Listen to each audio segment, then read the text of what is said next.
Do you think that filmmaking either will continue to change and or has already changed with the advent of AI? If you're getting into filmmaking now, it's potentially quite challenging. It's going to be very difficult for juniors coming in to know whether they can even trust AI. It is a big question mark at the moment for me. We'll get to a point where we truly won't know what's real and what's not. Marketing is for a specific job to give you the permission to sell to someone. And then sales is the ability to add value at a monetary balanced cost to you. And I do think as a creative, especially if it's a project you're not being paid for, you need to be brutally in line with what your voice is trying to say and not be swayed. Hello, my friends. Welcome to a brand new episode of today's podcast. Today, we're going to be talking to Phil all about filmmaking, his journey in filmmaking. And I guess, Phil, I was going to ask you specifically like how you got started, but I think why should someone specifically care about filmmaking as a whole or video as a whole right now, would you say? Well, it seems to be that video is everywhere. And it's a really powerful way to sell or to get a story across and just to generally get a message. And I think people are, the fact that we've just at our fingertips got video content that we can just scroll through and on tap, it seems. I just think it's probably the most effective way to get a message across. Do you think that filmmaking either will continue to change and or has already changed with the advent of AI and equivalent? Like, to give you some context, I was watching a video earlier today all about the fact that like junior editors and getting into filmmaking, like we're both like I would say probably more established, but if you're getting into filmmaking now, it's potentially quite challenging in respect to like those you don't necessarily have those junior roles because they are being commoditized or replaced by AI. Yeah, it's an interesting thing. I was at an event the other day, and they drew attention to the fact that, as you described, those junior level roles are being filled with AI. But what's interesting is that those at the latter parts of their careers, once they disappear, the experts that actually know and have the knowledge, it's going to be very difficult for juniors coming in to know whether they can even trust AI because they haven't got some old fogey next to them that they can vet it and check if it's correct. But in terms of AI, it is a big question mark at the moment for me. However, I'm starting to see whenever I speak to people about LinkedIn, they're frustrated at the fact that every post seems to be AI. And I do question whether we'll get to a point where we truly won't know what's real and what's not. And so people will need further proof on and evidence as to what's real. And I think what will happen in terms of marketing is that people will just start meeting up more. And so you might find that video loses its impact because we just won't believe it. Perhaps these kinds of conversations that we're having now will become a better way to market. But it's really hard to know. And it is a worry, I'll be honest. And I think it's important to embrace the technology and not get left behind. But I feel like it could go either way. As I say, for me, I think it's kind of one of those things where you've got to kind of use it to like leverage what you're doing, but also be aware of where it's going. So then you can maybe pivot, change, adapt what you're then doing as a filmmaker, what you're doing as a marketer, etc., either for your clients or for you. I agree with your like the perspective or the analysis, I suppose, that people are more pushing towards in-person events and more community-based stuff, because I've noticed that with my own in-person event, but also in general, people really seem to, I guess, resonate more in some ways with in-person connection as AI becomes more dominant. But I guess maybe the longer-term thought process is like, is there a can we marry the two in the respect to like actually a lot of the stuff and a lot of the grunt work will always be done by AI, and does it maybe cross out? Maybe the line is that maybe when it doesn't cross over into like the creative stuff, I guess, do you think could it replace the creative thought process? Because I don't personally, I think it will struggle to do that, and if it can't, then we're actually fine as filmmakers. I think we'll be just kind of optimized by AI in some ways. Yeah, there always has to be in some form some sort of director or operator, and I just think what will change the most is the location at which we're doing our job. So rather than like today going out and filming in person, it might be that we're sat behind a desk and we're the ones providing the prompts. But we can only really get our heads around what we know today. And if you consider how advanced it is already, give it 20 years, it's just going to be so radically different. And I do believe that it will be advanced enough to do all of the creative legwork, but it's just whether we as a race will choose to accept that or not. And I think that's where we are unique, is that we'll be emotionally driven, and I don't think, and morally driven as well. I don't think, and people will buy into it and will accept that we're not needed anymore, and it will be automated. And I think something will come through, and it will mean that AI doesn't have the same impact as it does. But at the moment, embracing it and helping and using it as a support mechanism is really useful. And I'm using it all the time. ChatGPT is just, I'm every single day. Sometimes I'm using it for personal therapy. Sometimes I'm using it for my work, and I'm finding it's helping me to speed up the process, but it's not replacing me, because I still have to be the one to then decide, is this decision it's made or suggestion made, is it suitable? Yeah, I agree. And I think, I don't know if it will ever, because the problem with like large language models, right, is if they start embedding mistakes and they have mistakes in them, then they'll learn from those mistakes and then repeat them, right? And I think to an extent that's kind of why I'm maybe slightly more skeptical of whether it will become this all-seeing power. Is it going to be in a world where we have it and we use it? Absolutely.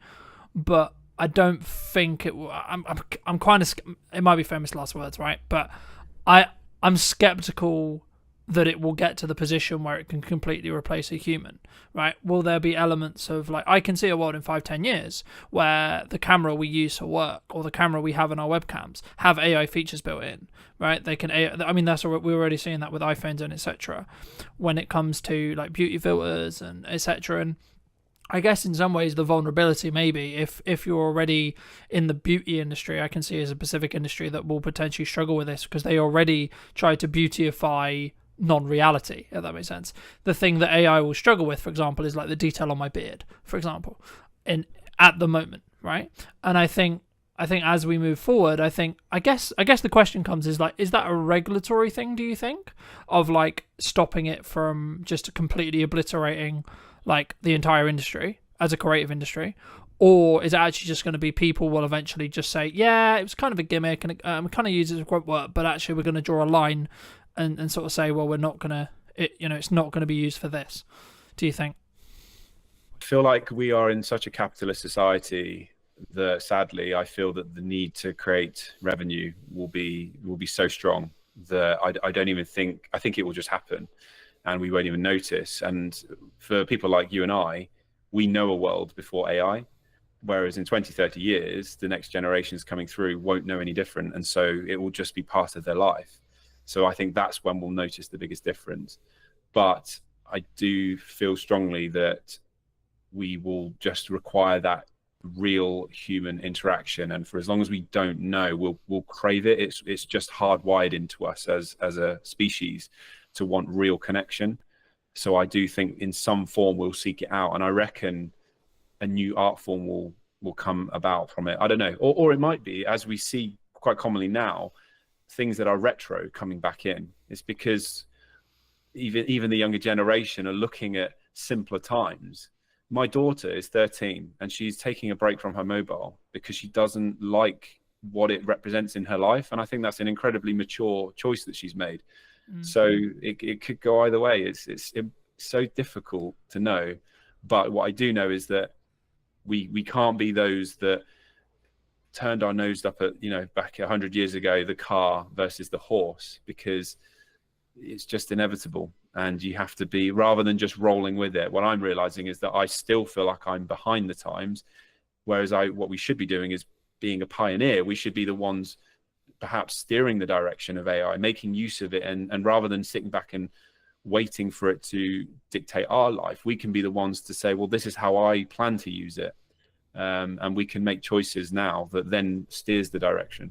Yeah, no, I agree. And I think for me, the key is whether you're in the driving seat, right, or not, which is kind of what you're implying there. But I mean, I guess like getting it back to basics, I mean, a lot of what we do is tell stories, right? I mean, how did you get started in either filmmaking or like telling stories as a whole? So I went to university, started in 2004, and I did a 3-year course, video production in Gloucestershire. And it wasn't until the last year that I really started to get a sense that I could direct. And so I did that in the final semester and really enjoyed it. And then I left university and spent 5 years working for a video and photography studio, worked my way up to producer level. So I wasn't really telling stories, but I was starting to get a sense as to what it meant to create content for clients, understanding budgets, their needs and things like that. And then I set up my own company in 2012. And that's when I started to get that itch and that need to want to make content for myself, or to prove that I was more than just a corporate video producer. So I made a music video in 2014, which was my first ever real creative, in inverted commas, personal project after university. And then I made a Christmas film called Love is a Gift in 2014, which went on and did very well, oddly, when I re-released it in 2018.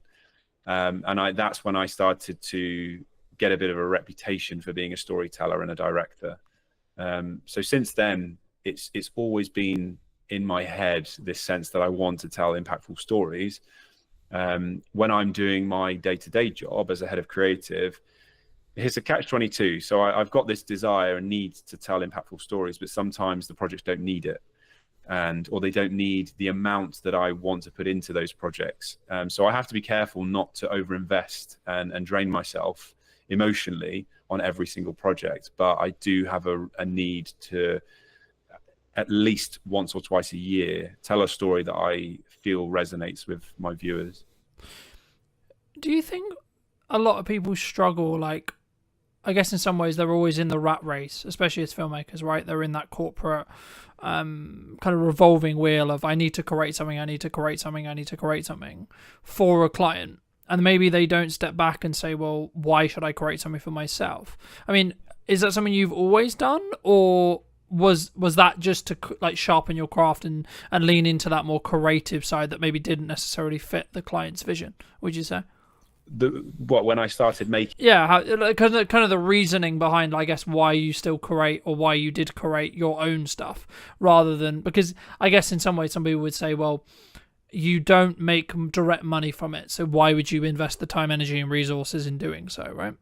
Yeah, it was a twofold thing. So when I made the film, it was because I was, I guess, sick to death of doing interviews, and I wanted to demonstrate that I had more to give. So there was a personal need there, but it was a marketing piece. I truly believed that if I made this Christmas film, it was going to promote my company and push us into new territories. I wanted to create TV adverts and music videos, and I wanted to be paid to do them. So I thought, well, if I just make something that demonstrates my capabilities, well, then I'm doing that's the best thing I can do. And it's paid off. It took 4 years for that film to gain the traction that it did, but I've had some successes off the back of it. So I think it's really crucial that creatives don't just sit back and wait for the brief to come in from the client. They play their part in steering the direction of their careers, and then that influences who then approaches them, and the briefs they receive. It's like a self-fulfilling prophecy. They'll receive the briefs that they want to receive because they're demonstrating what they can and can't do. Do you think, I guess, I mean, that's always been an approach that I've had, which is like, if I want to make the step into a specific area of work, I need to kind of do spec ads or free ads or etc.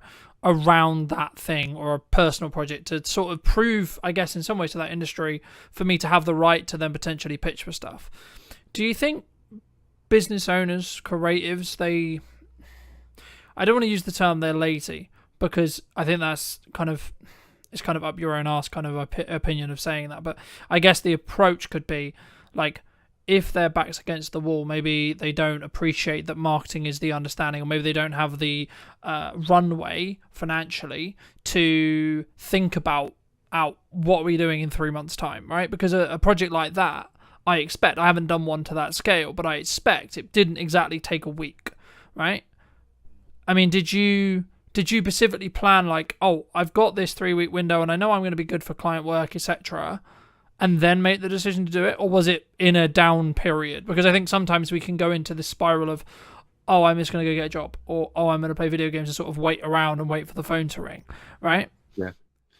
For me, so Love is a Gift, the Christmas film, I was on a run and the idea came to me, and it was just before Christmas. I think it was early December, so I was quite late in the day to get something made, but I didn't hang around. So it was a Sunday. I ran home, literally sped up to get home to write it, and then I'm pretty sure it was the Tuesday that we just made it. So I'm very impulsive, which is a good and a bad thing. But I don't like to hang around. When I get excited about something, I just want to get it made. And I think that's the best way to be, especially as a creative, because the moment you pause, you start to second guess, and you start to worry about, will it be successful, or will people like it? Is this right timing for me? And then you just end up talking yourself out of it. And there's a danger as well with the second guessing, is that you start to lose. When I was running, I wasn't thinking about who was watching it. I was thinking about the story I wanted to make, and it was all coming from a deeper level. It's dangerous to get into a place where you start thinking about how people will consume it, because you lose your identity a little bit. And I do think, as a creative, especially if it's a project you're not being paid for, you need to be brutally in line with what it is, what your voice is trying to say, and not be swayed. And I think as creatives as well, we're all incredibly unique, and there's an opportunity there to do something brand new, rather than recycling what might have been successful by others. So in terms of fitting things in, I have to be really mindful, because I've got a job that's full-time and I need to squeeze things in there. But if I really believe in it, I'll make it happen. I think if you're so passionate about something, you make it happen, don't you? And I guess, yeah, brutally, if you don't, you've only got yourself to blame. Would you have done it if there was absolutely no guarantee, or absolutely, like, the likelihood actually in general was that you probably wouldn't make any money off it or get any more projects off it? Will you still made it, do you think, in hindsight now? It's a really interesting question, because at the time I didn't know, but I still made it. But yeah, there was always that hope that something good would have come of it. So if someone said to me this would be a waste of time, truthfully, I probably wouldn't have made it.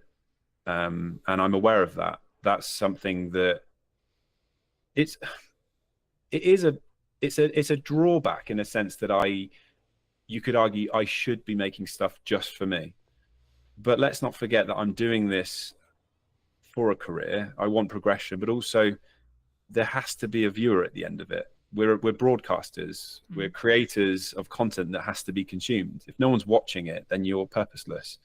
So I am mindful of that, but I try not to let that be the driver. It's a strong part of it, and I'm aware of it, and I've actually had to work through that, because external validation is something I do seek. But I'm better these days. And actually, the film I made last year was the first one I truthfully made it for myself. I wasn't conscious of whether people would enjoy it or not. I truly felt this story was strong, and I was working with an actress who I knew would be able to help me tell that story, and I just wanted to make it. But I would be lying to suggest that if no one had watched it, would I have been disappointed? Of course I would have. I think there's a difference, in my view, between whether you'd be disappointed and whether you would have still done it. Because I think in the act of doing it, you develop your own skill in being able to create a piece like that. So there's benefit there. Number two, maybe you haven't given it the timeline yet. Maybe you haven't actually marketed the film, right? Because I think sometimes when we look at filmmaking as a whole, the short film genre is maybe something that I would say is probably kind of prone to this. Filmmakers look into, I want to make this perfect piece, I want to make this amazing short film, or amazing feature film, or amazing music video, whatever it ends up, the product ends up being. But you don't necessarily, in my experience at least, on average, until you specifically think about it and you really plan it properly, I think you should personally plan the marketing of how to get the right people, or people in general, to see the thing you're going to create first. And I'll give you an example. So I'm doing an event on probably by the time this comes out, it would have already happened, but on the 11th of September. And my plan wasn't, let's film or plan out everything I'm going to do in the event, like piece by piece by piece. My plan was, let's build the marketing. How do I want to market it? How do I want to get the word out that I'm doing it? And then I'll sort of figure out what I do in the event after the fact.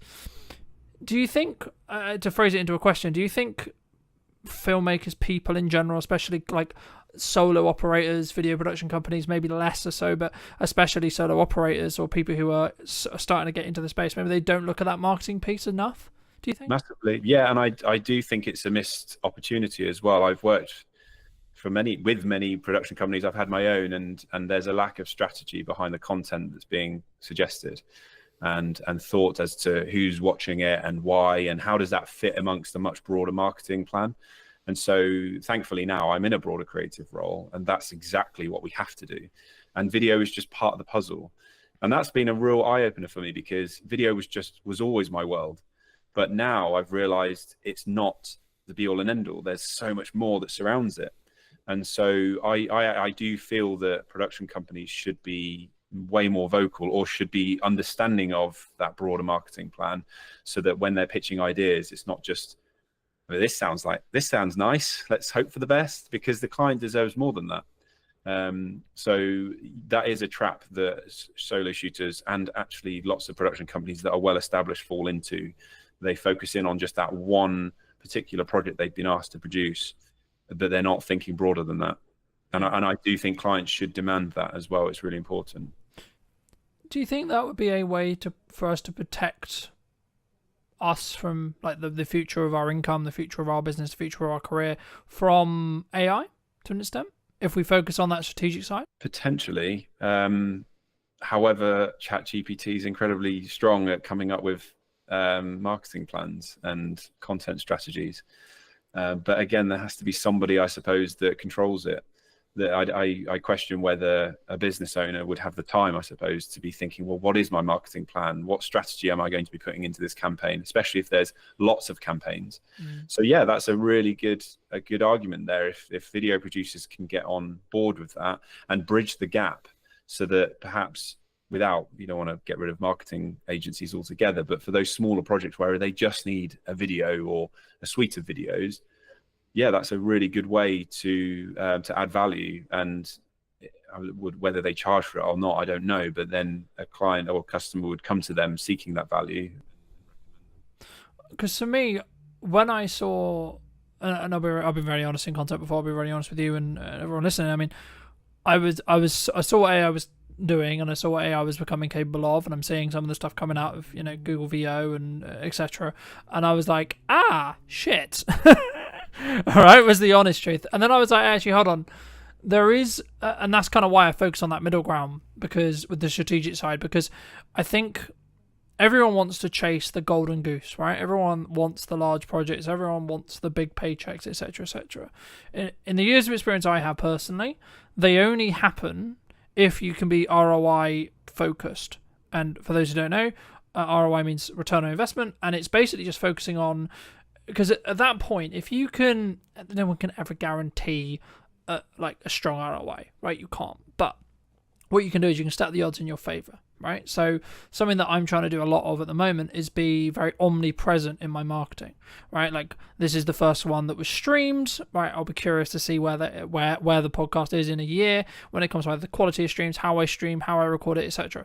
But the key for me is to either utilize strategies from either older content to distribute on other discoverability platforms to give me the opportunity to potentially reach a larger audience, for me personally, and or potentially everything I'm experimenting with, everything I'm trying to move forward with, I can then, when I work with a client, I can say, well, actually, this is working for me. Have you considered doing this, this, and this? I mean, is that also, I guess, part of the argument or part of the thing you would personally say about why someone should make a music video, should make a short film, should make, their personal documentary, their personal project, etc.? Not necessarily about them, but they should make that personal thing that they're not necessarily getting paid for, would you say? Yeah, I mean, arguably then you're kind of looking at yourself like a client, I suppose, aren't you? Rather than, that one big shiny video or whatever it is, asset that you think will win everybody over and go viral. Like, that's the term that everyone seems to sway towards. Like, will it go viral? It's like, well, it's impossible to gauge that. But yeah, if you can demonstrate how you can add value across multiple platforms, or if you've created content to then repurpose it and recycle, then that's definitely going to help you. But I've never really thought about that, to be honest, because I'm guilty of just coming up with ideas and making it and then moving on. It's a real short attention span that I have for my own content, but drawing up your own marketing plan is sounds like a great show. I feel like we should be having a conversation offline. I don't know whether I'm just unique in the way I think, right? But I've always treated and continue to treat Brunton Media as the highest paying client, right? Now, the reason why I do that is because it allows me to be what I believe and where I am as the cutting edge of what I know is working in marketing, and then using video as a vehicle to do that. And I think for me, that's maybe one of the reasons why maybe I'll win a project over someone else, for example, right? But you've been very fortunate to work with some quite well-known names, right? One of which being Lewis Capaldi. I mean, how did that kind of come about? Because I think, especially maybe starting out people, they look at that and go, "Oh my God, wow, that's such a great opportunity." I mean, could you, if you don't mind, just how did you sort of get that gig? Did you like put it into tender? Like, did someone reach out? Like, how did that all work? It's going to annoy you because I was just very lucky. I didn't have to do much. Well, so my Christmas film re-released in 2018. It went viral and I got a lot of press coverage. Then I was asked by Good Morning Britain to make some content for them. And I went on TV again, and that was broadcast live, which was incredible. And then I was approached by a director agent, and she started to toy with the idea of representing me as a director. But at the same time, what I didn't realize was behind the scenes, she was putting me forward for music videos. And one of them was Lewis Capaldi. And so from my perspective, I didn't know this. So all I had was an email from Lewis's manager saying, "We've seen your work. We love what you do. Would you be up for a conversation with Lewis to talk about creating a video together?" So I actually then had a phone call with Lewis himself. And this was all before any of his songs had gone to #1. So he was quite an unknown name. And yeah, we chatted about a concept. And then over Christmas, I didn't hear anything. And we're talking 3 weeks where I just heard nothing. So I just thought, well, that's not happening now, is it? And then they reached out again. And so I did have to put a treatment forward, which is a document that details how I'm going to approach the music video as a director. And they loved it and bought into it. So very quickly, I'm pretty sure it was like mid-January, we got the green light, and then we were filming early February. So it was crazy turnaround. So I want to say I was very fortunate because I didn't have to do much legwork, but at the same time, I went out there and made stuff for myself. And even though it was 4 years later, it did exactly what I hoped it would do, which is to demonstrate my capability. I think that's a very key example of you make your own luck, right? Like, there could be an approach that someone comes to you and says, well, actually, you got lucky by getting on TV and then you got seen and then da-da-da-da, right? Or you could look at it from the other perspective and say, well, actually, you had an idea on your run, you executed upon the idea, and you took the risk of, to be honest, correct me if I'm wrong, but it could have got like 5 views and you could have, in theory, been a laughing stock. Oh, look, you put all this time and ever, ha ha, right? But in reality, what actually happened was it took a while, from my understanding, it took a while, but then it went quite viral, and then that got you the right attention of the right people, which is exactly what we want in marketing, right? In a nutshell.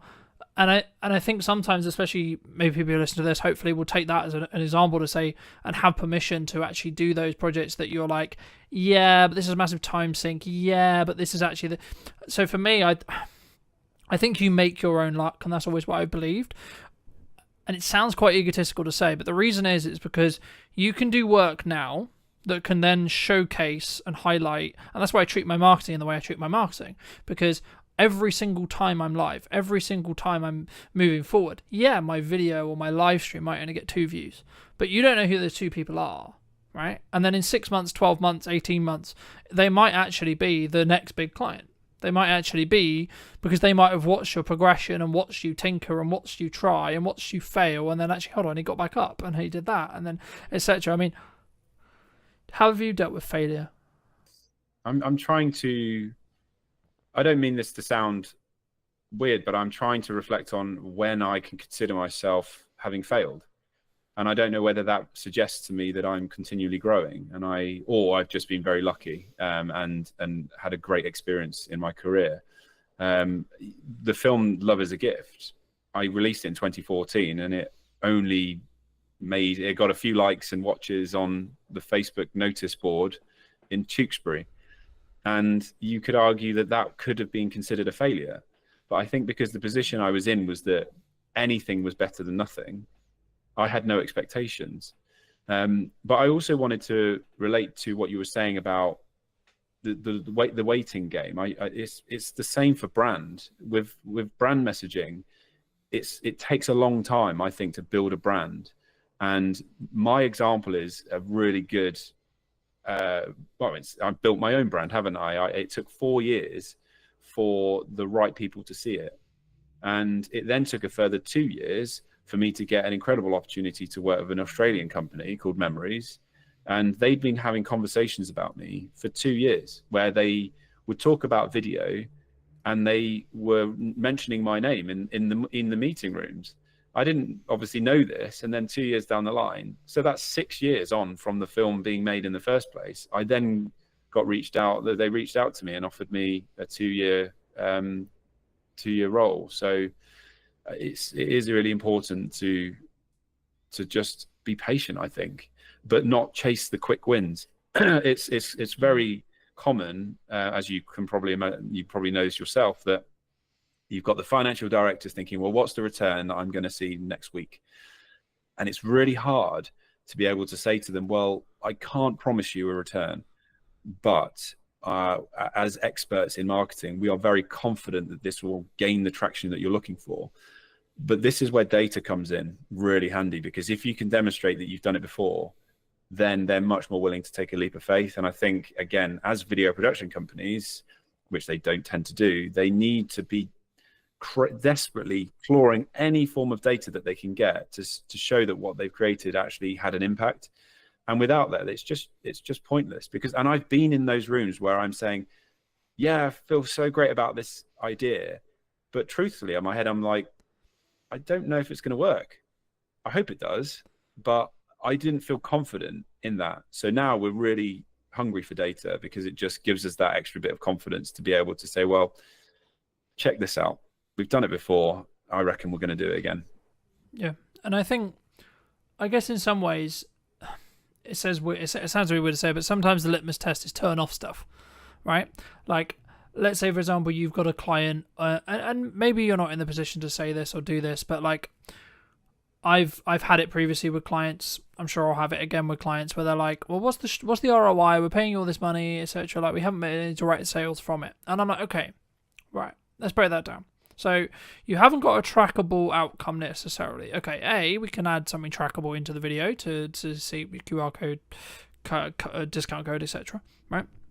B, we can also look at it as a top of funnel understanding of, if you're consistent and you're consistently having a load of visibility, actually it's then not actually going to directly actually give you the ROI as in the sale, because it's not designed to do that. What it's designed to do is get you seen by a load of new customers that then take 3, 6, 12, 18 months to then convert. But then actually, and I guess the issue or the thing that marketing and sales always has is sales always gets the credit for the sale, even though arguably 70% of the work was done by the marketing, right? And I think as video creators, that's why we need to specifically structure our proposals, like how we work with clients to be, I guess in some ways, for them to understand. It doesn't mean that you're necessarily going to 100% like keep the client forever, or you're going to keep the retainer, or people are going to understand the content, because there is a window of time, unfortunately or fortunately, depending on how you look at it, where you will just, like, you've added the value you can. Right? Like when they've got the story videos, they've got this, they've got that. Maybe they don't need the ongoing support. Maybe they don't see it as valuable as they did, say, a year ago. And actually, maybe you've grown as well. And I think just building off what we were discussing about like the failure thing, I've always been in the view you either succeed or you learn. You don't technically failure. Yes, it exists. Yes, the word exists. But it's not something to focus on, because for me, if you fail, it's because you did something wrong. You should take self-accountability. To phrase it into a question, though, in your career and your experience, do you think people, either you personally, should have taken more self-accountability in the past, or do you think more people should do as a whole? And do you think they would have a better outcome when it comes to what they're looking to do with their business, potentially?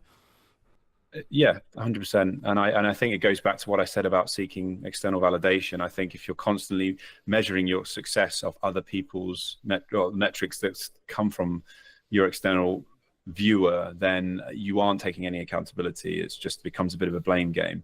But it's totally agree with what you've said about failure being learnings as opposed to actually deemed a failure. And it's quite empowering to hear you say that, and for me to reflect on the fact that I cannot pinpoint a time in my 20-year career where I consider myself having failed, and that's actually the first time I've reflected on that. So that's a big win for me today to be able to feel quite proud of that. But yes, we're all in charge of our destiny, and I think we should be taking accountability. And if there are moments where things don't quite go the way that we planned, well, we just reflect and move forward, don't we? And it's the same with all aspects of life, relationships, and just personal stuff. It's every obstacle is just it's something you can look back on in later life and almost be grateful that it happened, because it just gave you some further clarity.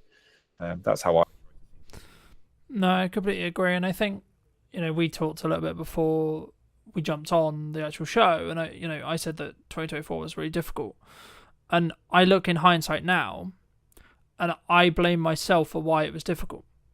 Right now, some people would say, "Well, that's a bit harsh, that's a bit mean," but it allowed me to understand what I was doing wrong, and now I can look in hindsight and I can look back 6 months and go, "Okay, well, the reason why I'm where I am today is because of the work I did 3 to 6 months ago." Right, in regards to marketing and output.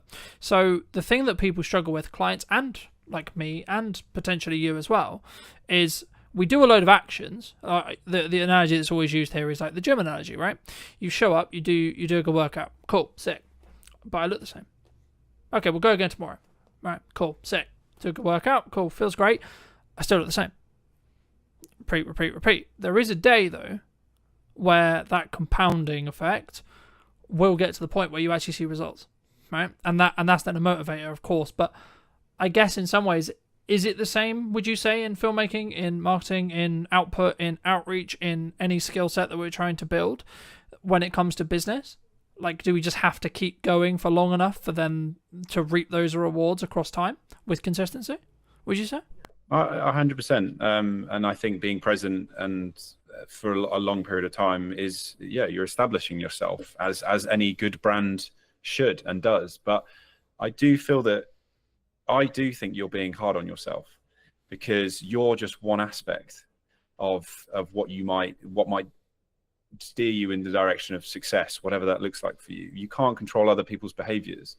You can only control your own. And I think there of course is going to be projects that you've created that might not have necessarily gone where you'd hoped, but there's going to be all these other people that will influence that direction. So I think as long as you're proud of the values that you have and the behaviors that you put into your work, I think that should release you slightly from, let's say it doesn't work out the way that it did. You can always stand back and say, well, I gave it my best shot, and I used the tools that I had to my disposal, and I put my best attitude into that. It's like kids. We say that even if they got an E or an ungraded on an exam, if they tried their hardest, that's the important bit. So I do think you should release yourself from some of that stress and blaming yourself for whatever it is that happened last year, because you're just one of billions of people in this world. And I do think we get lost in that a little bit, which is that we, as perfectionists, which a lot of creatives tend to be, imposter syndrome, we come down on ourselves like a ton of bricks, but that's not fair. And it's not, there's many aspects that feed into why something might go the right way or not. And sometimes it is just bloody luck. My Christmas film in 2018 did very well because I was lucky in the way that I worded it, which was the Elton John Lewis Christmas advert. People didn't like it. And so what I said was, off the back of the John Lewis Christmas advert, here's one I made 4 years earlier. So the reason my video, I personally think, went viral is because they didn't like the John Lewis one and they were more receptive to something else. So the whole narrative was, John Lewis, this guy creates a film for 50 quid that rivals John Lewis. There was that story there. I couldn't have dictated and controlled that. And I probably would have put the same type of post out had the video been successful. I wasn't deliberately writing it in that way to say, well, I know it's shit, therefore they're going to love mine. It was just good fortune. So I don't think I could have truly controlled that. No, and there is market, like to an extent, there is market conditions that do have a perfect storm, right? But the reason why I say luck is in our own control is because we prepare for an opportunity and then we can execute upon the opportunity. So, like flipping it the other way, if you're going to take maybe my point of view on it, I would argue by the fact you had the film and by the fact that you saw the way I actually remember I wanted the John Lewis advert that you actually questioned or that you're talking about.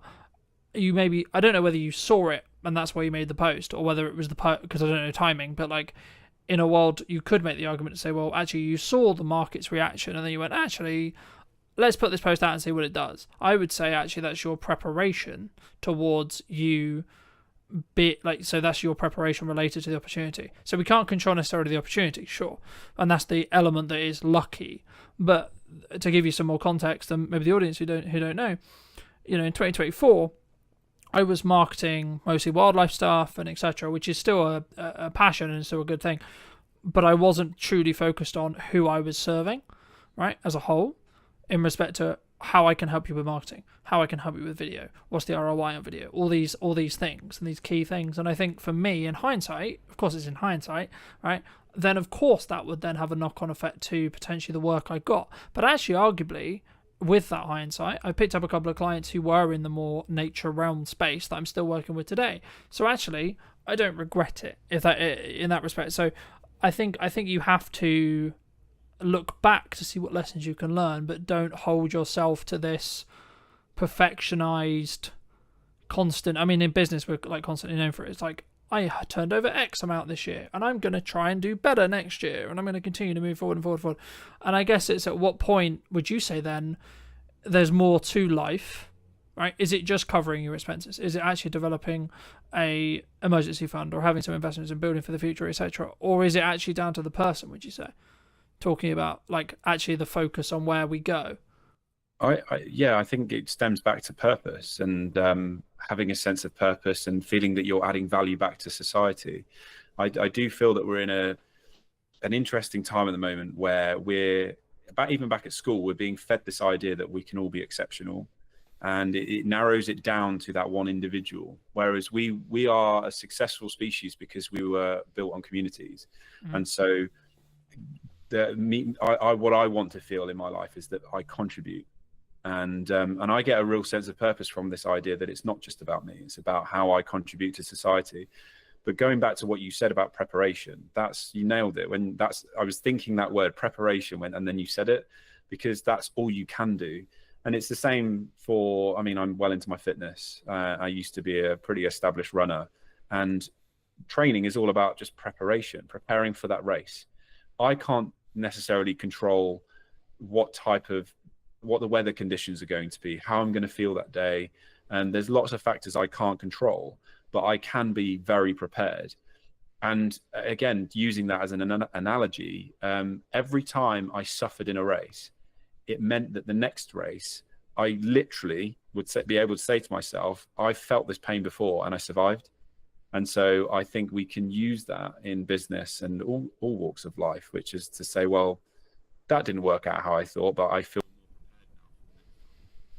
Yeah, and I think when you change your mindset around failing, right, and that is your mindset when it comes to potential failure, I think it frees you. For me, like in that scenario with the running scenario. Yeah. But I also think failure is often dictated by other people.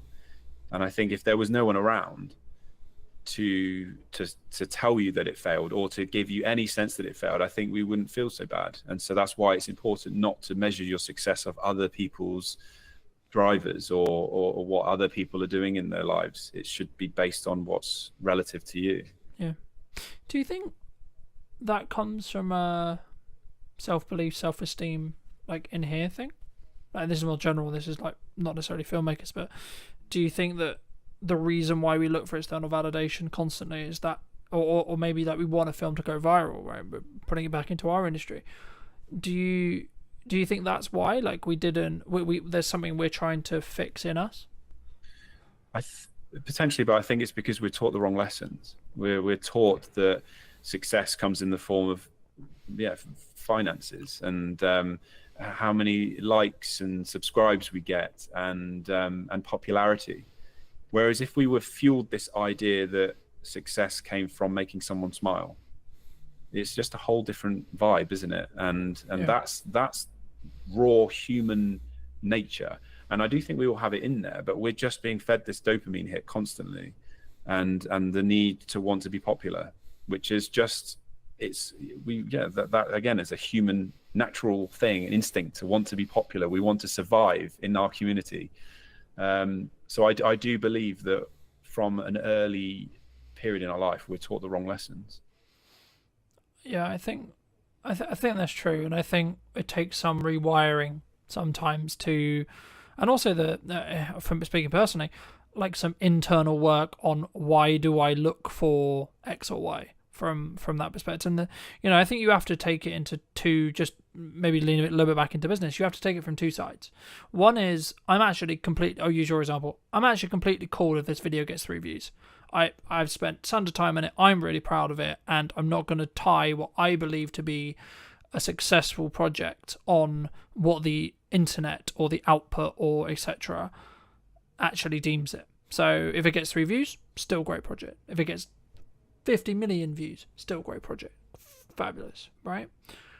And then there's the other side of it, which is like I'm doing it for a client or I'm doing it for myself, which is like, cool, I need it to push a needle somewhere, okay?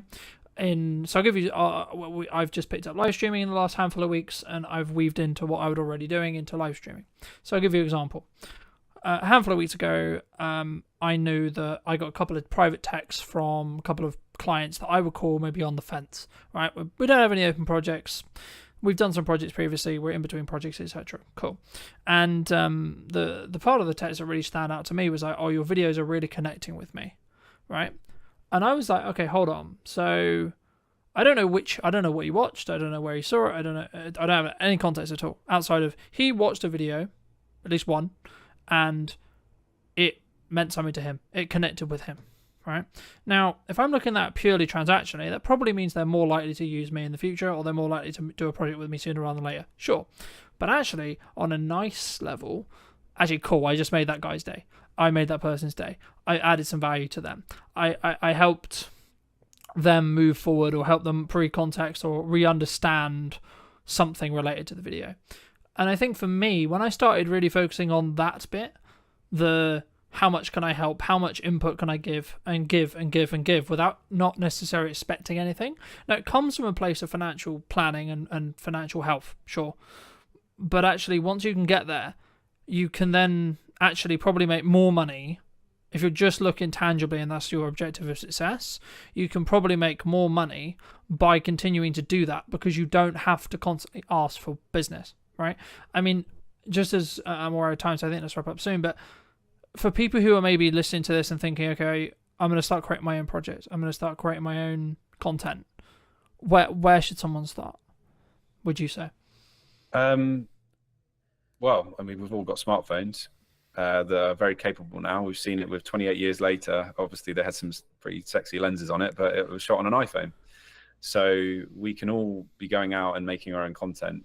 But I think in terms of learning, it's important to surround yourself by other creatives who are perhaps further ahead, and go in really hungry with a positive attitude to want to learn, but just to watch and see what's going on. And I think being broad with that as well, and getting a different spread, allows you to understand, well, what is it that I want to be doing and what do I enjoy? But I truly think the best, if you want to be a content creator, you have to create, and you can't sit back and wait. It's on your terms. And I think especially younger people, they've got less ties, perhaps, financial restraints. I think it's a great opportunity to use that time to explore.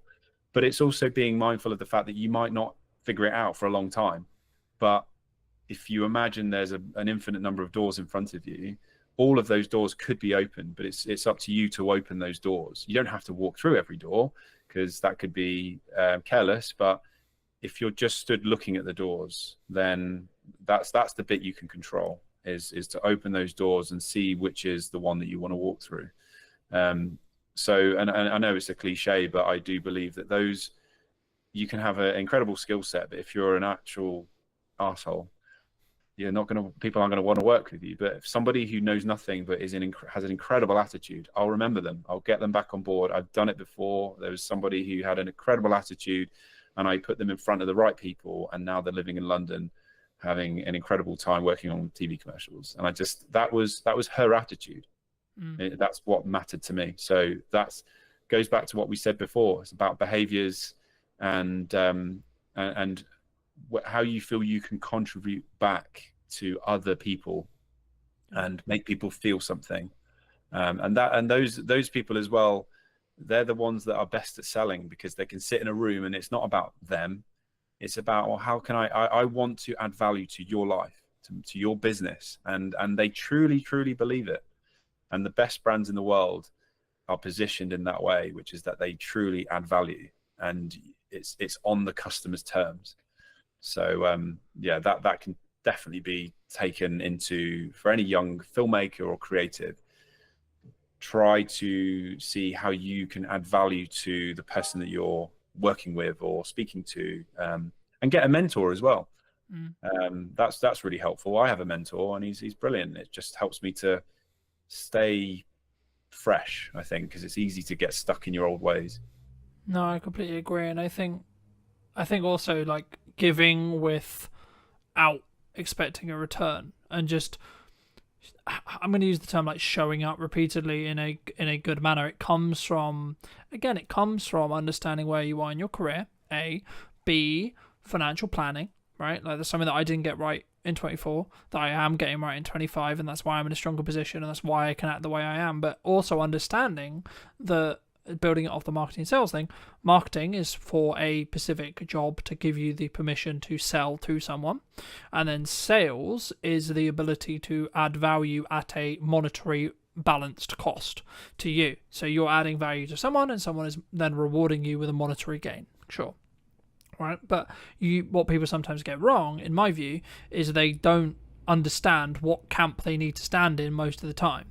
Because if you're really strong at marketing, you actually can be less strong at sales, or have an easier time selling, because you'll A, have more qualified leads, e.g. people who actually want what you sell, and B, they'll have less questions or less objections, right? And this is where you should know how to objection handle to an extent, but I find it a bit corny where there's a lot of content online going, this is how you objection handle, because that's just about, in my experience at least, pressure selling people, which in turn means they're probably not really going to get the value, and you're going to, like, the fuse on that client is going to be a lot shorter than someone who's consumed your content for say 6 months or 12 months, and then understands completely what value you could add to their business, and they'll be like, actually no, we're going to give this person like 6 months to before we actually, like, they'll always look at ROI, they'll always look and judge it, sure, but they're going to maybe give them a little bit, like me or you, a longer window to actually add that value, because that's how long it took them to potentially convert, if you want to go down into the business road. But for those people who've enjoyed this conversation, for those people who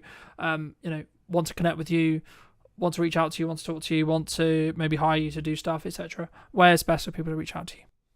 Probably the best starting point is to go to my website, which is philbeastall.co.uk. Phil with one L, Beastall's BEASTALL.co.uk.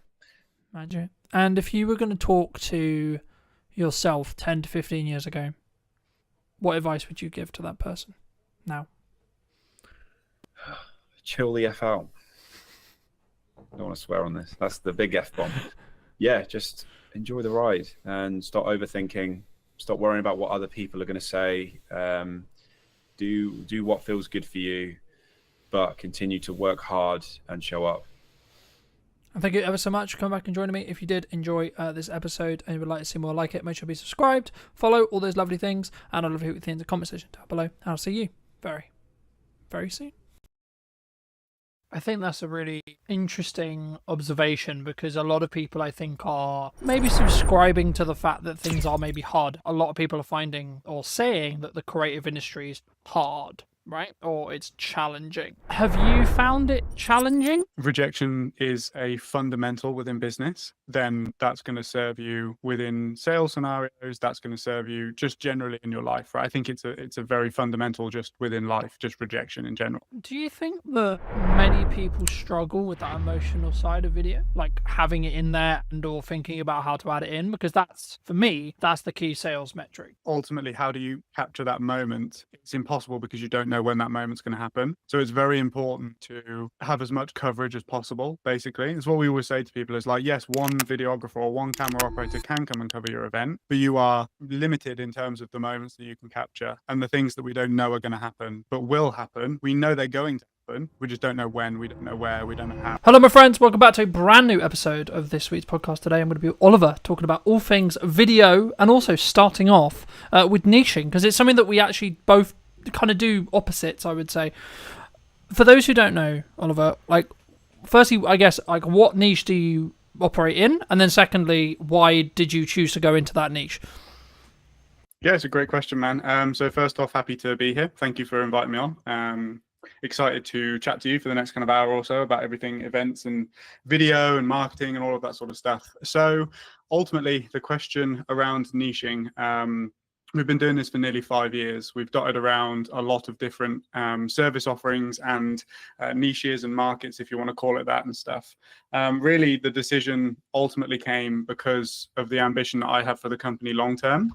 I want to scale. I want to grow. I want to specialize within particular areas and stuff like that. And I think ultimately, if you're looking to do that, it's much easier to do that when you decide on a niche or a market or an industry that you can really kind of get your teeth into and become an expert in. I know that it's cliche, but it's kind of that classic saying of like GP versus brain surgeon, you know, who gets paid more. And it's the person that is a specialist. I think if you had a problem with your brain, you would much rather go to a brain surgeon than a GP, and you would probably pay the money because you know that that person is going to be able to solve your problems, basically. Yeah, I mean, I completely agree. I mean, I guess the critical part of my head is like, so how was, obviously we didn't predict COVID, no one could predict COVID, right, in the respect to like how drastic it was in respect to maybe how it changed the event industry, etc. But like, I know that the event industry as a whole was maybe one of the ones that was hit harder. I mean, how was that from a, because that would be like the counter argument to like, well, you kind of got a risk in that respect. Like there is an argument to be made about the specialist, absolutely. And I'm sure we'll get into that a bit more, but did you in some ways, I don't really use the term regret, but did you regret that during COVID? Well, COVID was kind of the birth of the business, right? So we were still playing around in the very early days when COVID first hit. But yeah, I do know that obviously the events industry was hit really hard. From a video perspective and a video production perspective, I do know that a lot of the agencies or production companies, shall we say, who made the pivot to hybrid production and live streaming and that sort of stuff, when they kind of had that as a string in their bow, let's say, they did really well because it was kind of a select few companies that were doing it and doing it immediately. So yes, I think you can make that argument. There is the other side of the argument that is that the events industry came back stronger probably than most industries, I would say, as well. I think that a lot of industries, let's say like high street and product and e-commerce and that sort of stuff, that was hit really hard after COVID, just because it was very much like a paradigm shift in people's minds, like they didn't need to go to the high street anymore. Whereas the events industry is ultimately built on human-to-human connection. And we hadn't had that for so long that I think it really bounced back quite strong. But I just wasn't involved in the industry at that point, so I couldn't really comment on kind of what I saw from a business perspective. Mm-hmm. I think that's a fair assumption. I mean, I guess I was going to bring in AI later, but I think now's a really great time. Do you see maybe an increase in demand? Because I think people are kind of going two ways with AI. Like, a lot of people are utilizing it. A lot of people are using it for efficiency, sure. But maybe they're, I guess, in some ways wanting that emotional connection, wanting that human to human connection, whether that's in person or equivalent, maybe more, because things are becoming, I mean, maybe this is just a byproduct of what happened with COVID, right? Because we were all locked in our houses and talking through Zoom and this kind of thing. But for me, it was really interesting watching and relaunching this series of the podcast as a hybrid kind of approach, right? Some episodes will be like this, other episodes will be in person, etc. And I think for me, it's been very interesting to see the difference in reaction when it comes to, I guess, some people wanting to have that more human-to-human connection. And I'm starting to feel that there is a different energy that does actually happen when you're in person. I mean, do you think that's kind of, I guess, one of the unique selling propositions of events going stronger to stronger in respect to, like, maybe in the next couple of years, as a lot of people would say potentially the economy maybe continue to be challenging, right? I think it's something you can overcome, of course, but just to reiterate the question, do you think that more people are going to be driven towards in-person stuff, even with the advent of AI and etc.? I think so. I think that ultimately, when you have a strong trend heading in one direction, there's always a counterculture group of people that ultimately reject it. Like, think about when the internet came in. I'm sure that those people that loved reading books and kind of going to libraries and stuff like that, that had a massive boom. Ultimately, with the conversation around AI, I don't think it's worth rejecting, because it's here and it's here to stay, and it's going to revolutionize so many different industries. But ultimately, the events industry as a whole is pretty well hedged against AI because of that human to human connection, right? I think that it will do a lot with regards to, let's say, the ticketing process, the operational, the logistics, all of that sort of stuff. I think that will really help because there's probably a lot of human error that's made as a result of just having to check so many names and so much data and all of that sort of stuff. However, I think that what it will do is it will weed out the events that don't really have a strong selling proposition. And I think that the events that do have a strong selling proposition, i.e. festivals or really solid business conferences and stuff that people get a lot of value from, I think that those will be held in an even higher regard than they already are, because of the fact that it's so different to what people are used to experiencing on a day-to-day basis. I think that's a really interesting observation, because a lot of people, I think, are probably maybe subscribing to the fact that things are maybe harder, right? Like I've been filming a handful of podcasts across the last couple of days, and a lot of the conversations I'm having in them is about a lot of people are finding or saying that the creative industry is hard, right? Or it's challenging. Have you found it challenging? And if so, how did you change, like when it was maybe challenging? Maybe it isn't right now, but if it isn't, how have you pushed through that? And is it just because you niche specifically, do you think? I think that that's probably part of it, for sure. I wouldn't lie to myself in the sense that, well, we didn't pick events purely because it was hedged well against AI. It's just worked out really well.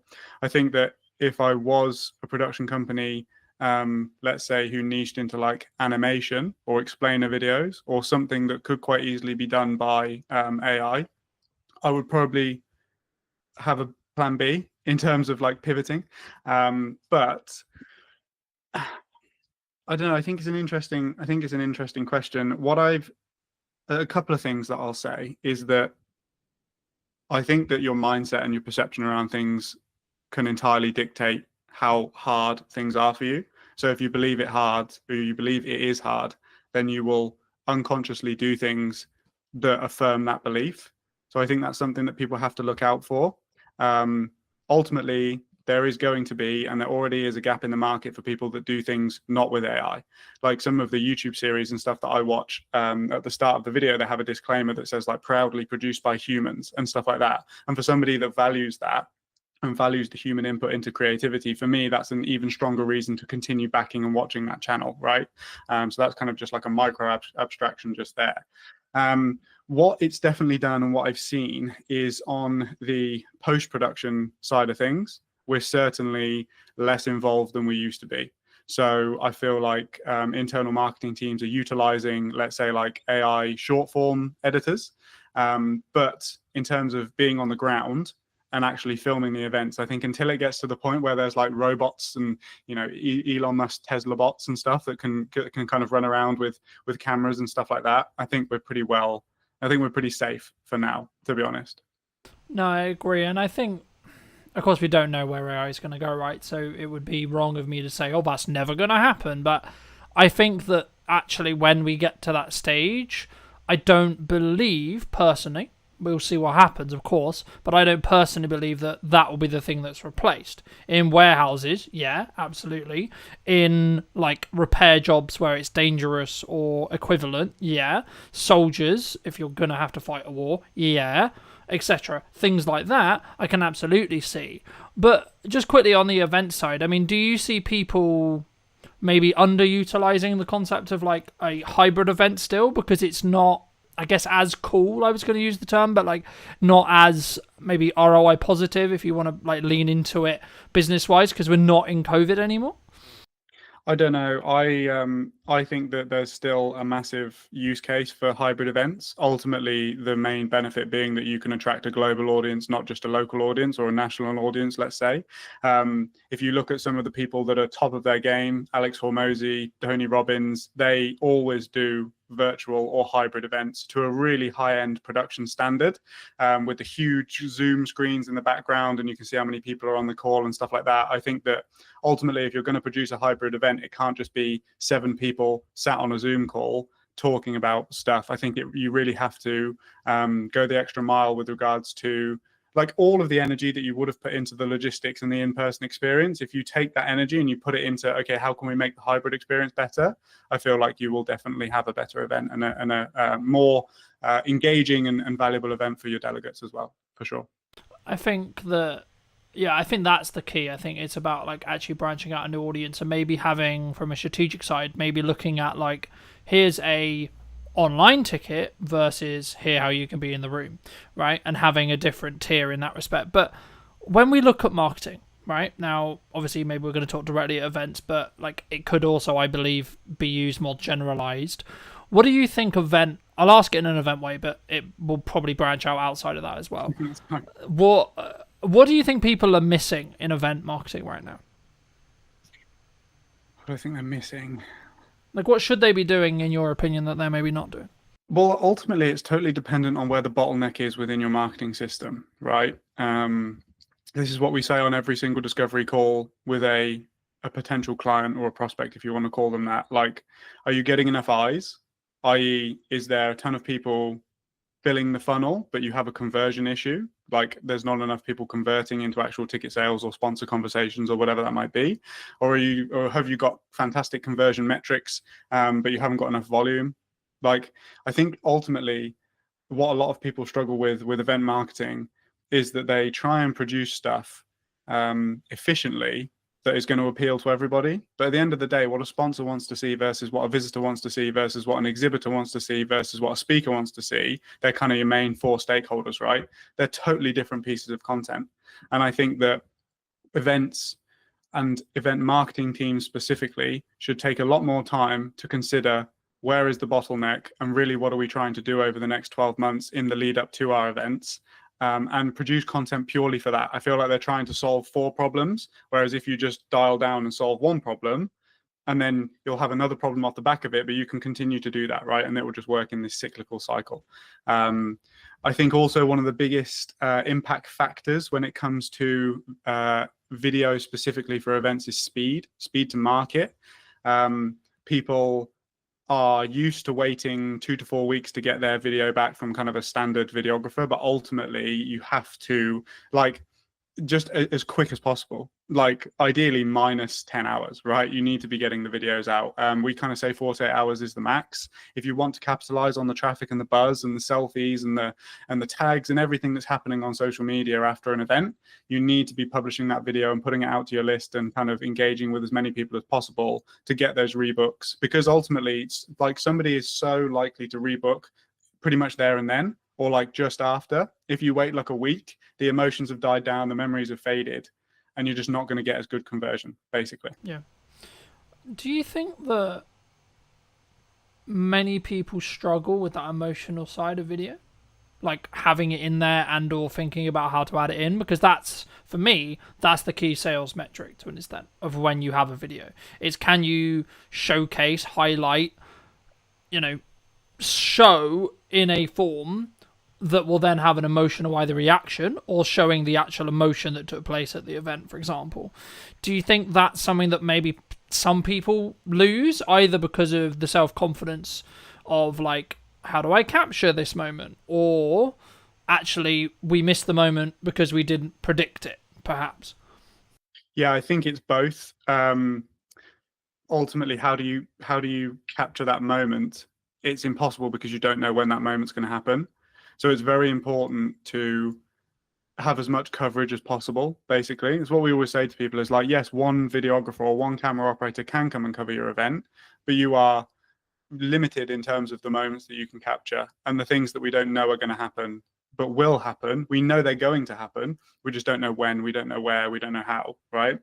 And then your second question was, That maybe it's a just struggle, remind me. like a struggling confidence, right? Because I think, like, so I'll give you an example. First time I ever filmed someone crying in an interview, I had this emotional, like, care reaction to them to be like, I should cut the camera. Now, in this context, it wasn't my set and that wasn't my call to make. So I was very, like, I need to be disciplined and not press the button.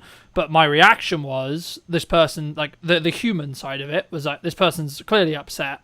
Do you push through that? Like, do you, like, when it's more like emotionally charged or emotionally feel? But because I think for a content point of view, there's maybe a moral question, because yes, that footage is like really powerful to tell the story and really like useful from a marketing context. But also, I think we have an obligation, maybe as videographers or directors or whatever role you sit in production, to say, well, okay, but at what point do we say actually we should give this person 5 minutes? I'm a big advocate of forgiveness, not permission. Like, obviously, you have to ask somebody's permission in order to use a very vulnerable and emotional clip within there. I think that it's also important to explain to that person the reasons why, beyond just more ticket sales or something like that, right? If you've got like a particularly inspiring event or a particularly inspiring moment, that their vulnerability and emotion could inspire, motivate somebody else in that position who comes from a similar background and that sort of thing. But if you cut the camera, then you never have the opportunity to use that clip should you want to. So I would always say, like, I think push through it is probably the wrong term. It's more of a case of just let the moment unfold. Let whatever is going to happen, and then decide how you're going to use it later. I would much rather have it and then not use it than not be able to use it because I didn't have it. Yeah.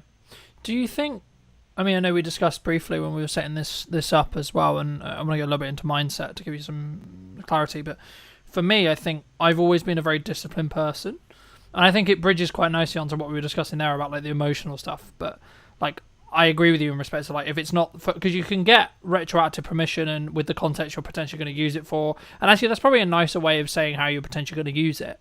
But is in more generalized term, when you're looking at business, or when you're looking at maybe touching back to when things are harder, perhaps, and you need to do the extra hours, you need to do that one more rep on the sales call, or do one more sales call, one more discovery call, one more piece of content, etc. Is that just a discipline thing in your experience? What, in terms of pushing through? Yeah, just doing when it. you don't want to do something. Yeah, like doing it. So like sometimes, because for me, I have the evidence that is what will be pushing me to the point where I will be able to get the result I'm looking for, especially if my back's against the wall. And when I was like, oh, I'm motivated, that would have potentially meant I didn't do it because it's uncomfortable, right? So what in Crux, what we're talking about here is uncomfortability. And I guess, when is it appropriate to push through uncomfortability? And how does someone, if they are looking to build it, how do they build it? I think that, I mean, discipline is definitely something I can speak on because it's something that I've had to learn massively. I definitely come from a type B, go with the flow type background. And that's not particularly conducive to somebody that can sit down and work and focus for an extended period of time on things that aren't particularly exciting and aren't particularly engaging to work on. I think that what's really important if somebody's kind of getting started is to find out where your limits are. So everybody is, I think we've kind of gone through this like hustle culture. And then on the back of that, we've kind of got this, like, for want of a better word, like snowflake culture now at the moment, which is very much like, If you don't feel like doing it, don't do it. If you're, nervous, that's okay. You don't have to do things, etc., etc. There's definitely that kind of energy around at the moment. And I think that it's really useful to know where your limits are and push yourself to the edge, so that then when something like that comes up, you can ultimately kind of just look with a bit of foresight and say, okay, yes, like today I might need to work 12 hours, but that might mean that tomorrow I can only work 6. So would it be better for me to just do 8 and 8 and feel better on the back of it, right? I think that you ultimately have to go through a process of kind of understanding yourself and your energy. One thing that's been really helpful for me to do that is kind of tracking energy versus hours versus focus on a day-to-day basis. Now, obviously, this is kind of qualitative data, right? You can't, there's no like Whoop or something that's going to tell you kind of like how you're feeling that day. But I think if you learn to see patterns in your behavior and you learn to see patterns within the way that you go about doing things, you can kind of predict that, okay, maybe today I need to take it a bit lighter, right? Like events, to bring it back to kind of what we do, are so intense. The hours are insane. I'm lucky that I'm an extroverted person, but even I get kind of burnt out, speaking to so many, like running so many interviews in the day, asking the same questions and all of that sort of stuff. So when I come back from, let's say, like a 3 or 4 day event, I know that I need to take a couple of days, right? Just to kind of recalibrate. And I know that I need to fall back into a routine that is healthy and sustainable for me in the long run, So I think it's that push and pull, it's that balance. Ultimately, it's just a case of knowing yourself and kind of knowing where your limits are, but constantly reassessing those limits so that you are getting the most out of every hour that you put in. Does that answer your question? Yeah, absolutely. I mean, I think for me, there's different stages in your life, right? There might be, I'll use your example, like you've just come off an event, you're absolutely sort of like, this is my 4th interview out of 5 this week, right? And I'm like, okay, I'm aware that like my performance may start to like pull or start to be not as sharp as I was in the first one, so I may pull back after this 5, right? And that's a key understanding. But also, like, what else is going on around those interviews? Well, actually, all I've got is editing time, so doing the editing things that I need to do, and then the general working out or other, social activities, etc. So actually, in reality, my focus can be given to this hour, and my prep can be given to this hour, and etc. So the key is, for me, is actually like, it's about working hard and working smart, sure, but it's also about understanding. I work in sprints personally. So I will sprint to the point where I'm like, fucking hell, I'm about to burn out. Then I'll stop, look at the data, and now analyze what I did, analyze how well the interviews did, watch them back, etc. Make a debrief report, and then I'll go again, right? And rinse. And what ends up, I think, personally happening, from my perspective at least, is you end up getting more 1% wins. And something I wanted to touch on as well that I think your niching approach really, really focuses on and allows you to become very efficient at what you do is, and I've noticed this since I've really focused on like 2 main pillars of content for like a chunk of time. So previously, before I did this, I was very, I've got some podcasts, cool, we're going to post them, then I'm going to do this, then I'm going to do this, and then I do this. And of course, in hindsight, I could say, well, of course, I didn't get traction because I wasn't looking at the micro improvements upon each interview. I wasn't looking at how far ahead can I get, for example. I mean, we're filming this towards the end of the summer. It won't be released until back end of October. And for me, it's about then saying, okay, well, in that window of time when I have the buffer, it's not that I'm not interviewing. I can then like do the stuff in the business to keep the business alive, right? And I don't have to necessarily worry about where the podcast is. But just like looking forward specifically on ROI, because I think people will look at a podcast and maybe like think about, well, what's the ROI? And it bridges into how do you look at it from a perspective of why should a sponsor or a event provider or etc. Like, is it just a marketing budget that someone has for the event in your case normally, that's how they do the video work with you? And then if so, like, what's your ROI metrics on those? Well, it's always about value. So whenever we're in if you want to call it a sales situation, like it would be sales, right? But I'm always very keen to constantly bring the conversation back to the value that we're providing rather than the day rate, let's say, or how much or what our prices are, for example. really it's about understanding, okay, cool, how many sponsors are you looking to bring on if that is your objective? What's the standard ticket price? What's the tiers? Okay, so reasonably we can expect that if we did bring on, let's say, 3 new sponsors over the next 12 months, that contributes to X amount of revenue for you in the long run, right? So then you compare it against the value, and ultimately then the marketing budget might expand a little bit because of the potential that can come off the back of it, if that makes sense. Now, in terms of ROI, I've always found it, and it always will be, I think, relatively difficult without the advent of kind of paid ads and stuff like that, to track the ROI on video content. Like, how do you do that? You just can't really, and it's always been a struggle that we've kind of faced, because ultimately there's a lot of inference that's kind of involved in those conversations. But yeah, a sponsor could want lots of different things from an event. They could want straight ROI, let's say, like if it's a bank and they just want people to come and bank with them, and they're going to put all of their money in, and they're going to generate the interest, off of the fact of that being there. It could be brand alignment, right? It could be the fact that a sponsor is looking to tap into a different market, a younger market, an older market, and aligning themselves with a particular brand that carries that audience is going to do that. And then in the long run, they can expect XYZ returns for that and stuff like that as well.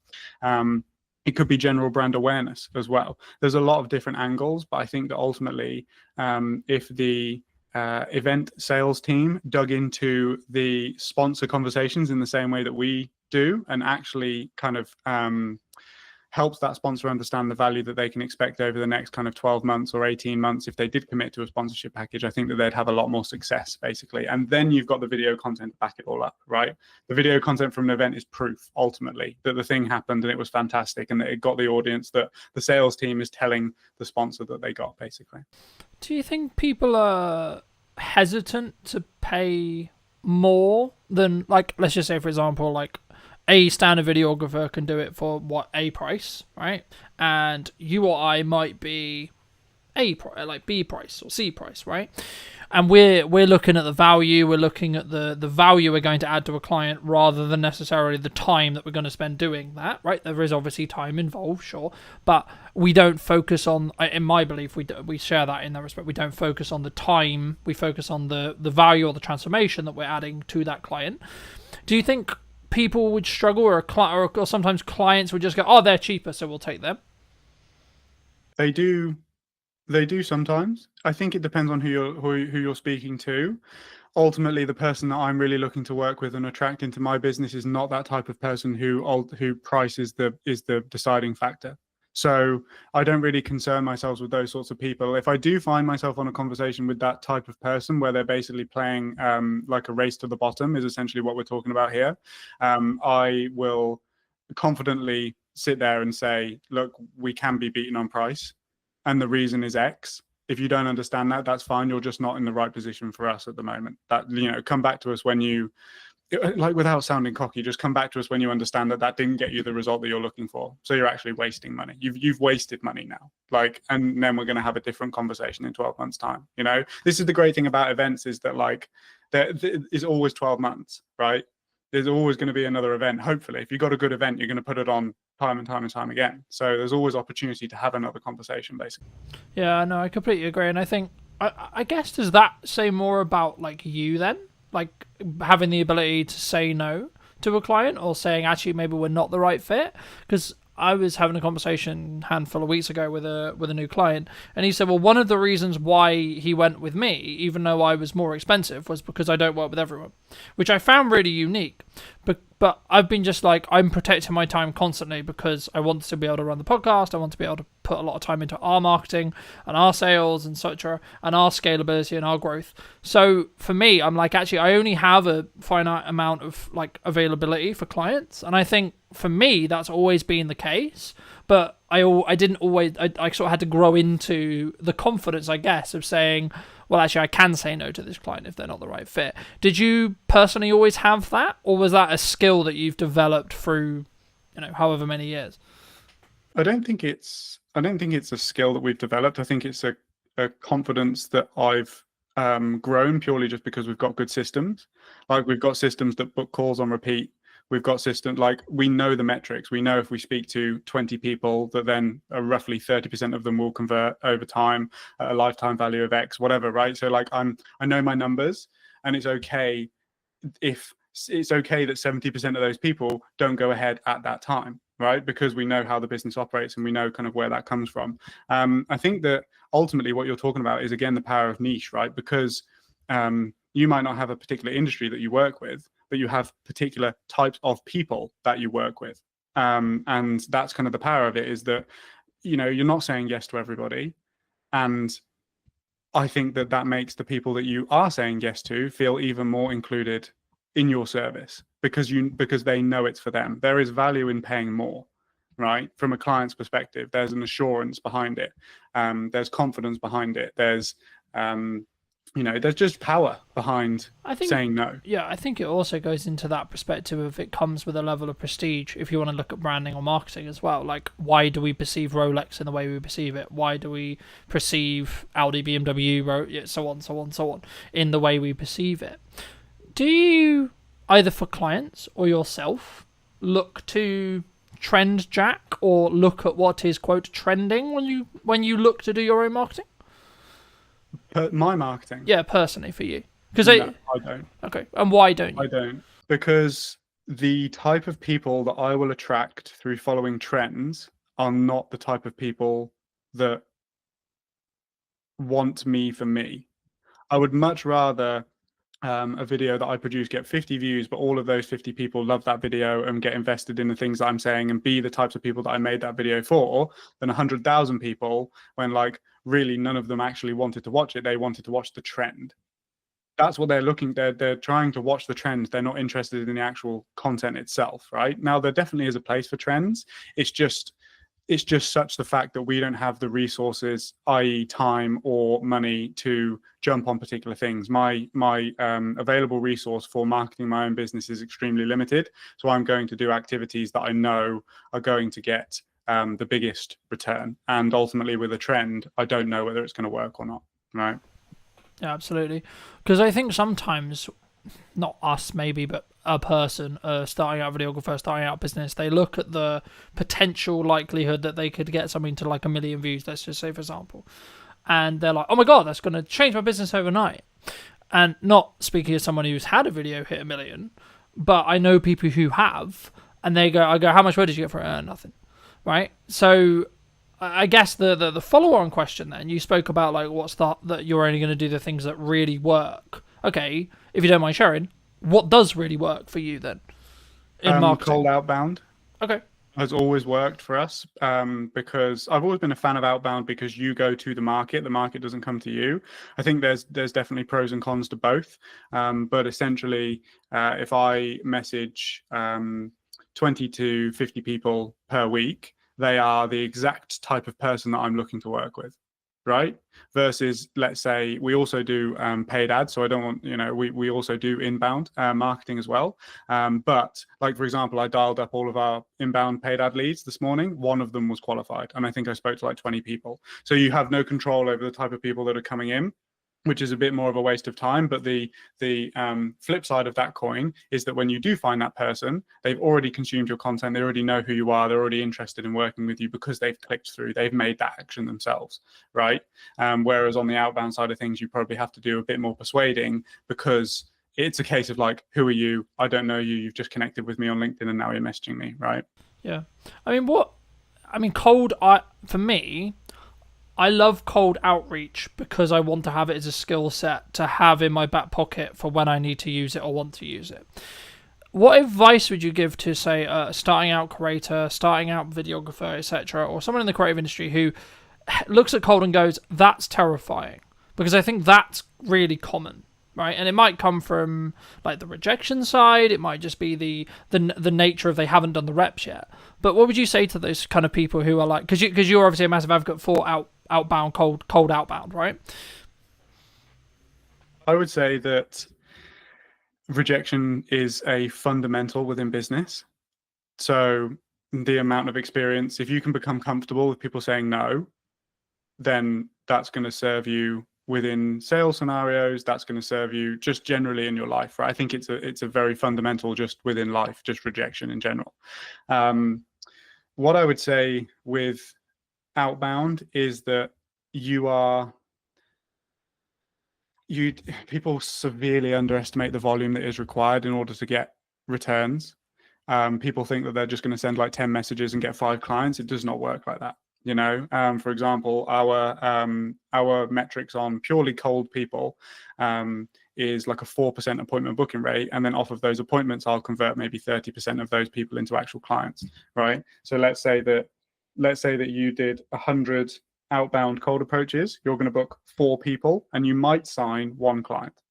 So it's going to take you a long, like it takes volume, it takes time. And then obviously with that volume becomes skill. You learn what works, what doesn't. You learn how to say things. You learn how to deal with objections in the DMs as well. Like a lot of people aren't saying no because they don't want to work with you. They're saying no because you're a stranger. It's just like when somebody knocks on your door, right? You're trying everything in your power to get out of that conversation. But ultimately there could be somebody that knocks on your door that could change your life. You just don't know. And I think you have to take the perspective of like, this client is going to benefit. It's the same as in a sales scenario, but like you've got to do everything within your power to get that person over the line, because ultimately you know that you can come in and change their business, right, through what you do, because you're good at what you do, right? Yeah. And I think for me, I mean, the mindset I heard from a fellow guest a handful of weeks ago was something along the lines of, I'm doing them a disservice by not allowing them to understand that I exist, right? Because exactly, and this sounds hugely egotistical. It does, right? It does.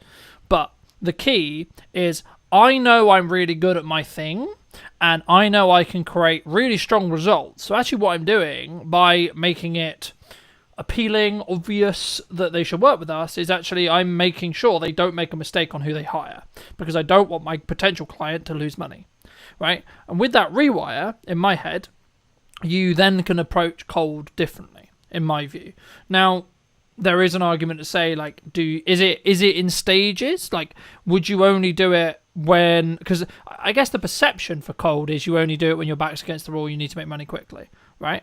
But actually, in correspondence to what you just said, that's counterintuitive, because you just said it would take a long time. So, is that true? Or is it actually just something that you just gain the reps of and you just do consistently, and that's why it works? No, I think that it's for us, it will always be a system that we have within the business. I mean, again, it's purely just based on experience, right? But it's always been the thing that's worked for me the best, be it cold email or cold DM.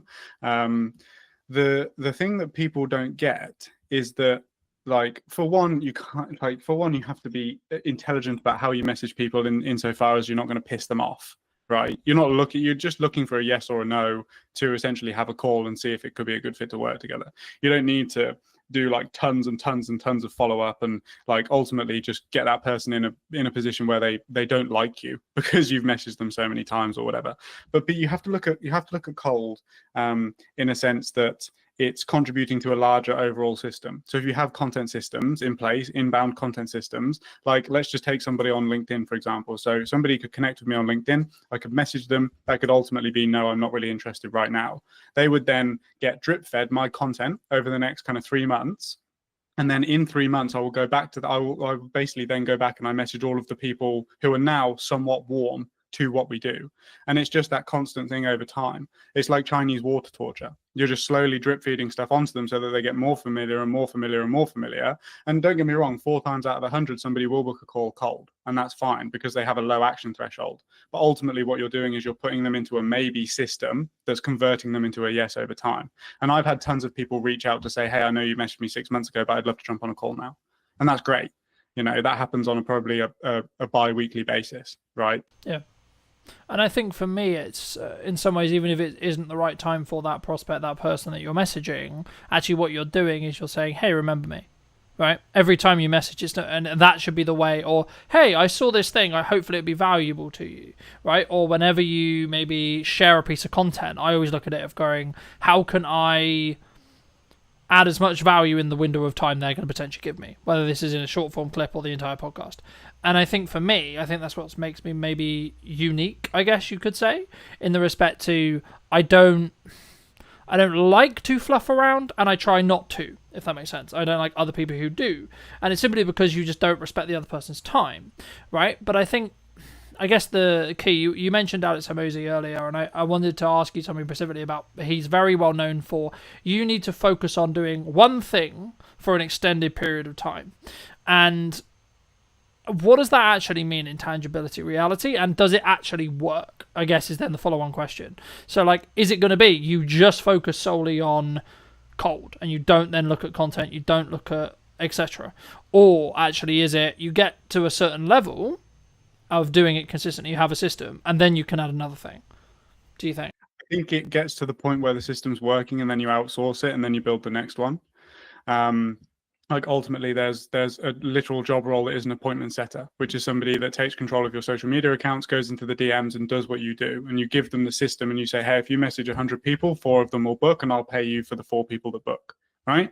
So I think that's kind of the process. I don't necessarily agree with this whole thing of do one thing and focus on it for a long period of time, because there are gains that you are probably missing out on by not having an inbound system. Like if you purely just do cold, right? Really, content is one of those things that we've always struggled with, purely just because I do it so much for the clients that then when it comes to doing it for myself, it's kind of, you're not you're not as open to doing it, right?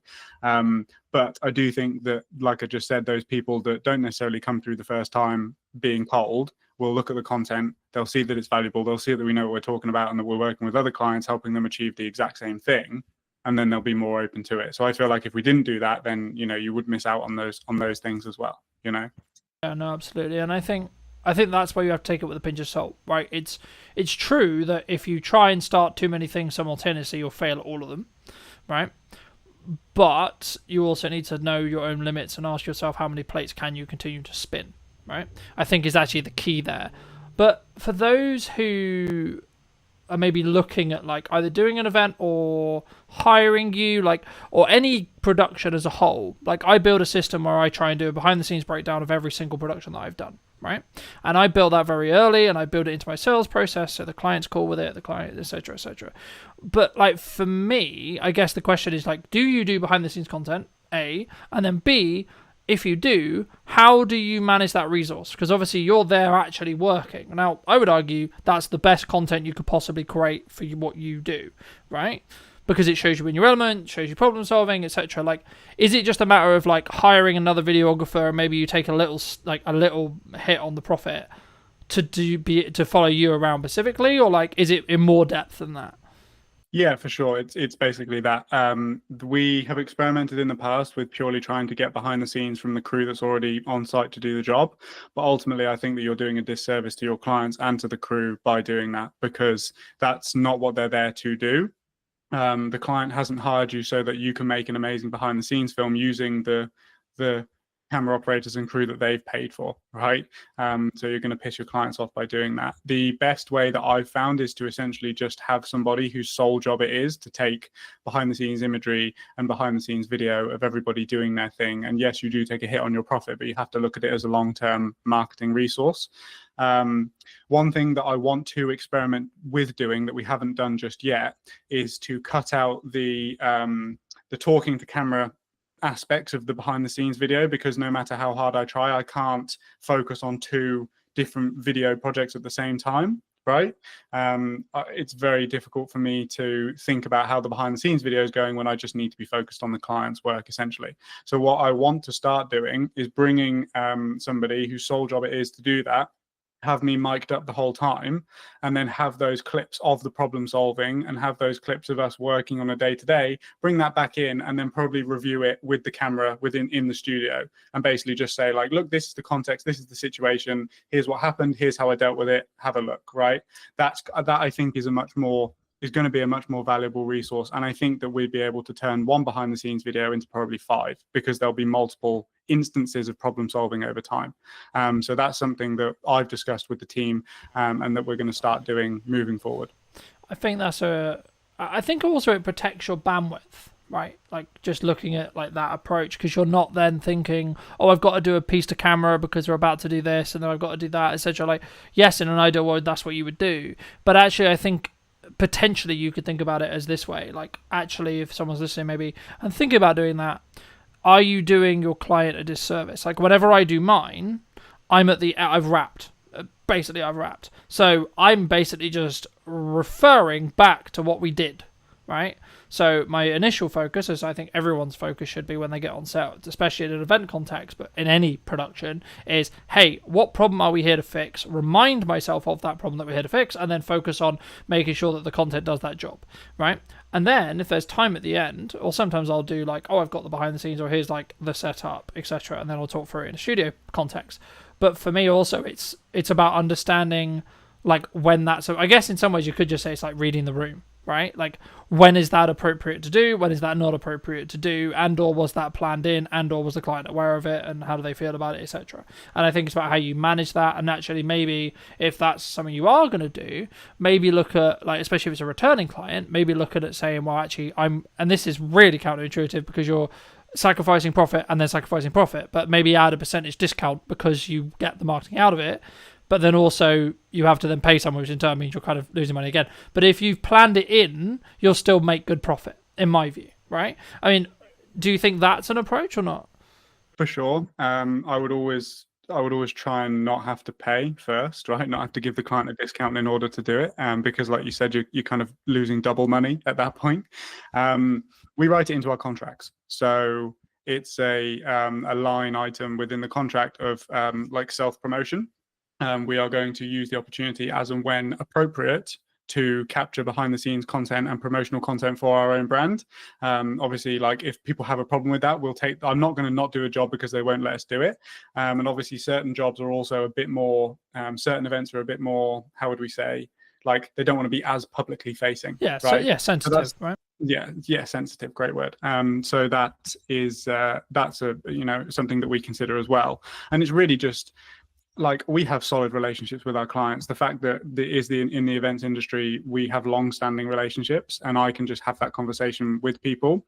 But as you said, it's a part of the sales process. It's a part of the contract. It's expected. And I think that most of the points of contention within capturing behind-the-scenes content come from a place where it was a surprise. They didn't expect you to whip out the camera and start filming yourself, Yeah, and it would also be kind of a reaction like, what the fuck are you doing, kind of thing, in some respects. And some clients love it. Some clients are like, it's almost double videos for them because it's showcasing their event and the way that you're capturing it and the behind the scenes and that sort of stuff as well. I feel like if you've got a good personality on camera, it's almost like having a promotional piece kind of for the event as well. But also other clients don't, and that's totally fine as well. Yeah, I mean, to give you the audience some context, I mean, I've done jobs which I can't even speak about because of NDAs, but also, like, it was just a conversation with the clients, like, yeah, this kind of isn't appropriate. The day's gonna be really busy, and actually half of this stuff, like, I'm not even gonna be able to use anyway or I'm gonna have to heavily blur like half the stuff in the background because of where we are, etc., etc., etc., etc., etc. So it's just like, at that point, you're just like, it's not really worth it. But for those people who really enjoy this conversation, they want to see more of your content, they want to connect with you, maybe they want to hire you to do an event or talk about that, etc. I mean, where's best for people to reach out to you? LinkedIn, best place. That's where I am most active in terms of the content. You'll find me there. It is me that runs the accounts, so you are actually speaking to me if you message me. So yeah, just send me a message there. Like, we're very easy in terms of the way that we go about things. If it's right for you and it's right for us, then we can talk about it. Magic. And there's a final question I'll add on, but it just jumped to mind as something that maybe you're challenging that I'd be curious on your perspective on, because I've watched some videos where you're talking about it. I mean, a vulnerability potentially of both of our businesses, we are very founder led, right? Clients want us involved in every single stage of the process. Is that just like the nature of it sometimes? Are you just like, okay, it is what it is? Like, that's, I guess, what I'm going to have to live with to be able to make the money I make and be able to run the business I run? Or is there a way you can transition it? I think that you can transition it for new people. I know that you left a comment on my YouTube video that I made, which is basically, it's just like, it's not an expectation that we're there. But I think ultimately, if you have a strong personality that people connect with, and half of the reason why they go with you is because it's you, then you are going to run into issues doing that with certain people. I think, like, pre-existing clients who have always known you to be the one that's there, but then also certain clients are totally okay with it and they understand it's a natural progression within the business process, right? It's something that I can't necessarily speak on too confidently right now because it's something that we're still figuring out. Obviously, if we're looking to scale to the point that we are, then I can't be involved in every single project because I just don't have unlimited time.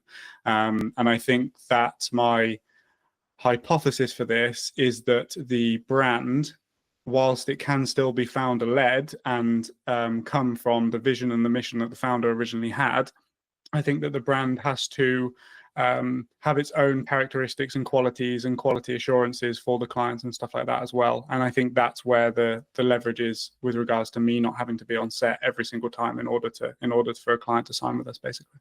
Yeah, and I also think to an extent in that respect you need to be overly transparent with the fact that you might not be, right, especially in your space, because obviously an event may be happening at the similar time to another event and actually you may want to actually serve both, right? And I guess, I mean, feel free to weave that your next answer into this as well, like that might be just like an advice piece that you need to give to some people of how you manage that. But I like to end the podcast by asking the guest, and you in this case of course, what would you say to 10 years ago to the younger version of you now? What advice would you give them? I would say that it's going to be a lot harder than you expect it to be, and that the people that you look up to online probably aren't giving you the most accurate depiction, as I don't, of the reality of running a business and doing this. But ultimately, it's the most fulfilling thing that you're going to do. Like, I love this. There is not a single thing that I was having this conversation with my cousin the other day because he's 19 and he's trying to figure out whether he wants to go to university or what he wants to do with his life. And I said, well, you have to ask yourself, and ideally you're getting yourself in a position where you would continue to do the thing that you do every single day, regardless of whether you get paid or not, because I would still do this, right?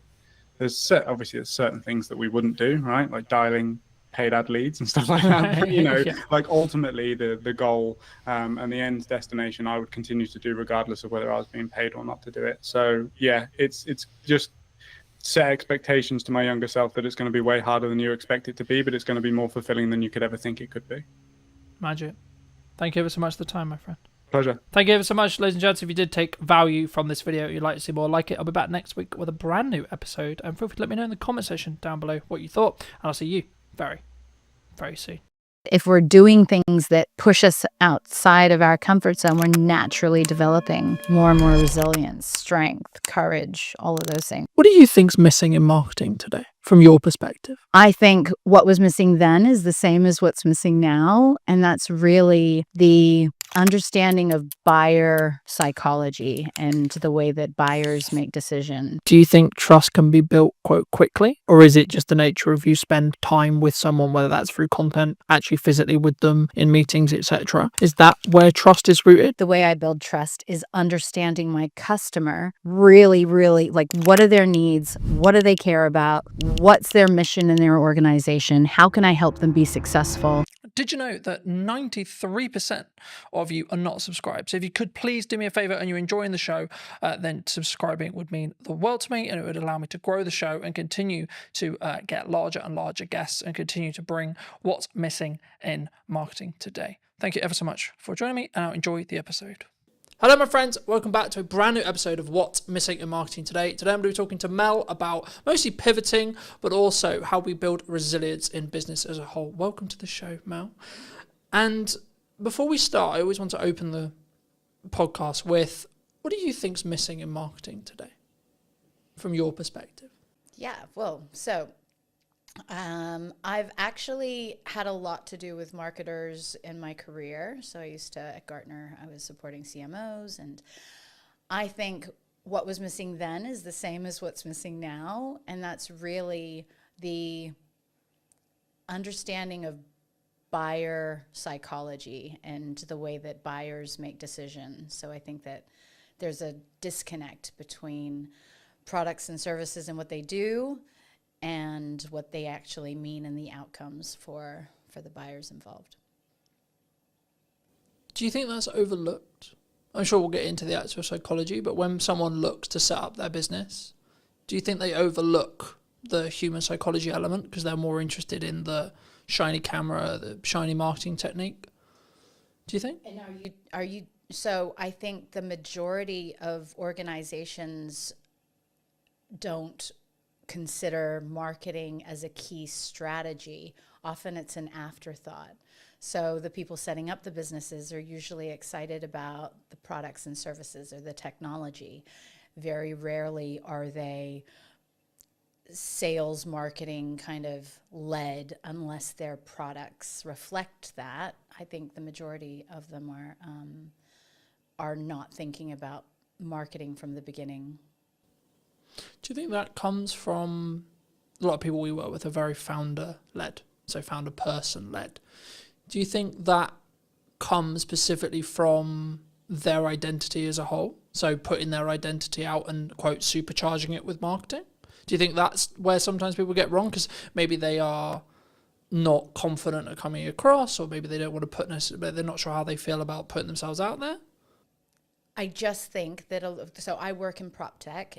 Presently, that's where my startup is. And a lot of the people I know come from the technology, their technology background, that they have technology backgrounds.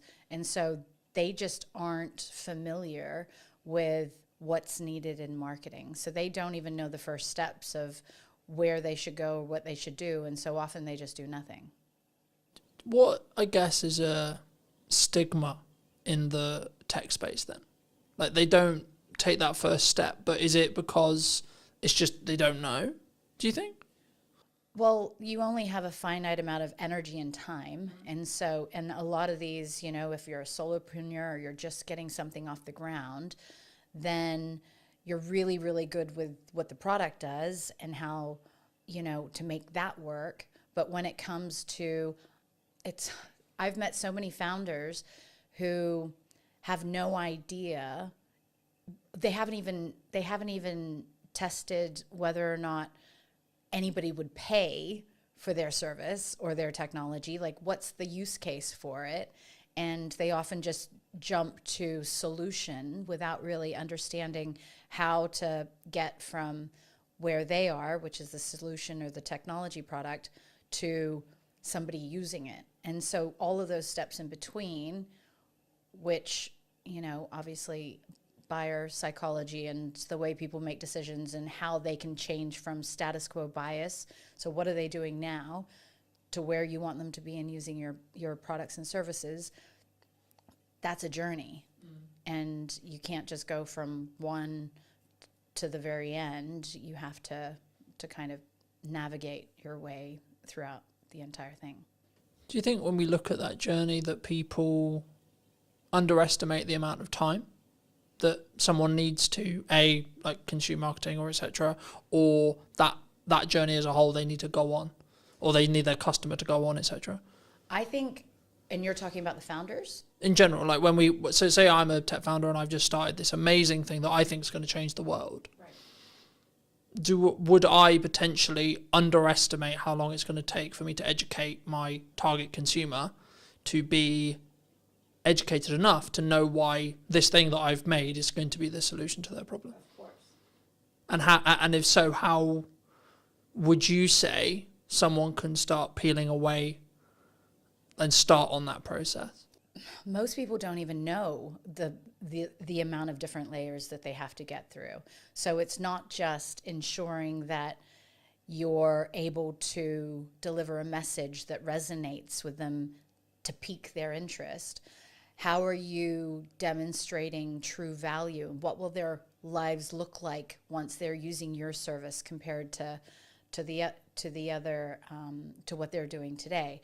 How is your service going to infinitely improve their situation? All of these different things, nobody really considers them. And so I think maybe they're like, okay, we'll do Google ads, or we'll hire a marketing manager that's very tactical and maybe just looking at how they can get clicks versus really penetrating that value that they're supposed to be creating in the mind of the buyer.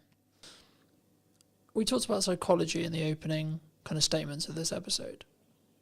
I think it's an underrepresented concept as a whole across the business realm, not even just in marketing. In my view, I don't think we talk enough about actually A, buying psychology, or B, the ticks or the the seeds that we need to plant psychology wise. But from your experience, from your perspective, what actually happens, like from a psychological point of view, when someone is maybe looking for something? So when I was working for a consulting firm that focused purely on the psychology and neuroscience behind how people make decisions in sales and marketing, I was amazed to learn that, so we're all programmed to stay safe.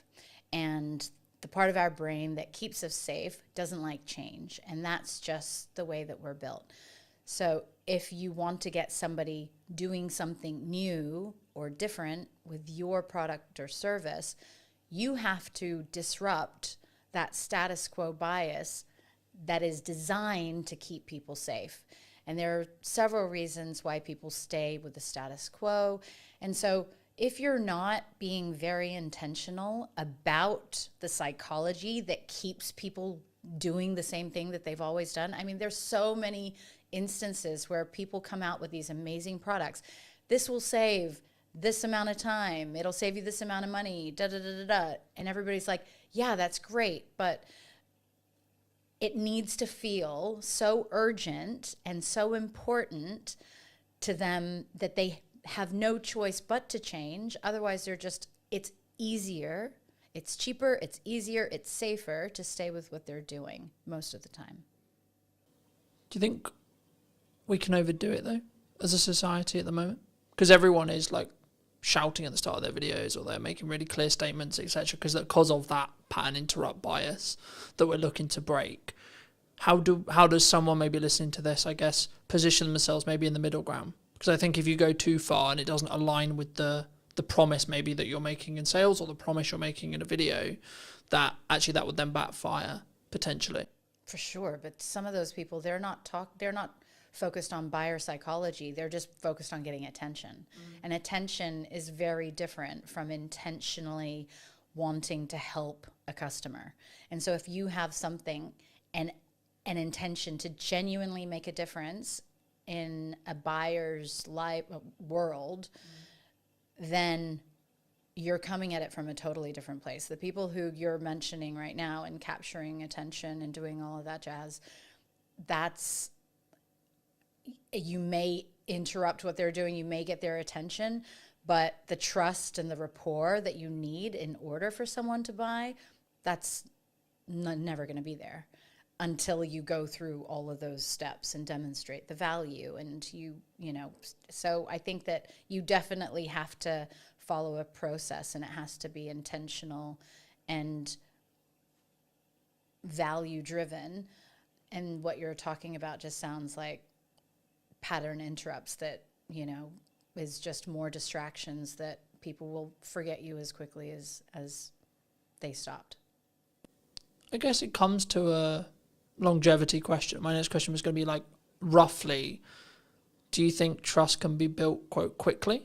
Or is it just the nature of you spend time with someone, whether that's through content, actually physically with them in meetings, etc.?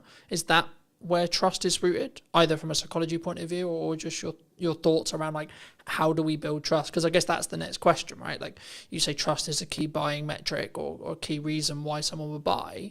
Okay, well then the question becomes then how do we build trust? Well, so it just so happened that I took a different angle with this when I was doing performance coaching and sales consulting. And in the sales training for these organizations, we were actually helping sellers build trust based on personality profiles.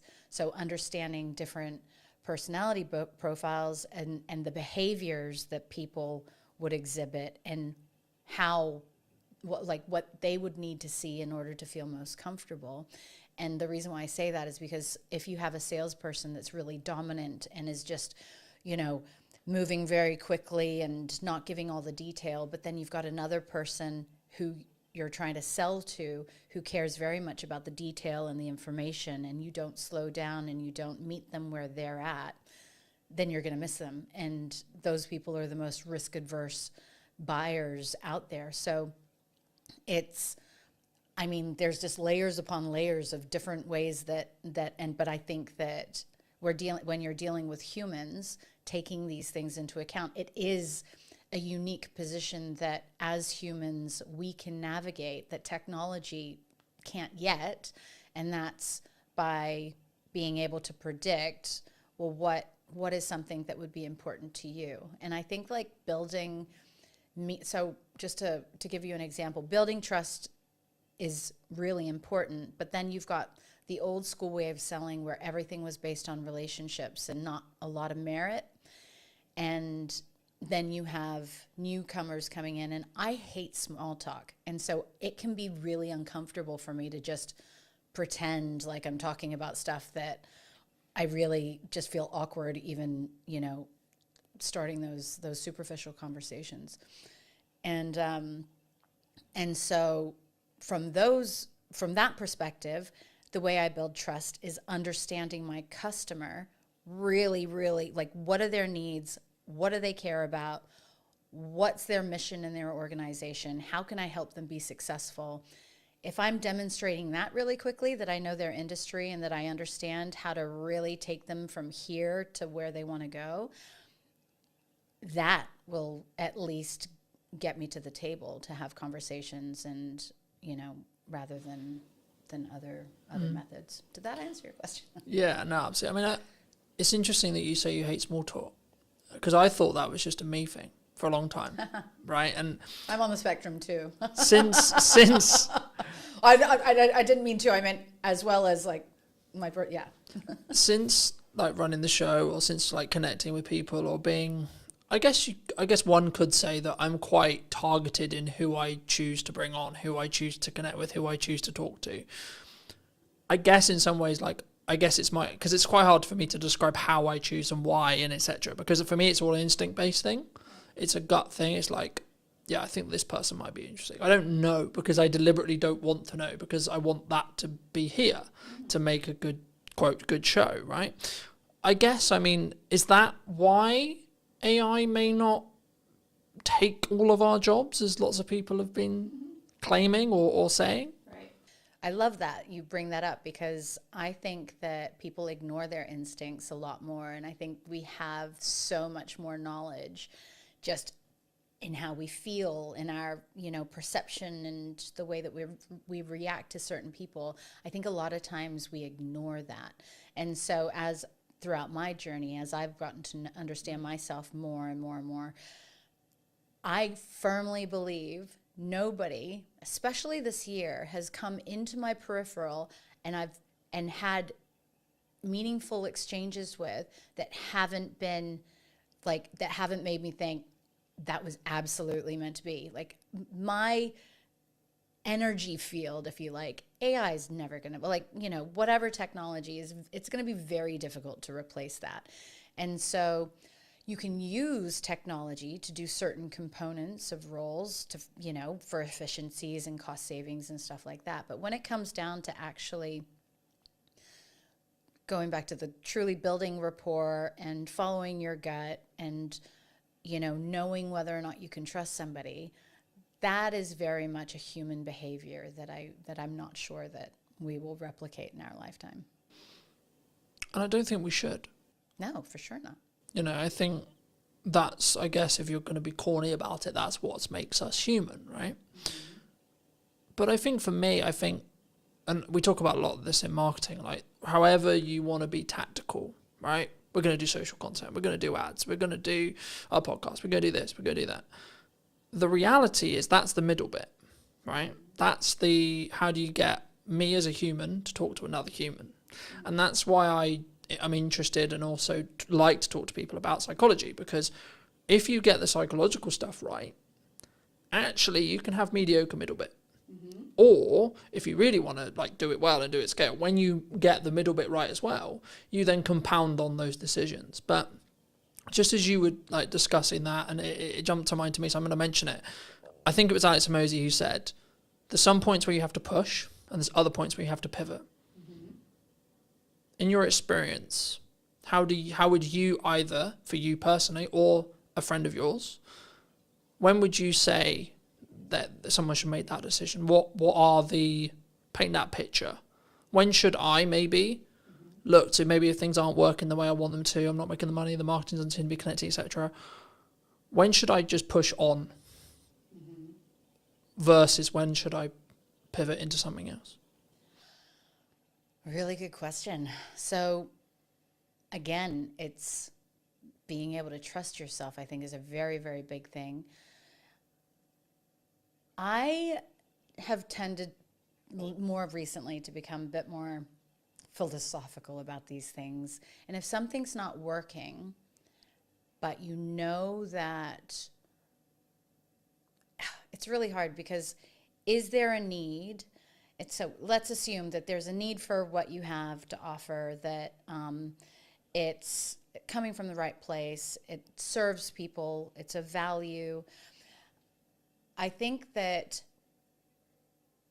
the ability to pivot means that you're flexible enough to realize that maybe the way that you're going about something isn't the right way for you to achieve success.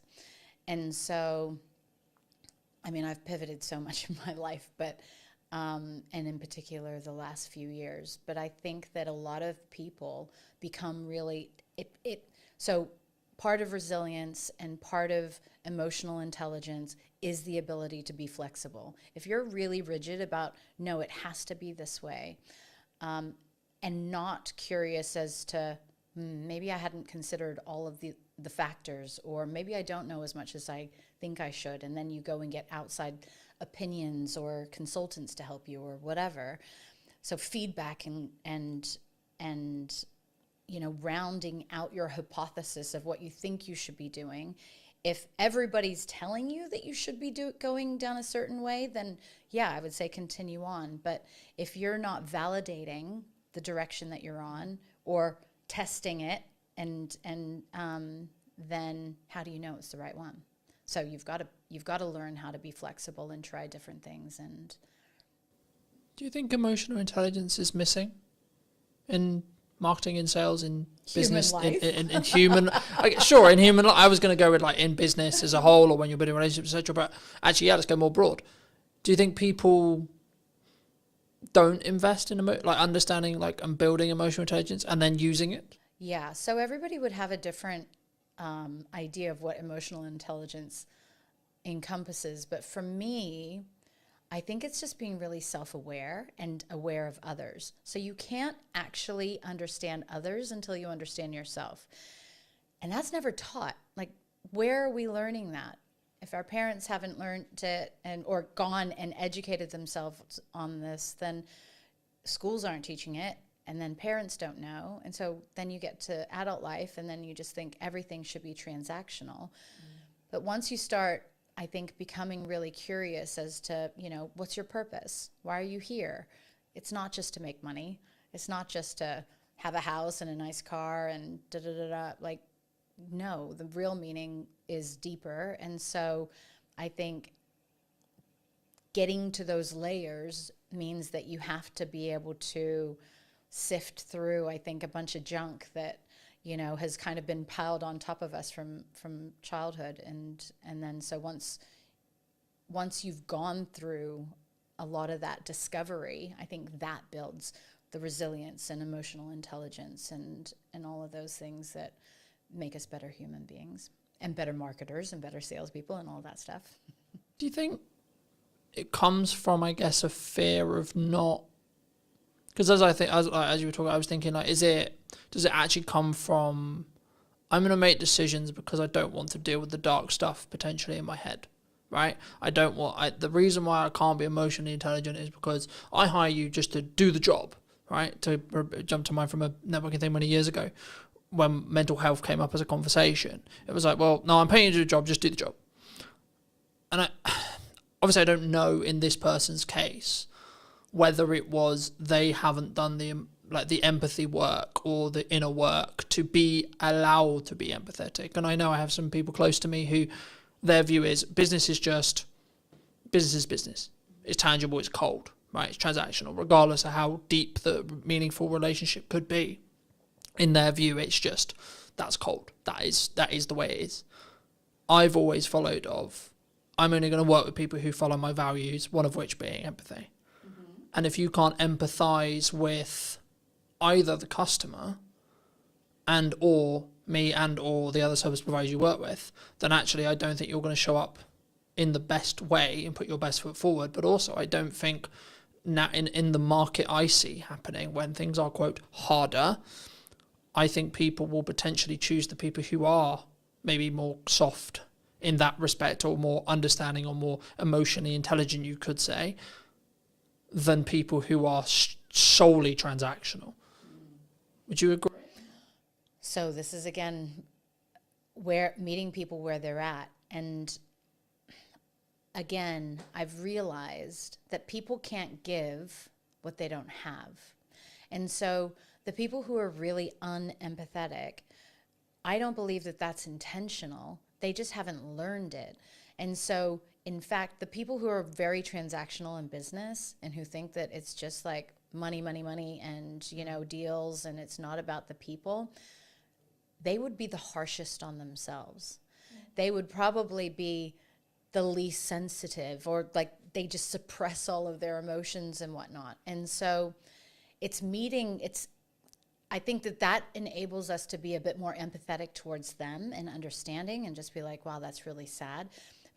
And some people have never even realized that they're going through life that way, right? So maybe they weren't allowed to express their feelings. And so seeing somebody in the workplace who's expressing their feelings is foreign to them. And so what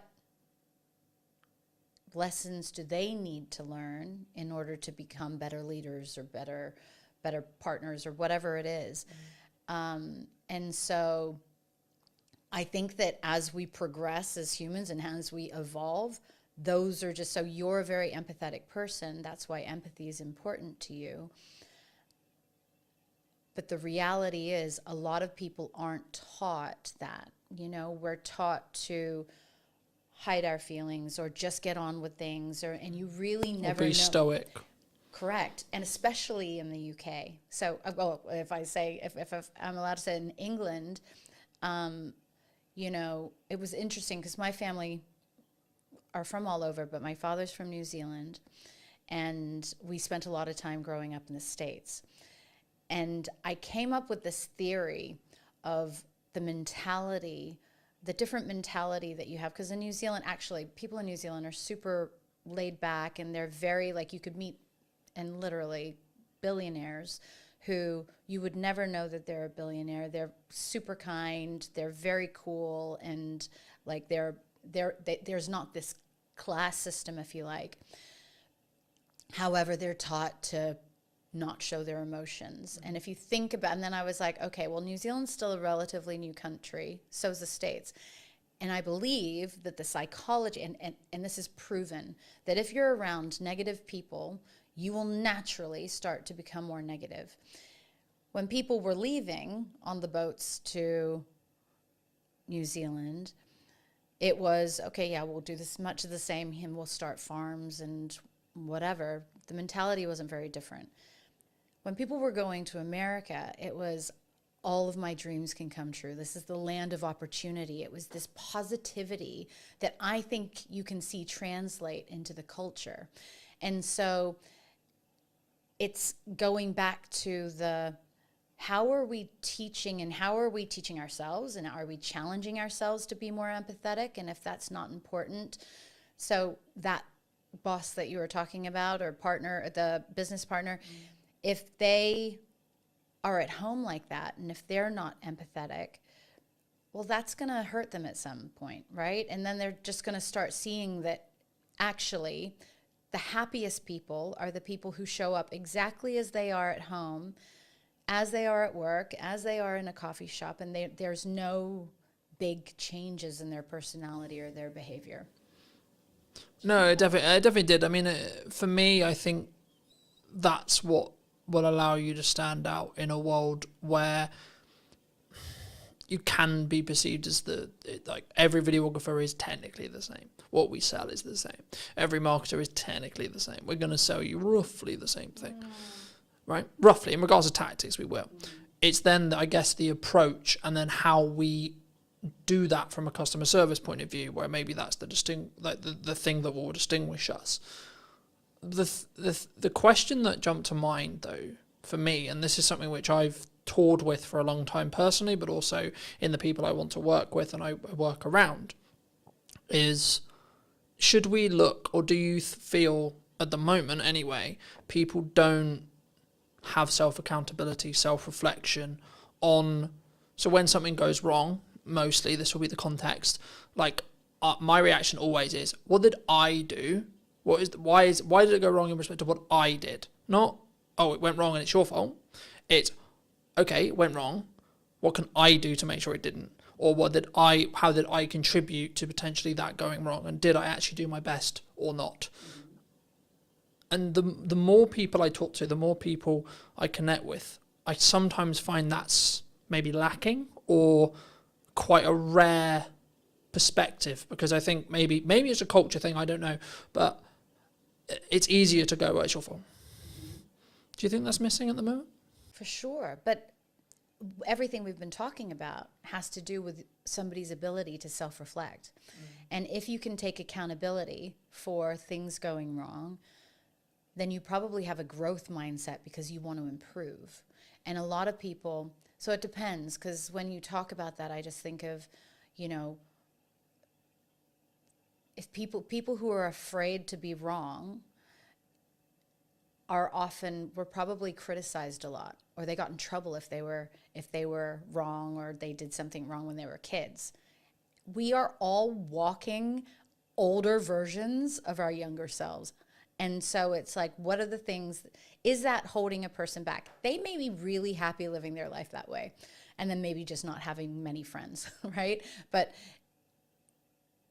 if you're really wanting to show up as your best version in work, for customers, for friends and family, then if you're not getting to some of the behavior that, if you're not questioning your behavior and how the way that you show up in the world could be a reflection of unhealed issues or traumas from your childhood, then I know it got kind of deep, but that to me is, you're only skimming the surface of what life can really be about. No, I agree. And I think, again, not taught anywhere though, mostly. I think sometimes, as I think about that, I think, well, why do I do it? Right. And I think I've been very, very fortunate to have the mother I have and have the values I have instilled in me from a very young age. And that's, I think, why I am who I am now, right? And how I show up now. But I think that's maybe, like, I'm fortunate in that respect, but I guess in some ways my assumption is, well, why shouldn't that be the case? Why isn't this taught in school, etc.? That thought process. And I guess it's a resource thing. Like, if I really sit here and think about it, like, that's why it's not. But I also don't want that to be perceived as an excuse potentially why we shouldn't. And maybe if the right people are listening to this, then I think it should be something that everyone is taught how to do, because of the stuff we obviously align on, which is, once you can do that, you can actually empathize and fully understand. And actually, to be completely honest, if you're being really selfish, you will make more money. You'll be a better marketer. You'll make more bottom line revenue. You'll be braver. You'll have more courage. You'll back yourself. There's tons of benefits. Is it a resource thing, or is it just a lack of knowledge? There are a ton of people out there that have done the work, that have invested in themselves and I guess that's one of the reasons why I built KindStay, right? So I have an incredible network of well-being experts, neuroscientists, psychologists, nutritionists, who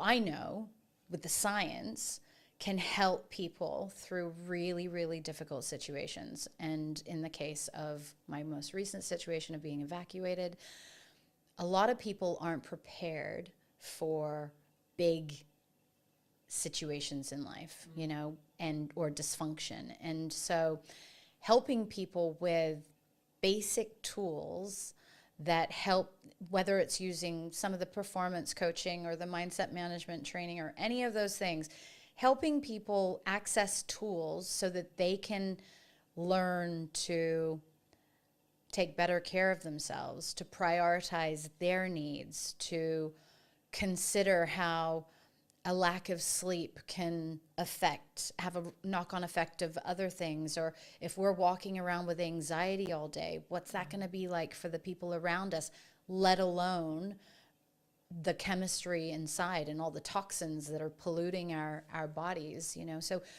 I think that the schooling system has a lot to learn, but I also think that the schooling system in the most basic form is totally flawed anyway, and it's kind of a structure to keep people in boxes. I think it's important, though, to, I guess in some ways, establish that if you look at traditional education, it's for the employee, right? And I guess for me, I mean, why would, I guess, a society build that? Is that because that's the odds that most people are? But like, and then I guess the follow-on question that comes from that is, for me, is it because I'm a dyslexic? Is it because of the way I'm wired? Is it because of the upbringing I had that was like, oh, actually, that's not going to be the case. That's not going to be why I potentially am going to be an employee, or why maybe I'm not best fit for an employee. Because for me, I've always understood that, yeah, sometimes I'll have to do that for a means to an end, but that's not where my quote calling is. Right. Is it natural? Is it something that we would always continue? So there are theories that, you know, the designing of schools is because it's not in the best interests of certain layers of society for everybody to be out of the box, to be creative, to be challenging the status quo, to question the teacher's That'd be easier, curriculum. wouldn't it? If you're going to go down the whole government like control thing, it's not government. I'm thinking beyond government, like much higher up. I think government's just in place for control. Now, just on the dyslexic thing, I was advised that I likely am dyslexic also, and school was very difficult for me, but I managed to BS my way through most of it. It's interesting that you say that, because I think that it's in the best interests of the haves and the have-nots to keep people ignorant. And, you know, it's until people start really digging deep into themselves and going, you know, getting curious, that we could actually break out of that. I think to an extent that's true, but I think people aren't, I also stand by that not everyone should be an entrepreneur, right? We're in a world right now where so many people potentially did think it was cool, or maybe do think it's cool to be an entrepreneur. I've always understood that, yes, it comes with its own success archetype, but actually in reality, I wouldn't describe it as cool. I would describe it as it needs to be in line with who you are, and you need to be willing to do the work. Yeah, totally. There's never going to be a world ever, no matter what kind of education system, where everybody has the ability to be an entrepreneur. It's tough, right? And the only reason why I got into this lane was because I wanted to solve a problem that didn't exist, and I wanted to align my core values, which was standing up to injustice, helping people, and providing transparency and fairness. Those are my core values. I had always been ridiculously successful in my corporate career. So top performer, achieved things that nobody else could, was the first in many instances. And I had this really high self-belief that I could do anything. An entrepreneur, like starting my own company, absolutely humbled me. I was so humbled after the first year of not making £1 and having spent all of my savings and everything into this, but also probably not validating and doing all of the stuff that you're supposed to do before you start a business. If I knew then what I know now, it'd be totally, totally different. And that's the thing, right? So it's what kind of tools are we leveraging in order to go down that path? I feel, though, entrepreneurial kind of paths can happen just by believing in yourself. And actually, I think that if everybody believed in themselves, then they could become an entrepreneur. And that could look like you're really great at nursing. So instead of going and working for a hospital, you start a nursing patient care facility or something like that. Or it could be that you become a consultant because you're a really great engineer and you know lots of companies need your assistance instead of going and doing the 9 to 5. I actually encourage as many people as possible to take all of their amazing skills and work for themselves instead of working for other people, because you will be infinitely happier and you'll also probably be infinitely better off. But you have to go and get the business and stuff like that. So it depends on whether or not the rest of the stuff adds up. Do you think that's a lack of confidence thing? A lot of times, yeah. Because I think for me, I've always understood that it's in my control. If it goes wrong, it's on me. But also if it goes right, it's on me. But I've always understood that, and that's why I guess I have the self-belief, self-confidence, etc. from me personally. But I guess people want the security, they want the excuse, they want because I kind of agree with you, but I also in the next breath don't agree with you in the respect that everyone can be, but I don't think everyone should be. No, 100%. So I think everybody can be, but actually because of our personalities, there are personality types that naturally are risk adverse. They need security. They need stability. They're happy doing the same thing over and over and over again, never getting promoted, never doing the same job for 40 years, retiring, and then they've got a pension. They feel happy in doing that. I couldn't imagine doing that. But we're all built differently, and I feel like we all have different levels of evolution within us, because yeah. But I think that needs to be, it needs to be you. That needs to be your decision. That needs to be your core, right? I've always understood, and I was out on a run yesterday in the rain, that was okay, I know for a fact that 95% aren't going to do what I did today. Right, and I know that that's my advantage. Right, the grit is when things get hard, and I need to lean in. I need to do the difficult things. I need to work the extra hours. I know that is my advantage, but I know that through years of doing it, and I know that's what I get fired up for it. I'm yes, right, okay, let's go. And I don't wish a bad economy or a bad situation on anyone, but I know when things get quote harder, I'm great, I'm gonna thrive then because I'm leaning into that uncomfortability. Mm-hmm.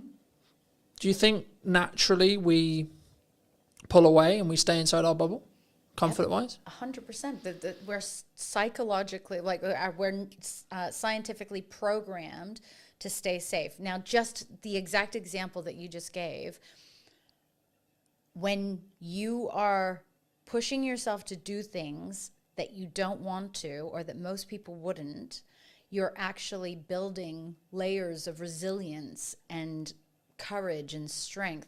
And I would have those exact same thoughts. So during the winter, I think I started just before this year, but I decided on New Year's Day that my Lumi cold water pool that was sitting on the balcony full of water, that every day I would go and sit in that for 5 minutes.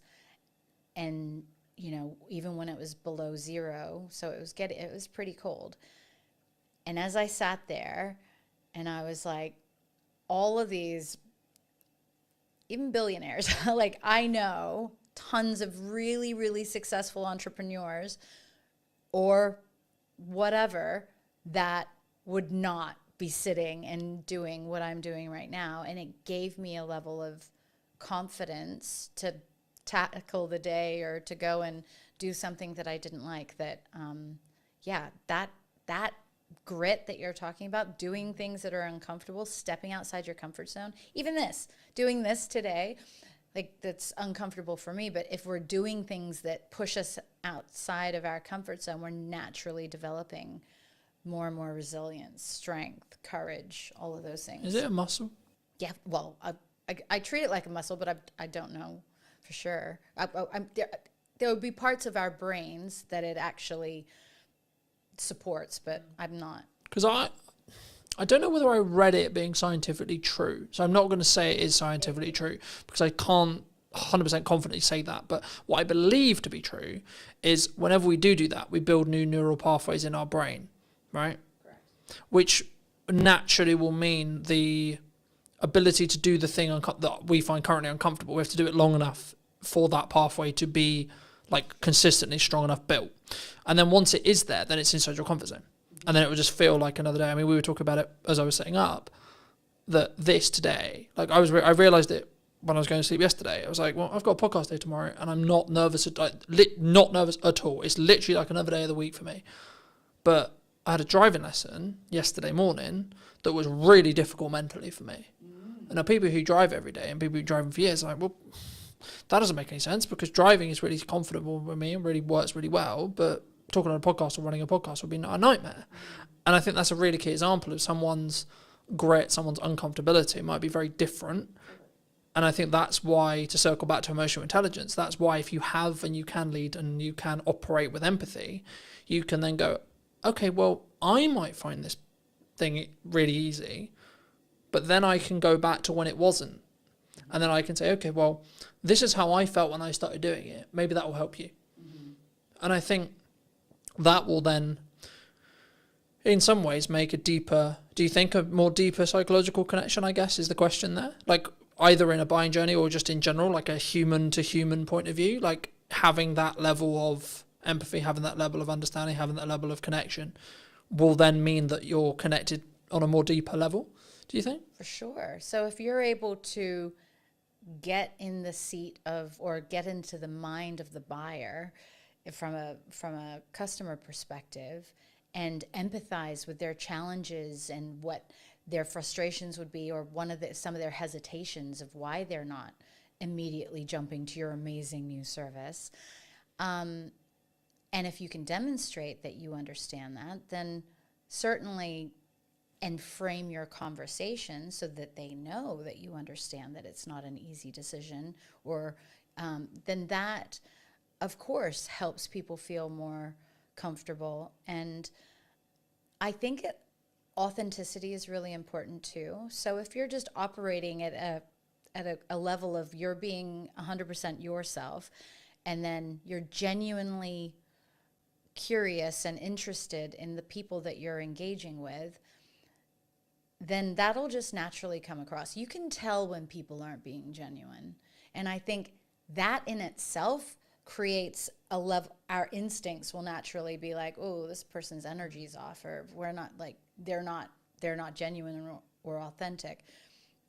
And I've made that judgment a lot of times. Well, so that's probably one of my areas for improvement is because sometimes people just aren't comfortable in themselves, or they're not comfortable being totally open and honest and all of those things, because that's just not something that they have learned how to do. And so rather than just thinking that, oh, they're not on my wavelength, or I don't feel like they're authentic, maybe they just don't know how to be. And going back to your guy who wasn't empathetic, maybe he just hasn't learned how to be yet. For those who've really enjoyed this conversation, they want to maybe hear some more from you or see some more of your content, etc. I mean, where's best for people to either see that or reach out to you if they want to? Yeah, so, well, I would say that the two things that I've did some recordings on, which was intrepid thinking around how to be bold in the way that we're thinking and challenging the way that we're doing things in order to achieve progress. So the intrepid thinking, I did put that up on YouTube, and there's some cool clips on there. And then the diversity minded podcast too, because actually being diversity, like we talk about diversity in terms of maybe more aesthetic things, but I really love being around people that don't think like me or don't behave the same way that I do, so that they can challenge my own perceptions. And I mean, not too, so if they're like really extreme in their beliefs or their views, and I don't believe that they're right, I mean, we have to have, aligned values, but I enjoy people who think differently and who show up differently, because then it helps me be more conscious in how I move and behave. And I think we never want to get too comfortable. If we're just moving through life like an autopilot, then we're missing everything. And that's definitely not a fulfilling way to live, in my opinion. But kindstay.com. So that's my latest initiative, and I'm really excited about the disruption that I intend to cause in the housing sector for landlords who are wanting to make more income off of their properties, and then also the residents who need to consider their well-being when they're going through difficult housing situations. Thank you so much for the time. Yeah. If you were going to leave or talk to the person, Mel, 10 years ago, what advice, if you were going to give advice to her, would you give? Yeah, that was probably that was the beginning of my journey of doing the hard work on myself. It would be that you don't know everything, that a lot of your responses to the world are based on the challenges that you've had growing up, and the person that you need to really show love to first and foremost is yourself. So do it quickly, because then you can be really, really awesome sooner. And thank you ever so much for watching. If you did enjoy this episode of What's Missing in Marketing Today, I'll be back next week with a brand new episode. And why not be subscribed so you don't miss it? I'd love to hear what you think in the comment section down below. And I'll see you very, very soon. The biggest mindset shift for me was understanding it's not actually about you. No one gives a shit about what you look like, sound like, etc. You are a catalyst to the information in your head. That's it, full stop. The honest answer is we live in a world where people binge watch their favorite shows. They watch a lot of social media content, sit and watch TikTok for 7 hours. It's not about whether it's, quote, it's the only question for a viewer is it valuable? If I was running a business and I needed clients today, I wouldn't be doing marketing. I'd be doing cold outreach and I'd be ringing 100 people a day or sending 100 DMs a day. The honest answer is I didn't have confidence at the beginning, as you will see if you go back and watch. And in answer, specific answer to your question of how do I get confident, how do I talk today, etc. Number 1 is preparation. Number 2, you need to know your shit. And number 3, you need to focus on 1% improvement. Welcome back. Is everyone feeling a bit more refreshed, ready to go into AI? Yeah. Cool. Is there any questions on the first half before I move away from it? Or any other specific challenges you have with AI or use cases that you either want to share? I really like your journey on like how you started becoming as polished as you are now in your videos and stuff, because I've seen your earlier stuff and it's pretty crap. Now it's good. So I think it's important for everyone to know, because I speak for most people in this room, I'm sure none of us could do what you're doing currently, but kind of if you could just explain how you kind of got the confidence to start putting out the crap. Like Gary Vaynerchuk talks about it a lot, right? Well, he talks about wine for years before anyone watched any of his videos, and now he's got millions of followers and millions in the bank. So. The honest answer is I didn't have confidence at the beginning, as you will see if you go back and watch, right? Please do, it's fun. It's hilarious, right? But the key point is, right, I could have deleted all those videos, right? I could have done. They're my videos, they're on my channel, I can do whatever I want. The reason why I haven't is because it shows my progression from then to now, right? So to give people really quick, brief context, and feel free to ask in a little bit more depth, but I started creating video content when I was, I want to say 13, 14. That's a fun age. You can't even speak right at that age, but there you go. Around the gaming sphere, etc. Anyway, fast forward to starting in Brunner Media, 2018. Wanted to document my journey from point A to point B. Cool. So I was like, well, I'm starting now, so let's just film what I'm doing, right? And in answer, specific answer to your question of how do I get confident, how do I talk today, etc. Number one is preparation. Number two, you need to know your shit. And number three, you need to focus on 1% improvement. In a nutshell, that's it. But also understand that you will get better if you keep going, regardless of how uncomfortable it is. Right? We may not get onto it today, but there is a section of workshops I've done where I get everyone in the room to film their first video. We can do that if you want. See where we are. Everyone's like, no, I'm not doing that. Okay, but the reason I expect, I don't know, but the reason why I expect most people are saying that is because A, they're self-confident, so they don't have the self-belief, self-esteem in themselves to be able to do that, or B, they have a technical hurdle about why.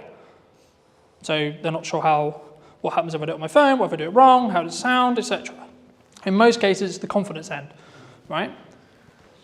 Does that help? Does that help? Because that's, I mean, my story I've told a million times. There's videos of me telling the story if you want more in depth, but... And how many people have come up to you and told you the original crap? Because there's not many people that have probably looked into everything, because obviously we're talking on a deeper depth, so... I think... Not many, I would assume. Yes and no. I think it's subjective. Because at the time, it was the best I could do. So I think what John is referring to is probably the stuff that I started in 2018. Yeah. 28. So 5 years ago, so 23. I've never really been big on social media until we started working here. The thing is, you don't know what you don't know, though. You have to Yeah. start somewhere. You can only do with what you've got, and that's it. I think delivering knowledge is the key. You've got to add value. The thing... All of you sat in this room know most things about the hospitality industry that most other people don't know. And I think you need to understand how much knowledge you have that most people The don't. biggest mindset shift for me was understanding it's not actually about you. Yeah. No one gives a shit about what you look like, sound like, etc. You are a catalyst to the information in your head. That's it, full stop. My issue is though, because of the nature of my work, is how much, you say about adding value, I get it, but how much of what I give away is taking away from the service that I actually offer? That's common. Yeah, that's common. I think So that's... is it what you feel you know that you don't want to share with other people to then know? Yeah, because I'm a coach. So I mean, the easiest way is chefs, right? So I can talk about what I know. Now, we had chefs, but I don't want to share my recipes. I'm like, why? No one's going to do what you do, and that is so true. Gordon Ramsay goes online, he gives all his recipes away. People still go to Gordon Ramsay restaurants. Because the key is that they will want the personal service. When you do content, you have to be generalized. Okay, I can't go into as depth unless this room was just purely filled with hospitality or just purely filled with retail or just purely filled with etc. Because there's multiple sectors in here, I can't go into, or I shouldn't go into, specific detail, and it's more of a generalized concept, ideas, this is principles, etc. that hopefully you can take away and add to, right? The key, in answer to your question more directly, is you have to give the credibility and lead with the value you want to add to your specific person. And then what you're doing by doing that is saying, it's kind of like having awards. It's by saying, yes, I actually know my shit. Because anyone can say I'm a coach. Anyone can say I'm a video professional. Anyone can say I'm a good marketer. Okay, so I can say I'm a good marketer until I have to stand here and prove to you I'm a good marketer. And then I'm a good marketer. If I can prove it and it actually works for you, then I'm a good marketer. If it doesn't, I'm not. AI. Most people will recognize this. This is ChatGPT. It is one of many large language models, right? I would probably say the biggest one, the one that most people understand, hence why I'm using it today. You can also use perplexity, etc. And all of these things, in most cases, will work with other AIs, your custom AIs, etc., etc. What I'm going to talk to you and show you today is the principles that I would use it in content creation. Okay? So, before we start, who's used this bot before? Everyone in the room. Wonderful. What would be your use case for ChatGPT?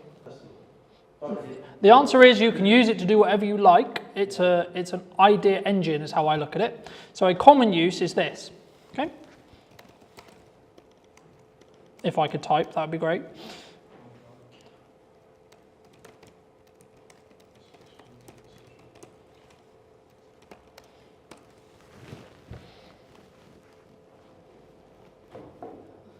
Who's typed in that prompt or something similar?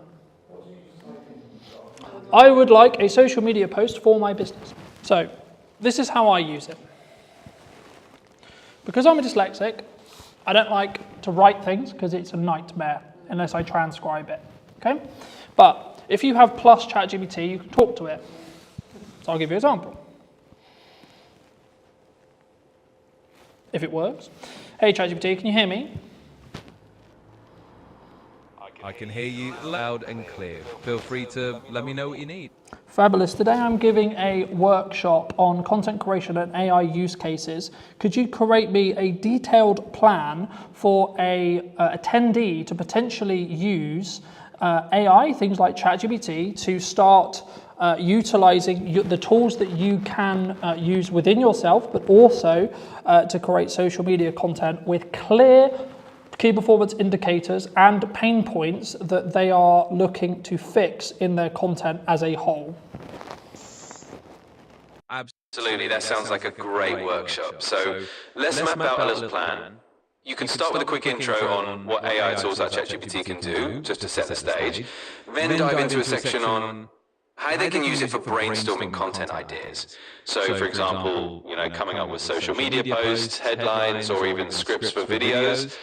Then you could move into a hands-on piece where you actually have them practice. They could bring a real piece of content they need to create and kind of workshop it using AI to help them refine it. In terms of key performance indicators, you can definitely talk about things like engagement rates on their posts, how much time they take. So then ChatGPT would list all the things I just asked, right? And that's just me talking to it. So those who are not confident and don't want to sit here and write a big article, if you're a writer, do that, right? The key when you prompt is to be as detailed as humanly possible, right? What a lot of the pain points I expect is we've written a social media post using ChatGPT and it sounds like a robot's written it, right? Yeah? Okay, so I'll do another example very quickly. Hey ChatGPT, can I please have a social media post thanking all of the attendees and everyone who attended my workshop this afternoon? Keep in mind the current tone of voice I'm speaking in and the following key points. I would like to thank the attendees for coming to my event. I would also like to summarize some of the key points that I made, such as content distribution, content styles, and algorithmic changes. Could you please draft this post so then I can share more feedback with you on this post?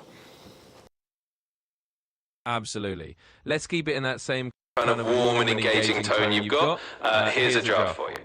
Hey everyone, just want to send out a huge thank you to all of you who joined the workshop today. It was fantastic having you there and I really appreciate you taking the time.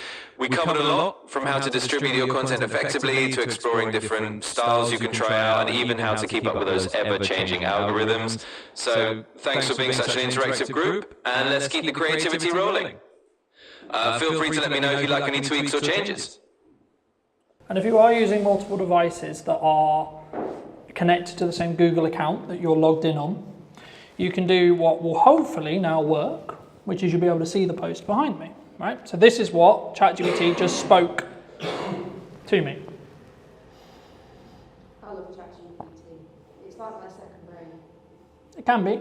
There is things to be aware of though, and there is a cognitive question, a cognitive conversation around should you utilize ChatGPT, how should you utilize it? Because if you're getting ChatGPT to do the thinking for you, then you're not thinking. Now there is an argument, there's now some studies are coming out to say, actually, if you're using things like ChatGPT to do more advanced thinking, so that it's doing the grunt work, it's doing a lot of the smaller scale thinking, and it's opening up your brain to allow you to be able to create more, then actually your cognitive ability will be higher than you would without AI. Something to think about. When I noticed that and I was worried about my cognitive ability, I started reading physical books as a principle, because I'm constantly aware that I'm on devices all the time, right? So I know that cognitively it's going to hurt. Especially if you have specific brand guidelines or specific terminology or specific things that, like, it can get it wrong, right? It can get facts wrong, it can get stuff wrong. So it's not like this fix all thing, it can get stuff wrong. The thing it will do though is it will be quite obvious when it gets it wrong. And it's very, especially now, it's very well known for once it gets something wrong, it will then, because it's learning from everything it does, it will then cause a trigger of getting it wrong. So unless you do what's called a negative prompt, which is saying, these are the things I don't want you to do, it will just go a bit crazy and a bit weird. Something I would like you all to do, if you have your mobile phones, laptops, etc., is either go to www.chatgpt.com or download the app ChatGPT on your phone if it's not already. And just while you're doing that, something I want you to think about is what is the specific challenge your business, your personal brand, whatever it is that you do has right now. What's the issue? What's the challenge? The thing that's stopping you from growing, the thing that's stopping you from moving forward? Is it a marketing challenge? Is it a sales challenge? Is it a communication challenge? Is it who I need to talk to, how I need to show up? Is it confident? For those who were concerned about confidence, is that the issue? Is it confidence thing on video?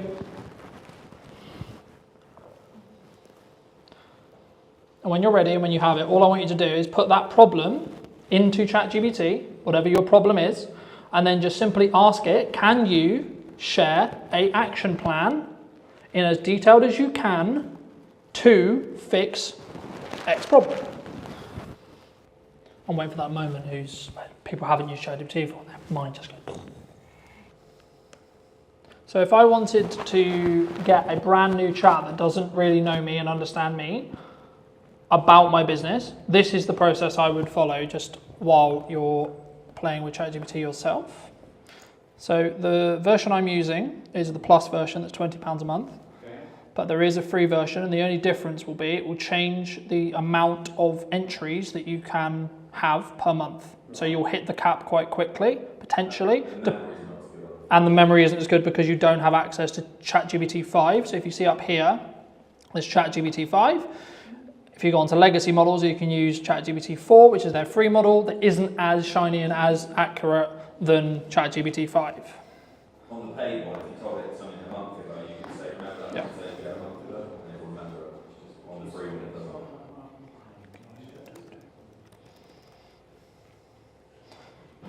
So the first prompt, I'm going to share some information about my business. Please read and understand it, and then I'll tell you what I would like you to do with it. So at this stage, it is literally just going to try and read and understand what I'm going to give it. Right? I'm going to use the copy on my website.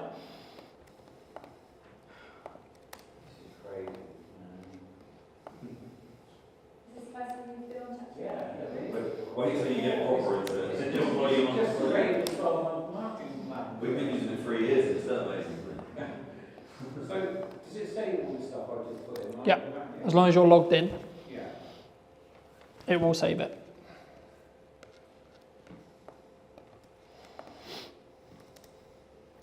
And you can manipulate, is probably a strong word. If say you win an award, you can like send proof of that award to ChatGPT and say, do you not think this would be great if you recommended it to people looking for X, Y, Z in this area? And it then kind of will find that on the website where, yeah, that's legit. And then say someone was looking for a coach on cognitive behaviour, it would recommend you in the area because you told it about it. It's really clever. Something else, I don't have any files on this computer because they're on at home, but something else you can do is you can click on this button here. you can add files either from Google Drive or from your computer. So this, you can add images, you can add documents, you can add transcripts, etc. And what you can ask ChatGPT to do, and this is what I do with most of my podcasts, is I'll export a transcript from the podcast, and I will say, this is a transcript between myself, person A and person B. I would like you to tell me what the key takeaways are, choose 3 of them, from this entire conversation, and where the timestamps are, because in my app export, it will show at 42, etc.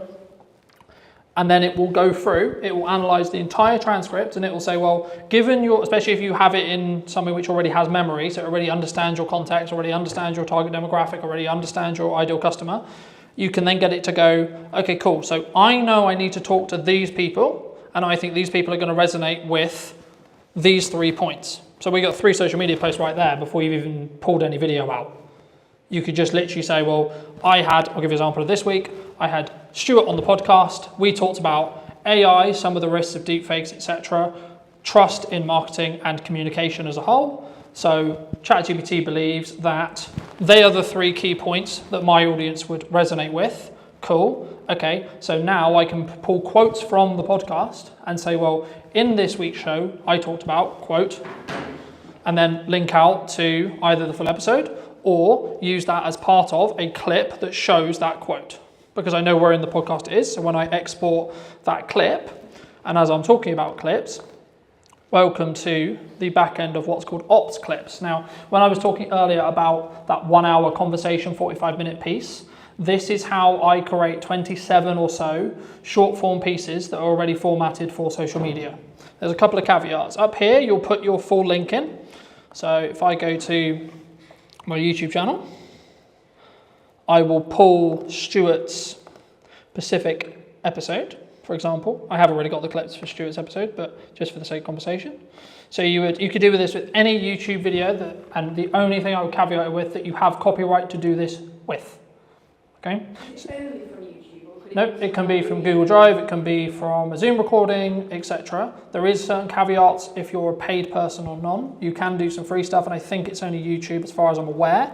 However, if you are on the paid plan, to get these credits up here, it will allow you to input Zoom recordings, Drive recordings, and it's called Clips. The website itself is clips.ops.pro.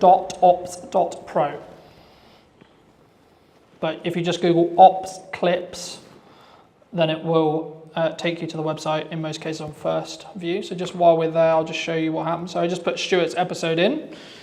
It's going to take a moment to view it. So it knows that it's a YouTube video with the thumbnail, so it shows me the thumbnail. And then if I click here, so get clips in one click, it's now going to process that video, and it's then going to take that 45-minute conversation, and it's going to extract what it believes is the best set of short form clips, and they will already be in that structure I talked about earlier.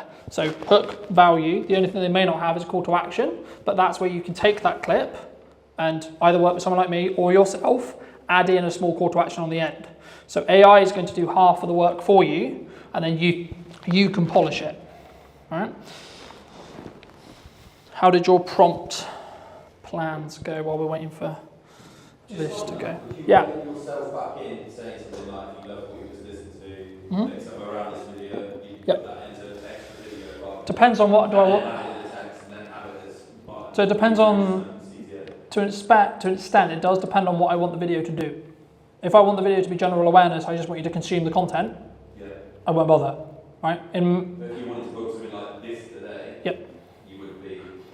So then I would do, so then I would do a hybrid approach. So I would use tools like Ops to extract the key moments that it believes is going to be the viral clips on social. It's not guaranteed, but it's what it believes. And then I might tweak it. So I might actually change its hook, because I maybe don't believe the hook's actually very good, right? Or I might add in a call to action because I have a specific sales target I want to hit. So for example, when I do the next event for this, there'll be, here's some clips from the last time. Hey, did you know I'm doing this at this date, this time, about this, right? And something that I'd be interested to hear about, either afterwards or in DMs, etc. I'm thinking about doing one specifically on podcasting. Not sure if that's like interesting or not, but it's something I'm thinking about. But just while we're on like prompting, for those who did test prompt, what did you think? This is a basic level of how I personally use it in content creation. So I'll skip the time because I've already done it. This is every single clip that Stuart's episode created from the same thing. Okay? Some of which you would have seen on social media. So when that one's done, it will create something similar to this. So it's just taking that full length thing, and then just chopping it down into pieces. Mm-hmm. Is it then going to stitch it back together for you, or do you have to do that? I mean, the difference between that and AI is AI genuinely has solutions, right? You can take someone who spent the last 20 years of their life learning how to spot tumours in lungs, right? They might now. So the thing that it will do is it will tell me what was said in the video, and here it will rate hooks, flows, value, etc. Now it's its definition of what it believes to be the best. Doesn't mean it will be, right? And it also has variation in clip length. If you see here, this is the clip length. So you've got 26 seconds, 2 minutes, etc. I'll use a longer one, for example. Ops clips themselves have their own editor. You can use it. It's good for certain things. So I'll give you an example. Something which I'd recommend everyone does if they are going to play with Ops clips is change the brand settings. I'll quickly go over here. So here you have your brand settings. So this will allow you to set specific colors, specific typefaces, specific logos if you want to put your logos in, etc. Right? So for me, I have one specifically for Brunner Media, and that's the black and white text because it's my brand colors and it's underlined by red because I use red quite a bit, etc. This is the transcript here of what's said. So you will want to double check this because it's AI, it's going to get some things wrong. It will get 95% there. It doesn't like my name, for example. I'm Colin or Callum or etc. Right? But the things which are, I think, really interesting is these AI enhancements, right? So you can do things like remove filler words with one click. Now there wasn't any in this clip, right? So I had none to remove. The same with pauses, right? Because I've already removed them. Yeah. So is this all on the free version or is this the paid version? I think most of the stuff I've covered so far, the only things you get in the paid version, I think it's not that expensive anyway. It depends how many credits you want, but I think it's like 20 to 50 quid a month. Okay. And it's not a crazy amount of money. It's designed to be affordable because it's a software to service product. The thing that you would be bottlenecked by would be the credits, because every time you input a video, long form, it uses up 1 credit per minute. So in your subscription, you'll get, depending on what subscription tier you're on, you'll get a number of credits. So for example, I think I'm Pro, so I think I get like 600 minutes worth a month, right? And so on. But this kind of thing worked when I set up 15 minutes. Yeah. So this is just how to create short form from it. You can then also change the styles and you can upload. What would you, it obviously should do it for you, what would you say is the perfect short form, 15 to 20 seconds? As short as you can make it to get the story that you're trying to tell. With the value and the CTA. Yeah. Some videos I do, some video, like this. So this is where I experiment, right? So some of the stuff for this event, the promotion stuff for this event was 6 minutes long, was the whole YouTube video reformatted for socials and then put on Instagram to see whether it would get good retention or not. In other senses, it was, here's a 20-second clip of the best highlights or the best takeaway or the etc. from today or from podcast, etc. And let's see how that performs. So there is no like, everyone asks me, well, what's the golden time? What's the golden this?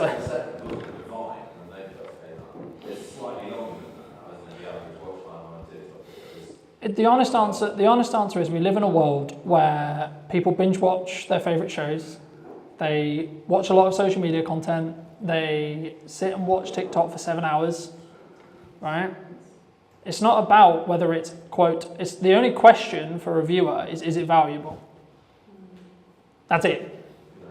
So instead of thinking how long should it be, how long could it be, etc., think how can I tell the story, tell the information, share the value in the shortest time humanly possible, right? To keep it punchy, to keep it, etc. And what you might find is you'll try a load of stuff and your theoretical stuff doesn't work because it only gets 20 views, 30 views, 40 views, 50 views. The real life test is what happens when you put the content out? Do people mention that you're everywhere? So when I started the yes and marketing process in May, people were saying, oh my God, I'm seeing you everywhere.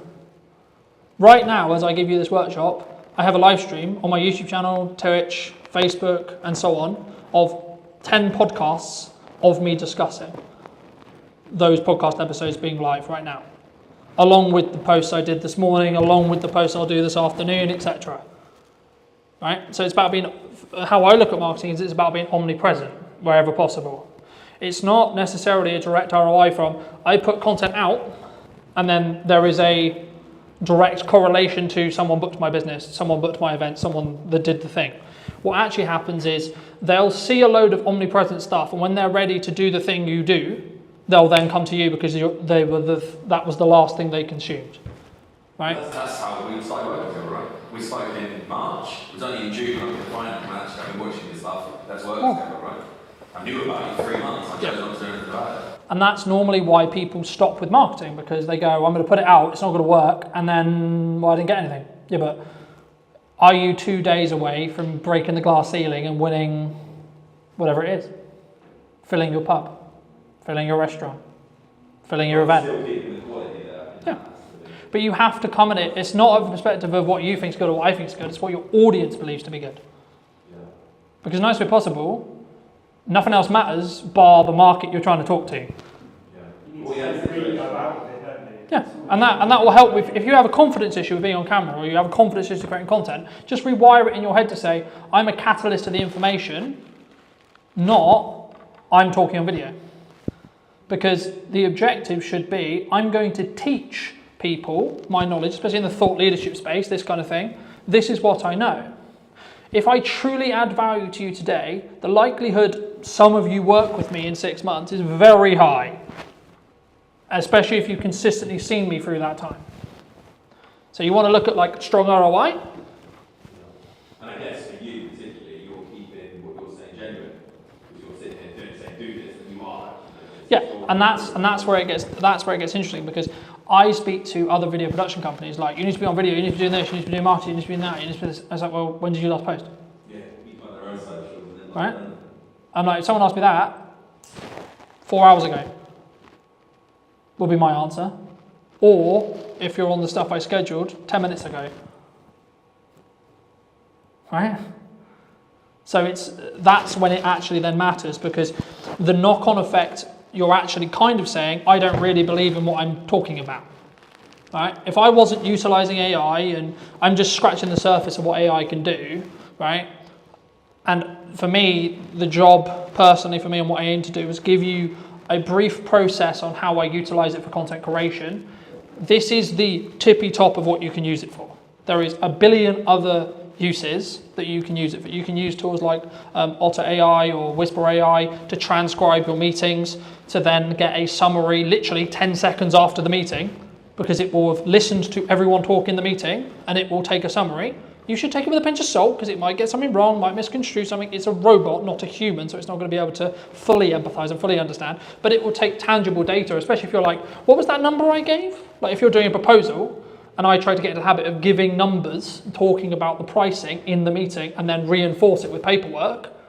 But if you don't remember what you said, oh, okay, you recorded it, so you can ask the transcript or look in the transcript to find what the price was. I use Otter all the time for that. So if I've got consent from a client that I can use a session or a piece of their session to do a blog post or something like that, then I will use Otter in that way, and it works really well. Yeah, and it's also, this is going to sound really horrible, you can fact check what someone said in the meeting, right? Now, of course, tell them that's what you're doing, etc. Sure, but what's the they're talking? You can't say what they said wrong. well, let's say for example, me and you have a meeting, right? A week ago, and then you come back to me 2 weeks later and say, "Oh, I'm not going." I didn't say that. Don't matter what it is. You just did. You know, I said something. I said you said something, right? I said you said. I said in that meeting you said the sky was blue. I said, okay, did you? And you go, no, I said it was green. Yeah, but here's the transcript from our meeting that says in black and white you said the sky was blue. I've also used closed captions as well. I mean, I know a lot of AI can do that for you, but I use transcript to make sure that my captions are dead accurate. It does need some tweaking sometimes. the AI ones for like ops or etc., they will get it probably 95% there, unless you have a weird name like me and it will never get it right. But you can tell it and you can tweak it. So for example, like if I wanted to change this, I can go here and I can change this, and if I don't want the percentage, it will then ask me, do I want to apply it just to this part of the video, or do I want to apply it everywhere? Now, in this case, there is no other 85%, so there isn't another section. But if my name comes up 4 times and it's got it wrong, I can change it once and it will change it in all of the transcript, right? So that's how you can speed things up. Very quickly, I don't have to do this, but I can show you. Do you want to talk about, do you know how to create an image from a text prompt? / would that be helpful? We have tried it and they've done it. Oh, it's weird. It's really weird sometimes, right? It uses like the same font. I think it's a bit peculiar. It's a lot better than it was 6 months ago. Yeah, some of the stuff's really good. Because they just got accountable within ChatGPT. That's what I was going to ask them about. I've not really got my head around how it works. So when AI was prominent and when it came out, there was a little trend for what I would describe as grifters who said, I'm the prompt engineer. That's my role. That's my job now. Right? Now, in reality, what actually happened was ChatGPT or an AI can prompt better than any human in this room, full stop. It can. Okay? Simple as that. So, do you need a prompt engineer? No, not really. Not especially if I can talk to it. So, I'll give you an example, right? I created the What's Missing in Marketing Today video and the what then will become the intro, but also the those who have seen it, it's a light bulb with a puzzle piece. 100% using AI. It took me 10 minutes. Okay? This was the process I went through. Hey ChatGPT, today I am looking to create a new podcast logo around what is missing in marketing today. Can you create a prompt for me to use on Artlist's text-to-image AI that is specifically detailed to create an idea that would work not only on social media, but also as a branding tool moving forward? Absolutely. Let's craft something that can give you a really Versatile and distinctive visual. Here's a prompt you could use. Design a modern podcast logo that symbolizes what's missing in marketing today. The logo should combine a sense of curiosity and innovation using a clean, minimalistic design. Think of a subtle magnifying glass or puzzle piece that's missing. Integrate with a microphone or sound wave elements. Use a color palette that's professional yet eye-catching, maybe soft blues or greens with a pop of a contrasting color. The final image should be versatile enough to use as a social media avatar and as part of a broader branding toolkit. That should give you a nice starting point. So what I do just quickly when I do talk to ChatGPT is I mute my mic because it's designed to listen constantly for an input, right? So as you probably won't be able to see it because it's a tiny screen, but I've muted my mic. It will also push the audio higher when it's outputting as well. So the one thing that I would always consider is what your cap input on. I'm using Artlist specifically, but that's because I have an overarching subscription that covers everything. There is other tools that you can use, some of which are free, some of which are paid. It depends on how they do credits, etc. I won't go. I'll use it. This is just as an example tool for now. So what I'm going to do is I'm going to take this prompt that you will hopefully be able to see in a second. And the one thing, if you are going to talk to it and you are using it on multiple devices like I am now, you have to refresh on each side because it will take some time to catch up. So it's created me a brand new chat. This is the specific input that it believes it's going to create a good image. So I'm going to copy that. I'm going to go over here. So this is the input for Artlist's text to image. This will be very similar across all of whichever editor you're using. You have specific credits down here that will show me that I've got 500 left this month. It will renew on the 23rd. Of course, you can purchase more if you need to. All right, I'm going to paste my... Yeah, so these are all different products specifically, and this is one of the, I would say, the caveats or the concerns with... So at the moment, from my understanding, there isn't a specific chatbot like ChatGPT, a AI cutter, and a AI generator in one package. I think there is a gap in the market for that personally. The one thing I was going to say is the one thing you can lean into or can have an issue with is like, I've got 15,000 subscriptions to Google VO3, Artlist, ChatGPT, because if you look at the model of AI like software as a concept, it's all SMA or service as a software as service, right? So they all want your subscription, even if it's a tiny subscription, right? But just for the sake of conversation, right? You just watched me create the prompt. I'm gonna click generate. While I'm talking, it will show, if it works, what you can create. So this is a couple of examples of ones I've created in the past. So you can also use video, but it will eat your credits really, really hard because it's harder to create a video than it is an image. But these are just some examples of ones I was playing around with to see. And this is, I guess, the argument to say that, because people say, oh, what would happen in a world where AI gets so good that none of us know what's real, right? And that's where we don't really know what's going to happen. It's happening in a way.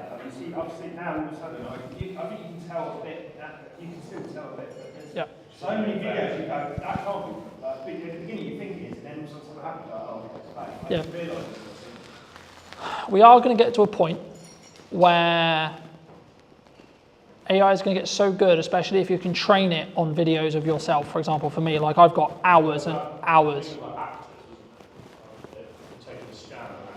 Yep. Yeah. So this is a big thing for my industry. Like this is why I'm pivoting more into like marketing strategy and etc. Just genuinely because AI could actually get to the point where I can have an entire podcast where I don't even have to be there. Me and Hannah could have an entire podcast. I just write the script for, press enter, and AI does everything else. How far away do you think that is? Years? Months? How long's a piece of string? Who are you talking to? Some people I talk to say we'll be there in 2 months. Other people I say 2 years. Other people I say we'll never get there. Yeah. It depends on. The biggest thing is the fact we don't need technology change. Yeah. It's already here. It's a mindset change. There's not having to. Now there is an argument to say, will we ever adopt that as a society? Separate conversation. Yeah. But just quickly on image prompting, you saw the prompt. This is what it came up with, and it took me what, 2 minutes? Right now, if I don't like this image, I can then go back to that prompt and say what I don't like about it, and I can say, okay, can you update this prompt? So, can you update this to not use the blue? Right? Let's say I hated the color blue. Right? For whatever reason, didn't think it worked, etc. It's then going to regenerate that prompt for me. I can then go back into Artlist and then I can use it again. Right? I don't think I've got enough credits necessarily. Yeah, I do. Okay. To do it, and then it will remove the blue.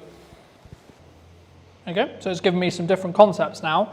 Now I could take these concepts, I could take it out, I could then be in a position where I pull out one of the logos I really like, tweak it in Photoshop, and if you did want to bring a graphic editor in or etc., or an actual human in, you could say, well, this is what I concepted.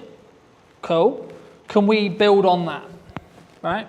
Can we, I really like, maybe I like the red, or maybe I like the fact it's a microphone, or, list what you like. You could tweak the prompts if you wanted to, and you wanted just to do it in AI, or then you could bring a designer in, because one of the things that people have said to me is, okay, well, isn't graphic design dead? Now, if people are being traditional and they're going to only use a graphic designer, they're missing out on this opportunity. They're missing out on the ability to quickly draft up stuff, and then it should be finalized by a graphic designer, as of where we sit now. And this is where the moral question of AI comes in, of should we get it to do all the stuff that humans could do, or not, right? But hopefully that gets at least some ideas rolling in respect to how you could utilize it and some of the other tools that are there. And if it is a barrier when it comes to, like, for me, writing is not my skill set, talk to it. Any other questions or any other thoughts? What's the difference between the art? I mean, what's the difference between artists and just asking ChatGPT? Personally, I think ChatGPT's, you can create images on ChatGPT. You can. I personally don't think they're as accurate and they aren't as good, in my opinion. As a model, yeah. As a model, as in the large language model it's using, I don't believe at this moment in time, as of today, that ChatGPT is the best image creating model. There was a big song and dance about Google VO3, which is a video model, for those who don't know, who was released by Google, and it allowed, with just a text prompt, for you to create something that could be used in Hollywood, in respect to quality, in respect to video, in respect to how, etc. So I guess the big question is always like, where does this end? When does it end? When, how much is AI going to do, etc. At this stage, we're only at generative, what's called generative AI, e.g. you have to prompt it for it to create something. The larger conversation is what happens when we get to super intelligence, e.g. it can think for itself, rewrite itself, etc. That's the Terminator, Doomsday, we're all going to die point of view. The question I would say at the moment, from a business use case or etc., is people in this room are not got enough influence power to change what the outcome of AI is going to be. So don't really worry about it. Well, that's the social. What you're talking about there is the social question, and it's actually 95% of the reason why I started leaning into in-person events as another strand to what I do. Well, that's the other side argument about AI, right? Humans will always want to connect with humans, other humans, and how they will go about doing that, what they will go about doing, etc. Like, will that ever be like something that we lose? Probably not. I disagree. Okay. I really do. So do you think we're all going to fall in love with AI? Just done that for free now. So in answer to your specific question, the best thing I would do if you want the list of free tools that's currently updated is ask ChatGPT what the free tools are. Right? It's a cop-out answer. It is. It's generally a cop-out answer. But you have to build an ecosystem around what works for you. So it would be wrong of me to say, well, you should use this one, this one, this one. I'm just using the examples that I use personally, me, because of the subscriptions I have to have for business and blah, blah, blah, right? But you might have a preference. You might actually really like how ChatGPT creates images. Well, this is Canva. Yeah, or Canva within ChatGPT, for example, right? So the reason why I would say ChatGPT was the reason why most people use it is because they got what's called first to market. So OpenAI, who own ChatGPT, came to first to market. Hence why they took the market share, hence why there is things like Perplexity, for example, is another one. It's more the principle of how and what, like the concept of thinking how could you utilize AI today and how could you utilize AI in your business in 10 years, right? It's that process I hope I've shown you today, rather because the problem with me doing this is how to use ChatGPT today, this is the second we hit tomorrow, it's outdated, because these AI is changing rapidly in regards to its capabilities, how it works, what it can do, what it can't do, what you should do, what you shouldn't do, etc. But I think just as a final point or things to potentially take away, I think for me there's kind of two questions from AI. One, how you can utilize it in its current form. Two, what it will become. And three, then the moral conversation or the human to human question around, are we all going to be replaced by human AI in that respect, or robots AI, and the conversation around, are we all going to have boyfriend, girlfriends, are just AIs, etc. I don't know. Because we don't know where these AIs are going to be in 10 years. Well, there's no right or wrong. We don't know. That's the part of the fun. I can tell you 3 years ago when I went to drive. And what I would say as a final thought, if you're not utilizing AI and at least minimum playing with it, you will be left behind. Period. You will. Full stop. There is no question. If you're not playing at minimum, I will probably say you'll be probably out of business, depending on if you're but the only exception would be if you do something very, very in person, right? So if you only do events, you've probably got what we call a moat in business to be fine, right? A moat. So in business, we call it a moat, right? One of the reasons why you'll stay in business in a long period of time, it's a moat. One of the moats for my business, for example, is how long I've been doing content. because it's what I teach, I have walked every walk there is to walk in content. When it comes to AI, the honest answer is, unless you are at the top of the tree in respect to building the large language models, we don't know where the bottleneck is. We're going to hit a bottleneck, but then the whole point of like OpenAI right now, so it's going to hit a point where it can't do something, right? So it's not able to do X or Y. We don't know what that X or Y is yet, but there will be a point where it can't do that. What OpenAI are constantly working on is moving that as far down the road as humanly possible. But they've already got 2 years in advanced AI that's not released yet. Yeah, because what we play AI that we don't know about is mad. the ChatGPT 5 I think came out about 3 months ago, which is the ChatGPT I was just showing you. They are, I believe, now working on ChatGPT 7. Well, it'll be compounding because it will learn from itself and it will become more efficient about learning from itself. It depends on who you ask, because some people will.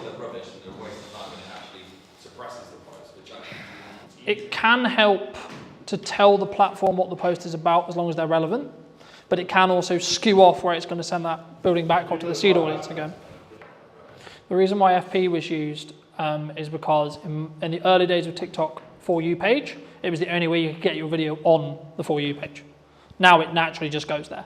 Right. So it's not as relevant. But so if you wanted to be shown on FYP, you had to hashtag yeah, you had to put hashtag FYP for it to be then served into the FYP, but then TikTok updated it about 1.5 years ago saying, okay, cool, we're just going to send everything to an interest-based graph in that respect. And what I would do personally is I would take a 3-month chunk of your marketing, this is what I'm doing right now, and have at maximum 3 pillars that have specific call to actions related to it. So if I wind the clock back when I was marketing this event, I was focusing on the podcast and the event, and then my service. They're the only 3 things I was focusing marketing on, and I only made content around those 3 things. So I had a podcast with clips and call to actions to go to see the full episode. Then I had the event, which was, this is a summary, or this is an idea of what I created, right? And this is how to create it. And then I'll be then going into more depth in this workshop of this, right? So hooking someone in, this is the problem I'm going to help solve. This is actually the solution. And then this is where you can find more if you found it interesting. And then the service stuff will either happen passively if you're only doing 2, depends on what your service is, or you can do, are you struggling with content creation? For example, in my case, here's the solution. Oh, would you like for me to work with you more? Go to the link to someone, you know.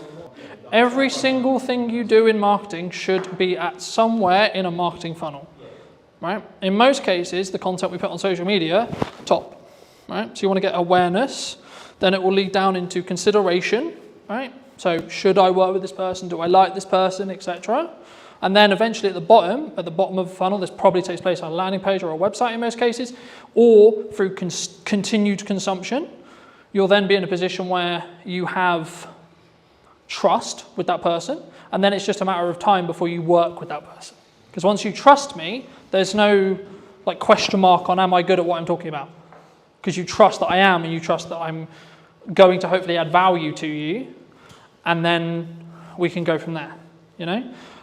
And then it's like, then send people to the website, and then through time, they'll go, hey, I need what Colton sells now, but that I could, you know, what was the first piece of content you, like I just used you as an example because we talked about it earlier. What was the first piece of content you consumed?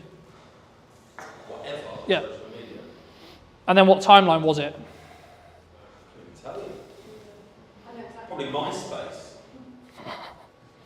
But for me, my content? Of you, first content of yours was the Old Mill Hotel thing. Okay. You bought it. Yep. I searched online and your YouTube video came up, and Mm-hmm. it said obviously Project Media Maker. Yep. So then I went onto your Instagram and looked at what you were doing. Mm-hmm. What did you do with the old man? I just did. So I was hired to do, by the previous owners, to do a promotional video of the refurb in that respect, and then I put that on my YouTube channel. I've never been inside, bro. His video sold it to me. Do you personally use like a set number amount of posts you do a day, or like a set schedule? I focus not on an interest. Too much is not. So the key is about being consistent. So if you can be consistently 1 a day, be 1 a day. If you can be consistently 2 a day, be 2 a day. If you can be consistently 4 a day, be 4 a day. Are there set times during the day that you post? It's irrelevant. Because we're not on a social graph anymore, it's completely irrelevant. If you want to go and you want to reason about why your content's not working, then yes, you'll go, I posted at the wrong time, What actually is happening is your content is not good enough, or you're not good enough at creating content yet. That's fine, but that's why you just create it, and then you see what the market tells you with views, likes, shares, comments, feedback from clients, feedbacks from people, feedbacks in your real world, right? So like, I'll give you an example. When I started doing Christmas marketing at the start of September, my driving instructor said to me, oh, you're starting Christmas marketing. Now, he's not going to hire me to do Christmas, but it was a confirmation in my head that he's seeing the marketing and he's seeing the trigger. But if he's driving instructor with someone that wants Christmas marketing, they start talking about it, they go, oh, might make it And the whole point is to start conversations, right? Content is one part of what your word of mouth should be. Very quickly on that, your word of mouth will be amplified depending on what you do in content. You have good word of mouth, things will go really well. You've got bad word of mouth, your business will die really quickly. So one of the things that I'm thinking about now is, to me personally, how completely overwhelming all of this seems. Like, I know that you're an example of what you're doing, that's absolutely fine, but you're doing a lot of things that are really well, because you've got a lot of experience. And it feels so completely overwhelming, and that's what's stopping me from starting. And that's, I don't have a problem doing something. that is very common. Where do you start? How? What order? Choose one thing. Just choose one thing. Our mind is really well. It's like multi-millionaire, fantastic, well done.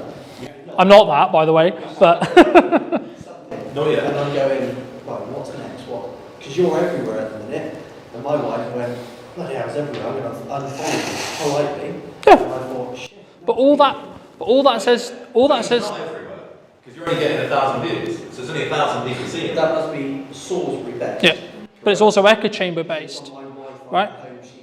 Yeah, but in the nice way possible. Is your wife going to buy from me? Probably not.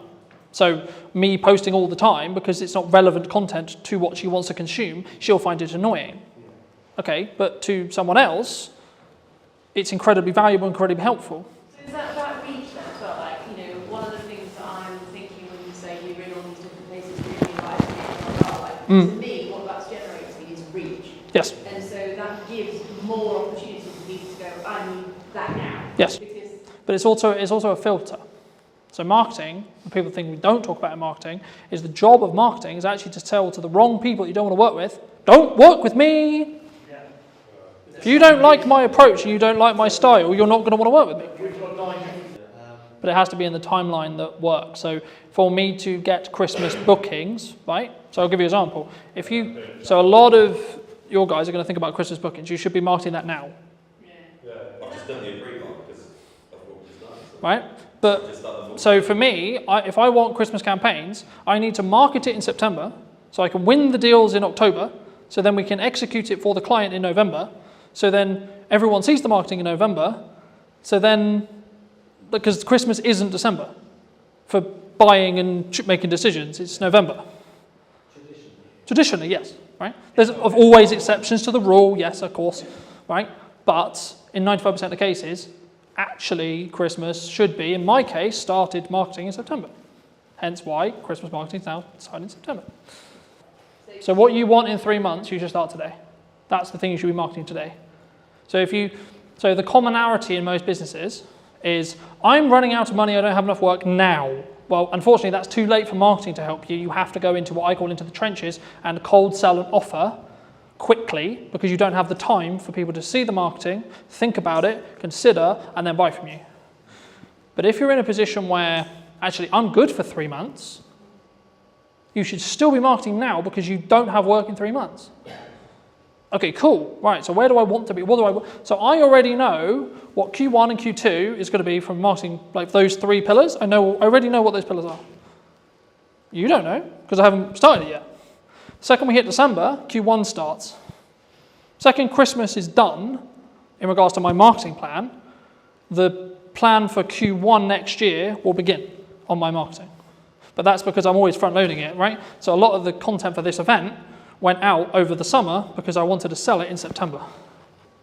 My view My view personally, do one really well instead of doing 5 really badly, right? Something that I struggled with personally a couple of years ago was, I'll go to networking, I'll do content, I'll do a podcast, I'll do this, I'll do that, I'll do this, I'll jump around with a banner, I did all of them terribly, so the results didn't happen. The moment I focused on, I'm going to do content and content only, I got more deals, I made more money, I did less work on actual serving clients. What happened just before you decided you were going to do content only? I asked myself personally, what do I want to spend my time doing? Me personally, what do I enjoy? What do I enjoy doing, and how do I feel I can amplify what I'm doing? Content's incredibly good to doing a message to many people at once when it comes to scaling time. You might actually find, fucking hell, I hate the idea of content. But I'm really good at having conversations, I'm really good at talking to people, just generally, okay, go and network. You don't need social media, you don't need ads, you don't need this, just go and network. Pay you to. Yeah, I pay me to. I can't do that, but there we go. Or you might go, actually, I want to get better at content, right now I'm shit. I promise you, everyone was shit, including me. Genuinely, go on, No, please, seriously, that's why those videos are there. They are shit. But I have a journey that I can now show you. Here's me in 2018, here's me in 2019, here's me, shit, we have a pandemic, I just went full time, fucking hell. Right, okay, here's me 21, here's me 22, it's on. How did you go? Why, COVID? Lost all my clients in the span of a week. £10,000 worth of work, gone, like that. Every single deposit had to be paid back. We can't do it, we don't. We're terrified the world's about to end, we all think we're going to die of an unknown virus. The one thing you're going to go and do, oh, you know what, I'll carry on spending money on? The future of my business. I don't know if there's a future of the world right now, bruv. We were too busy pouring beer away. COVID was a fun time.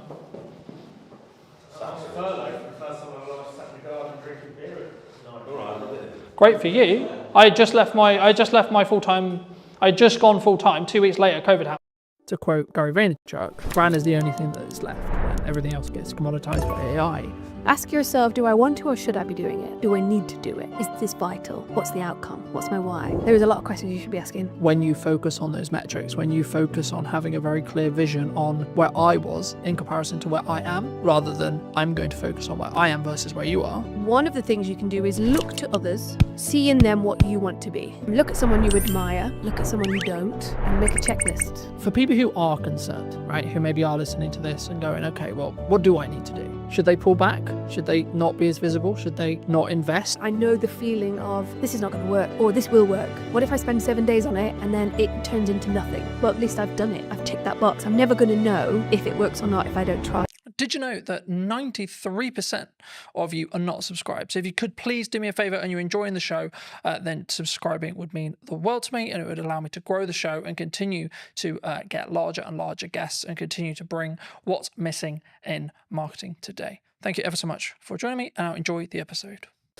Hello, my friends. I hope you're well. I hope you had a fantastic day of your night. Today, we're back with what is missing in marketing today. And so I'm going to be talking to Sarah all about, I imagine, photography. But before we start, what do you think, Sarah, from your perspective, is missing in marketing today? I think a few things are missing. One of them is probably confidence. Okay. I think, and then you can split confidence into multiple things, but knowledge, knowing what marketing is and how you apply it to your business in your tone of voice, in your own strategy, in your own way. But confidence takes a while.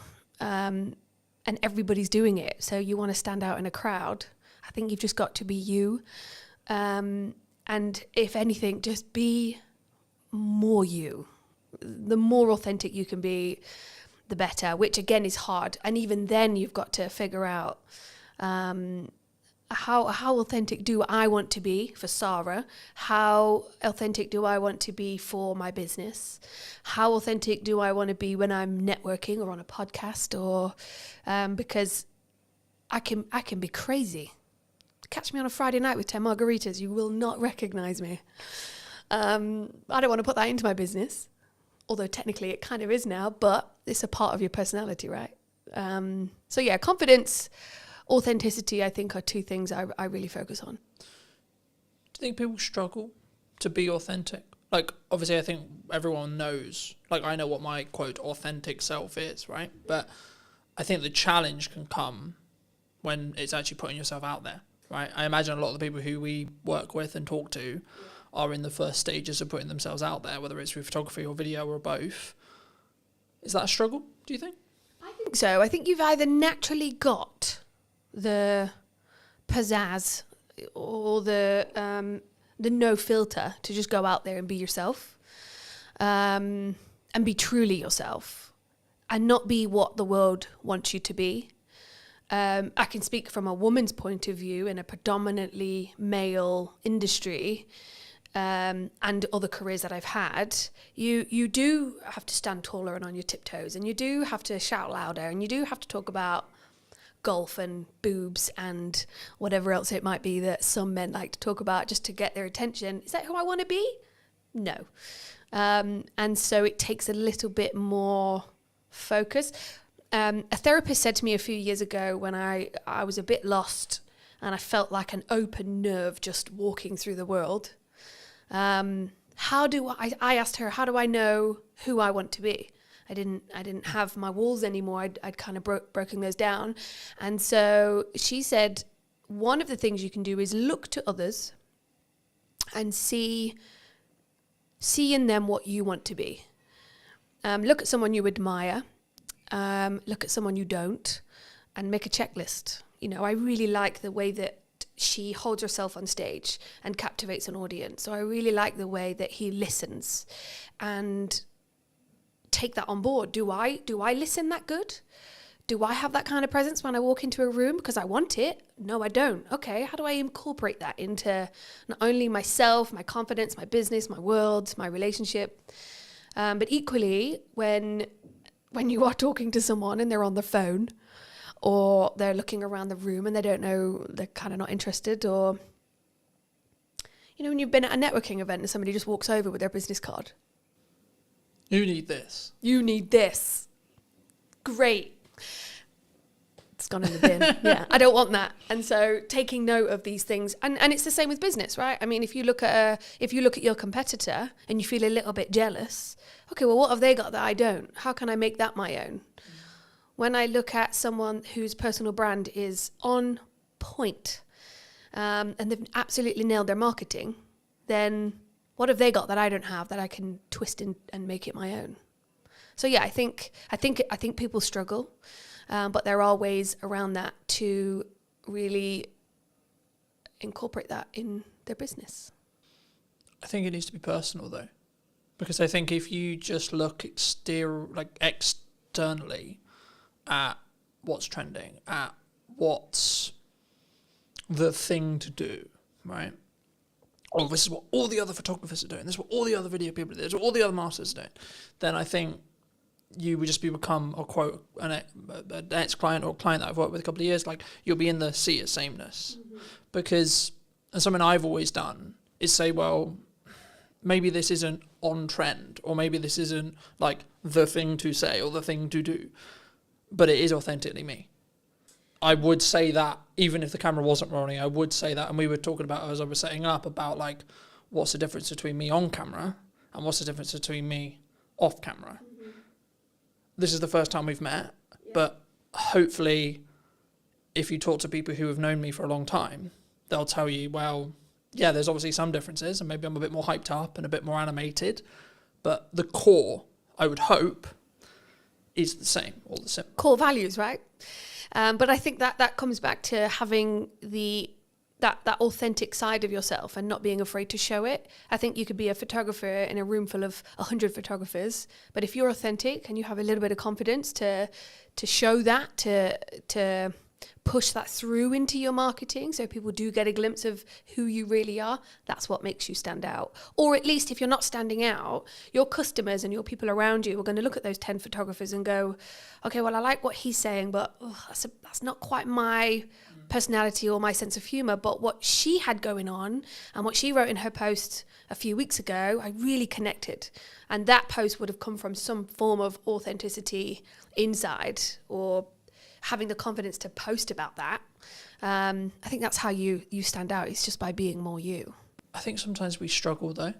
We do. I know I did for a very long time. Oh yeah, couldn't agree about more. Like all this post, or I'm not sure. How do you go through that self-discovery, do you think?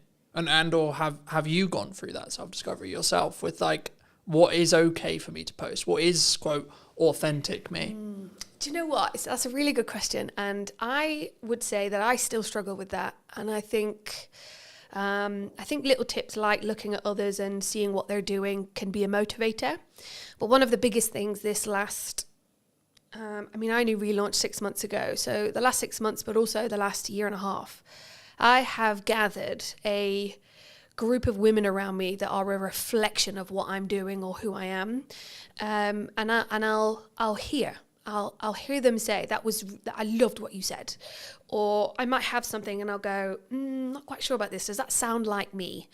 And so I think having the right people around you, there's a saying or a quote that you are a reflection of. You're the sum of the 5 people you spend the most time with. And I love that. And I couldn't agree more. I think having the right people around you helps you find your voice alongside ChatGPT. We'll get onto that. But also it reflects it back to you, right? I think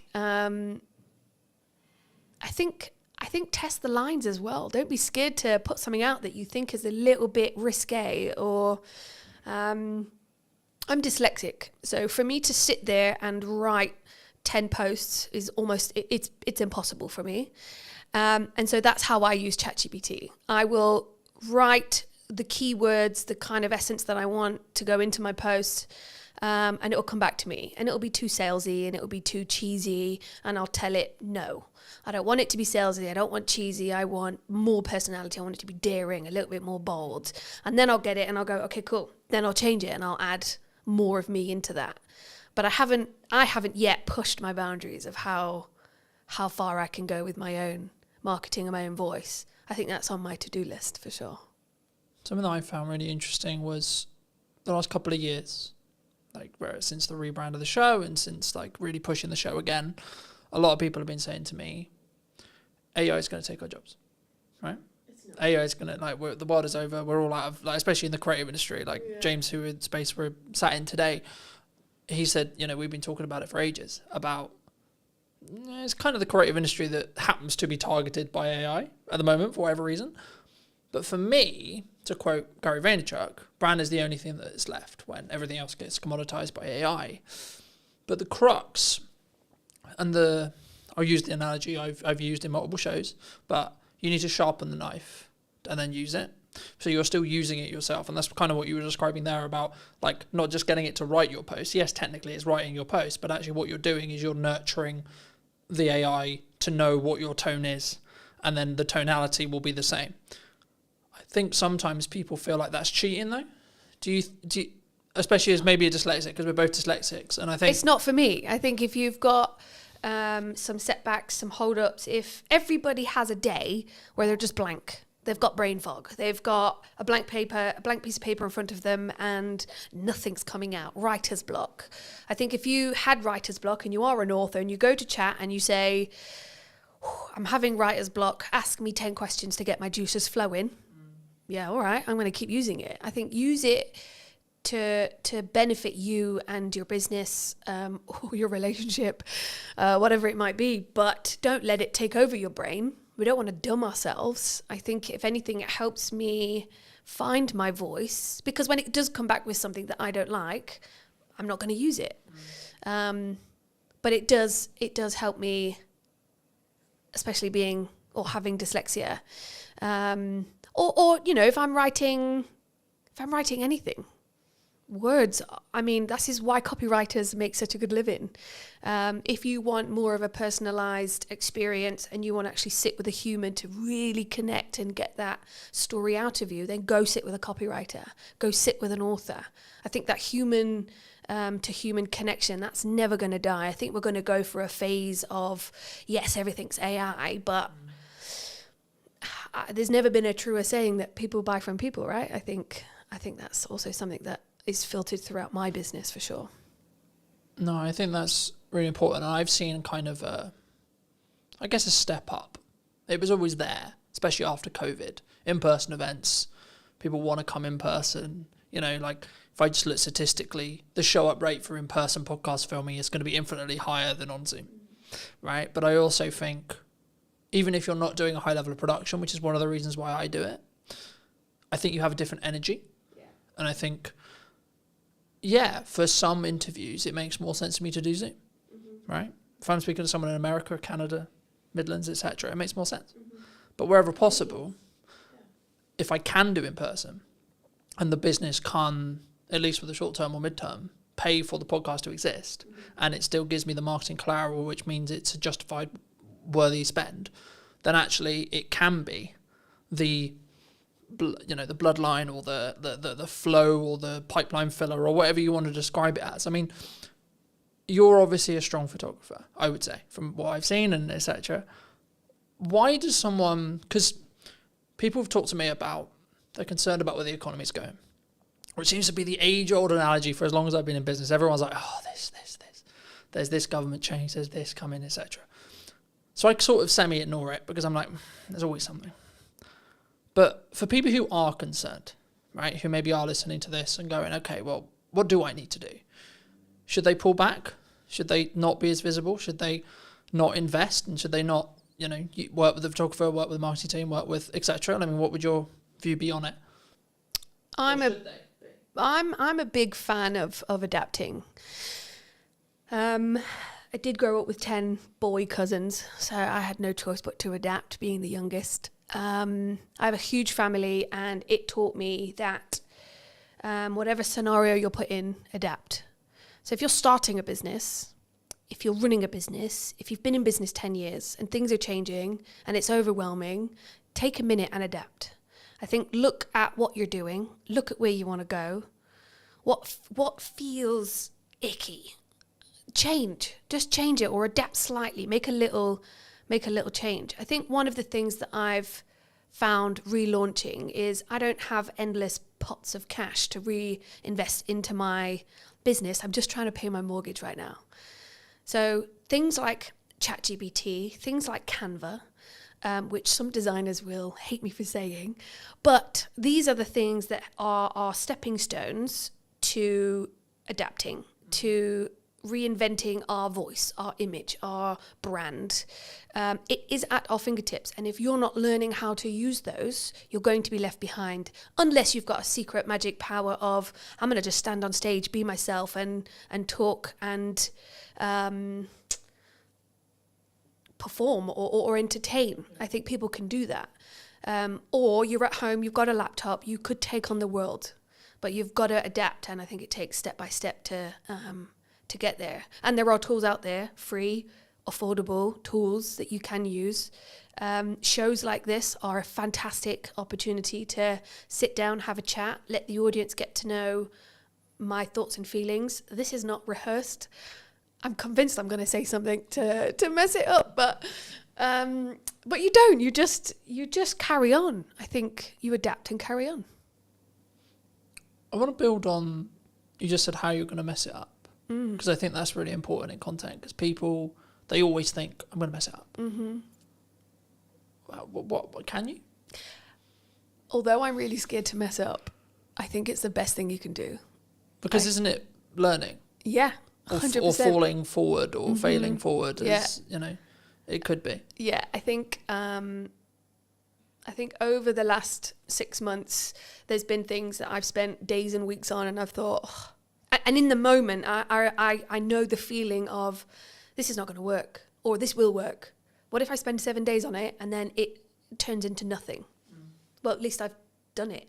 I've ticked that box. I'm never going to know if it works or not if I don't try it. So I think we're all going to make mistakes, and I think it is scary, but also know that you're going to learn from it. And that is the best way to move forward, yeah. The best example that's very current in when we sit here today. Now, I'll keep in mind this episode will be a while before it comes out, but as we record it today, I'm a week out from my first in-person event that I've had to do on my own back. Now, that was a choice that I made about 3 months ago to say, I'm not going to partner with a networking group. I'm not going to fill the room magically. I'm going to do it. But what I'm also accepting is that it might be quite a small room for event one. And that's okay. And for me, I'm like, okay, that's actually a good thing. Like, I've gone through this interesting process the last couple of weeks going, yeah, but what if only 2 people show up? What if only 3 people show up? But actually, I'm like, hold on. That's actually a good thing, because I'm not really refined on what I want this in-person event element side of the business to actually be yet. So actually, if I only have 2 or 3 people, that's perfect feedback ground for me to go, okay, well, let's try this. Let's try this stuff and see what then happens. Of course, it's a content opportunity as well, etc. But is this your event that you're putting on? Yeah. So a friend of mine is about to have an event tomorrow, actually, again, depending on when this podcast comes out. But she asked me she said the same thing. What if there's only a few of us? Or what if nobody turns up? If nobody turns up, but you're stood there with a glass of champagne waiting to welcome everybody, you now know the process of how to put on an event. You now know what you can do better. And so don't cancel it. Keep going. And even if one person turns up and you have the best life-changing conversation with that one person, and you get to give each other all of that time, that's massive benefit and value for both of you. You've met and grown your network by 1, which is always a great thing. That person's had all of your attention and they're buzzing. But equally, when you put on an event, which I'm also doing myself, you learn from it. What if is just the worst anxiety-inducing phrase. What if nobody turns up? What if the restaurant haven't got my booking? What if it all goes wrong? What if it all goes wrong? If it does go wrong, then fine. You'll be fine. It's going to be okay and you'll learn from it. Do you think that's why people don't do it, though? Fear? Oh, yeah, 100%. Fear like they go, I'm going to look like a dick. I'm not going to look great because, Colton only sold 4 tickets. But that comes back to confidence and being authentic. If it's fear holding you back of it's going to fail, then it's fear and failure. Fear or failure.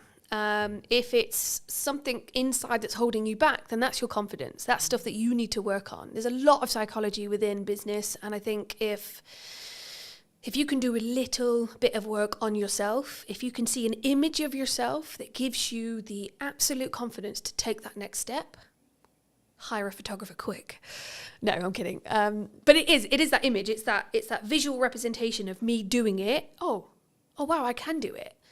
I also had my photography done 6 months ago, and I needed new images of me that represented me to help me move forward.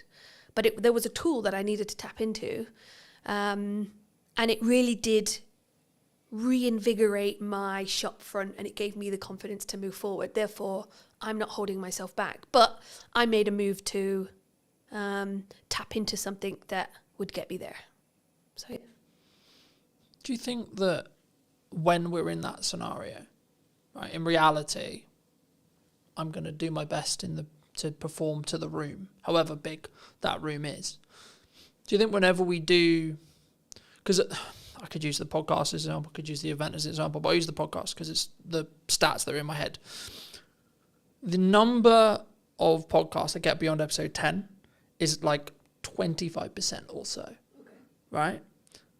But that, by proxy, means if you're episode 10, episode 11, episode 12, 14, 15, 16, so on, the odds of each episode after that puts you in higher and higher and higher and higher and higher percentage as a whole.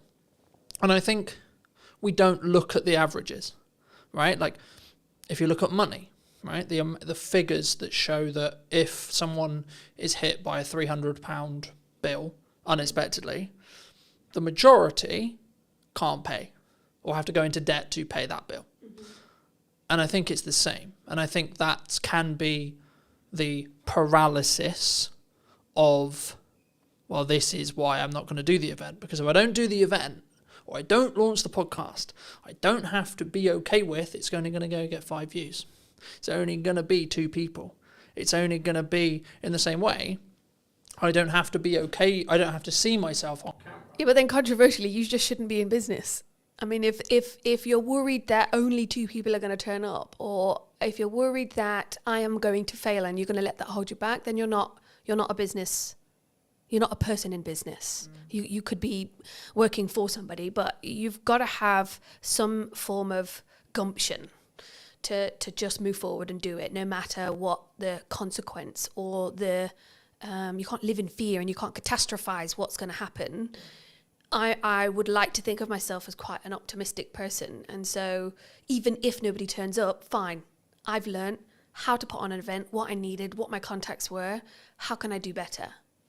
And I think if you can switch your mindset, get a coach, talk to your 5 people around you, look in the mirror and have a conversation, read a book, look at YouTube, educate yourself. If you're running the tap and it's murky, keep running it until it's clear, and educate yourself, update your knowledge. If you are holding back because of what if and fear, then you're not ready. I would say read a book, listen to a podcast, feed yourself with stuff that's going to help you make that next step, open the door and welcome your 2 guests. Equally, welcome your 500 guests, and now you're overwhelmed, but I did a good job.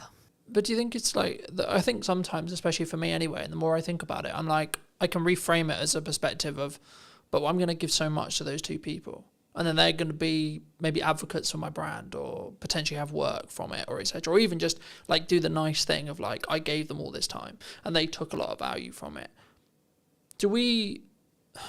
People are very value centric, right? We want value from it every minute, I would say, in the culture we live in, right? But when we create content, when we show up, when we look at marketing, would you say people sometimes underestimate the value that they can actually give themselves? I think people don't know what they can give. Okay. I've created a networking group called The Huddle, and I've done a lot of networking myself. And I've been to events that were well marketed, very well marketed. And then I've gone and it wasn't that good. Great marketing, but the execution of the event, not so good. Same with anything. That deodorant was very vibrantly marketed, straight directly to me. I bought it. It's actually not that good. I think you've got to do your research. I think you've got to ask questions. I think you've got to put in systems and processes. Dare I say those 2 terms, but everybody needs a system and a process to put in place. Ask the question, what is the value? I mean, if it's a networking for the huddle, I asked a friend of mine, Chris, what would be the value? What would make this event worth shouting about? And not only did I ask questions before the event, but I also sent a questionnaire after the event. What did you think? How did it compare? What was missing? All of that kind of stuff. Because even if 2 people do show up or 500, you've got data. Data is another tool to sprinkle on your next event, to give you the confidence to go. Because another thing is direction, right? If I'm not giving value, if I'm not taking that next step, is that because you don't have direction? Is that because you don't have, what's the word I'm thinking of? I would say it's conviction. I don't want to put words in your mouth, but I would say it's conviction. So I'm convicted to the event happening regardless of who shows up. Even if it's an empty room, I'll still give the presentation because I'm filming it as if it's 2 people, 5 people, 10 people, 15 people, 100 people, I'll show up the same. So I have the conviction to be able to come forward and say, I know my shit, I'm proud of my shit, and this is what I can offer. Yeah, I think conviction definitely plays a huge part. I think the word I was looking for is something to do with seeing where you want to go and what's your why. So at the end of this campaign, at the end of this event, at the end of your marketing XYZ, what does good look like? And then work backwards. That's always a really good way to do it as well. I think conviction helps get the job done, but you've got to have a vision. You've got to have a why. Why is you've got to have a, why am I doing this? Why am I putting on this event? Why am I posting this? And that's probably another thing that's missing from marketing is your why. I think Simon Sinek. I think he puts it really well. And 6 months ago I was watching his YouTube videos online. Like, why the hell am I doing this? I've got a mortgage to pay and I'm going self-employed. This is not what I had in mind. But you've got to ask yourself why, how. Yes, have the conviction. Be more you. And just have you can still be a shy person and put something on great. But have that little bit of confidence in yourself to go, I can do this. And if not, just lie to yourself for the first one and then get over it. Or tough love, I think also gets underrated, or I don't like to pussyfoot around certain friends. You're either going to do it or you're not. Sometimes you need a cuddle, and other times get over it and just get it done. And that's also Yeah, but it's hard. It's hard to do the jump. Yeah, but it's what if I get it wrong? What if I fail? What if I run out of money? What if I have to go back and get a job? Everyone will be a ridicule. So then get a job. I live in a world where I think the actions I'm doing now and everything I do is to eliminate the idea of regret in 6 months. Yeah, regret is another thing. I learnt that in a theme park. I left and I wished I would have gone on more rides. And I remember thinking, regret is horrible. I really wish I'd have gone on that ride because everybody came off like pumping. And I went on the medium one, but I didn't go on the big one. And I love that one. Why didn't I? What was it? What if I fall out? What if I die? What if I have a heart attack? Nah, it's just fear that's going to hold you back, isn't it? Well, you might have done, but actually. But see, I'm an optimist. I don't live like that. No, I'm not going to catastrophize what could happen. I'm going to almost manifest, or at least try and be. I want to sit here and say that I live in a happy-go-lucky kind of life, but of course, every single day I wake up and I go, what am I doing? Or what do I do next? Or what is my direction? I have to remind myself of what I wrote down 6 months ago. I have to sit round a table full of my friends and colleagues where we just we help each other get through the day. Yeah, it's hard. Of course it's hard. And it's scary. And you just need the right mindset, the right people, and the right tools to get it done. Is there a perfect time? For what? Whatever someone's looking to do. Launch a podcast, do the event, go full time. Bridge that thing from a hobbyist the hobby that pays me to then actually it's my full-fledged business, it's my only career, etc. It's the thing I'm currently doing to make that leap. Is there a perfect time for that? I'm not sure. I think no. I don't think there's a perfect time. I think there's a circumstance. I think if you're in the right circumstance, the right environment, the right headspace, go for it. If you're in the wrong headspace and you launch something, or if you're in the wrong headspace and you post that controversial thing that absolutely ruins your career, your circumstance and your headspace was not right. Therefore, you shouldn't have, because the evidence has just shown, or the consequence, you've now got no business and everybody hates you, right? But if you're in the right headspace, environment is a huge thing as well, then yeah, do it. If it's just a little bit of fear, if it's just a what if, do it. Do it anyway. Should we lean into our emotions are on our sleeve sometimes? In public posts? Because that's what came to mind when you said this career destroying post. That's what came to mind. Emotions are interesting. I photograph emotions on a daily basis. If you're going to bitch and whine about how bad your life is, nobody wants to hear that. Equally, if that person is crying out for help and an ear, then maybe one or two people will lean into that and help that person. But we've all got our shit going on day to day. And I don't think we've always got the capacity to help mollycoddle that person. That person might need a hug. They might just need some tough love. Equally, I'm not reading that post, or I'm not clicking on that link, or whatever it might be. But I do think that another thing missing from marketing is emotion. Yes. But emotion is huge, right? I'm not saying... Because I think some people they struggle to be vulnerable. And of course it's within context, right? It's, I've healed from this thing. Like, personally, my yardstick on it is, if you're still healing from something, no, it should not be on social media. Not at all. Because you don't have the ability to rationalise it and contextualise the story properly yet.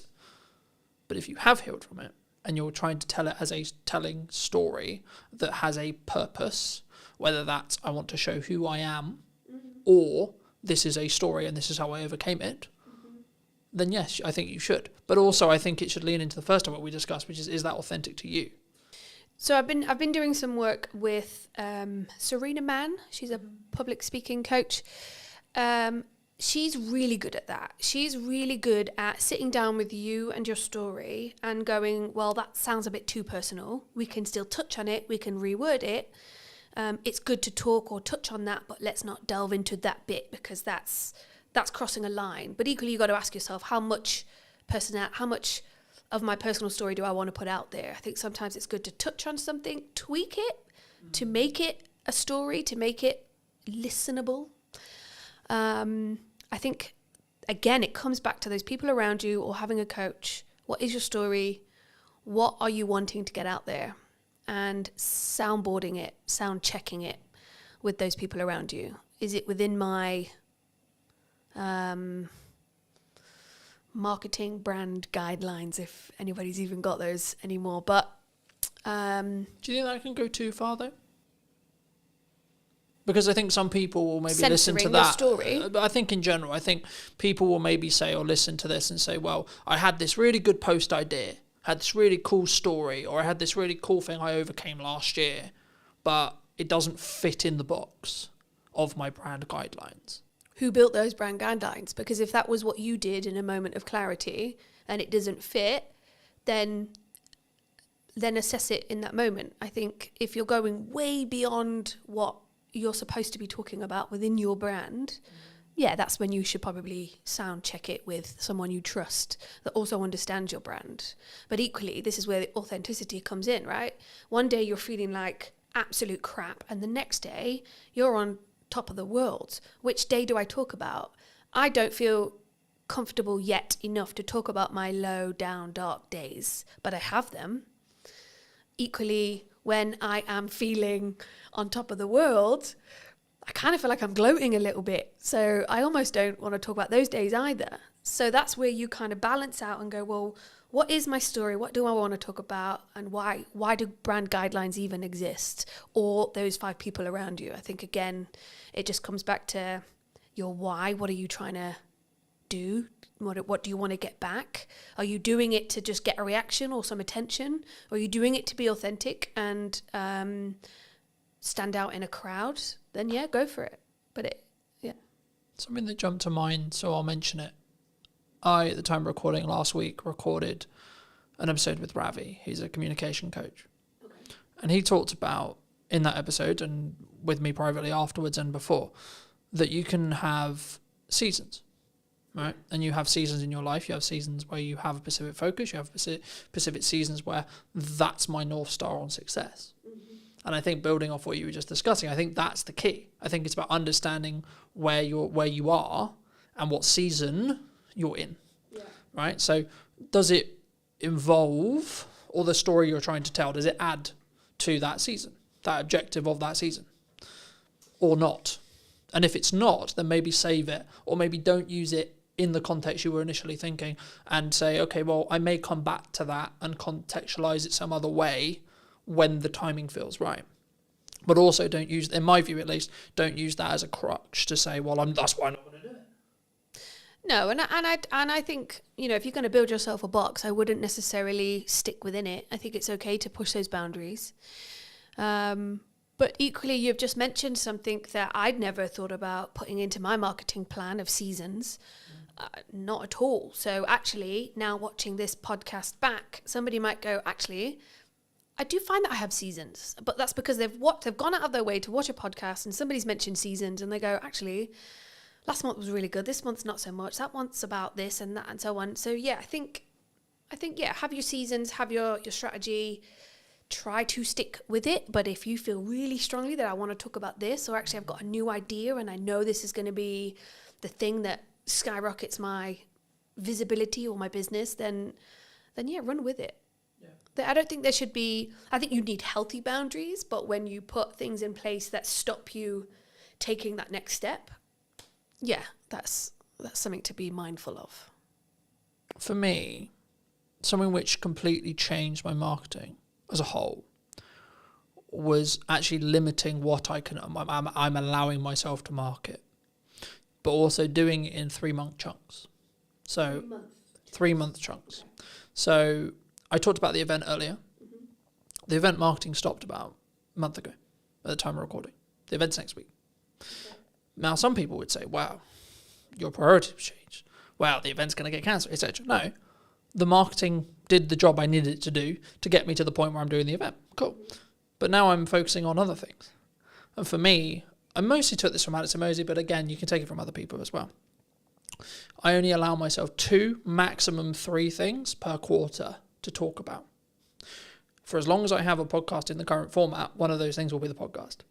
At the moment, at the time of recording, it's also Christmas. Now, to give the audience some context, we're recording this at the first week of September. So people are like, why are you focusing on Christmas? Well, Q4 is when Christmas matters. But for me to be able to get the work, I need to market it before the decision makers have made the decision about Christmas. Mm-hmm. That's September. That's not October, November. That's when you do the campaigns. That's when you do the etc. And there's kind of this joke in marketing where like, oh, it's summer and 25 degrees and we're taking pictures of snow. And it's quite funny, I think, for me. But when I made that decision, I made it maybe 6 months ago. It completely changed how I look at marketing, but then also the results that I get. Not short term, not, oh, this clip went viral, but the focus I can give during that time. Mm-hmm. And it's not to say, oh, I don't have other like ideas or I don't have other concepts. It's like, no, that will come in time, right? You can give it to the next quarter. So I've already planned out what Q1 next year is going to be, but I'm not going to touch anything in Q1 yet because I'm very focused on what does Q4 look like for 2025. How did you learn all of that? By consuming and trying and getting it wrong, right? And do you think that's the right way that everybody should be working, or that just something that you found that works for you? I think it's me. Personally, I think it's me. Because I think it would be very arrogant of me to sit here and say, this is what you need to do for your marketing and your vision and your success. But what could work for everybody is go out there, get some knowledge and build something that works for you. I think we can teach the idea of consistent improvement, consistent learning. I think that's important. I think that's something that we should always look towards. Yes. But then we should stop. For people who are maybe on the fence about looking at visibility, looking at content, looking at photography, what would you say to them? And this can be more of a pitch for you in some ways. Well, it's interesting because the inquiries that I'm getting at the moment are personal branding is everything at the moment. And I think that's a really good thing to lean into, especially if it's something that is going to help you stand out in a crowd, or if there's 10 website designers, how do I choose the best one? Well, she looks like my kind of gal. Let me have a phone call with her. From that phone call, did it go well? Yes, great. Did that image get the job? Probably, because looking at that image, I related to that person. I think if you think about photography throughout history, it is what makes us make a decision. It is what makes us choose the pepperoni over the mushroom in a Domino's menu or whatever. I think photography is a massive skill, tool to have within your business. There's a lot of self-work that people are doing, and photography is an avenue to get that out, to give you the confidence to take that next step. But also company culture is a huge thing. How do we know who we're talking to when we pick up the phone to the plumber or the cleaning company or the recruitment company? Who am I talking to? Because yes, AI is there, but it's still people to people. So I want to know who I'm talking to. If I'm going to invest £100,000 or £500,000 with a financial advisor, who am I going to pick? Do I have to go to every single networking event to meet all of those financial advisors to build the relationship to then decide on who? And I can't. But Why don't I go on the website and see what the website's saying? Why don't I go on their social media? Why don't I do what I can do first in 10 minutes on my phone and connect with somebody over an image? Now, that image could just be a headshot. It could just show me your face so that when we do meet for a coffee, I know who I'm looking for. Equally, it could be a bit more of a portrait. It could be an image that says, you know, I'm into rugby and I've got kids and I love a coffee in the sunshine. That's the kind of guy I want to invest my money with. Or equally, I am looking for someone who will understand me, and I've got this huge shopping addiction. And I know that she has too. So let's just, because you want to connect, you want to invest your money with someone who you can connect and bond and grow with, especially if it's a long time investment. If I'm going to invest in a website, if I'm going to continuously do podcasting with somebody, I want to make sure that that's somebody, and you and I as an example, that we do connect, that we do get on, that this is a successful relationship moving forward. But how do I get there in the first place? And I think yeah, imagery can do so many things. Yes, images say 1,000 words and so on, but I think more than that, it's a reflection of what's going on. It doesn't necessarily need to be about you. It could be about the company that you've built. I got 30 team members.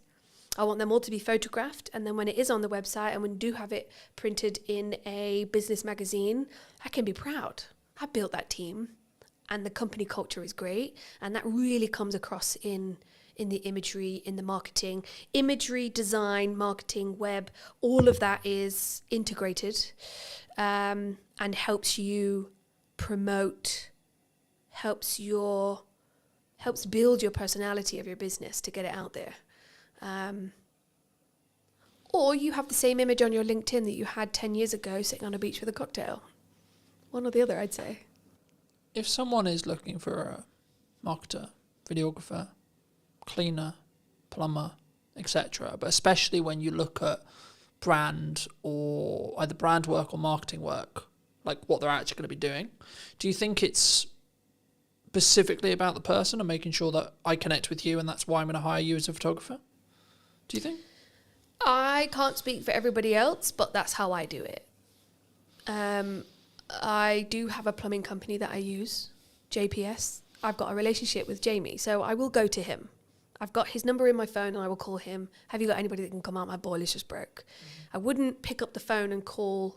I wouldn't Google if I already know that Jamie's my go-to guy. Equally, I do have a videographer that I go to regularly. I'm not going to Google that if I've already got that contact. So I've built that relationship with those people that will help me maintain my little black book, that will be there in a pinch when I need help. And equally, I'd hope that they've got my number saved when they need a bev at 5 o'clock or a game of shuffleboard down at the Dell. Or maybe they need their whole team photographing and I'm their go-to gal. So, but I guess I've spent the time building relationships over the last 4 years with local business owners. And there are lots of other photographers out there, of which I have also used. So I think collaborating and, again, showing who you really are, making those connections, helps you build a network, which helps you build your business. Are you locked into those people forever, though? Do you think? No, and I don't think that those people would be offended if I went elsewhere. If, as an example, Jamie was really busy, then yeah, I'd either say, well, is there anybody else you'd recommend? Or I'd go, yeah, to my girl group. Has anybody got a plumber I can use? Or then I'd go to Google. If I'm looking for something more personal, maybe a product, maybe a restaurant, maybe a holiday destination, I'm going to Instagram and I'm going to type in what I'm looking for. And I want to see visually what it is I'm going to pick, buy, and so on. What credibility is behind those images? What are people saying? What's their Google rating? What's Trustpilot saying? On my group chats, has anybody been to this restaurant? And so it's that feedback that you get from people that helps you make that decision. So yeah, I think relationship building gets you where you want to go, helps you build you as well. Photography is a tool that helps you capture who you really are, what the product really looks like. If you can look at an image and go, my God, I can almost smell that. Is that the person that put the flowers next to the candle? Or is it the photographer directing or the creative director? Like, there's a whole team of collaboration that puts an image together that helps you portray a person. Or, I mean, straight into my head, I've just got Coca-Cola, not the can, and not a branded glass, but it is a clear glass with just Coke streaming into it and it's all fizzy. We instantly go, Coca-Cola, I'm thirsty and I want a Coke Zero. Yeah, I'm going to go get that. But it was an image that helped me salivate and want a can of Coke or a burger or whatever it might be. So yeah, I think it's powerful. Do you think that's why, like for me, whenever all I get from that feedback is like, you have to front load your marketing 3 to maybe 6 months before you want the action? And I think that's sometimes what people get wrong, especially when you're starting out. I think I know I was privy to it as well. You didn't, in my early years, I didn't financially plan well enough so that I knew I had 3 months worth of runway. So actually I can see the problem 3 months out. Or I didn't specifically focus on my marketing. So it was maybe a bit more scattergun than it should have been. And that's potentially why the marketing didn't do the job I needed it to do, whether that is sell more projects, bring in more podcast guests, get the podcast to whether it's making certain revenue, etc., whatever the objective is. But I guess that bridges into, how do you think people should, because I'm big for collaboration, right? And I'm big for let's work together, let's see how we can collaborate to create something more meaningful. Is that a unique skill set though, nowadays? To collaborate? Because I think it's very easy, because this would be a good example, because some would say, well, you're a competitor of mine. Am I? I don't think so. But some could say that. We're both in the creative space where we create visual identities. I think collaboration can be everything. And I think it comes back to a line of 10 photographers. Who am I going to choose? Which relationship do I have? What is their style? What's my style? And is that a good match?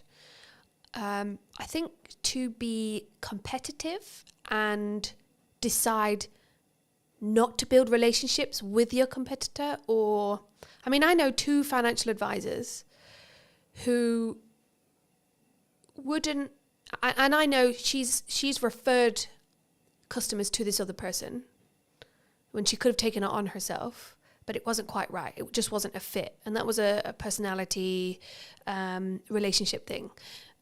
But if she didn't have that relationship, then she wouldn't have been able to collaborate. I think some of the best things come out of collaboration. Planning ahead. It's interesting because when I walked in, I think you and James had said, it looks like everything's going really well. Because I guess, I mean, I don't know what people think looking outside in. But sometimes I'm lying in bed at 11 o'clock at night writing my morning post, and I'm going to schedule it for 7 a.m. or 8 a.m. And I might do that consistently for a few weeks. Do I wish I could be the kind of person that would plan 3 months ahead? Yes. But equally, what if something changes? And so I like to have a little bit of control over that. And that's something I'm still learning. Do I want to hire someone to do all that for me? Absolutely. But I think everybody should learn how to do it themselves first before you move on. Equally, can't afford that yet. And so, yeah, I think for now, I'm just going to be in bed, scheduling, 11 o'clock at night, lights off, tapping away, trying to get something out in the morning. I think it's important to be consistent, however you show up to be consistent. That's just who you are. And I guess one of the things I have struggled with is, well, she's doing it that way, so I should do it that way. And that puts that pressure on. But I'm just not built that way. I'm built last minute, and it makes it more exciting. And the more pressure. I used to work on cruise ships for 6 years. You don't have time. Time is not a thing. Location is not a thing. You show up and you get the job done. You live, you work, you play in the same place. And those things just need doing there and then. So I guess that's the way that I've learned. How did you learn? How did that person learn to... I've got a friend, Rel. A lot of people watching this might know Rel. She is organized. She plans. It's just built within her, you know? I'm not that person. I'm not at all, but I can walk into a room of 500 people and introduce myself. But I can't plan. It's just not my thing. And consistency, I hate that word, but it is probably one of the key elements of success within marketing, because your customers want to see consistency. Coca-Cola don't sell those cans if they aren't consistently putting it on billboards, right? So yeah, there's such an array of things that we should be doing. What do you actually want to do? Because if you're shoulding yourself, then I don't think it's real. I think you need to do things to be consistent within business, within marketing, within your products and services, sure. But when you're showing up for yourself, are you shoulding yourself, or are you doing it because you want to? Because there are days when there's no post going out, and that's because I'm having a crap day and I can't think and I don't want to do it, or I'm editing and I'm just burying my head in that. But equally, do I want to do it? Today, I want to do it. Today, I wanted to do this podcast. So I showered, I straightened my hair, I put my best blazer on, and I came and I'm doing my thing. So ask yourself, do I want to, or should I be doing it? Do I need to do it? Is this vital? What's the outcome? What's my why? There is a lot of questions you should be asking. Or should yourself? There is a lot of questions you could be asking yourself to get to that next step and be consistent, or just show up for you, be online. I think the important point for maybe someone to leave with as we finish this episode is to do you v you, right? Because I think so many times, and something I've always focused on is, where was I a year ago, and am I better in my subjective terminology of that than where I was a year ago? That could be how much I've turned over this year. That could be how many podcast episodes I've done, how many views I've got, etc., etc., etc., etc. Right? And I think when you focus on those metrics, when you focus on having a very clear vision on where I was in comparison to where I am, rather than I'm going to focus on where I am versus where you are, it allows you to be more open to open collaboration with other colleagues, other people in your industry, or other clients that are correct for you, but also potentially having the right attitude or point of view to say, actually, no, this person isn't for me. But you know who you would be really a good fit for? This person over here. Mm-hmm. Because I have that relationship. I know who their best fit is. And I've passed on work to other people because I think they're better fit. Yeah, I could have quoted the work. Yeah, I could have done the work. But would I have served that person better or as good as the person over here? Maybe not. For those people who have maybe enjoyed this conversation and want to connect with you, see some of your work, see some of your consistent content, where's best for people to reach out for you? LinkedIn is a good platform. That's my most used platform. So yeah, definitely come connect, comment, see what I'm up to on there. And I'm always happy to have a chat, a coffee, or you will catch me at the Dell on the shuffleboard. So yeah, come down and say hi. Thanks so much for the time. And if you were going to speak to you 10 years ago, what advice would you give that person? Ooh, 10 years ago, I just left ships and I thought I could do business and I couldn't. Educate myself. Surround yourself with those that you want to learn from, is what I would say. Thank you so much for the time. Thank you very much. And if you did enjoy this episode and you would like to see more like it, I'd love to hear what you think in the comment section down below. And why not be subscribed so you do not miss next week, where I'll be back with what is missing in marketing today. Thank you ever so much for coming back and joining me, and I'll see you very, very soon. My biggest performing posts on LinkedIn are all selfies or photos of me doing something mainly not related to the business. What do you think is missing in marketing right now? What do you think people could be doing, should be doing, that they're maybe not doing? The thing they are missing in marketing is consistency, which I think can be really, really key. How consistently should someone be writing a blog on a website? So we say it's really good if you can do it once a month. month as a minimum. Do people need video on their website? I really hate it when I go to a website and on the homepage I see that this person's got a video and I can see it's them, they're going to be talking to camera, it's not well scripted, or maybe not even scripted at all, not well thought through, they don't seem confident, and then you're going, why have you put this on your homepage? Because this is doing nothing for you or your business. Did you know that 93% of you are not subscribed? So if you could please do me a favor and you're enjoying the show, then subscribing would mean the world to me, and it would allow me to grow the show and continue to get larger and larger guests and continue to bring what's missing in marketing today. Thank you ever so much for joining me, and I'll enjoy the episode. Hello, my friends. I hope you're well. I hope you had a good day, evening, or night, wherever you are. Today, we're going to be talking all things websites, and I imagine some technical marketing stuff. Welcome to the show. Thank you very much. I'm good, thank you. For those who don't know you, I am. What do you do? I'm Jude Wharton. I am one half of Ready Steady Websites, and yeah, I run a web design and branding company. That is what I do. It's a very interesting space, as we were alluding to while James was helping set up. Do you think your space is going to change in the next 5 years? I'll start there. I think inevitably a lot of spaces are going to change over the next 5 years. I think we thought it might have changed more than it has done already by now. I think we saw, the rise of AI website builders, and obviously you could get a website out there just like that, absolutely free, content written for you, images put in, when you've just said, I want a website for a nutritional therapist based in Hampshire. But in reality, it hasn't happened, and I think there's a number of reasons for that. I think the first is that those small business owners who are completely outside of the tech world, they're not tech savvy, they don't want to deal with it themselves, they don't want to have to think about any of it themselves. They're not wanting to use it. They're not there. They're not ready for that yet. And so they still want people who can be there to help them and support them. And they want copy that's written specifically for them and images that are them working with their clients. And so it hasn't taken off, which I'm very glad about. But I do think that as time goes on, people are going to get more and more used to using AI in lots of different areas of their life. As we go through different generations, people are going to come out of school so much more tech savvy.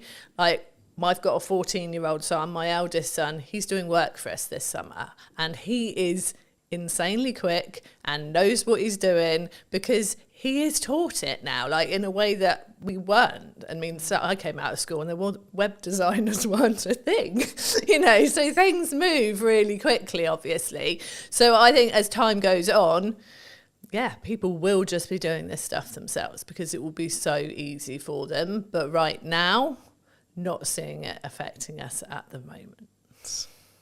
How are you looking at that from a business point of view then? I think we are using AI. It's great for speeding up coding most of the time. Sometimes, it goes off in its own little world and you're like, I did not ask you to do that. Why have you thrown that in? But it is... I wanted to add a unicorn onto the page, okay? Exactly. So I just like unicorns. Yeah. I don't care what your prompt was. I'm going to add a unicorn. My husband, who is my business partner, he was using it to speed up some code the other day, and then it was going mad in a way that it hadn't done for him before.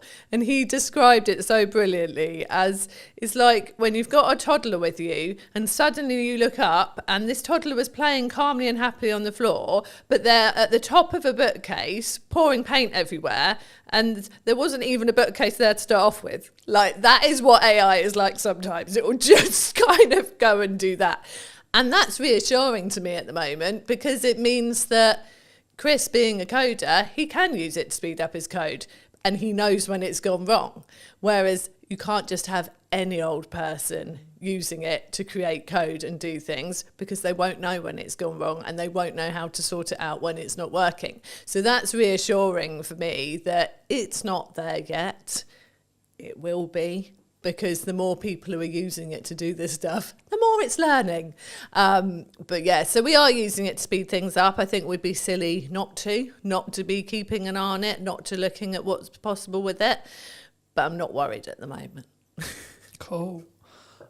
Where does it's mostly a marketing show. Where does a website sit right now in marketing, do you think?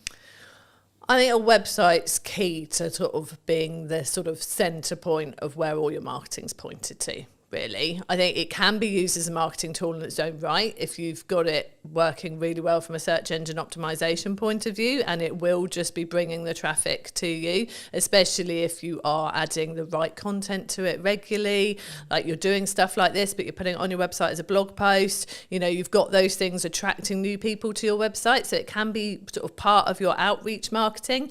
But on the whole, I really see a website as being there as the place that you send all of your outreach stuff to, whether that's you've met people through networking, whether it is you're doing podcasts, you've got your social media content, you've got printed, actual physical marketing materials out there.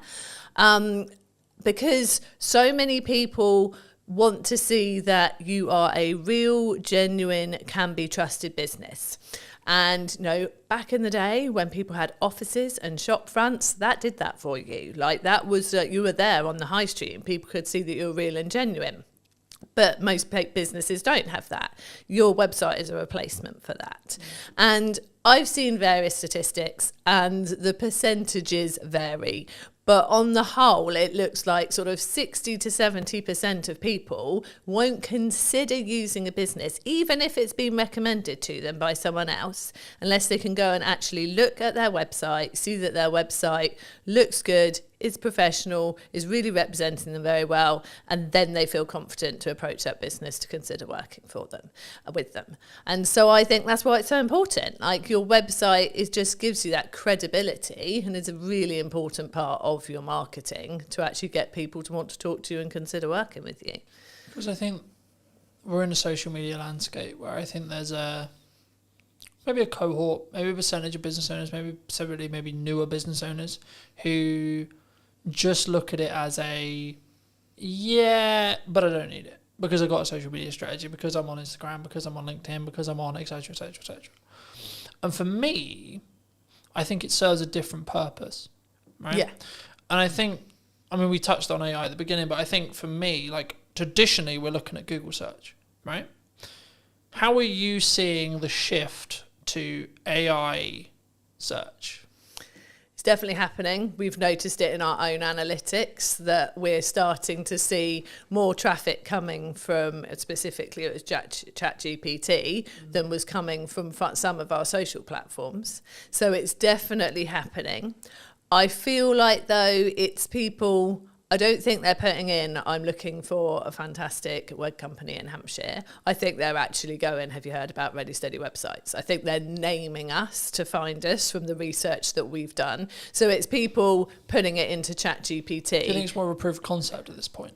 Yeah.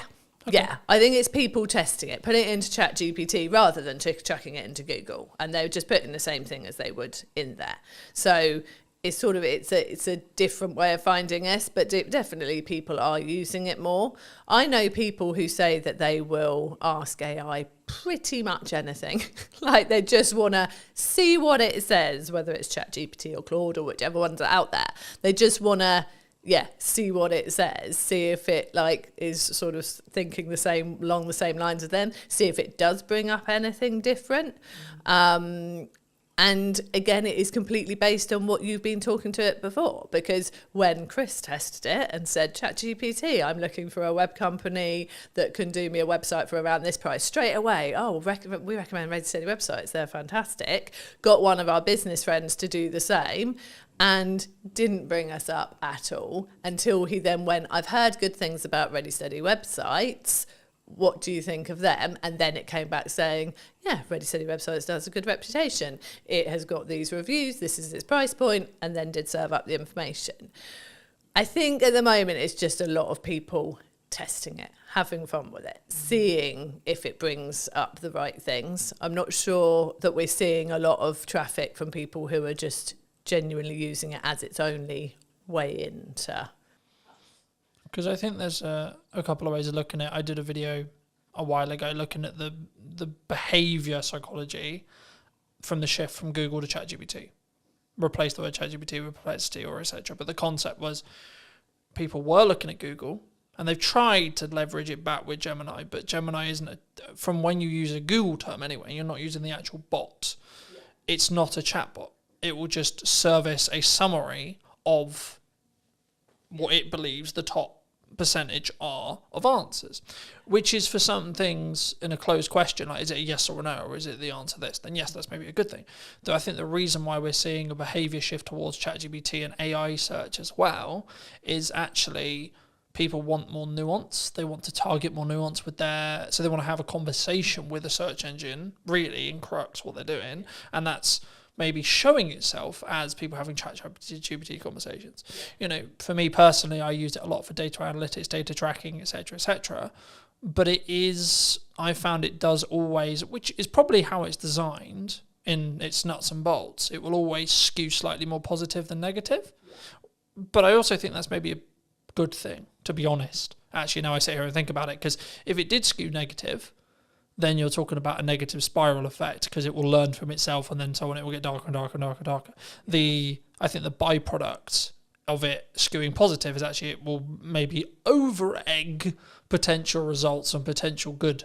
But that is, as long as you understand that's what it's doing, I think that's a better reality than the latter, if that makes sense. And I think for people who are maybe looking at their website now, either they've had a website, they're maybe looking to relaunch a website, they're looking to rebuild, etc., and say they're like 6 months. Should we still be looking to target Google, would you say? Or are we just solely in a world where actually AI search is the only thing that matters? No, definitely still be targeting Google. Also, I think I always say this, like, have your website, obviously, have it written in a way that you're going to be attracting the right people, that the copy is written for the website visitor that's coming to you. You want to be ranking, obviously, but actually one of the things that will help you rank is by having naturally written copy that is obviously for the website visitor and not purely to try and get yourself ranked, like that's so picked up on now. But also, I have heard from search engine, like Chris is a search engine SEO expert, but from another guy that I do quite a lot of work with and chat to quite a lot, he has said that a lot of AI results, ChatGPT results, come from seeing people's Google business profiles. And so making sure that you've got that there, that is up to date with the right stuff on there, that you're using that frequently, putting new stuff on there as well, will help you come up in the AI results as well. So getting your website solid and obviously linking to that from your Google business profile, but having that profile up to date is really key as well. And I think this is the thing with all areas of marketing. You've got to cover all bases. You don't know where someone is out looking for what you do, whether they are the type of person who is just on socials, chucking something onto Facebook groups and things like that and asking people for recommendations, whether they're going to Google, whether they are going to ChatGPT. You've just got to do it all well to be better than your next competitor, really. Do you think it's a constant update 1%, update 1%, update 1% to be like, because I think sometimes we get into the like I personally never struggle with this because I've always focused on me v me, but I know that a lot of people have, which is I'm constantly looking at what my competitors are doing. I'm constantly adapting and looking at what if Sally's done this? Oh my God, Nigel's just done this. And I think that's can be quite a dangerous road to walk down. Yeah, I think you've got to do what you're doing, focus on what you're doing, do it well, and tell people what you're doing well as well. And yeah, I mean, the space that we sit in with Ready Steady websites, with having our templates out there and a do-it-yourself offer out there, obviously that puts us in a similar space to the Wixes and the Squarespaces and the like. We're never competing with them on search engine ranking. We're not putting the money into the ads. We're not on telly. So there's no point in us looking at them and trying to compete. But what they don't have is me and Chris. They don't have those consistent people who are there to support you. And so I feel like we've got to focus on what we do well.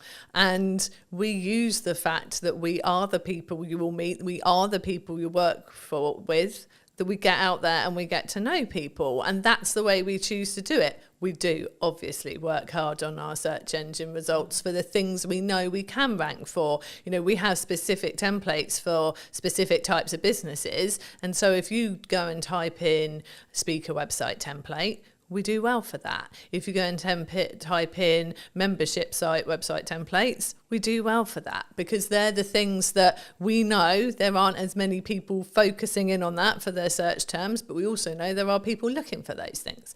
So I think you've got to keep an eye on what's going on. You've got to look at those keywords. You've got to make sure you're putting the right content out there to rank for those.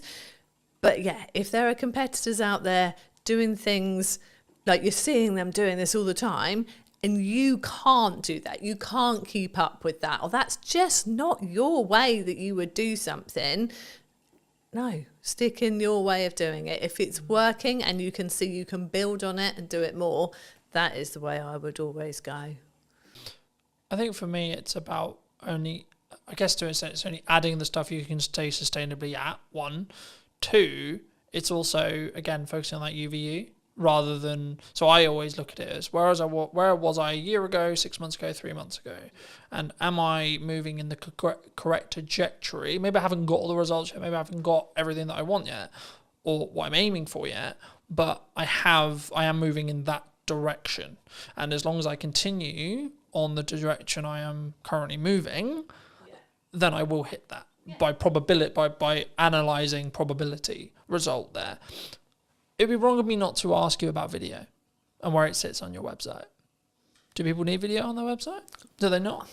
Should they have it? I think that video can work really well on a website.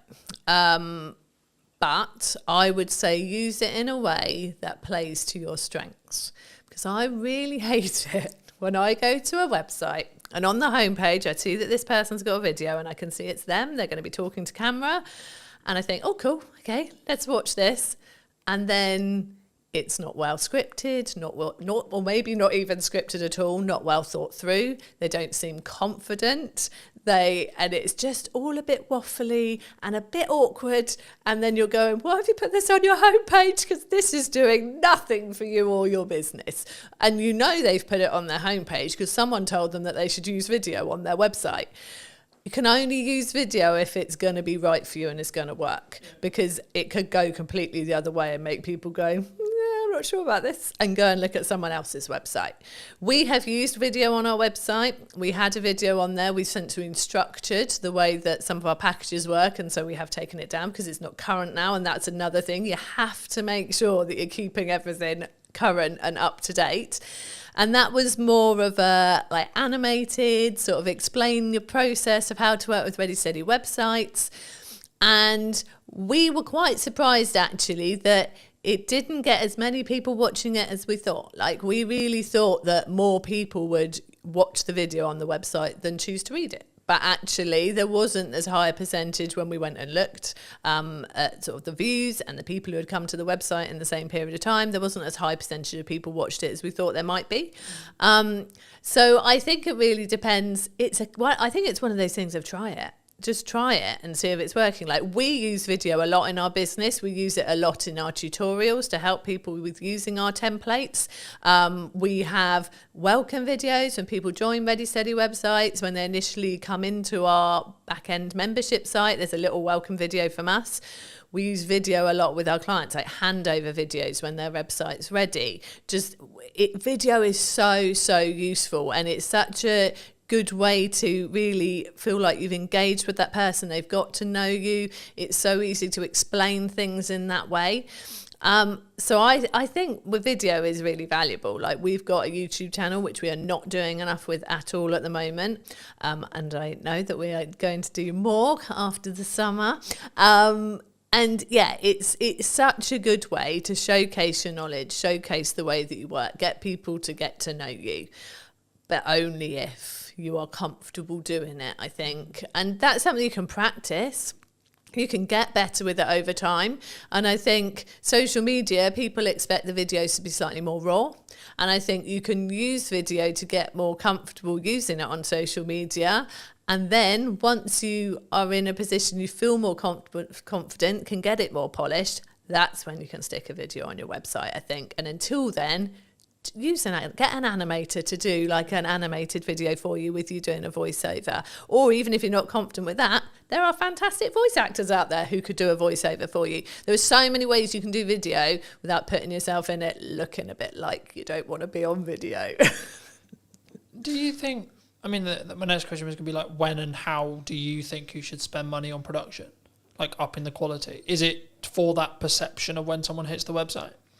I think, yeah, I definitely think it's worth having a professional quality video on your website.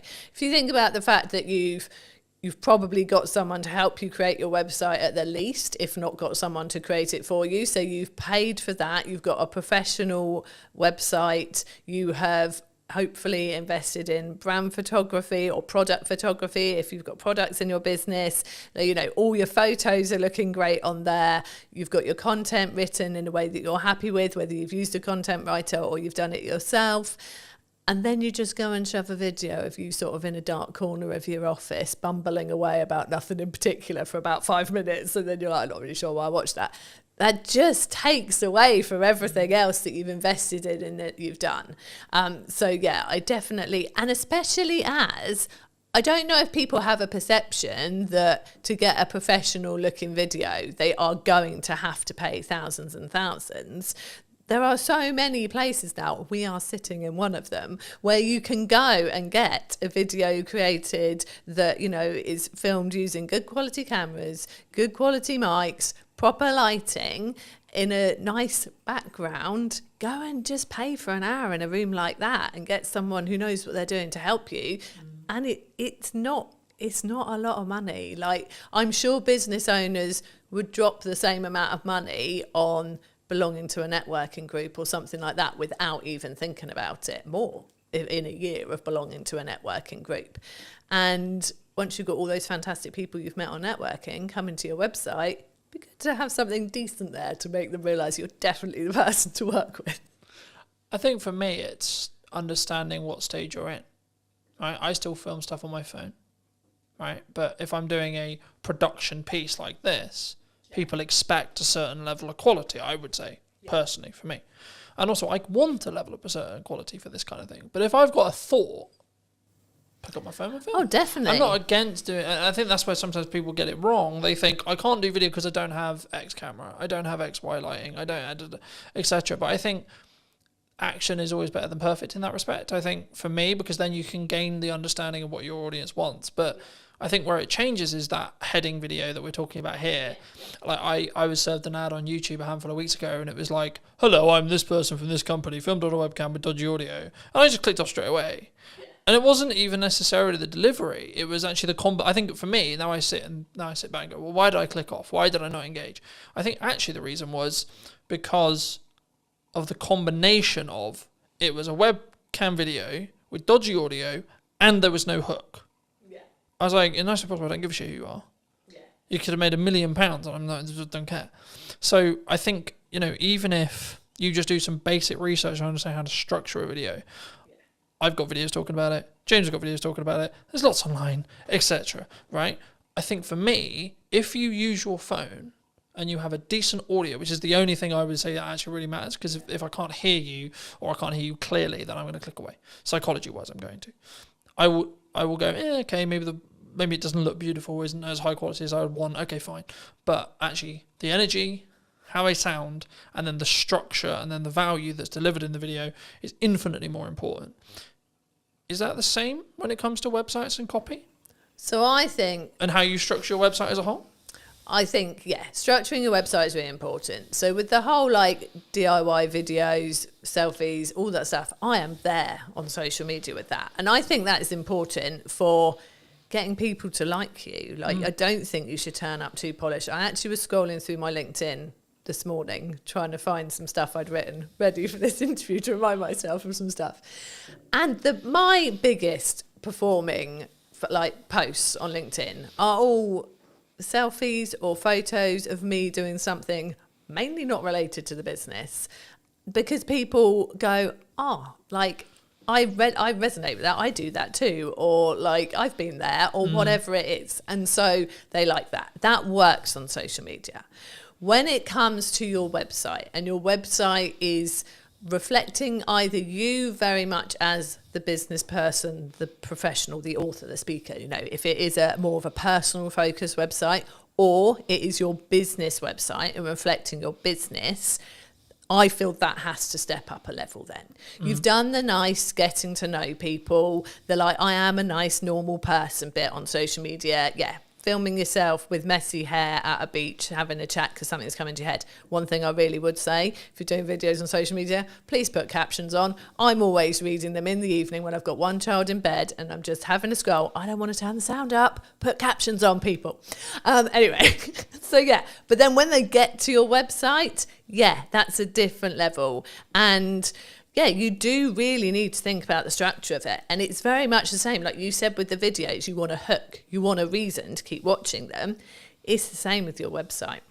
I always say in that top hero area on the homepage of your website, you want to have, I call it an engaging statement. But it's the hook. It's the thing that someone comes to your website and goes, I am in the right place. So I want to scroll down and I want to read more. In those first couple of lines and that first statement, you need to basically say, this is what I do. This is who I do it with or for. And so therefore I can help you. That is what those couple of lines have got to say. So yes, it has to be structured really well. And then it's got to carry on talking to that website visitor. So many people then decide that the first bit of their homepage suddenly has become their about page, and they launch into this story of like, oh, I decided to start my business because my grandfather had done it before me, and no one cares at this point. People still want to see your services or an overview of your products or whatever they have come to your website for.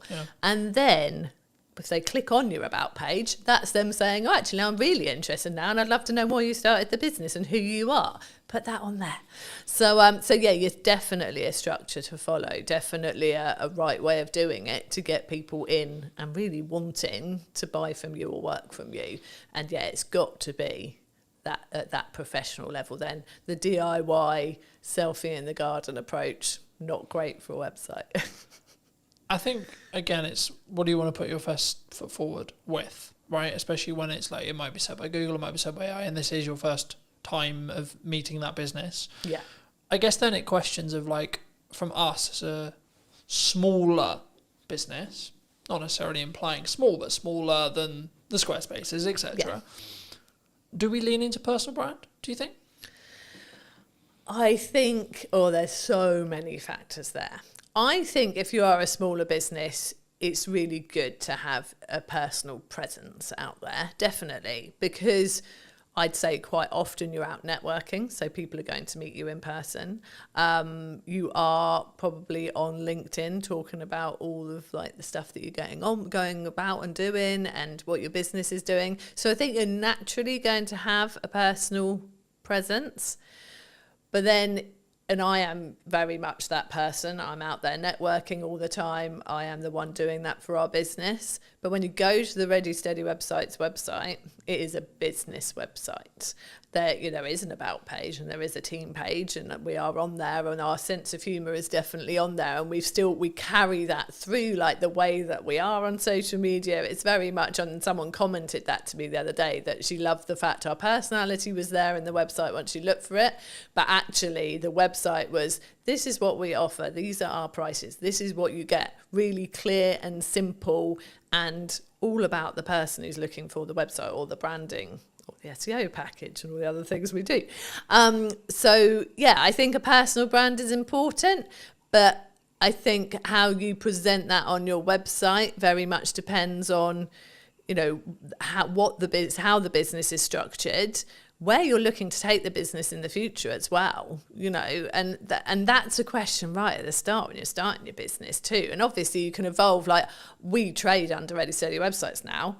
We initially set up as Second Floor Designs Limited, and our business has evolved over the 15 years. And that can happen. You can start out as, enter your name here, and then what you do. So You know, we have people who are Joe blogs nutritional therapy, you know, that kind of thing. But actually, maybe over time, you're getting more and more patients, and you bring on more people to work with you, and then it turns into just JB nutritional therapy. You know, it can evolve.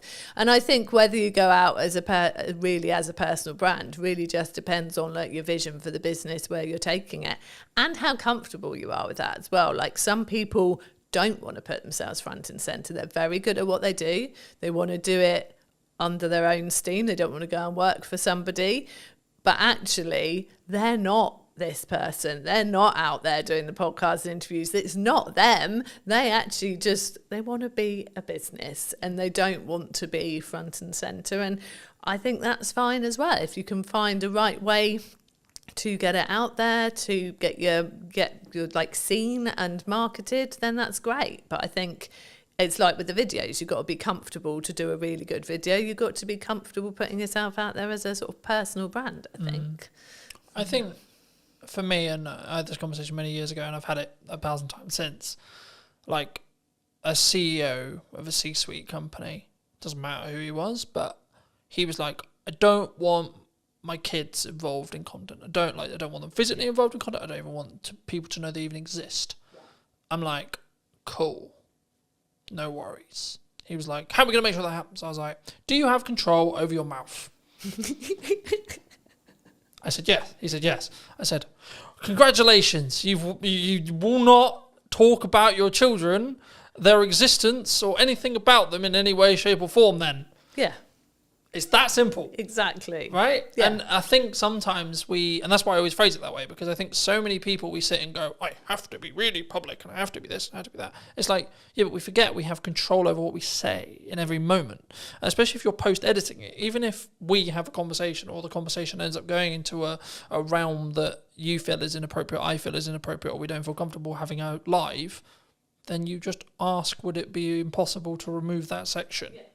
Or I just feel, actually, that's just a tangent that's not really relevant, so I might chop it from the set, etc.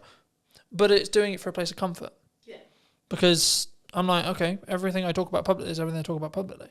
I don't talk about the challenges I'm going through today, or the things I'm healing from today, or whatever, if I am, because that's not appropriate, and I'm not ready for it. But I can talk about it in hindsight, right?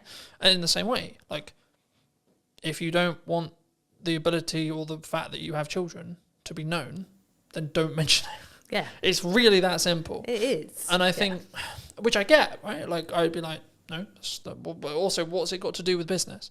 What's that got to do with business? Now, you could make the argument, but it humanises you and yeah, but you made that you have to make that decision. Yeah. Yeah. You know, no one else is going to make that decision for you, and it's important to make sure that everything you put out is A, relevant to the business, but 2, is in your... And I use the term comfort zone loosely here, because it's not about whether it's like comfortable, but it's whether it's within line with your values, I think, is the more important thing, right? It's not about, it's uncomfortable, because I think we should push ourselves for a level of uncomfortability to do things that we're not comfortable with. But that's different to, no, I just don't want, in the kids example. What do you think is missing in marketing right now? What do you think people could be doing, should be doing, that they're maybe not doing? Oh, that is a good question.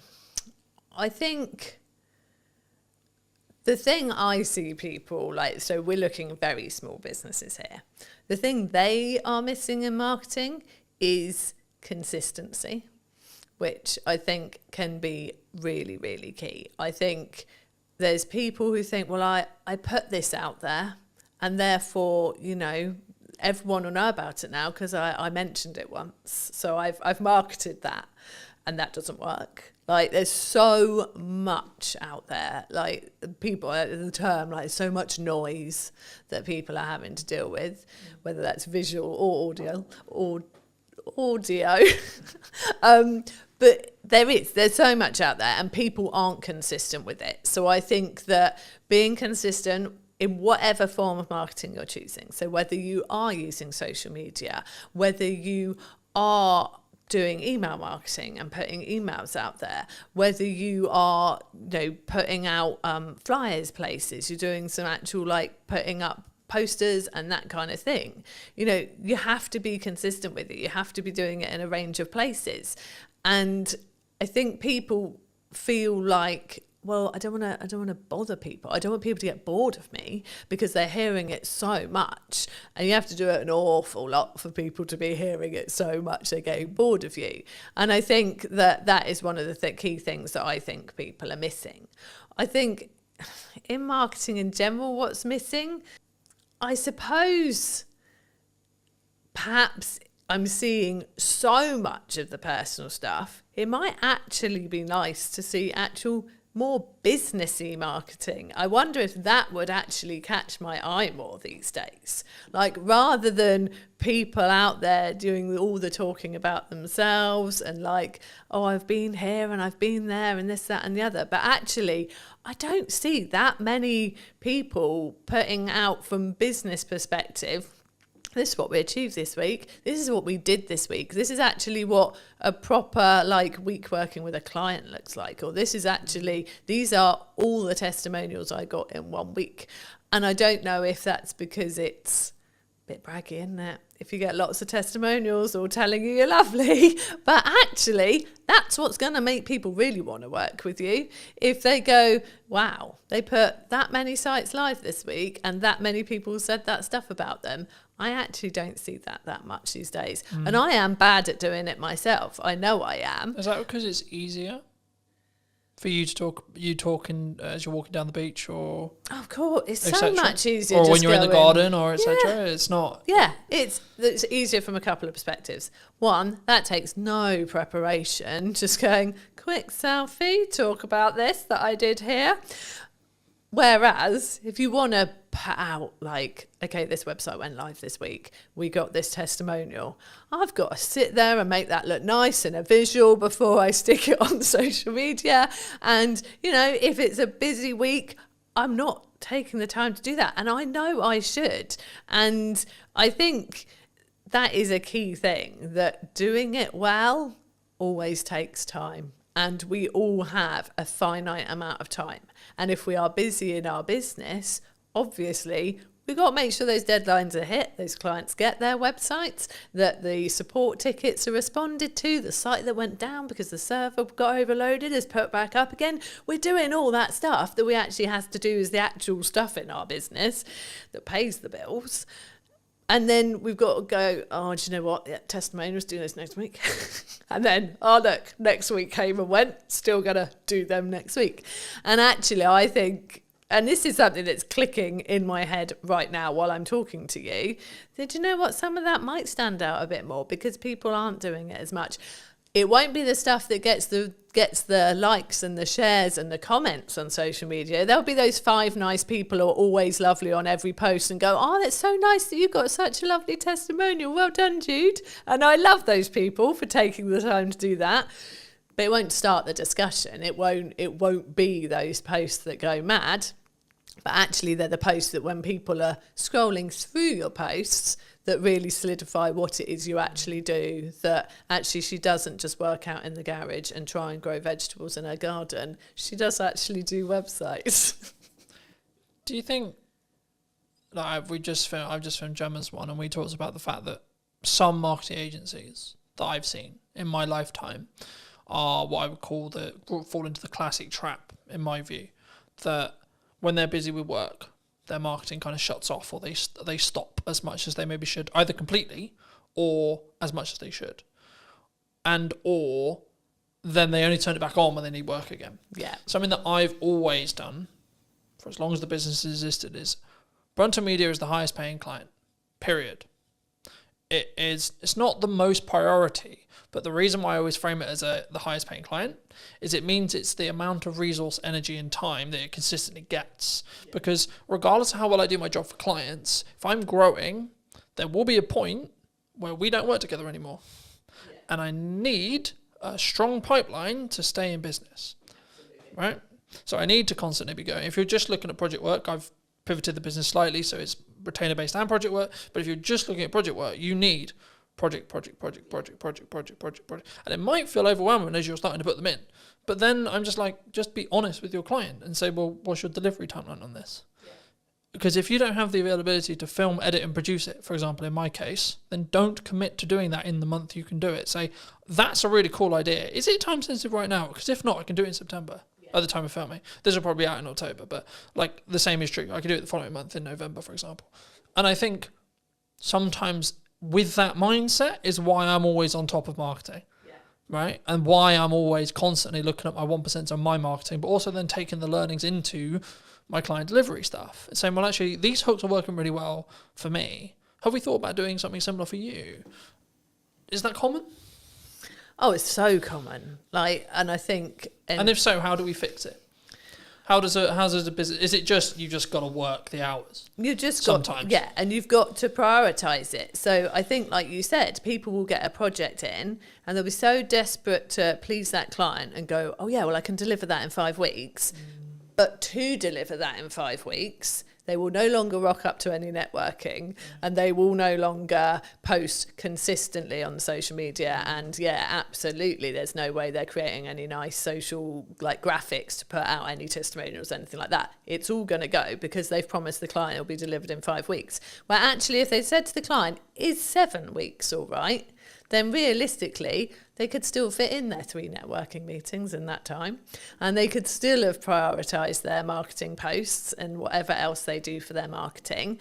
And the client would probably still have said yes. And let's not forget that actually, clients will probably respect you more if you can't just go like that and deliver a project, because then they go, oh, well, they're busy, they must be good, rather than they can turn that around very quickly, probably haven't got anything else on, is that a concern? So it's definitely, and I think if you have been in the feast and famine cycle of project, nothing, project, you are more panicked to definitely make sure that you get that client, and then you probably do overpromise, and actually you would have been fine. Because if you start saying we're 7 weeks all right and they go, well, really, can we do 6? Then okay, you can do 6 and maybe one of the networking meetings goes or whatever. But it's just, I see it a lot. I do see people oh, sorry, I'm not going to be coming to the networking meeting this week because I'm so busy, I've got to fit this in before a deadline. And then you're like, well, if the deadline's approaching, have you got stuff coming after that? Or would actually have going to this networking meeting being a good idea, because maybe there was someone there thinking about chatting to you this time because they've got to know you a bit. And so, we do see it a lot. And it's one of the things that we are very careful not to do. And it's easier for us, there's 2 of us running the business. We have freelancers and things when we need as well. And so I am always focused. It's me mainly. Chris does do some of the networking, but I am very much focused. And for me, it's the school summer holidays now. And my focus very much is on the children in this time. But I think I was very much... you offered me to do this, and I was like, yeah, I'll make time to do that, because again, that's something, it's very easy to drop the things you don't have to do at this period of time, but then in November, when there's not as many new people coming in, it's like, well, do you know what, if I'd have done that and gone to all of this in August, probably wouldn't have had this sort of drier patch now. So I'm here, and I've made sure I've prioritised a couple of networking meetings next week, and I make sure it keeps going, and because it has to, because we are small business owners, and that is how we get our business. I think for me it's key, and I've always been in the world of, I'm going to bank content for as long as I can, especially I call it my bloodline of my business now, because we met through networking originally, but I since then have pulled back on networking. That's not because networking doesn't work. It's because I found I was trying to do content, do that really well, trying to do ads, trying to do that really well, trying to do client delivery, trying to do that really well, trying to do networking, trying to do that really well. And what I was finding was I was doing all of them unoptimally or badly. Yeah. So I said, right, scrap everything. What do I actually want to spend my hours doing when I'm not working for clients? And then I was like, okay, well, actually, I really love enjoying creating content, having conversations on camera, etc. Cool. Okay, what's the byproduct of that? The byproduct of that is I become better at my craft. I become better as an interviewer, which in turn means when I'm doing interview content for clients, I'm even better. So it's a compounding effect across that board.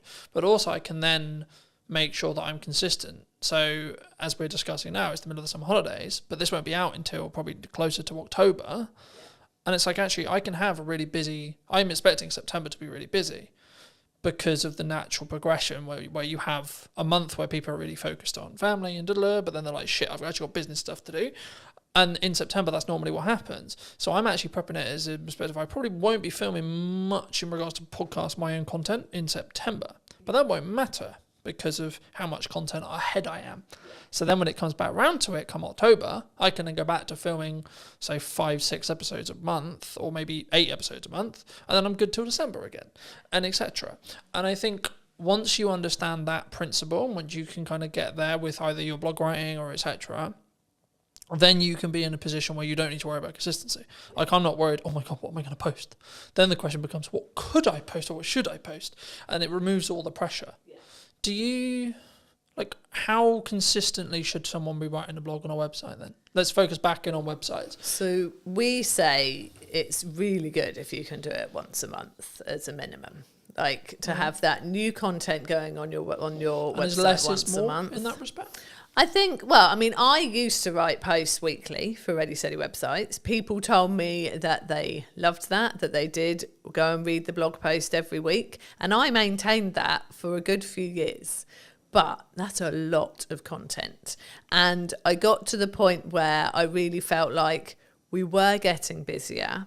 And actually, if I had a post once a month, I could still pull bits out of that for social posts throughout the month. So I'm still putting stuff out there, sending people to the website, to a blog post.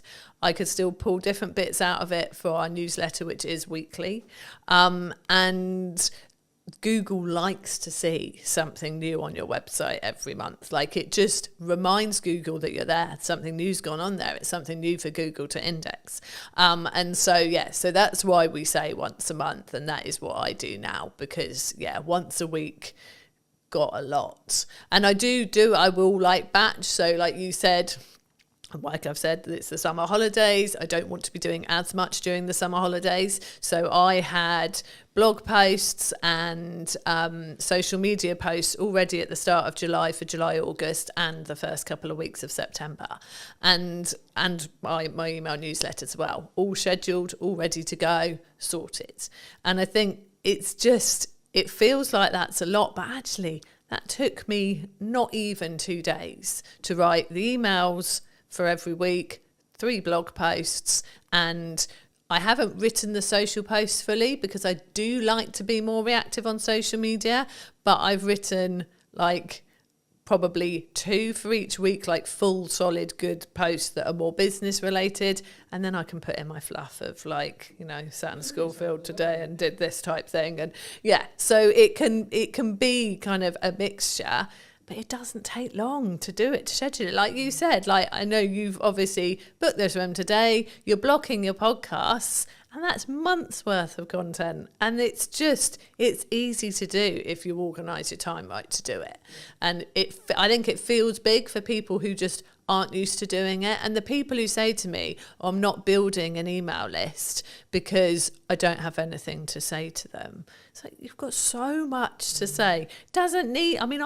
I am one for quite long emails. I talk a lot. I will write a lot as much as I talk. But actually, over the summer, they're shorter and sweeter. I've got a little thing going on of like a website tip a week. It's a short paragraph, but it's something actionable, useful for those people on our email list, relevant to them because they're all there because they've come to us for some website reason, whether they've got a website with us already and should be reminded to just go and check that everything's still current and up to date and maybe make a tweak, or whether they're planning a new one and are thinking of coming to us. Those tips are relevant to both. Happy days, email sorted. It's not hard. I mean, we have blog posts on ideas for your website, for your email newsletter, obviously. Got a blog post and everything pretty much on our website. So, yeah, but I think, once a month is a good one. Is there a pros and cons if you're, let's say, for example, you're in my position where you have a huge amount of video content and that's your feeder? Because I'm throwing around the idea for the new website that is going to be built by the time this episode comes out. There we go. Said it now. It will have to be out now. Have to happen. I'm throwing around the idea, because it's a time investment and it's also how I come across. I think I come across better on like this video, right? But for me, I'm aware that for AI search and SEO, I need to be writing stuff. Now, do I need to be writing stuff? Do I need to hire a copywriter if the business can afford to do so? Or can I potentially leverage automation and or ChatGPT, etc., to write in my style, and or what are the pros and cons for all the above? So I think... Would you say? So for you... And this is a dirtily selfish fucking answer. So for you, as someone who has got video content, that is your content, I'd use that for your website. So I would have, like, whether you want to embed it from YouTube, wherever you're going to have it, onto your website. And then I would have, like, notes of what's discussed, key points, which there are so many tools that will do that for you, that will draw it out. But I would say that if you're using a tool like that, you need to then go and sense check it, look through it yourself, make sure it does sound like you, tweak it, make it your own. Don't just use it verbatim from the tools that have pulled it out. So from that kind of content where you're repurposing a video and turning it into a vlog essentially on your website with notes, I think that's absolutely fine. If you then wanted actually to do some actual blog posts as well, I personally think I like the approach of giving it a go yourself so that it is really what you would be saying and like the points you want to make. If you then read it and think, this isn't good enough, this isn't my forte, this isn't like my strength, then I personally would get a copywriter involved to help you. Like, there are people out there who will help you to craft kind of what you've already started, improve it, write it in a way that they know is going to be nice and readable, but also is going to be great for getting some key terms in there that people are going to be searching for what you do. I don't like it when I see blog posts that I can tell have been written by AI, you know, and people have written guest blog posts for me and sent them to me, and I've gone, this is obviously, they've used AI to help them write this. I will then go in and tweak those. I will take out the EM dashes, which, you know, are an actual like staple of punctuation in America, but we tend not to use it over here. So it's quite telling when I get an English person sending me a blog post with a load of them in. So I will tweak those because I don't want them on our website. There are people saying that AI copy doesn't work as well from a search engine point of view, that like it's penalised. I don't know how truthful that is. It's hard to tell really because, you know, we're still relatively in the early days of it being put on websites and things. The problem is that if you go, AI wrote me a blog post on this, if someone else is putting exactly the same request to ChatGPT as well, they could have they won't be exactly the same because we know that ChatGPT will learn from the conversations you've previously had and will have it sort of tailored to you, but there'll be some of the same stuff in there, and I want to feel like what's on our website is genuinely unique and different. Someone's going to come and read something on our website and they're not going to go and read virtually exactly the same on someone else's. Obviously people are giving similar tips to us, like none of what we are saying on our Ready Steady Websites blog is rocket science. It's tips around your website. You know, there are many people out there doing that and a lot of us will be preaching the same best practice, but I write all our blog posts that are not guest blog posts, and I very much do it as me. And I know there's a copywriter I know well who says, you can always, it's me. He says, from your emails to your blog to your LinkedIn posts, it's so you. And I think that's important, personally. So I wouldn't, apart from, like I said, drawing out some show notes from a podcast, yeah, use a tool to help you do that. It'd be silly to sit there listening to the whole thing, making notes. That's ridiculous. But if you're going for something that is sort of separate content in its own right, I still would prefer it that people really put themselves into it than the robots. Is there a world where you can do both? Yeah, I mean, there is. I mean, I know that I've got a lot of business friends who like are dyslexic, and for them, like even sitting there and trying to start something is hard. Like I said, it's good to start from your own point of view and get someone to help you with it. So yeah, using it as a tool to kick you off, I think is all right. Again, as long as it is very much, then it becomes yours. I think I really don't like the idea of creativity being lost. And I don't like the idea of people getting lazy from a creative point of view. I think AI is great if it can help you with the really practical things. Like I said, like Chris uses it for coding, which you could say is a creative thing in its own right, and it is in many ways, but it's functional, isn't it? Yeah. Like it's I think it's whether it's grunt work or not, in my view, right? Yeah. And I think the key of what we're talking about here is in crux is the cognitive ability of being able to critically think.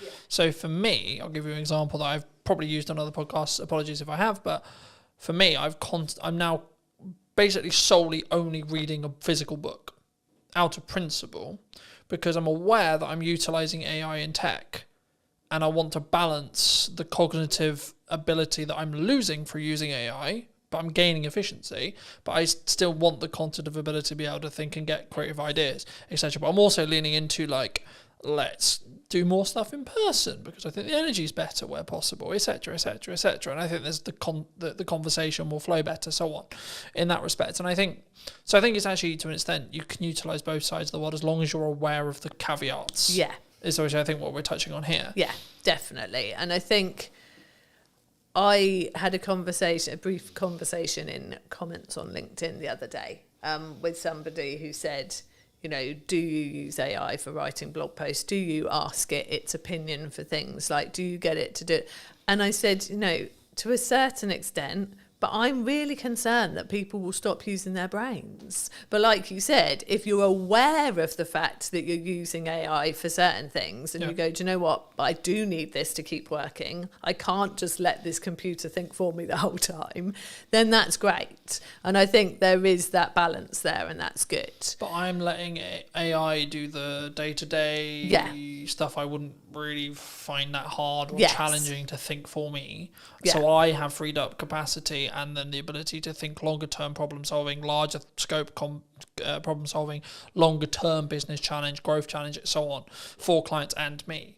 And I think for me, that's potentially where the people who are utilizing AI correct will rise to the top. Yes. Because I think, and there was this kind of AI is going to take our jobs-esque, the world's over kind of principle, I guess. I've been of the view that it's a tool. Right, and that's why I use the analogy of sharpen the knife and then use the knife yourself. So you're using AI to sharpen your knife, and then you're using it to cut up whatever you're cutting up, etc. And that allows you to then move forward. Yeah. That allows you to be more efficient, and that's kind of I'm going to work smart and hard simultaneously thing, because it's not just about. It is a level of, because I was like, in my head, whenever I look at content, I'm going quality or quantity, but actually, you need both to be able to understand data, to be able to then work out what the market thinks is valuable. Because I suppose it doesn't matter what you think is valuable. Yeah. It's what the market thinks is valuable. And the only way you're going to get there is through a level of quality at volume, in my view, at least. Because then you have, this video got 300 views, this video got 1,000. What's the difference, for example? In that respect. But for those who've maybe really connected with this conversation, really enjoyed it, or maybe they just want to check out what you guys are doing, where's best for people to reach out? Where's people to connect with you? Well, our website. It's got to be the answer I give, really. So our website, readysteadywebsites.com. If they want to have a chat, they can book a call there. But we are on socials. We are Ready Steady Websites on Instagram, on Facebook, and on YouTube. And I am Jude Wharton on LinkedIn if people want to connect. And I'd like to end the episode by asking you to give advice to your younger self. So 5 years, 10 years, 15 years ago, what advice would you give to that person? I'm going to keep it on a marketing theme. We started our business 15 years ago, and I wish right then we'd started to build an email list. We didn't start doing it for about 5 years. And once we built our email list, that was when the consistency of work coming in massively picked up because those people were there and we were talking to them every week and they were getting to know us, like us, really understand what we could do for them. And then they started coming to us consistently. So yeah, absolutely, I'd have built an email list much sooner. So that's my marketing, if I could go back and tell myself. Yeah. Thank you so much for coming on. Thank you so much for the time. And if you did enjoy this video and would like to see more like it, then I'll be back next week with a brand new interview talking about all things marketing, what you can be doing and where and what we're potentially missing as well, which I think is a really important part of what I'm doing here. So thank you ever so much for coming back and joining me once again. And if you would love to hear what you think in the comment section down below, and I'll see you very, very soon.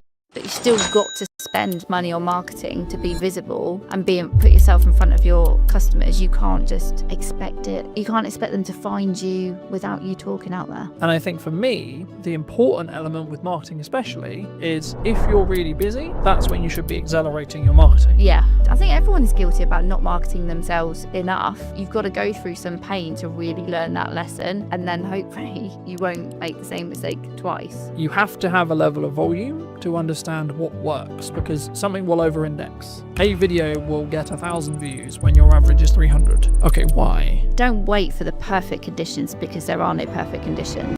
Did you know that 93% of you are not subscribed? So if you could please do me a favor and you're enjoying the show, then subscribing would mean the world to me, and it would allow me to grow the show and continue to get larger and larger guests and continue to bring what's missing in marketing today. Thank you ever so much for joining me, and I'll enjoy the episode. Hello, my friends. I hope you're well. I hope you had a good day, evening or night. Today, we're back from a brand new episode of the podcast, and today I'm here with Gemma. Hi, Gemma. How are you? Hello.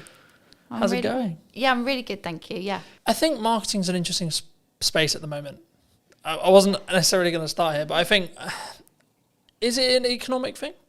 Are people struggling to think, well, I've got to cut some corners, or I've got to maybe look at the ROI, or I've got to...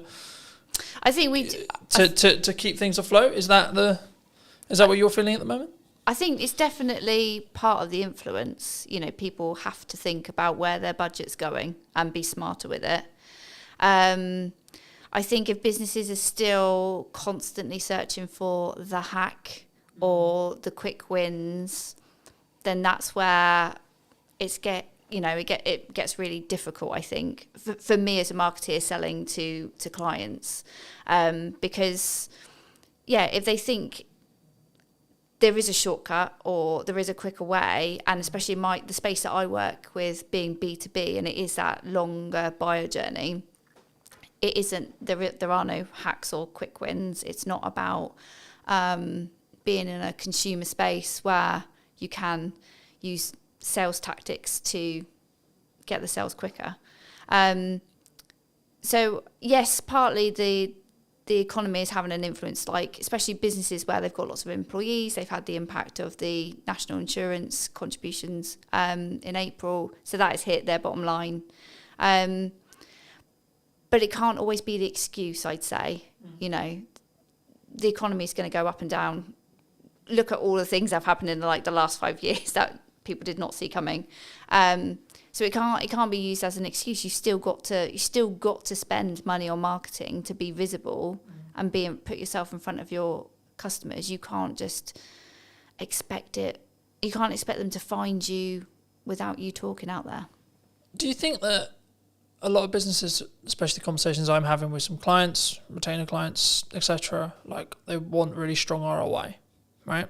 Return on investment. They want that strong return on investment. Do you think, though, when it comes to marketing, that people, because I'm seeing a world in the larger space for larger business. Now, of course, they've got more capital, they can burn it for maybe a bit longer, etc.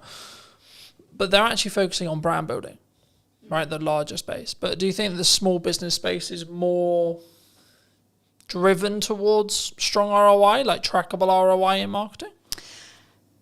Yes, I think ROI in marketing it's people sometimes feel it's a bit of a dark art, you know, and it's difficult to be able to go, yes, I did this particular piece of marketing and it resulted in X. That it doesn't always work like that. The clients I work with, I help them with marketing across a number of channels, because ultimately activity in silos does achieve so much, but it's the bigger picture and how it all works together. Yeah. That's where you gather the momentum, and that's where you start to see the results. Do you think, let's play a theoretical scenario, let's say I do 4 different things in marketing, one thing maybe the podcast is an example, and I've seen my revenue go up by 20-30% in that time, let's say, but I can't directly track it because the client hasn't said categorically, oh, it's because I watched your podcast that I've hired you. Is that still because of the podcast though?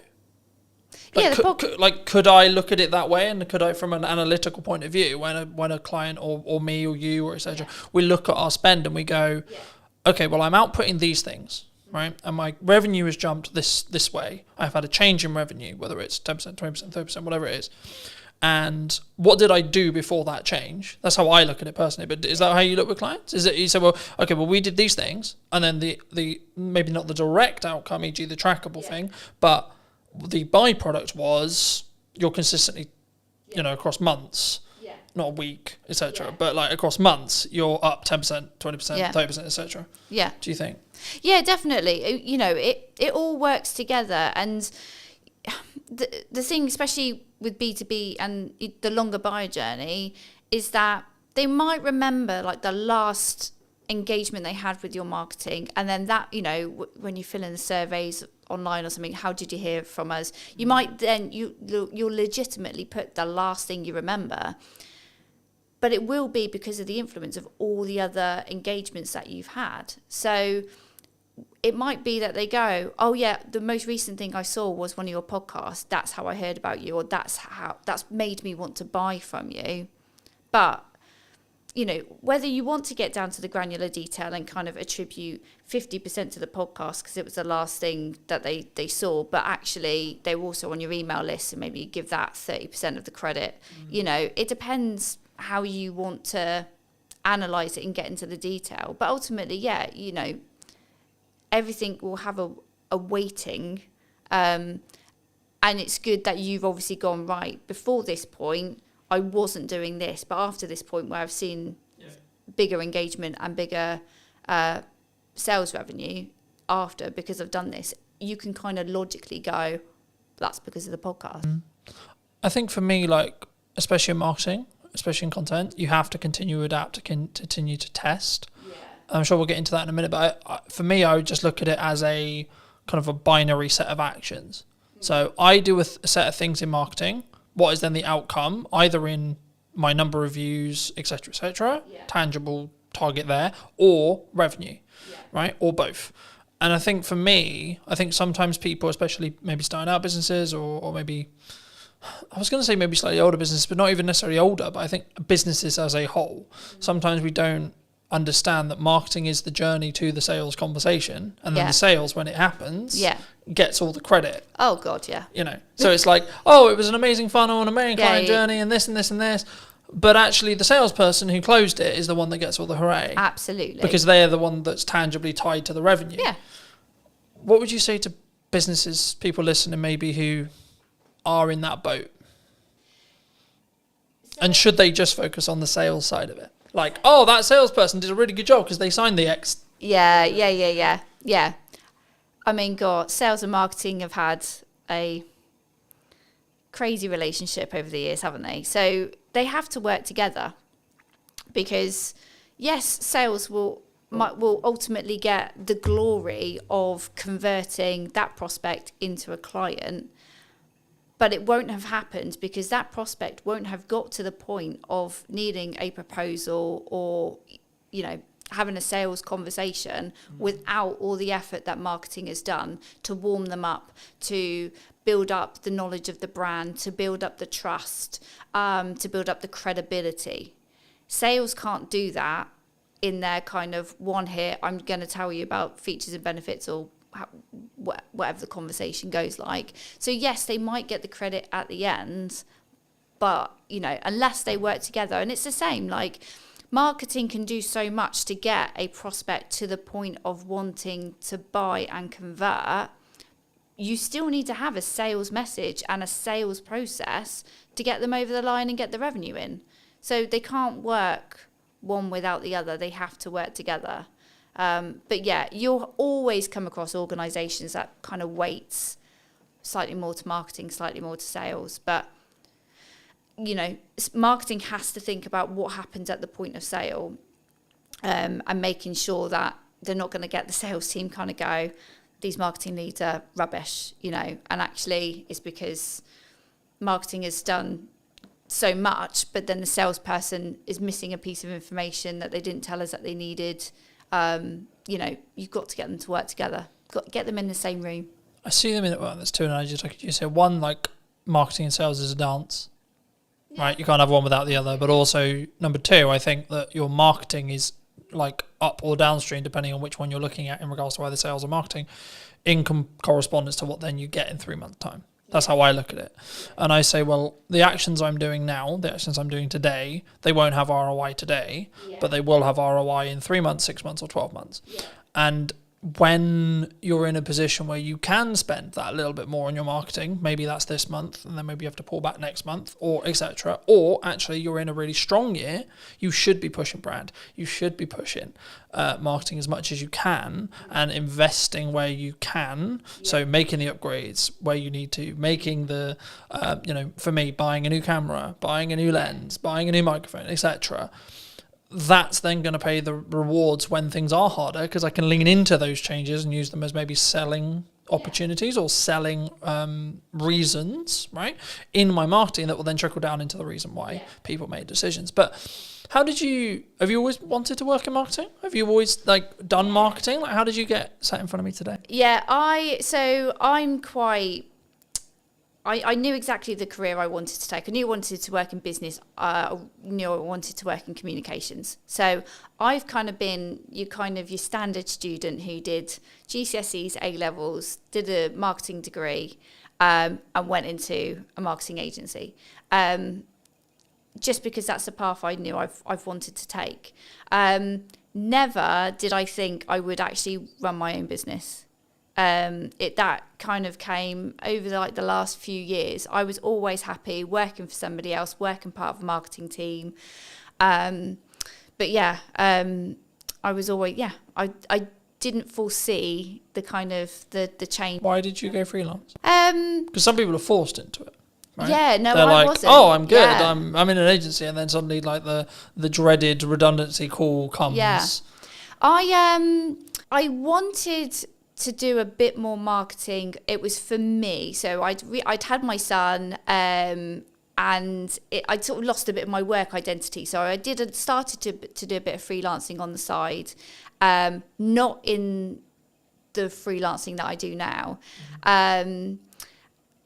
But then COVID actually gave me a really good opportunity, because I was at home, I could do loads of online networking, I could meet loads more people, and that just gave me the opportunity to pick up a few new clients, work with some other marketeers. I had an employer that was absolutely fine with me doing my little side hustle, no problem. And then I got to the point where actually I think I wanted to work with more different people, feel a bit more valued. So I sort of crunched the numbers, picked up a little bit more work, and then it was like, right, this is the moment. Let's go. Let's switch it over. My employer actually did become a client, so I was rather sensible with my sort of dip into freelancing. So I had a plan.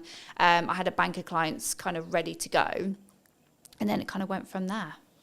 Do you think people, maybe in the current climate, I'm always hesitant when I say that, right? Because I've been in business nearly 10 years now, which is a really nice place to say. Yeah. But also, I'm also aware that I've now got a bank of knowledge in my head, which is like, well, there was that thing like 4 years ago, there was that thing 3 years ago, then we had COVID. So I try to be nice and try to lead with empathy when people are like, it's really hard, I'm struggling, the economy's hard, but I'm like, there's always going to be something. Always going to be, the government's doing this, geopolitics is doing this, etc. So I think for me personally, I always focus on my inner work in respect to A, how's my client delivery, B, what's my marketing, and C, how much is where is my pipeline, where's my cash reserve, etc., etc. Things like that. And I think for me, the yardstick I always use, and I've been thinking about this like a lot over the weekend, it's like the problems I'm now trying to fix are drastically different to where they were a year ago. So for me, that's clear growth metric. Yeah. Because I'm trying to fix larger problems. I've got more, whether that's financial problems or delivery problems, or etc. You always have problems, I think, in my view. Yeah. To I guess to phrase it into a question, people who are maybe looking at the economy as, should I maybe pack in what I'm doing and then go get a job, or the other way and saying, actually, well, maybe I'm a little bit concerned about my job security. Maybe I'm seeing redundancy in the next 6 months, like either because their company's actually said that's going to happen, or they just have kind of a gut feeling that's like, I would feel more secure if I had something else. What would you, is now a good time, would you say? Any time is a good, any time. Like, don't wait for the perfect conditions, because there are no perfect conditions. Employment, some people do look at it a bit more securely. There's more, law behind, to protect employees. I don't sit there and think, I don't think either or is more safer, freelancing or employment.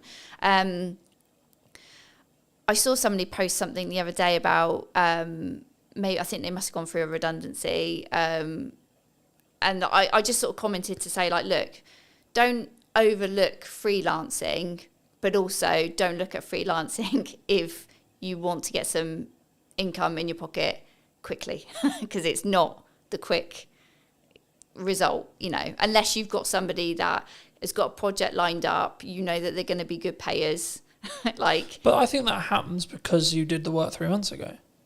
Yeah, no, that does. But that's what I'm saying. I'm saying, like, somebody that was like literally, okay, I've just been made redundant, I'm going to jump into freelancing, and it's like, that's fine, but brace yourself. You are going to financially, you're going to just. You need to live humbly. Yeah, and I think for me, the key for me, and the thing I've learned the last couple of years is you have to live below your means within reason, regardless of whether you want to grow or not, because. If you're growing, that requires money, but also it's in a scalable fashion where actually if money starts to get tighter and you have to make cuts, then I'd rather be cutting the stuff I'm using to push forward rather than, I can't eat today. Yeah. I can't turn the heating on. It's interesting you say that, because at the end of last year, I had a couple of clients, they kind of fell out one after the other, and it was a little bit like, oh, this is getting uncomfortable. But it was a bit of a wake-up call for me, because I'd had lots of work come to me via referral, via other clients, but I could honestly say I wasn't doing enough marketing outbound to reach new audiences. So as sad as I was, and I was panicking, I knew I had enough money to pay the bills. That was fine. But I decided to invest in myself a lot more. So I invested in a bit more coaching. I invested in some other kind of support marketing communities where I was going to meet other marketeers, learn from them, possibly grow my network and find other people to work with. And it was absolutely the best thing I've done. So it's scary to spend money when you know your income is reducing, but sometimes you have got to do that. You've got to invest in new systems and technologies and new ways of doing things. Yeah, I was going to say, I think it's like, what's your response? And I'm having this like constant concern, right? When things are going well, you should make okay, cool. But then actually, maybe I've got runway of, let's say, 3 months or maybe 2 months, right? Or maybe a month and a half. Cool, right. Do I continue to move forward, continue to say, well, this is working, this is growing, and trust in that by the time I hit my end of my runway, I'll be fine, the work will be there. Yeah. Or I'll make the money, or I'll found a way through. In that scenario where you are, like, unfortunately losing clients, the project work isn't there. We're recording this will be going out probably nearly October, but we're recording this in the middle of the summer holidays. Yeah. Where I naturally know there's going to be a lower demand for stuff happening, which is understandable to an extent, because kids are home, things are harder, people are working less, people are enjoying either holidays or time with their kids, etc., which is completely understandable. But also I'm like, okay, when I looked at my financial plan, I was like, okay, I need to kind of plan as if there's not going to be any project work Yeah. for the next 6 weeks ish. Yeah.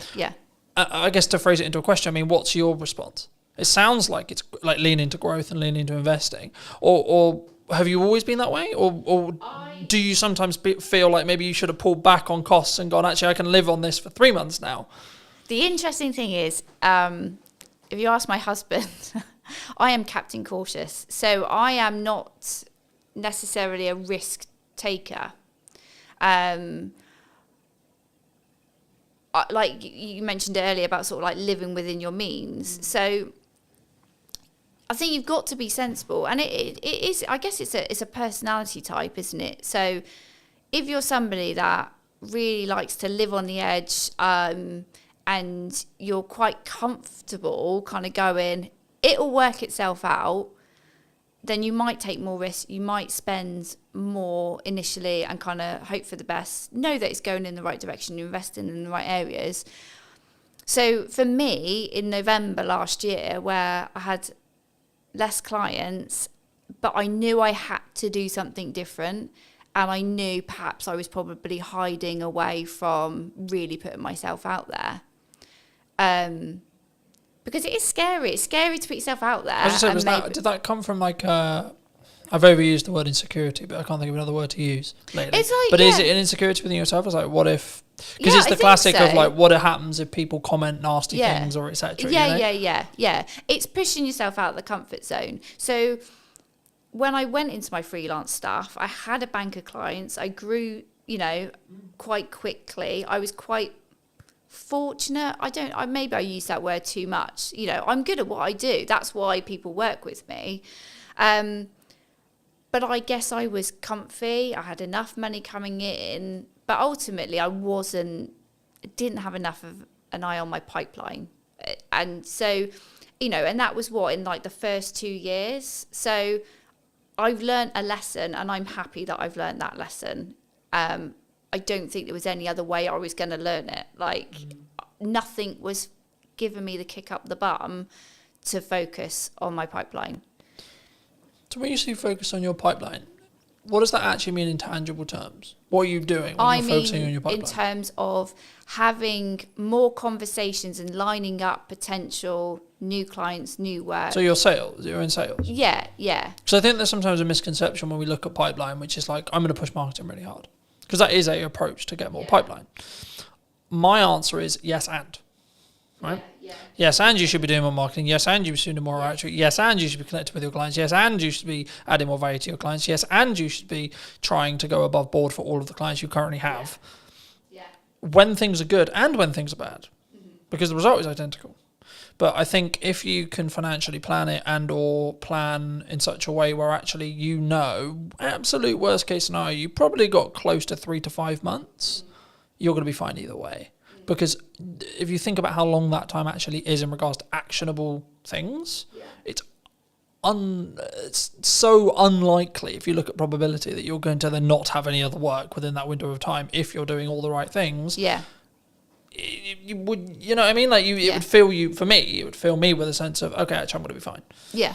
But also I think that comes back to the level of resilience you have, the level of experience you have. And this is one of the issues that I think maybe for starting out freelancers maybe have, is they don't have that evidence in their brain to go, when my back's against the wall, I need to make money. I know I can go in what I call going into the trenches, which is I'm going to have 15 cold outreach messages a day. I have stages. Like for me personally, I have seasons or stages, depending how you look at it, depending on where I see my pipeline, where I see things. When things are good, I lean into marketing as hard as I possibly can and try and add as much value in a short window of time. When I know that potentially I'm about to go into a season where I need to make sure things happen, like say like money hitting my account every month, then I'm like, okay, we're going to change gears now. Right? And I will potentially change the content a little bit, and it will be a bit more pushy, not salesy, pushy in respect to, hey, remember me? But also what I'm doing in the background of that is sending 10 to 15, maybe 20 DMs a day. I'm calling old clients. I'm going back through my old list, etc. to go, hey, what's going on? How's it going? For people who maybe are listening to this, how could someone approach it, would you say, if they are in that position? Because it depends on where you are, I think, in business. I think you've got to make yourself as visible as possible, and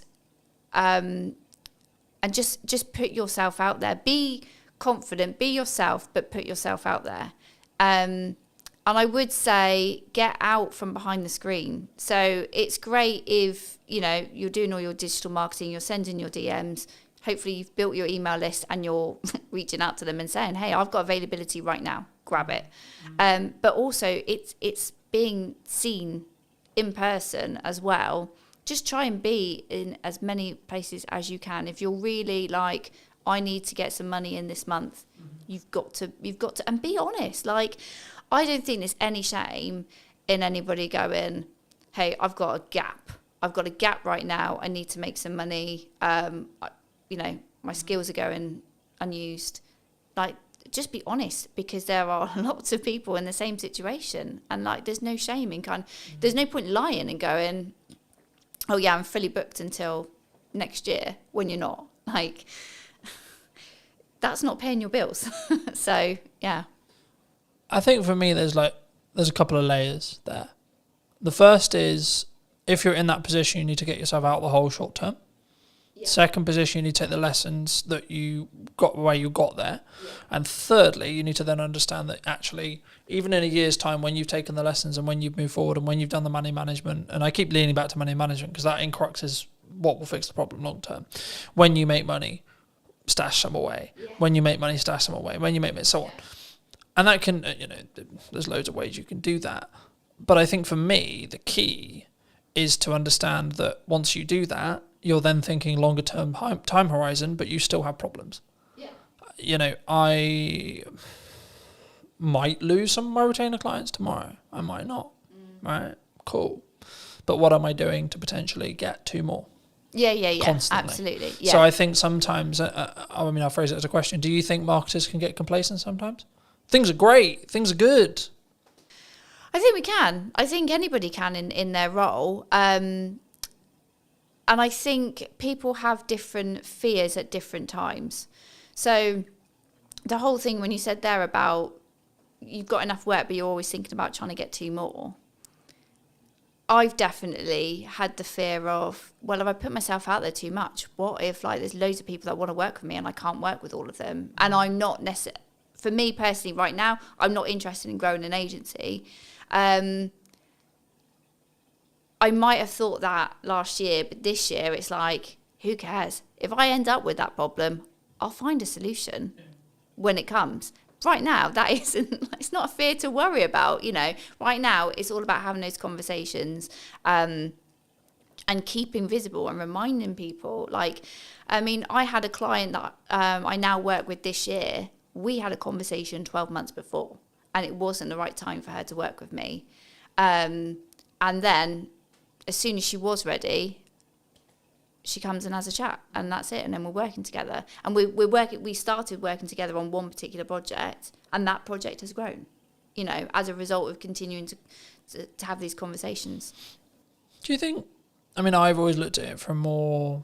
In some ways, I've seen myself as very unique in the respect to how I market and what I do, but also I've seen it on the other side, which is what I would call more traditional marketing agencies, where they sell marketing service. But they only market their own business when they need work. Yeah. And I think that's backwards, personally. Yeah. I think regardless of whether you're busy, regardless of whether you're not, you should be leading with your best foot forward as a marketing agency, if it's what you sell, right? Or a videographer. You should be posting your best content for you. You should be having the podcast, and you should, and look, I always focus on, for me personally, everything I do is 1% improvement, right? Little thing, how can I tweak the lighting? How can I make it look a bit better? How can I make it sound a little bit better, etc.? And sometimes that has a cost implication, and sometimes that's an uncomfortable cost implication. But I'm always like, is it going to make 1% improvement? Because if I plan it in respect to I've got 2 months, let's just say, for example, 3 months worth of runway, by the time that 1% compounds, I'm going to be fine anyway. Regardless of what happens with it, I could lose, touch wood, that won't happen, but I could lose all of my clients as of today. And actually I'll still be fine in 3 months because of the compounding effect. Yeah. Because as long as I've got enough cash to live that runway, then I'll be fine on the other side. Yeah. Do you think, is that common in marketing?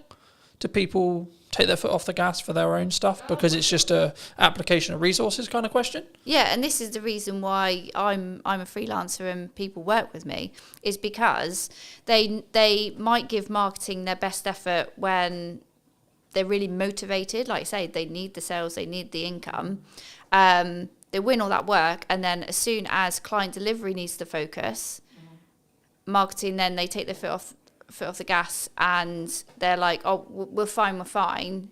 And then as soon as they are then at that next stage of growth, or clients have left them, they then go, all right, well, we'll just switch marketing back on. But that's not how it works. So everyone is guilty. I think everyone is guilty about not marketing themselves enough. And I think you've got to go through some pain to really learn that lesson, and then hopefully you won't make the same mistake twice. But yeah, it's not uncommon for people to ease the pressure on marketing, to kind of, just let inconsistency just kind of bleed in. And that's when you've then got to make a decision. Either are you doing your own marketing, or you need to really sharpen the tools and focus, or you need to outsource that to somebody who can do that for you so that you can put your attention on the other areas that are needing your attention. From a tactics side of marketing, we talked a lot of psychology, we talked about like, should you do it, should you not do it? But from a tactics point of view, what do you think's missing right now? What do you think people are maybe not doing that they should be? That's a good question. I think they're still looking for like the hack, the shortcut. I think they're still kind of thinking, do I really have to do all this? Do I really have to put this effort in? And the answer is yes. So if the business owner, the director doesn't want to, if you're not interested in marketing, if you're not good at marketing, don't do it. Give it to somebody who can. And I will always say to anybody, if they're not in the financial place to outsource, when you are marketing, think about something that you enjoy and that you're going to be able to be consistent with. Don't sit there and go, right, I'm going to post on social media every day. If one, you don't like it, two, you're not going to be there to engage afterwards, and three, you're not actually going to be able to commit to that, because it's just that you make yourself feel like crap. As soon as you don't post that one day, you beat yourself up over it. Find the joy in the work that you do, and if marketing isn't where you find the joy, don't do it. I think it's also a context thing. Like some days I'll post 6 times, other days I'll only post once. Right? And it's tangibly, am I in my office or on my computer? 1. Okay. 2, where am I with client delivery? Do I need to focus for a third of the day on client delivery? Yeah. And I can only put out 1 clip of the podcast, etc. But for me, the key is being consistent, so that if you averaged it, it would be 3 a day. Okay. Yeah. Let's say for me. And I say that and people go, 3 a day, that's insane. Yeah, but I have a system. Oh, but you've got different channels as well. This isn't like... Well, no, that's on 1 channel. Oh, okay. Fine. Right, so if you times that across 5, then we're talking 15 a day. Oh, okay. But the key is I've built a system. We're recording, to give you a very key example, I don't need to, at the end of the summer, record probably for most, I could probably not record until November and still have a weekly podcast. Yeah. Because I'm so far ahead. Yeah. Now, the issue with that, of course, is if we're talking about current event stuff. Yeah. If we're not, which 95% of my podcast isn't current events, I've got other content to talk about current events, but most of the stuff I have in podcast conversations is workable and will be workable in 6 months to 12 months. So actually, by me batch recording, I'm just banking as much as humanly possible. Yeah. So then if I get really busy with client work, if I have to fix problems in the business, if I have to X, Y, Z's on, I then don't have to allocate resources and time necessarily into the podcast, or I can limit that cost on a month where it is a bit tighter because I'm so far ahead. Yeah. But the key is I'm focusing on the consistency. Mm-hmm. So, and this is where I've used the analogy of you need to make the hay while the sun shines, because if you don't, you'll just be left with sludge. Yeah. And I think for me, the important element with marketing especially is if you're really busy, that's when you should be accelerating your marketing. Yeah. Because then you're actually going to, and even if you don't have capacity, right? So let's say I don't even have capacity, I still am going to push hard on marketing because I want demand in 3 months. And actually, I trust that by the time I finish those projects, if I've pushed with marketing, I'll have some stuff left. I'll have some people who are ready. And just being honest with clients and saying, look, I don't have the availability until September. I don't have the ability until October, November, December, whenever it is. And saying, cool, can we book something in? Can we get a pre-production call? Can we get a discovery call in? Cool. But also understand that actually a project that you quoted and you alluded to earlier where you had a conversation a year ago, I've just finished a project started a project, last week. I had a pre-production meeting for that I initially quoted about 3 months ago. Right? And I was like, at the time, maybe it's wrong time, maybe they're not ready, etc., etc. I was like, okay, maybe it won't come through, maybe it will. But then I got a call 2 weeks ago saying, hey, Cotton, we're ready to move forward. Fabulous, wonderful, right? And I think for me, if I had, perhaps, I haven't asked them yet, but perhaps if I had stopped marketing, they wouldn't have been constantly reminded that I existed. That you're around, that we've got that project there. Yeah. And the same with a handful of other clients who are like, yeah, we really want to do something, but we're not quite sure what we want to do yet. And I think that's the key sometimes. And I think that's why when people maybe don't look, maybe they fall off their consistency. And I think the reason why the podcasts are very different this series than it was last series was I was in that boat of I'm trying to do too many things and not doing them well enough. So I'm very focused on 2 channels for the time being, which is podcast and my event promotion for my event in September.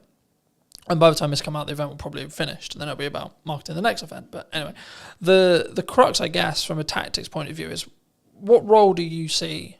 Like, what do you value right now for your marketing or for clients? Is it written word? Is it audio? Is it podcasting? Is it video? Is it user-generated content? Like, what do you think's working? I would say I hate to start with it depends, but it does depend on the client. Yeah, so let's talk about what I'm doing right now. Obviously, we're having this conversation because I invested in some video content a few months ago. So that absolutely, I am. Like you, championing investing in video to have another format of delivering your message to your audience. It's great, and it can be used in so many places. So it's it is an investment, but it's a worthwhile. And also networking in the right places. So there's lots of different networking events out there. Some you might like, some you might not. I always say to people, like, it's about finding the right kind of event that you enjoy. It's got the right people there. Because ultimately, don't go to a networking event where it is just a cup of tea and a natter. Like, you do need to meet people and build relationships. It might not. Don't ever go into a room and think, right, who's going to buy from me today? Because that's not what it's about. It is about growing. Yeah, exactly. Yeah, but yeah, so for me it's been remaining consistent on LinkedIn, and not wondering what the hell the algorithm's doing, and sharing posts from 3 to 4 weeks ago. Yeah, I find it really interesting when people go, oh, the algorithm shadow banned me. Right, I'm a handful of chapters into Gary Vaynerchuk's new book. Well, it's not new now, but it's new for me. Day Trading Attention. And he talks a lot about, no, your content's just not very good. Yeah. Hard love, right? But the reality is actually through posting a huge amount, you know what works. And you can gain customer insights through that. And you can gain what's working for your market through that. And I think that's the key there. I think it's, my next question was going to be about volume, but like the simple takeaway I have is you have to have a level of volume to understand what works, because something will over-index. A video will get 1,000 views when your average is 300. Okay, why? But then if you do that consistently and you keep learning, then your average will become 700. Okay, cool. But then what happens when something gets 1,600 views? Then what is it about? Then when you analyze, what was that hook? What was that this, etc. Do you think people struggle with the volume? Maybe they see someone like me who posts a lot, right? And they go, I can't possibly do that, so I'm not going to bother. I think people are overwhelmed. And I think when you're feeling overwhelmed, you then procrastinate and then you just don't do anything. So I think that's when you've got to have a strategy. You've got to bring it back to what your goals are, what you're looking to achieve. And then utilize someone like me who can kind of say, like, look, if we can do this one thing, so let's say invest in video, these are all the things that we can do with the content from that video, not just the physical video itself. And these are all the places we can put it. And it's not about constantly thinking about new ideas and new things to say. It's taking one piece of content and repurposing it and making it relevant for the different channels. That's where you get your visibility is amplified, but your effort is you haven't had to invest less than it could have been. Exactly. So I think people do panic and feel overwhelmed, and then that's when they just don't make a decision. And that's where you do need an expert then to kind of say, like, look, it's not, you don't have to be overwhelmed. This is the plan. This is what we're going to do. This is how it's going to be used. But ultimately, you just need to sit in front of me for 45 minutes and talk about what you do. Yeah. Easy. Where does AI fit into this? Because a lot of people are scared about it, right? People think they're going to take their jobs. Yeah. They're going to be out of a job. The robot's going to take over the world. Yeah. What do you think? AI is a tool. They are all tools to help you be more efficient, but ultimately they can't replace human creativity. I've heard some people talk about, AI is for lazy people. It's like, it's not. If you want to use AI correctly, you've got to invest the time. You've got to invest the time in understanding how these tools work and how you get the most out of them. And that is not just by going, chat GPT, please write me a blog about X, and taking that and posting it. Like, no. It's a bit like, I don't know, I was thinking about this today. Like a sat nav, okay? So a sat nav is a tool that tells you how to get from A to B. It's really great if you have no idea, but also you could work out using a map yourself, but it takes a little bit of the thinking time away from it. But you might also just want to go for a drive and enjoy whatever route you decide to take that day. So it's not, AI isn't there to replace what people do. And I think businesses that are looking at AI and going, I don't need to hire a copywriter, I don't need to hire a videographer, or I don't need a person to do something because I've got a tool, you're kind of missing a point there. If you're looking at it just from a cost perspective, you'll learn a lesson very quickly that basically what you've turned out is a load of rubbish. I think it's from my point of view at least, right? I think for me, it's understanding what tool is best for the job. And the analogy I've started using used to be, you don't want to necessarily put up shelves with a hammer, right? But actually, it's actually more, I think now, you want to sharpen the knife before you use it. AI can help you sharpen the knife, but you still want to be the one using it. And I think for me, the key, I guess, in that is actually, and this is where I think the trend sort of shifted originally, because originally it was, we're all going to be out of jobs because of AI. I think in reality, which I agree with, which is where the trend went, which was people who utilize AI as a tool are going to output more, be more efficient and be better than someone who doesn't. So in turn, it's human v human again, right? And I don't like saying human v human because it implies that everyone's a competitor, sure. But for me, it's actually more about it's you v you and focusing on that mindset, just on a mindset shift really quick. But for me, I see AI as maybe a leveler or a tool rather than, it's going to take my work. If you're in a corporate landscape and your client's looking at you and saying, we need to cut some costs, or we're going to cut some costs and we're going to get an AI agent to do the thing you were doing. Okay.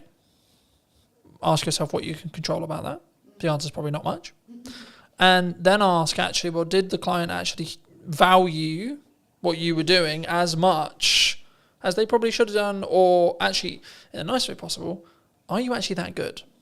Are you actually better than a computer? Yeah. Right? And that's harder one to ask ourselves, I think, because we then have to be vulnerable with ourselves. We have to say, hold on, shit, I might not be. Yeah. Right? Do you think you're better than a computer?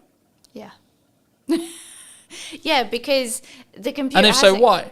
Well, the computer hasn't got all that experience that I have picked up and all those situations and scenarios I have been in where I've had to think, what we're going to do about this problem, what we're going to do for this campaign, and pivot and react. It's not, that's not what AI is built to do. But AI is built to do what you tell it to do. So, like you, I use it as an assistant, and it's an opportunity, really, because if AI can do some of the heavy lifting in your job, in the work that you create, if it can do some of the stuff and save you time, you then go, I've got more time, what can I do with it? And whether that is, I can take on a new client, great, more income, or I can upskill in something else. I can use my brain in a different way. And I think that's the way I'm sort of looking at it. I think for me, there's a couple of ways that you think about it in general, right? And I think you can tell a lot about how someone looks at their business when that you ask them about what happens and how they feel about losing a client. My perspective personally, as someone who's been in business for a while, long enough to, I would hope, know what I'm doing, I would say there's a couple of ways you can look at it. You can go down the road of, that's a shame, but I added the value I could, I did the best job I could. And if you're being honest with that, then actually, what are you worried about? Because if you genuinely did the honest thing, and it might just be, they have to cut some spend to stay alive. And you happen to be the thing on the cutting block. Now that you can go into the psychology of how much they value it, and if you want, sure. So there's that approach, A. B, cool, I've got that time back. Yeah, maybe I don't have the income, but I got that time back. So now it's, how do I utilize that time? Because what we talk about a lot of the time when it comes to ROI or return on investment is return on money. We don't necessarily talk on return on time, right? For me, as I've looked and learnt more from really successful people, the thing they always focus on is time. Because money, yes, you need it, but the more you have, the longer runway you have, regardless of your expenditure level, right? So the more expenditure level, the more you need to have a longer runway, etc. If you're living humbly, then you have a longer runway with less money. But you still will have the same amount of time. Me and you will have the same amount of hours a day, right? How we utilize those, how we use AI tools to optimize, work smart, not hard, but also the thing that people get wrong about that saying, in my view, is you're not working hard and smart. So if we both work at the same amount of hours, but I'm working smart hard and you're just working hard, I will win. If you're working half the hours, but you're working smart and hard, and I'm working double your hours, I'm also going to win.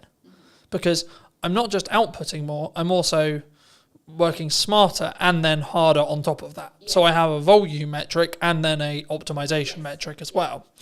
I think the key sometimes what we do in marketing and sales is we don't necessarily look at, it is a volume game, it is a quality game, but you get to those results, as I was alluding to earlier, through volume, because you don't have metrics otherwise. We can sit here theory, right? We can say, this is a good idea, this podcast is going to do really well in theory. Or I can tell you, I know it's going to do well because the last 15 episodes have had consistent growth of 2%. Okay, so now I know by the time this comes out that it will be however much further down that line, as long as I continue the trajectory and continue the learning that I've got. But also people, what they don't count in when they have a podcast or something like this is also the knowledge they gain from the guest and the knowledge exchange we have. So actually what I'm doing is I'm creating content out of it so I can go to many, but also in our one-to-one conversation, you might say one thing to me that I might go, actually, hold on, I could implement that. And actually, what's the knock-on effect there? So it's not even, because I think sometimes we go, oh, it's got 3 views, right? Especially when you start out with a video. Oh, it's got 5 views. Does small numbers of views matter in marketing? In an ideal world, we want thousands and thousands, right? But Yeah, like you want that, but don't ignore the fact that there's lurkers. Like that, you know, not everybody who sees your content goes, I'm going to indicate to you that I've watched this video, that I've done something that, you know, it's resonated with me, it's given me an idea. Not like people do on the periphery, observe from the background and go, okay, yeah. And they don't show up in the engagement, you know. And if you just only focused on, you know, analysing your engagements, comments, likes, all that kind of stuff, you go insane. You know, you need to be having the conversations outside of it. So yeah, okay, people might have looked at it, but what else are they doing? How else are you engaging with them? And that's where it's like, you can't focus on one channel. You can't focus on posting one video. Like, you know, those 3 people might have seen it, but what else have they seen? What else have they digested? What else have they taken on board? And are you going to talk to them? Because that's the other thing, is like, this is not one way. Marketing is not one way. You have to create that dialogue, find out, dig deeper, get them to know you. You know, it's like, you know, today we're here, but we had a conversation before. So it was great to, you know, understand what we were both thinking, have a, you know, chat around a conversation, so that you obviously felt like, oh yeah, I think Gemma would be interested on the podcast, and I obviously feel comfortable being interviewed by you.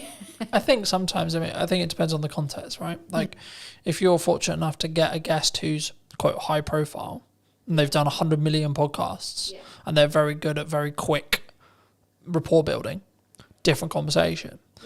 But also, to be fair, you may not have a longer term relationship after that podcast episode. Because in most cases, they're there to film their half an hour section with you, or 45 section with you, that they're also going to use as content. And then that's it. That's the transaction. Cool, I'll come on your show, but I'm going to film it so I can cut it up for my socials. Cool, sick. But actually, potentially what we're doing is what I've now replaced networking with. Because in the nicest way possible, networking is incredibly good when you're not time poor. When you're incredibly time poor, it's not overly efficient unless you're in the very targeted specific room, and that's specifically what you really enjoy doing. Everyone thinks, well, some percentage of people think I mock networking. I did networking for nearly all of my business, and I still do now. I do it slightly differently now because I'm very focused on content delivery. But the reason why is because I sell content delivery service. So for me, the highest return on time, energy, and resources is content delivery, because it allows me to hit every single bucket I want to hit. But also, something which I was doing when I was networking and doing content, and this was I was doing them all poorly. Instead of doing one incredibly well and reap the rewards of doing those things well, I was actually trying to do all of the things really badly. So I think maybe as a takeaway, do you think people should do lots of things? Or do you think people should just focus in on, actually, I really enjoy talking to people, so I'm just going to go to networking and talk to people?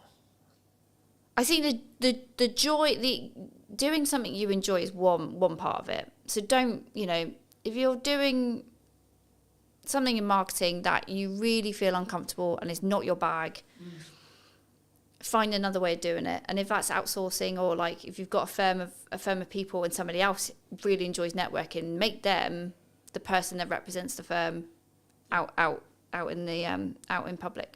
Oh, I just lost my thought then. So you were asking me about, should you do lots of things? Yeah. Or should you just narrowly focus on, so I'll give you, so Alice Mosey would say, you just do content.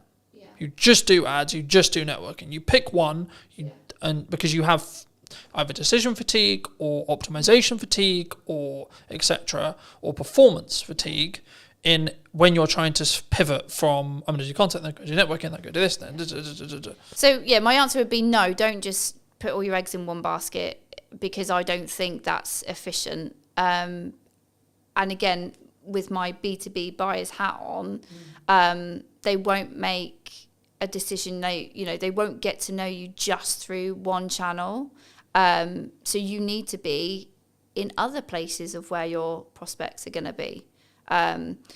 You need to, because they need to hear from you directly, but also they need to hear from other people that have worked with you to kind of, you get that stronger credibility, and it's built up quicker when they can hear from a third party who might be a client or might be an an advocate, to hear what it's like to work with you, and then to really kind of think, yeah, okay, this is a company I think I want to engage with a bit further.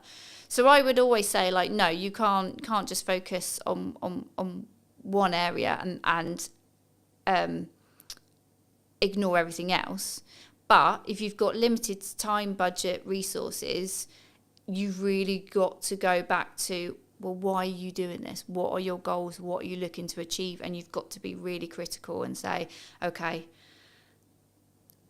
I want to grow the brand. Okay, I'm going to focus on these activities. But if it comes back down to a goal, then you've got to focus, and then you've got a reason to help you make a decision. Like, decision fatigue happens when you probably don't really know what you're trying to achieve. I also think we don't give ourselves the time window. Sorry, I was alluding to it earlier. For the next 3-ish months, but just under 3 months, I've got 2 focuses. Podcast, event. That's it. Yeah. Nothing else. Everything I do is in one of those 2 buckets. Yeah. The byproduct of me doing that is I'll probably win more production work, I'll probably win more marketing work. Cool. But the main 2 content focuses is those 2 areas. Yeah. Now, after the event, when there's a bit of downtime between the event, I might add another one for 3 months. Yeah.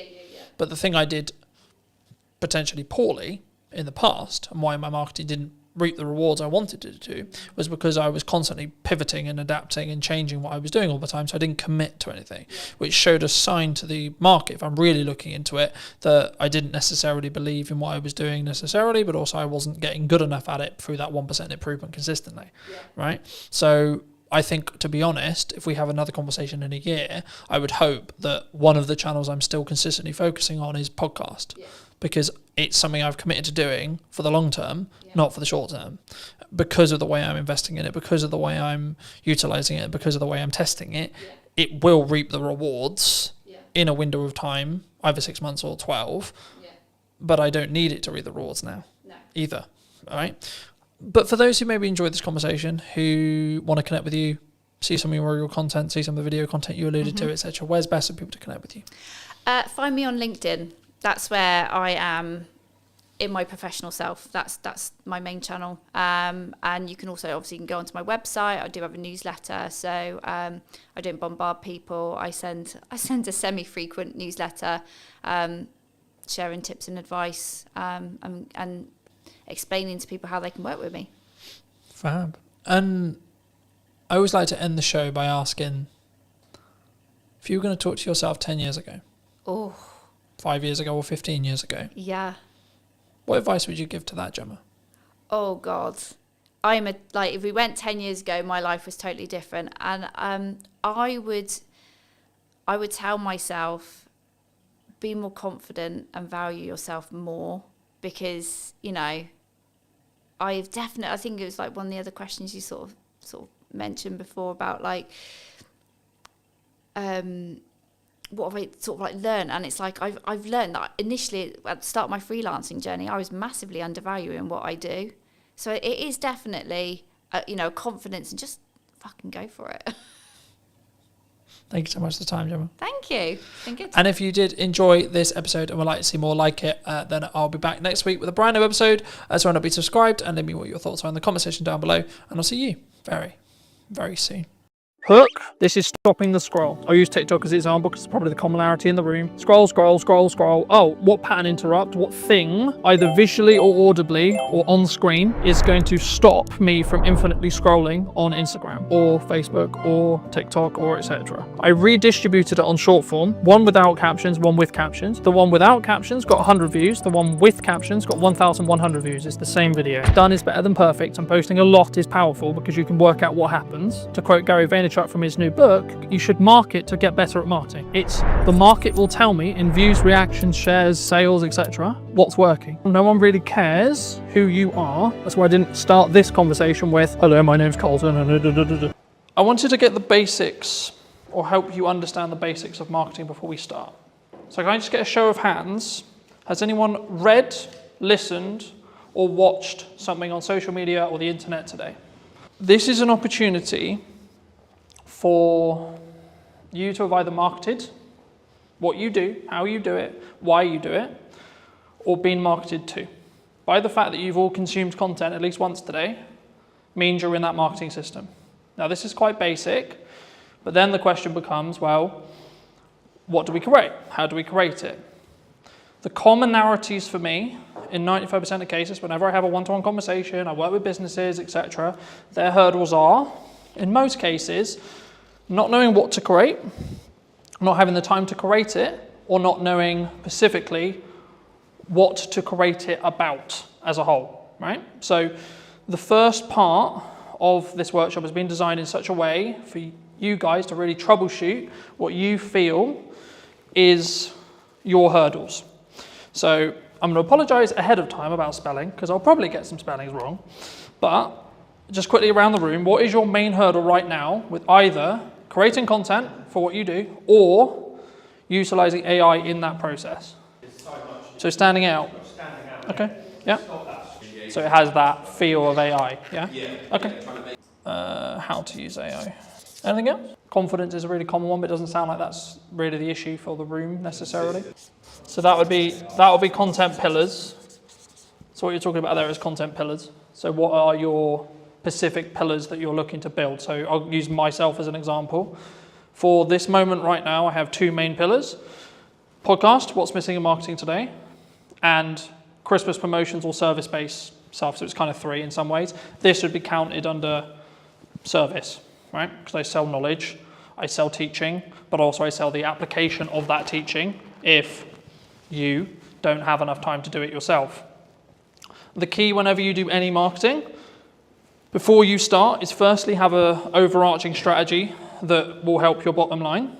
So that's why everyone does marketing, right? We want to sell more. That's the honest truth. No one's going to be here and go, yeah, I would love to spend £1,000 and then get nothing back, right? But the reason why, in most cases, in my experience, why people don't have that is, I would probably say, this. So they're semi-inconsistent.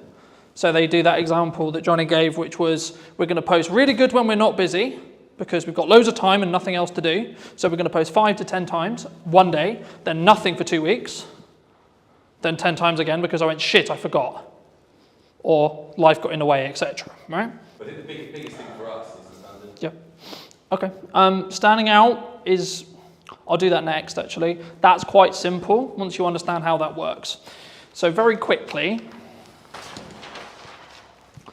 this is mostly video, but the same is true of written content, etc. Whenever you format your content, it should follow this structure, right? You've got 3 chunks, okay? Hook, this is stopping the scroll, right? Scroll, I'll use TikTok as an example because it's probably the commonality in the room. Scroll, scroll, scroll, scroll. Oh, what pattern interrupt, what thing, either visually or audibly or on screen, is going to stop me from infinitely scrolling on Instagram or Facebook or TikTok or etc. Right? This in most cases is roughly 3 to 5 seconds of your, again, video. If it was a blog post or something like that, it would be your headline and then your top 2 lines. If you do this wrong, you will not get someone to stop. Right? I'll go into depth in a second on what you could use here as ideas, but then you'll have a level of, so your body of content, so this could be, in most cases, value-led for me, and then a call to action here, right? So when we create content, we want a journey to happen, right? Step 1, get them to stop the scroll. We'll go into depth in that in a second. Step 2, what do you want to talk to them about? What's the objective that they're trying to do? If it's a piece of educational content, like this, for example, then I might have a captivating hook that positions a question that I'm then going to answer, but I'm going to first say, well, this is the solution that you're trying to create, followed by, as short as you can, because attention spans are dwindling, etc., gets to the point. In the nicest way possible, no one really cares who you are, right? That's why I didn't start this conversation with, hello, my name's Colton, and you don't give a shit, you don't care, right? The bit they do care about is how are they going to make their life, the viewer's life, more entertained, more educated, or both. Hopefully, after today, you'll understand how to do that. And hopefully, I hope, today will be that valuable for you. So you should be entertained, you should be educated, right? Just on that, sorry, Colton. Yeah, of course. Every piece of content you've got on TikTok we've started getting good reactions, say on funny content. It's got no call to action on it. The only Would you say that that's still valuable? so if I put my hand here and ignore the call to action, then yes, that would be true. Every single piece of content has to have a hook because you aren't going to stop the scroll. It doesn't have to be anything complicated. It could just be like, this is my opening line. So the things I'm focusing on for podcast clips, for example, is what's the first line of the clip, right? And because you'll see it as text, you're going to go, oh, so one that did really well was from Maddie's podcast a little while ago, and I was talking about how did I not become a drug dealer because I was dyslexic. So the opening line was, I'm surprised I'm not a drug dealer. So if you saw that on social, you're probably like, hold on, what the fuck? But then I gave the context, right, straight away, here. So ideally, it should follow this format, yes, in every post. So you would say for us to stop messing around and spending half an hour filming a Jet 2 on trend TikTok with no value? So this is mostly for thought leadership. I will come on to trends in a second, because trends is a little bit different, and it depends on where it sits in the funnel as a whole, overarching. But this is mostly focused around B2B thought leadership stuff. But you could also do it for everything you do as well. Because if you follow this format, it's a known format, right? We were talking about marketing funnels yesterday. This is a mini marketing funnel that then leads on to your, so this could just be, so for example, a lot of the content I did for this event was, here's the thing I'm going to talk about. Here's the value I'm going to add. Hey, if you would like to see more like this, come here today. Yeah. Happy days, right? Or try and blend the trend in almost, like the Jet 2, yeah. We could have finished it with, come and grab your pint here, yeah. It's happy hour. So it doesn't need to necessarily be, especially at the start, you don't necessarily need to follow this format.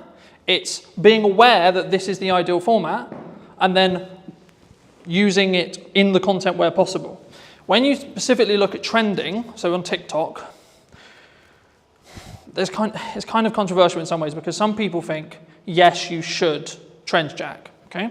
I'm of the mind of, you should if you see an opportunity to be able to gain eyeballs that you otherwise wouldn't be able to gain, okay? But it should be additionally, not instead of, additional content to doing this consistently, right? This is where content creation gets hard because you need a lot of it to be able to do it, right? If you can do this well, then you can do this. If you can't do this well, don't do this. Because I personally believe it distracts from this focus, right? For me, the issue with this is you know you're going to hit your demographical things, right? So I put out a video, I know it's roughly going to be hit by people in Salisbury because that's my following, right? The issue with trending is because you're in a trending sound, I'll use TikTok as an example, but Instagram, etc. is true too, you have no idea demographically where that's going to go. So you might get, let's just put a big number there, 100k views, okay?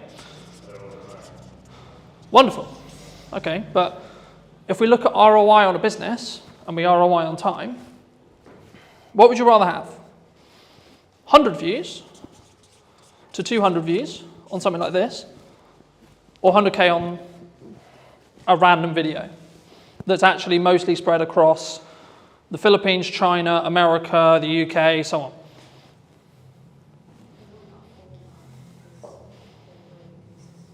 Mm-hmm. What do you think? We'd rather have 300 real people rather than 100,000. Because 100,000 looks good. Yeah, but 100,000 looks good. Yeah. Right? Yeah. But when we... 999,000 aren't going to come, or probably might not be close to your venue. And that's why chasing virality, yes, it looks fun, yes, it looks sexy, but does it really do much for your business? I'd much rather have consistent of the right people at 200 to 300, maybe up to 1,000, but I know that each one of those views is going to potentially mean that I get more people sat in a room, I have more people to work with, I have more people I can help in my location. When you're... How do you do that location on TikTok? Facebook's very simple, physical business. So social media has changed, right? If I did this presentation or talk 3-4 years ago, I would only be talking about social graphs. Okay, I'll explain both in a second. But on this side, we've got social graphs. Okay, that's how everything worked before TikTok or Musical.ly arrived. Okay, here we have interest graphs that I'm definitely going to spell wrong, right? But the job of the team of two, so this was basically what TikTok created. Kind of their algorithm created it. It was in other places like Tumblr, etc., but like modernized and actually like popular. It was TikTok who did it. So what happens here is and this is why I said yesterday, following doesn't matter because we're now over here. But just for those who don't know, socially, what happens is I would follow someone. I would like, share, or comment on their post, right? This would send or say to the platform, hey, cool, this person likes and enjoyed this content. Cool. Okay, so the platform goes, we're going to show more of that to that person, right? So you followed me. Okay, cool. So that means you're telling to the platform, I like Colton's content. Can you show me more? Sick, right? Same with likes, same with shares, etc. Now, the bit where it got interesting is because when they started changing the weighting, you wanted to target different things. That constantly changes. There's no point me going into it because by the time we finish, it'll probably have changed. The main difference when TikTok launched a handful of years ago was instead of it being followers, like, shares, etc., they are kind of still important, which I'll explain in a minute, but the job here is Craig is going to open TikTok, and if he had previously never installed TikTok, it will just show him videos. And what it's trying to do is it's going to go, right, I'm going to show Craig a picture and a video of a dog. Cool. What does he do? Does he watch the video? Does he interact with the video? Does he like the video? Cool. Keep scrolling. You'll find that the more stuff you interact with, the more stuff you give watch time to, the more stuff you like, the more stuff you enjoy, you'll be shown more of it, right? So that's what an interest graph is, right? So is that what the FYP basically is on Facebook Yes. and Yeah. Reels? 100%. That's running that algorithm. Yes. But the main feed is still on the socials. They're moving from this to this. The only place where this is still prominent is LinkedIn. Really? So Every the same people they use the old Georgia example, right? We post on that a lot. We can get the same 30 people commenting on that all the time. Mhm. So they're still seeing it. Because that's interest-based. Not in an FYP of TikTok. Because they are interacting on the posts related to that location. Right. So they're signaling the platform to say, hey, I want to know more about this location. So it's not as fully TikTok 100%. The reality of socials, well, it will probably be in this line here for the rest of time, right? The future of socials is going to probably be, there's a debate at the moment, right? In the marketing space, in the etc. with Meta and so on. But my prediction, and probably the prediction which I think most people would agree with, would be in 2 to 3 years, you'll have two feeds. One that's like this, and one that's like this. Okay? So this would be your FYP, this would be for you to discover new content. And this is where, to an extent, trending would probably go into. So if you're trend jacking, following trending music, etc. Let's say you like, I'll use the example I used with Craig, dogs, cats, motorbikes, games, pubs, pick your topic, right? This is also where a concept called community talk came from, which was a specific hashtag around a specific thing. So when TikTok launched, everyone thought, oh, it's for dancing. Can I just get a quick show of hands? Who thought TikTok was for dancing? And for kids as well. Oh, for kids, yeah. That was the commonality, right? Everyone thought, oh, I'm going to go on TikTok and I'm going to do a... Thank God that people laughed at that. But the key is that's when it was Musical.ly. So very quick history lesson. TikTok is owned by a Chinese company known as ByteDance, who used to own an app called Musical.ly, where that was what the app was for. Lip syncing, dancing, etc. They bought this. They then launched it in China, did really, really well, and it was strong from an educational point of view.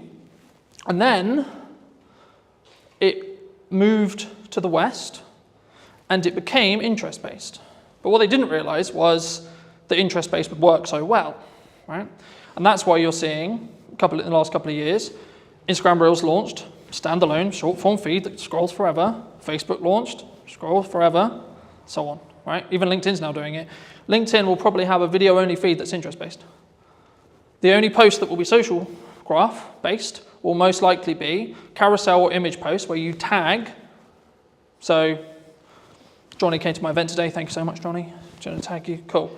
How that quickly works, if you tag someone on socials, on a social graph, so this is mostly around LinkedIn, and they don't interact with it, it will be buried as a post, is the current conversation with the algorithm, right? And the reason for that is it stops people going, I'm going to tag whoever I want because I'm going to tag David Beckham in my post just to get more views on my post, right?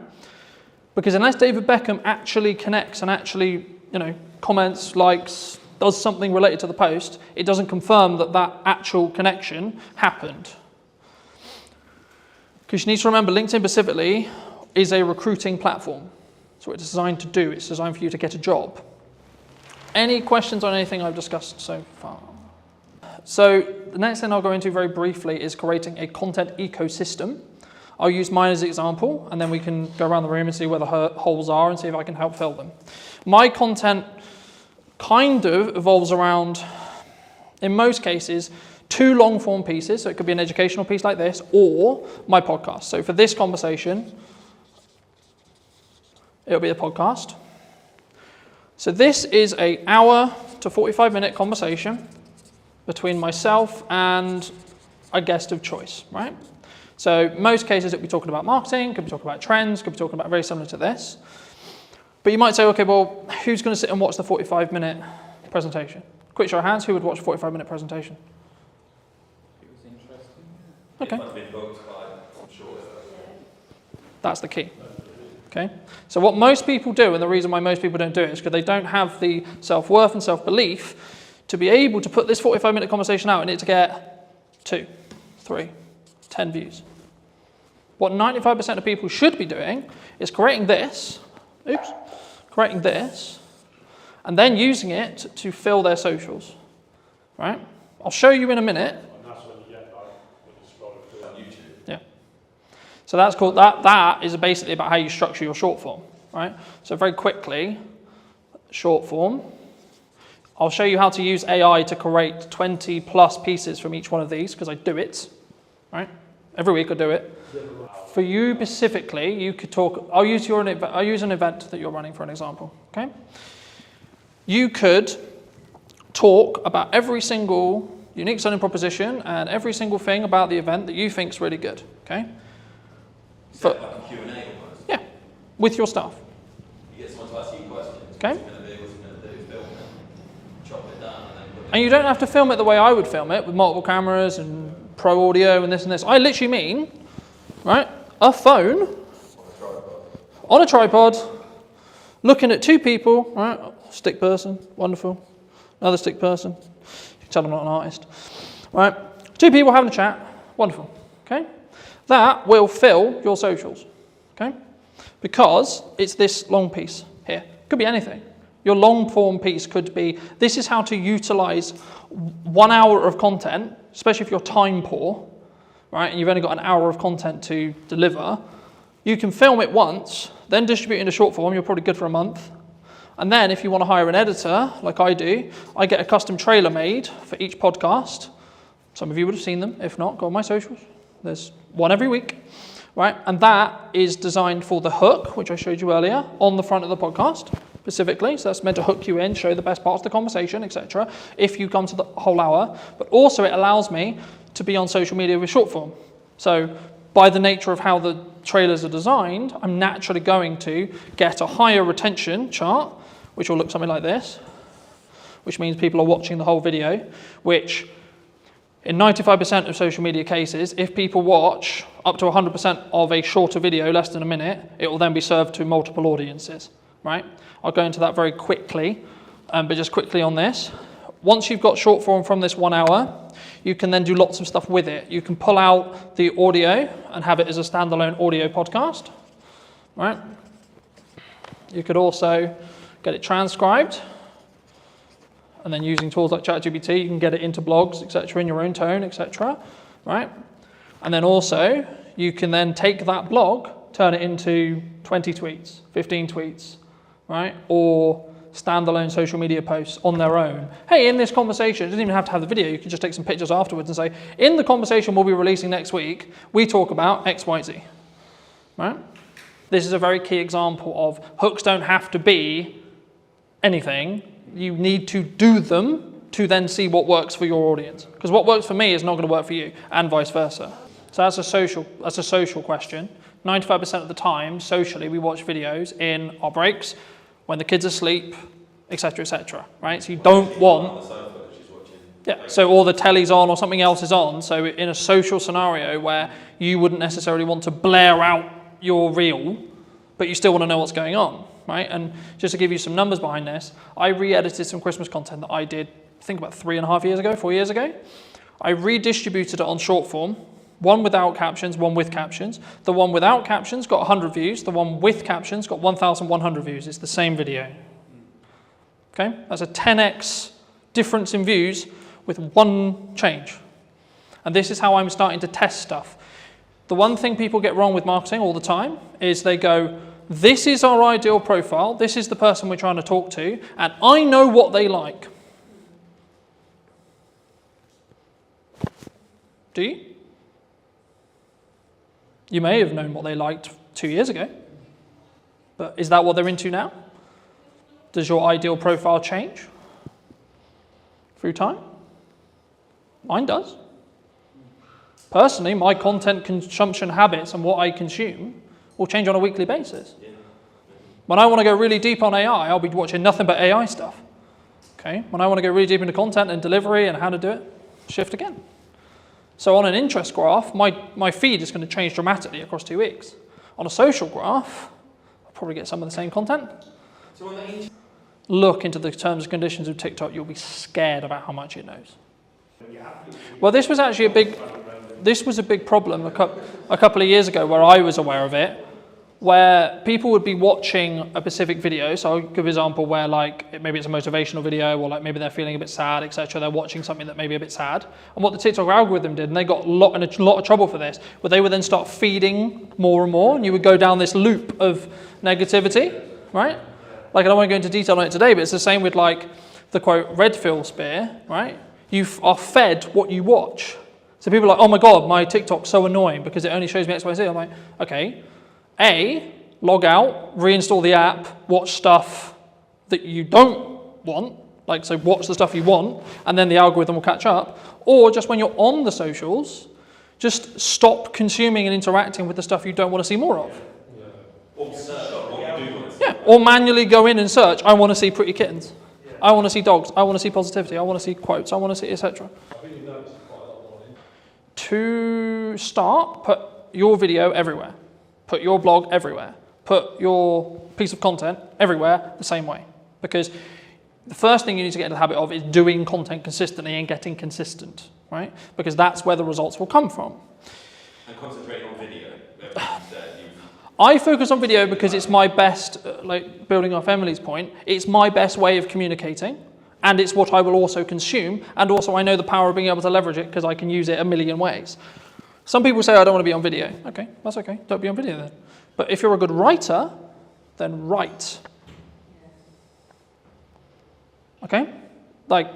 You don't have to reinvent the wheel. The content quality will always rise to the top if you're A, consistent, B, talking to your target demographic, and C, adding actual value. Not fluff, not this looked nice, this was wonderful. The goal for me today is to give you as much valuable the stuff you want to learn as much as possible. That's it. That's my only objective today. Very quickly on how algorithms work in most cases. This is a video algorithm, but the same would be true in blogs, the same would be true in articles, and you can swap the words. So whenever I say video, there is a similar algorithm for every other form of content and will work very similar to these principles. Okay?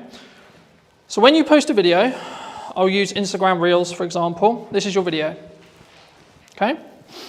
The first thing it does is it will send it to, these numbers are rough because they change every week, right? And we actually don't really know. It's roughly about 10%, maybe lower, maybe 5% sometimes, of your audience. Okay? Now, depending on what happens will then depend on if you get a new audience or not, right? So in most cases, if, let's say this video is, 30 seconds, okay? If someone watches up to 25 seconds of that video in this seed audience, so this is called a seed audience, The job of a seed audience is to tell the algorithm, because it doesn't know what this, all it knows is you uploaded a video. Wonderful, it can see what you said in it, because it can pull the transcript, etc. It doesn't really know what the video is, it just knows you put a video out. Sick. So what it does is it sends it to the 5 to 10% of an initial audience that it believes will enjoy this piece of content from what it learned from the title, the media data, or the post, depending on what platform you're on, and then what's said in the video. And then depending on what happens with things like watch time, likes, a key one on Instagram, especially right now, if you save or share it, because this is where understanding each platform is really important. So Instagram specifically is designed for people to share videos around, share posts around, because it's a communication platform. It wants people to communicate with each other on it, not just consume content, but have content as part of the ecosystem, so that, oh, I really like this video, so I'm going to send it to Paul, right? That's what the algorithm wants me to do. So sharing / saving, coming back later. And depending on how well these combinations, and the weighting changes, that's why I'm not focusing on specific weighting, but the weighting will change.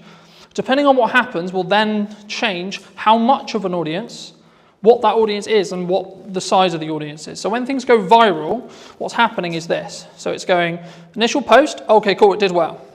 Sick. All right, first audience, did really well. Then there'll be a bit of a plateau, maybe for half an hour, maybe 30 minutes. Then another one. Did it do well again? If so, and so on. And eventually, it won't have a good reaction. And that's when it will stop. But if you can keep that loop, so there was a trend a little bit ago on TikTok where it would be a 2-second video with a load of text on it. Why do you think people did that? They were farming watch time. Because it's a 2-second video. So TikTok was going, is people who watch this video in that seed audience watching the whole video? Because it's 2 seconds. But to read it, you need about 15 seconds. So actually, the percentage watched on that video was close to 500%. So TikTok went, oh my God, 500%? So people are watching this video 5 times? Cool, we'll send it to loads of people. Now, they got on top of it because they realized that was the game. But for a long time, it showed a very clear example of how your seed audience can snowball your views. And it will copy the audience. Because every single algorithm wants to understand and wants... Okay, no, I'll ask you. Before I tell you, I'll ask you. What do you think the job of an algorithm is? To keep people on social media. What does every single social media platform want? Eyes on it. How do they make money? So the sin, you could say, is taking people off platform. Because Instagram doesn't make money if you send them off platform. If you send them to YouTube, you're sending them to a competitor. That's why people started getting quite clever with their link in bios, because link in bio became a term which TikTok itself would suppress, because it was sending people to the website. For a marketing point, that's what we want to do, right? We want to send them to a landing page, we want to send them to a YouTube channel, we want to send them somewhere else off-site so we can potentially sell to them or retarget them or etc. or get their email so we can then email market it to them, etc. But purely from how does it perform point of view, and this is what I said at the beginning, where you need to start really delving into your content and really start working out, okay, so this one's going to be a very value-led piece, this one's going to be trend, this one's going to be for this purpose. And it can be overwhelming, but hopefully you're just going to get some ideas from today. If you can get some videos, and this is why done is better than perfect, and posting a lot is powerful because you can work out what happens. To quote Gary Vaynerchuk from his new book, you should market to get better at marketing. Right? So it's not about I'm going to market because I know what I'm doing. It's the market will tell me in views, reactions, shares, sales, etc. what's working. So I'll give you an example. A phone video over-indexed than a professional video in most cases for me. I follow the same format, hook, content, call to action, but because I story told in the video and it felt more real, it got, I think, 4 times more views than my average. I think it's on like 1,300 now, because I told a clear story. So for those people who are like, I don't have a camera, I don't have this, I don't have that, I don't have all the kit, I can't create content, who doesn't own a phone in this room? You're on a phone, right? So then you don't have an excuse. Because especially if you create it in-app, you can outperform because there'll be a small performance bonus. For example, on Instagram at the moment, they launched their own editor. It's called Edits. It gives you the ability to edit in the same way I can edit with Pro Software, and deeper analytical data on every single reel you've ever posted purely through the app that you cannot get through Instagram. So for that reason alone, you should download it, because then you can see your click-through rate, then you can see your percentage of your seed audience, and then you can tweak stuff, and you can tweak the hooks, you can tweak that first line, you can tweak your packaging. The same when it comes to your first line of your actual copy for this, because if someone misses the video and you don't have captions on it, you might be able to re-engage them by getting a captivating headline. So if you're doing multiple kinds of content, you can learn from... Yeah. Because you can then re-engage people. Something that also people worry about is, I posted a video and it only got 20 views. Okay. But what's happening when you first post a video for the first 24 hours, bless you, is it's only showing it to your seed audience. So on average, it will take 48 hours or so before you really start seeing something pump. Unless you're trend jacking, that's a bit different.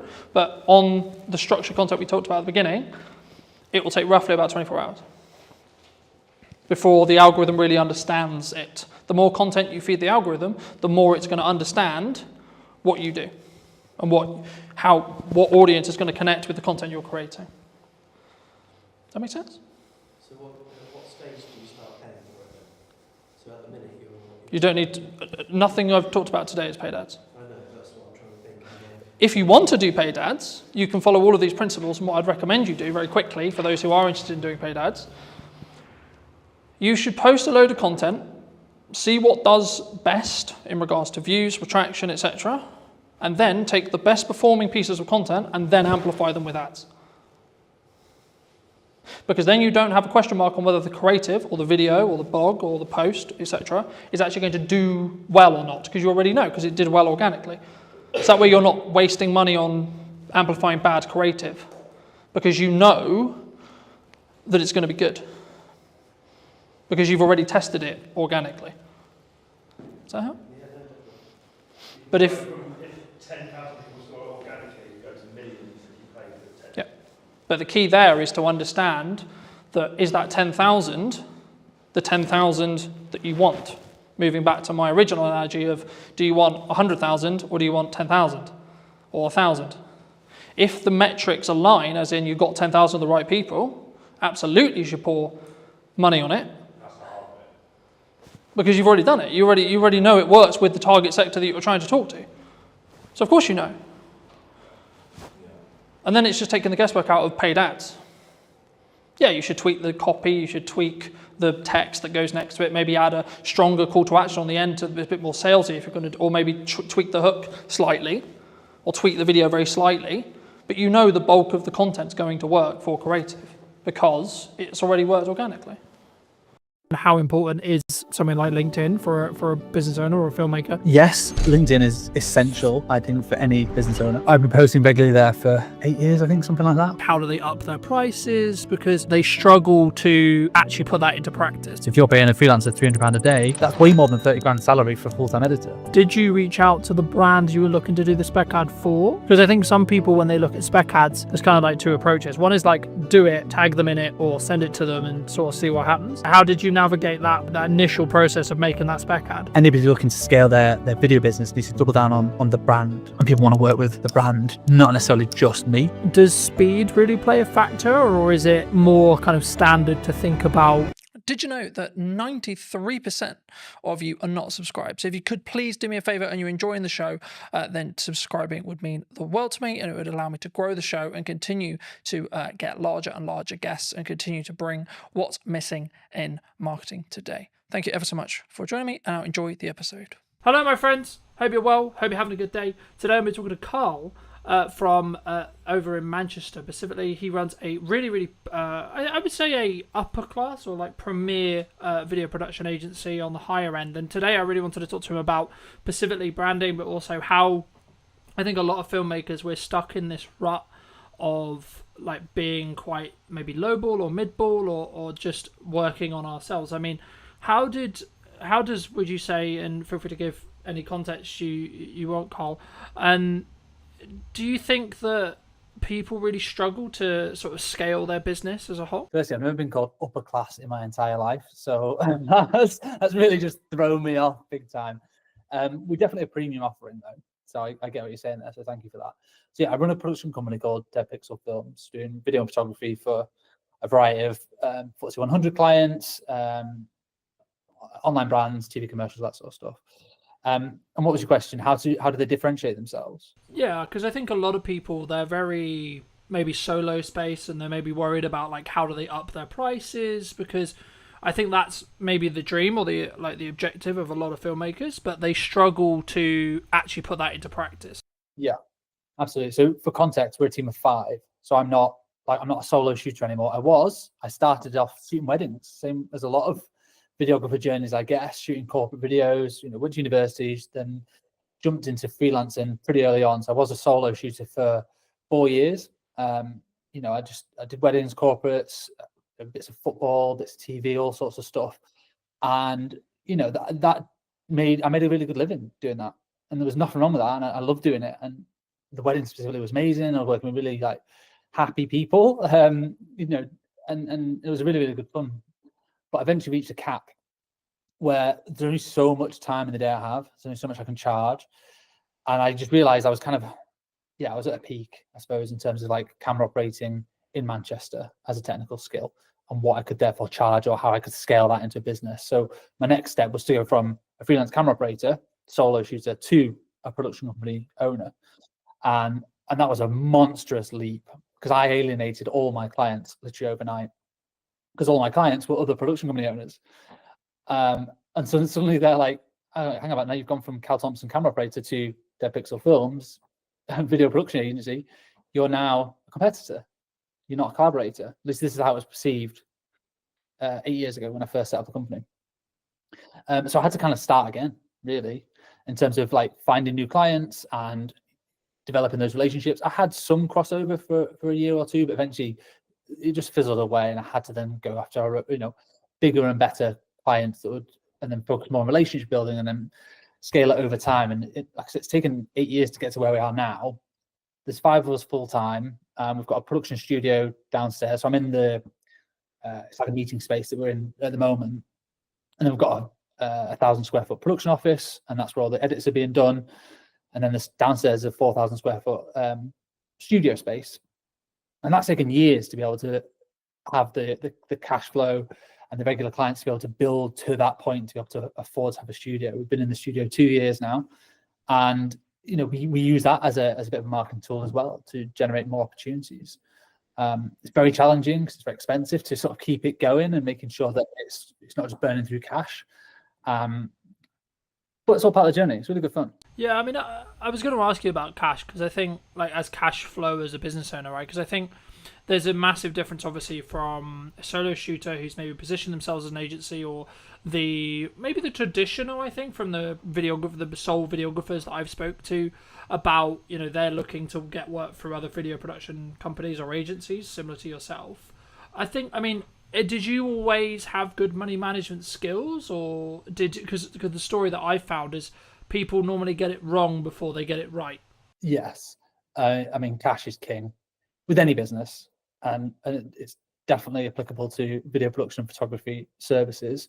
I've always been good with money. You have to be a business owner fundamentally, but even as a kid, I was always quite tight, I guess, with money. Didn't intend to be. I always did what I wanted to do. And I went traveling all over the world and stuff like that, and I had some great experiences in my 20s.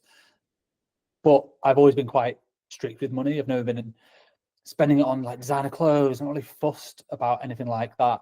I bought my first house when I was 27, which I was really pleased to be able to do. Me and my wife got a mortgage together. So I've always been quite good with money. And that has served me well when running a production company. It's whenever an invoice gets paid, immediately save the 20% VAT.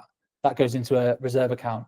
Immediately save roughly 20% corporation tax. That goes into the savings account as well. And then I've got the cash account of what we actually use for day-to-day spending and paying payroll and and expenses and overheads and stuff like that. So there's always been a reserve account. I'll always have a figure in my head of the minimum amount of cash I'm comfortable with, and that's taken a long time to build it up. And obviously, when things like COVID come around, and that is a world-changing experience where you can't have all the cash that you've always wanted. You might have to dip into it, or you have a few quieter months. But in order to run a company, for me, to sleep well at night, I need to make sure there's months and months and months worth of cash flow sat there. And some people might disagree. They might say, well, you should be putting your money to work and making it work for you, so you're earning money in your sleep. And obviously, we invest in the studio facility. We invest in our marketing and invest in our team and training and all that sort of stuff. But having a good cash buffer for me just makes me sleep much better. And it means I've got the mental capacity to pursue opportunities that I want and don't just have to take any project that comes our way because we need a quick 500 quid.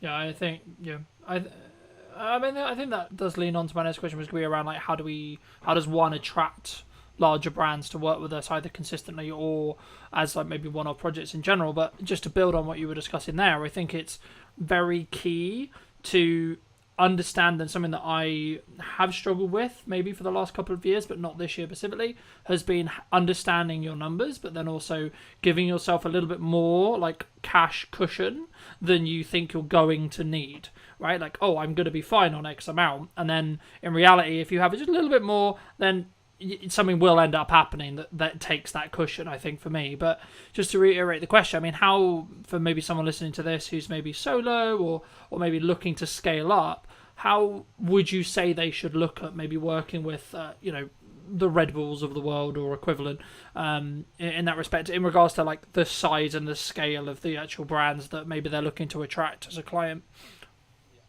I mean, this is changing loads over the last few years. And what I've seen is historically the big brands would only ever work with big agencies for the longest time, and that is still the case for a lot of places. Like Coca-Cola will only ever work with WPP, or they have done for forever, because they feel like they need the resource. They need the WPP, one of the largest advertising agencies in the UK, in the world.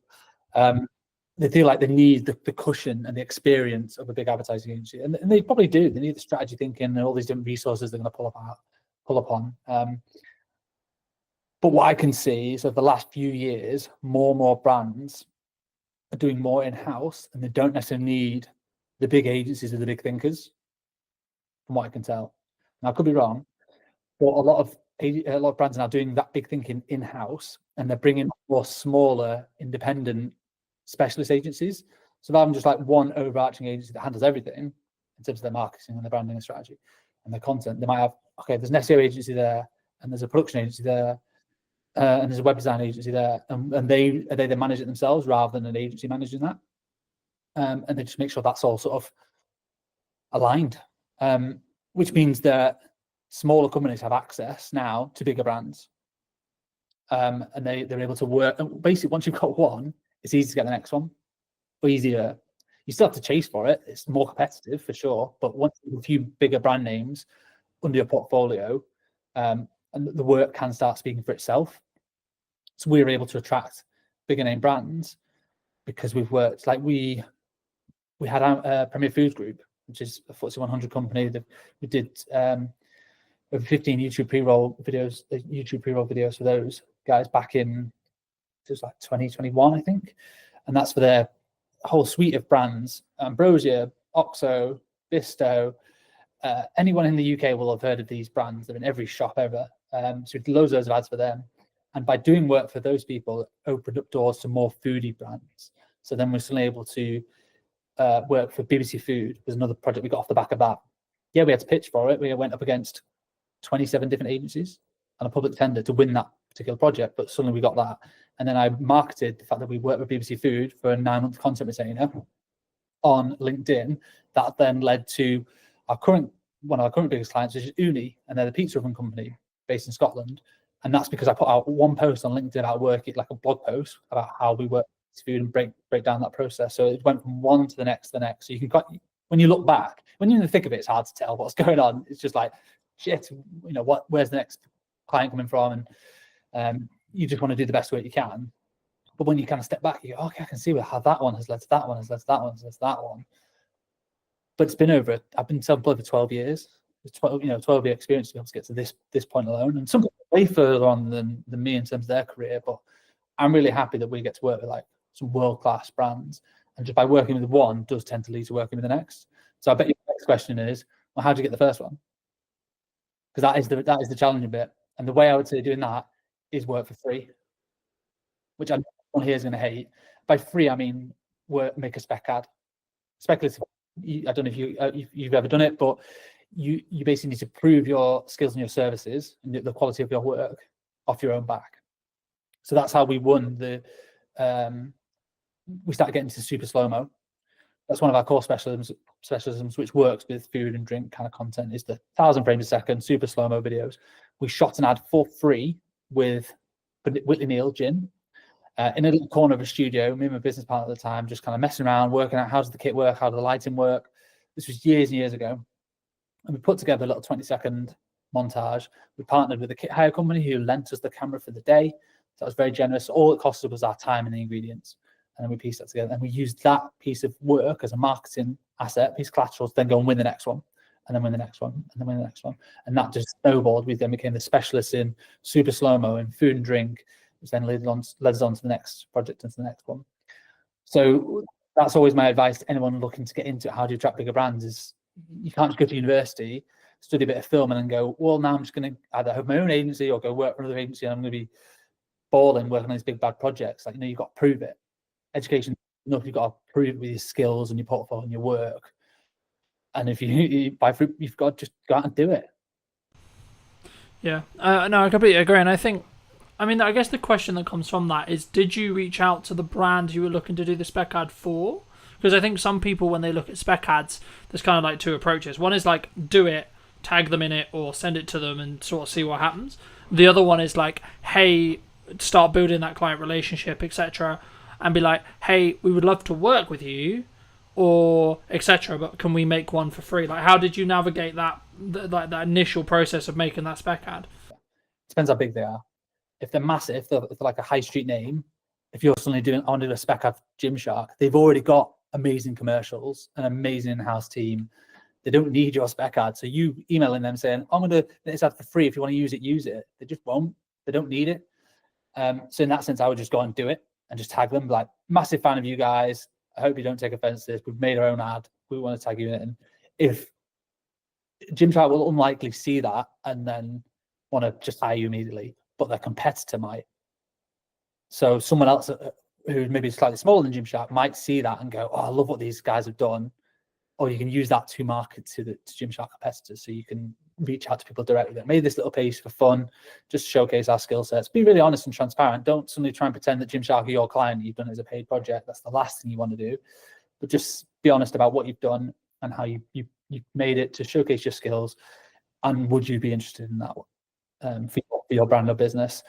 We did one for like Innocent Smoothies, massive global brand.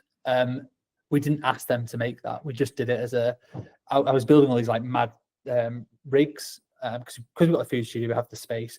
I built like this test tube rig that when you pushed underneath it, basically it forced all the liquid through the bottom of a smoothie container and then just created like this volcano effect out the top. I wanted to test it to see if it was even doable. It's just like an idea. And we shot it in super slow-mo, it worked. So then we got a few more shots off the back of it, pieced together a little 20-second thing, and then just tagged them and put it on LinkedIn. And their marketing team like commented like, oh my God, this is awesome. So glad you enjoyed the product. So from them, it was like free marketing. They didn't really ask for it because they didn't really need it. They were just really pleased for us to make something. And then we use that to then try and win the next food or drink project, or just, a couple of little showreel clips to go in. It's in the showreel now.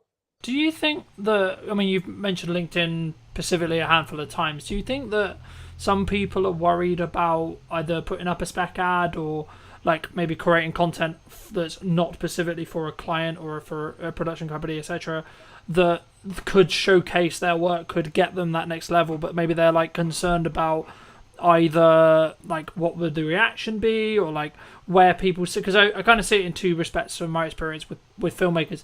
Some that are like really leaning into social media as like a personal branding tool and like as a marketing tool, but others who are maybe slightly more cautious around, I guess, how they post and when they post.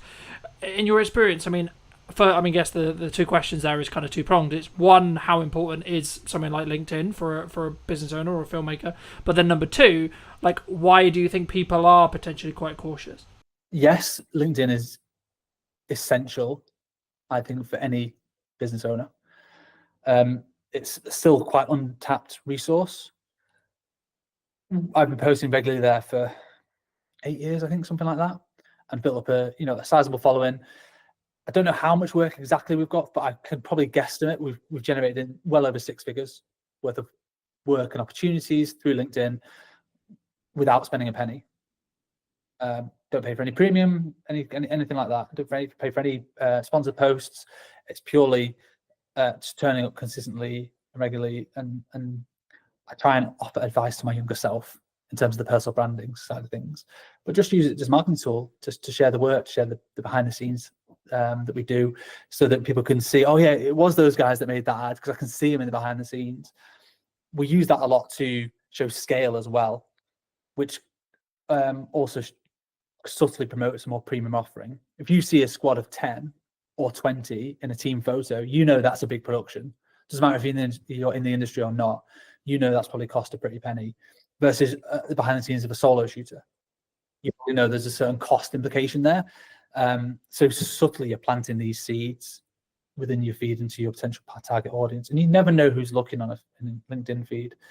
And it's so different to every other platform, because when your contacts like or comment, it gets shown in their feed as well, and that's how your work can just spread and spread and spread. Literally, the behind the scenes that we did for the Innocent Smoothie spec ad got like 1,500 likes, hundreds of thousands of views. And that might not sound a lot on like Facebook or Instagram, but on LinkedIn, that is a viral hit. It's huge, and that just snowballed because it was just fun content. People just liked it, and people not in the industry were like, "Oh, it looks like a really cool project. You've been quite creative and innovative there." So yes, I'd say if you want to, scale a business or attract new clients and new opportunities, it's not just who you know anymore. Like it's who knows you.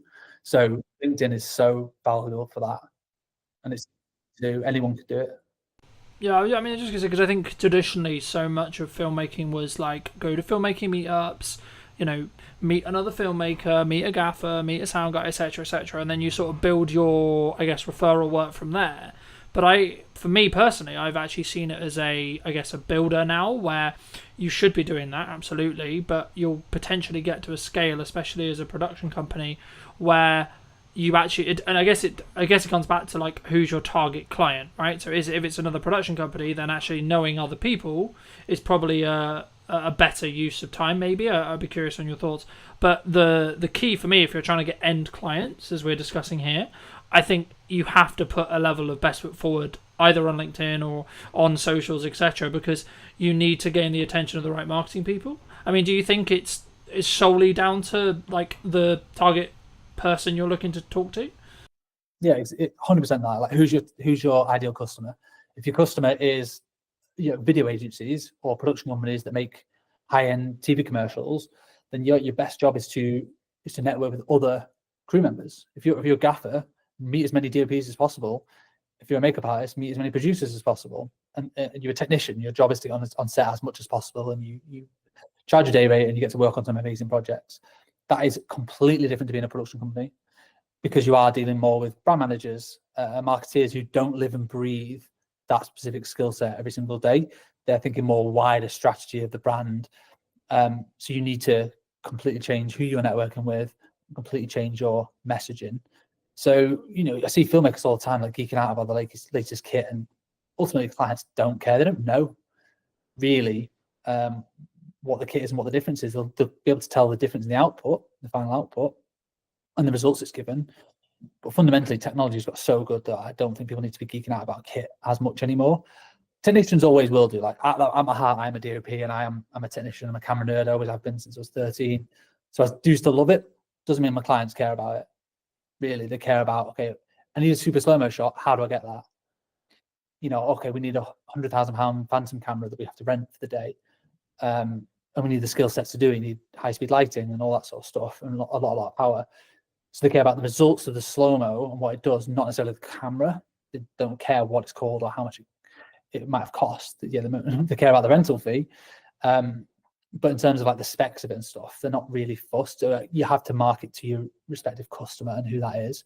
If producers are hiring you and you own a super slow-mo camera, then talk about the specs all day, because they probably will care.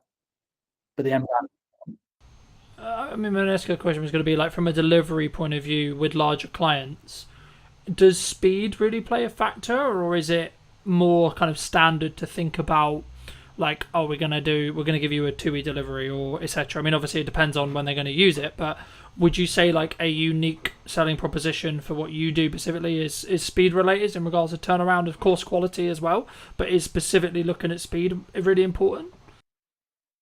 We never market ourselves as like the fastest video agency in the West or anything crazy like that, because I think it would just attract a certain type of client which will expect everything yesterday. We do have a lot of clients who still do that, and like they want it as quick as possible. That they usually come to us because they have a project in mind, a deadline in mind, or if they don't, we certainly ask them. You know, that's one of the earliest questions. What's the idea? What's the budget bracket that you're kind of working with, and when do you want it? And then we can work backwards from there and go, okay, well, when can we slot it in?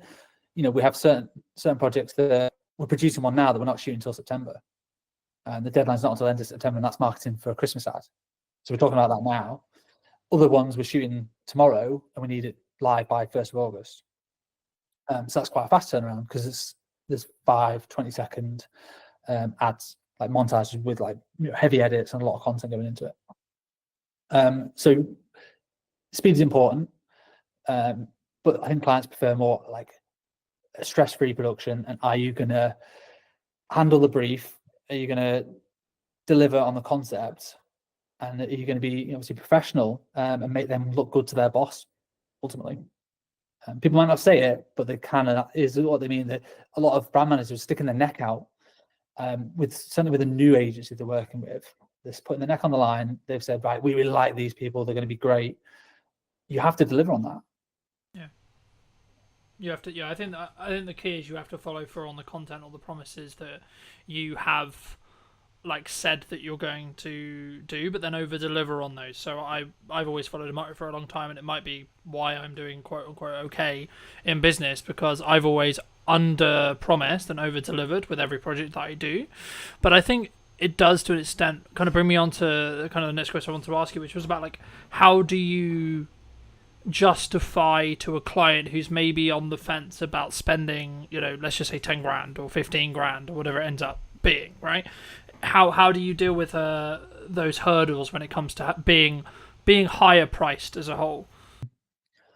Yeah, so we don't do quotes anymore. We do proposals. So for every single client, they get more than just a one-pager. So we used to just do quotes. People will come with a brief, amateur video. So you go, okay, put it together in a spreadsheet, put it onto a 1 or 2 page PDF with a breakdown of your pre-production and post, and this is what it's going to cost with a number at the bottom. And people either go yes or no. We don't do that anymore. We're now doing proposals. So pretty much every client that comes to us will get a bit of an idea. They might already have an idea and they want to just flesh it out.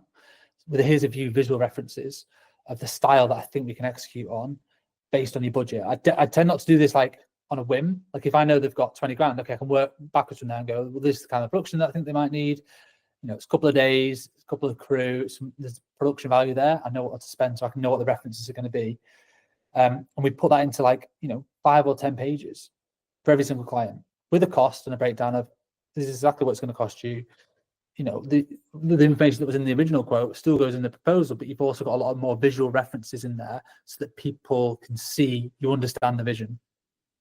They're just taken from previous work or from the web. It's all internal stuff, so it never goes live. It's just like we're just trying to share ideas, and then we're trying to follow through with the execution. Like this is what you're going to get, and we found bigger clients kind of expect that a little bit more. They don't just want a one pager. Like what's going to separate you from if they're getting 5 quotes, how are you going to stand out amongst those other 4 companies? And you don't want to just be on price. You want it to be that you understand the brief and the unique ideas that you can bring to the table to deliver on that brief. But it's free time. It's a massive gamble. We don't win all the ones we put proposals for. We lost one yesterday. You're like, oh crap, that took me a day or longer, hours spread out here and there to pull that together, pull together references, come up with a bit of a script. I think we're going to nail this. I thought we'd nailed it, and then they still didn't go for it. And you're like, oh, well, not sure what we've done wrong there. That's the game we're in a little bit. Some people might disagree with that. They might say, oh, you should be charged for that time. And we charge for creative development time, but sometimes that initial spark, we often give it away for free. Do you think that's one of the, obviously that's one of the reasons why you do just stand apart, but is that the same, I guess the next question was going to be around like the confidence of maybe charging more or being value-based price rather than necessarily the time. Obviously there's always time that goes into it, of course, but it's more about, I guess in some ways, when you look to attract those higher paying clients, it's also about it's the entire, in my experience at least, it's about the entire process and journey and the perception that client goes on with you rather than necessarily just the production day, and that's I think where it comes back to where you and I both agree, which is like they don't care that much what what it's filmed on. They care about what it's going to do for their business and what the return on their investment is going to be. But for you, when you started out, was there a confidence kind of hurdle for you to say like double your day rate, for example? Probably, yeah. Not really thought about it. Often we just do it. I started off charging £250 a day. So it was like a corporate filmmaker, if you like. I charge a lot more than that now. So yeah, there did just become a time we can't. You can base it off APA rates as well. That's a good starting point. Producers Association, it's like a union, not part of it, but they do set rough crew rates, and they adjust them every year based on inflation. So you can roughly see what a crew rate should be charging for those, and it varies between like commercials or dramas or photography or whatever. Everything's slightly different, and communicating with other people in the industry as well, asking other fellow filmmakers like what sort of rates do you normally charge is a good way to at least set a benchmark. And if you're winning loads of business and almost like too busy and don't really feel it in the wallet, it's because you're too cheap, and because you're just saying, yeah, well, here's a £500 video, that person will work on it for an entire week, and when you work it out, you're working for less than minimum wage. That's not a very good business model. So at that point, you need to pause and go, what do I need to change here? Well, I clearly need to up my rates and probably reduce the workload, and I'll still be earning the same, if not more money in the long term, because I'll have more time to focus on delivering that project to the best of my ability, and then creating marketing collateral to then help generate the next one, or more account management time to work with the clients to be able to communicate the ideas better and fairly, so that when it goes from ideation all the way through to production to post, that client feels like they've been looked after throughout the whole journey, not just been sold a dream and, oh, you're going to get your edit in 6 weeks' time and not heard from it. It's more communicating every other day. This is where we're up to. This is what the deadline is. This is how we're doing. And that always takes time. I can't do all that myself. And that's very hard to do as a solo operator. There's 5 of us here. There's 2 people full-time editing. And there's a producer and a studio manager. So they do a lot of the account management side of things in terms of liaising with clients and communicating and getting edits through the post-production workflow and then back to for amends and all that sort of stuff. So that does take a team to do it to the level that our clients demand. Yeah. When you were building your team, because you said at the beginning that you went from being solo into like developing the team, did you scale it from like 1 person, then 2 people, then 3 people slowly? And then if so, did you focus on systemizing how you did it yourself? So originally it was myself, and then I partnered up with somebody else. So we then became 50% business owners. And that was just the 2 of us for probably a year. And I was literally doing all the shoots and the edits, and he was doing business development and operations. And that was fine, around COVID time, just surviving.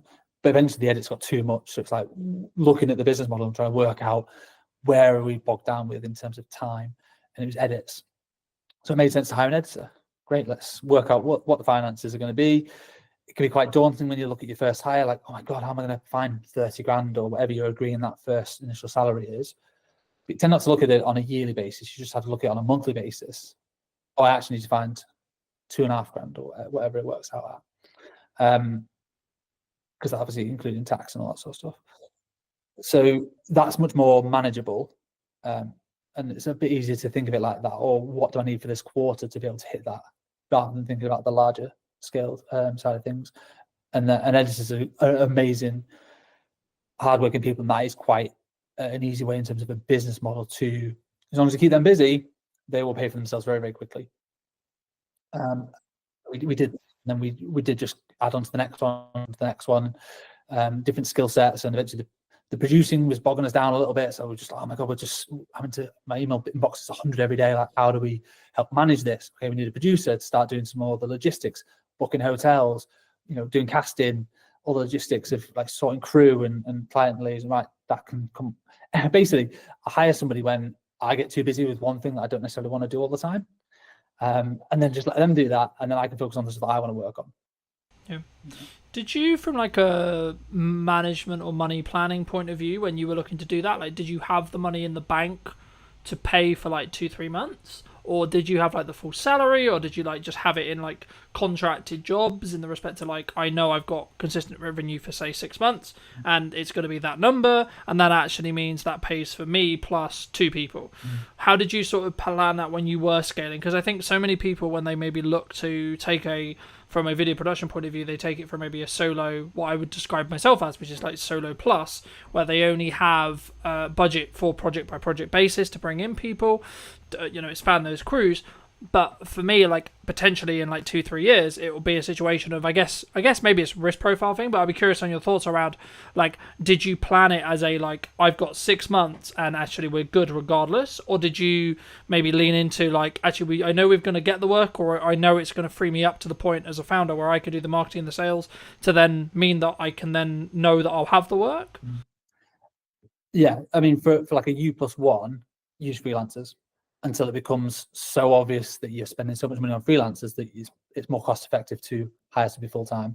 So if you're paying a freelancer £300 a day, that 10 days of work, it's 3 grand. 20 days of work, a normal working month, that's 6 grand.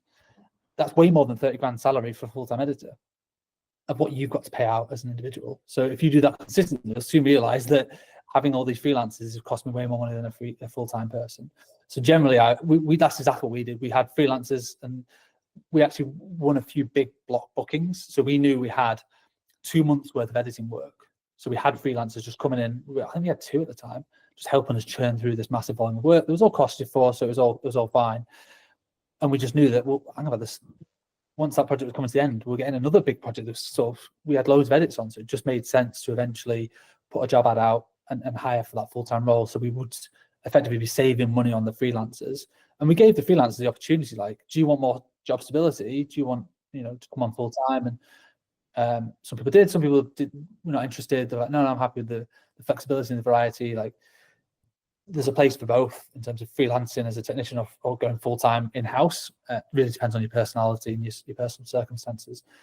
But from a cash flow point of view, I think we had at least, call it 6 months worth of cash to be able to pay that person. They could be sat around twiddling their thumbs.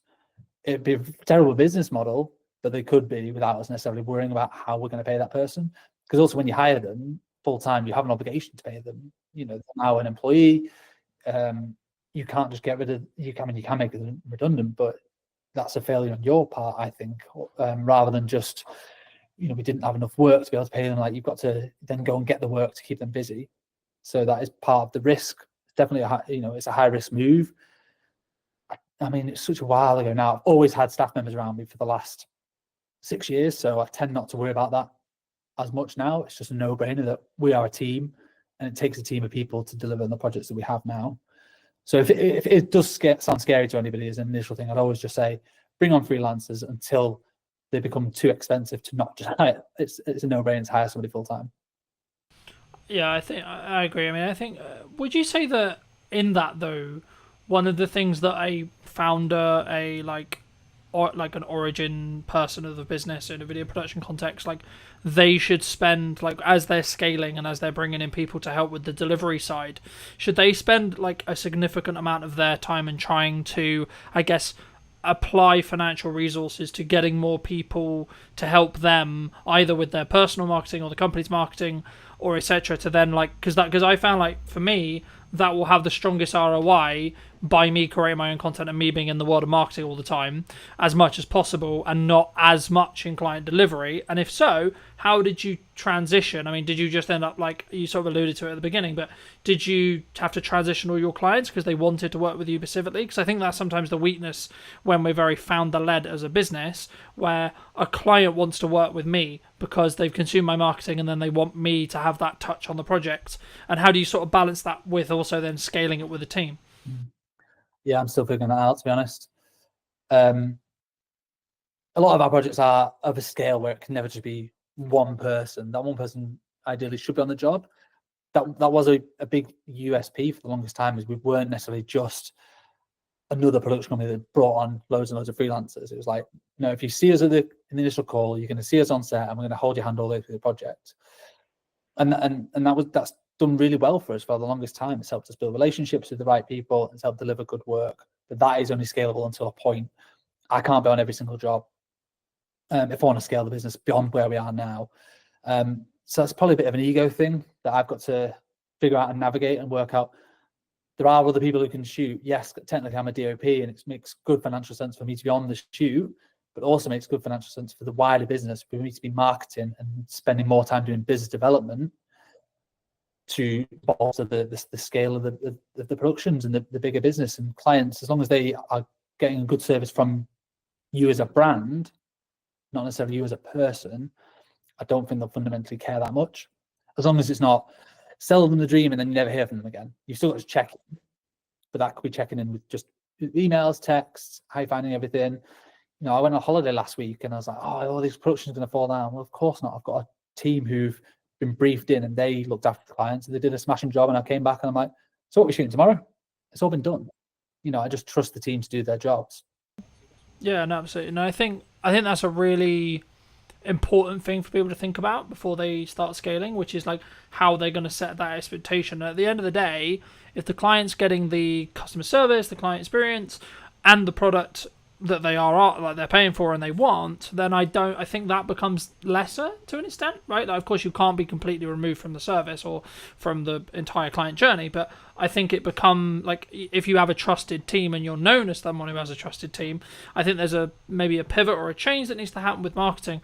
But for those people who are maybe interested in seeing, you know, some of your work or looking to see some of these LinkedIn posts, etc., where's best for people to reach out to you or connect with you? I'll come on to that in a second. I just want to echo what you said about, just build on what we talked about in terms of individuals and stuff. And I think it depends on your role. So if you're a photographer, quite often you are hired because you are, I don't know, Cal Thompson photographer, for instance. Not me, because I'm not like a world famous photographer, but an individual is often hired. From what I can see, people don't necessarily hire. There's a couple of very good ones in the north, but photography agencies where it's a different photographer every time. They just want that individual. Whereas video production, because it seems a bigger scale often, and there's more people involved, clients aren't hiring just one person necessarily, unless they are just looking for a videographer. It depends on your clients. If you're just doing event videography, it is often that, okay, well, I'm expecting you to turn up on that day. If you're doing commercials, which is what we do, yes, I might be there, but I might not be, because there's also 10 other people that are going to be there. So that's a bit of an easier one to navigate, I think. But yeah, so I hope that answers. It really depends what your specific roles are, and you know, you don't go to Amazon and expect Jeff Bezos to be serving you on. You know, it's the brand and the strength of the brand. So I think anybody looking to scale their video business needs to double down on the brand, and I think that's one thing we've done quite well over the last few years is Dead Pixel as a brand and a reputation, that we just do good work in the north, and people want to work with the brand, not necessarily just me. I am the face of it quite often, but I do bring in everyone else from the team, and I make sure I tag everyone else. Like the edit was done by Kate, it was produced by Jazz, and we do some culture pieces as well as not just sharing. You know, we go on team days out and we share that, so people feel a closeness to the whole brand, not just to me as an individual. Same same with Instagram. Like, we don't just post just my headshots all the time. Like, it's obviously it's the work, and it's okay, it's been with us 2 years. It's a nice little celebration post or whatever. So strengthening the brand will only help strengthen you as a company. Yeah, no, I completely agree, and I think it's about understanding really and being very crystal clear on who you're looking to serve at the time that you're doing the marketing. And if you are looking to maybe shift into going from, say, you work with video production companies and you want to shift into end clients, as in you do a lot of the whole process and you're more perceived as a video production house or video production agency or however you want to phrase it, then you need to be crystal clear on who that is that you're serving, but also number two, what content you need to then create, because it will be different to what you were creating in that respect. But for people who want to connect with you, where can they do that? I'm on LinkedIn, just search Cal Thompson, CAL, short for Callum, but nobody ever calls me Callum, not for like 20 years. Cal Thompson's fine, and Dead Pixel Films on Instagram. We're quite big on LinkedIn and Instagram. There are two main core channels, or deadpixelfilms.com. It's our website. Magic. And as a final thought, if you were going to talk to yourself 10 years ago, what advice would you give to that person? Yeah, I love that question. I think about that every day. Not every day, but a lot. Certainly the older I get, the more I'm like, okay, what would I say to the person 10 years before? My advice to anybody looking to get into the industry is network with everybody. Be a nice person and be patient, and don't expect that just getting a degree you're suddenly going to be Christopher Nolan doing feature films. Like, it's going to take time to develop skills, not just in filmmaking, but in like people skills and management and all those other softer skills that make you a better filmmaker are essential to your growth. So that's what I would say to somebody sort of myself 10 years ago is take your time, be patient, and be a nice person, and just do good work, have fun. Don't take yourself too seriously as well. You know, we're not curing cancer, ultimately. We're just making videos. Appreciate the time. Thank you ever so much for coming back and joining, ladies and gents. I hope you took value from this video. Leave me your thoughts and comments down below. If you're new, want to be subscribed, and I'll see you very, very soon. Where we sit now with deepfakes and AI, etc. But before we get too much into that, I mean, what do you think's missing today? I think creativity at the moment is the key, and being really good at using the tools. What would you say to people who maybe looked at AI or looked at X, Y, Z and said, oh, it's just a trend, it will die next week? I think they're massively wrong. I don't think it's like crypto. I guess, is it a doomsday scenario before we started, where I could have, in theory, not actually invited you? I could have used Wizzy AI tech to create this Stuart. I think that's going to be a future problem, and I don't think it's as far away as even 2 years. I think we've seen with certain hacks happening out in Hong Kong, Singapore, where people are being invited onto calls with their entire board, and that call with their entire board was deepfake. Did you know that 93% of you are not subscribed? So if you could please do me a favor and you're enjoying the show, then subscribing would mean the world to me, and it would allow me to grow the show and continue to get larger and larger guests and continue to bring what's missing in marketing today. Thank you ever so much for joining me, and I'll enjoy the episode. Hello, my friends. I hope you're well. I hope you had a good day, evening, or night. Today, I'm with Stuart talking about what's missing in marketing today, of course. And also, I guess to an extent, Stuart, it's about where we sit now with deepfakes and AI, etc. But before we get too much into that, I mean, what do you think's missing today in marketing? Well, coming from Origin Secured, we're always going to say trust and verifying trust. I think one of the things we're seeing with lots of marketing agencies, lots of companies, is this model of make as much noise as you can, say whatever you want to say, no one can really prove whether it's true or not, and hope that it catches before you get caught out. And I think that's the biggest issue we see with marketing at the moment, is bringing the trust and the verifiability back into it. I mean, because we were alluding to, I guess, is it a doomsday scenario before we started, where I could have, in theory, not actually invited you. I could have used Wizzy AI tech to create this Stuart, you know, which I haven't done, by the way, for the record, anyone watching. But there is going to be a potential world in maybe 5-10 years, or maybe, you know, technology moves quickly, so it could even be as little as 2, if not 1. You know, is that kind of where it comes from? Do you think the lack of trust, like actually confirming that yes, I am talking to Stuart today, and yes, Stuart did actually come on the podcast? I think that's going to be a future problem, and I don't think it's as far away as even 2 years. I think we've seen with certain hacks happening out in Hong Kong, Singapore, where people are being invited onto calls with their entire board, and that call with their entire board was deepfaked, right? And I think they got away with like $20 million, whatever it was, in that particular one. So I think that's coming. I think that's going to be sooner rather than later. And I think we're seeing that online, where you'll get images of people like Martin Lewis or whoever saying something that just isn't true, or supporting a project that is a scam. So I think that's coming. But I still think just traditional trust, right, is a problem. How do I verify that I've worked with the MOD as an example? How do I verify I've worked with this organization? How do I verify I've worked with this person? And I can make loads of noise and say loads of things about it. But I don't have maybe a podcast to prove that I've done it. So I think that in that sense, we have to find a way of enabling people to verify that information, but without risking all of the personal data that goes with it. I mean, I wasn't actually going to start here, but I think it's important for me to start here. Someone like me, right, who has been on the internet for, I'm going to say, shy 10 years. I might be in deep trouble when it comes to AI tech and AI training and deep fake stuff, right? Like, what can I do in your view? What, to protect yourself? Yeah, I think is very challenging. I think our product will go some way to helping that. But even still, even with kind of origin secured verification on top, all we're doing is verifying whether something is real, right? We're not necessarily proving something's fake. And I think you can argue that if it doesn't have that stamp of approval on it, or you can't verify it cryptographically, then it's highly likely to be a fake. But it still doesn't stop someone pulling their phone out on the street and recording you. That's still you. But it's going to be very, very hard to detect the difference. More, I guess as I think about it more, is it actually more down to an integrity and trust thing?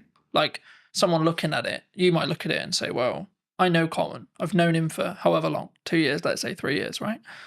I don't think, my gut tells me that's not him, because he wouldn't come across that way. He wouldn't say it like that. He wouldn't, like, why is he involved in that? That's weird. That makes sense. Like, is that actually maybe the defense? Maybe, but I think if you look at the way things happen in the media and the press, that's typically not the approach that most countries take. It's very much kind of someone's appeared on an online platform doing something they shouldn't be doing, and they're instantly vilified, regardless of whether it was them or not. So I think there's an element of education and adaptation that we need to go through as a community. Absolutely, that will help. I think technology will assist. I think that will go some way to proving it as well. I think it's really going to be education. I think we need to teach people to be safer online, and to be able to identify when something might be a fake, which at the moment I just don't think we do enough. I think we rely heavily on third-party organizations who we think represent security, and in some ways they have been secure, but when you've got trillions of dollars flying around markets every day, if you carve off even 10%, even 1%, right, these are huge numbers. Fraudsters are going for them. So I think we need to adapt and find new ways. Do you think maybe as marketing, or as maybe as like just a medium to small size business, what can I do then? What can you do? I think, again, having things like this will help. I think having endorsements from organizations will help. And again, going back to what Origin Secured is about, it's about having endorsements, right? How do I verify that I've worked with this organization? How would you verify you worked with Origin Secured? Well, you can have my video with you online. But outside of that, it would be a case of, you could put my quote up on your website. But again, how do I verify that was real? You might have to get one of your customers to come and talk to me. So I don't know if we actually have an answer to that question at the moment, other than we know with Origin Secured, we can cryptographically prove you've worked with us, and you don't have to pick up the phone and call me to get me to prove it. So it's difficult, right? You know, I think everyone thinks trust and brand, and, you know, like, I'm a big advocate for trust and brand, and I think that the only really, like to quote Gary, the only thing that matters, or the only thing that will be left, will be brand when everything is commoditized by AI. Yeah. But will even that be left? Because if you look at some of the AI tools that are coming out now, I mean, we're looking at them. We use AI throughout the business. And I know a lot of companies say that, but genuinely, from cursor all the way through to the front end, products like Replit are coming out. You can take an existing front end and you can copy that, and it might take you 2 weeks, maybe a month with a couple of half decent devs. So you've spent millions investing in this product, in this brand, and then someone comes along and just copies it as a carbon copy. And if their marketing skills are better, if their social media skills are better, if they're better at hacking that kind of influencer side, well, where's the value then? Like, is it more valuable to have a really good kind of marketing team, or is it more valuable to have a really good brand? I think they don't always go hand in hand. You can have a really great brand, security, integrity, strength, and it can be destroyed in minutes. I think that's difficult, right? Isn't it? I think that's, I hate to use Bud's term, but like that's where personal branding comes in. Yeah, because like if I'm saying and I'm endorsing something, yes, it could be AI'd, but then as I say, maybe it is that. Like as I sit here and think about it, like maybe it is just that because of my track record. Because like then people, I guess the question there though is it then down to the person consuming it to make the decision? Well, that's kind of the approach we've taken. Right. So the approach we've taken is it's down to the individual to choose who they trust and whether or not they believe that's true. Right. So we can have, and we'll get into the tech more later, but we can have a series of endorsements for yourself. Right. So we could endorse you cryptographically. You could be endorsed by the passport office, right, or by an ID service provider, or by the DVLA, or by your bank or your solicitor. All of these endorsements build up trust over time. Yeah. Right. And the more of those you have in sequence in the right time frame, the more people will trust you. And I think a big question on top of what you've asked is, if we're moving more to a solution where you need kind of integrity and trust built over time, how do people break in at the beginning? Because at the moment, the big reason that companies do that is they're trying to make a name for themselves. Yeah. They have a great product, they've got a great idea. It's not always fraud. Often it's just a small company trying to make it. We need to be able to create environments where those companies have an opportunity to prove themselves. Because if we just say, well, you have to have brand integrity and you have to have a history, And you have to be around for 5 years, etc. Yeah. then I mean, it's going to stop that from happening. It's interesting because I'm rapidly approaching like 6 years full time and 10 years like doing the thing. And I'm like, oh, it must be really hard for people starting out. But like genuinely, like when I was starting out, AI wasn't a thing. Yeah. And that's the big conversation with AI at the moment. It's like completely obliterating those grunt jobs that people did as junior editors and junior tech people and etc. Is it down to us then as providers, like medium and larger, like to say we're going to choose, or is it purely just it's going to get commoditized because it's efficiency? I think there's going to be a huge amount of commoditization. I think there's going to be lots of consolidation, right? More importantly, there'll be lots of consolidation. I think standing out from the crowd is going to be challenging. I think it already is challenging, right? If you can have the best product in the world, but if you can't get the message across, or you can't convince people what it actually does or how it does it, it's not going anywhere anyway. I think we need to create more of a fair opportunity for smaller companies.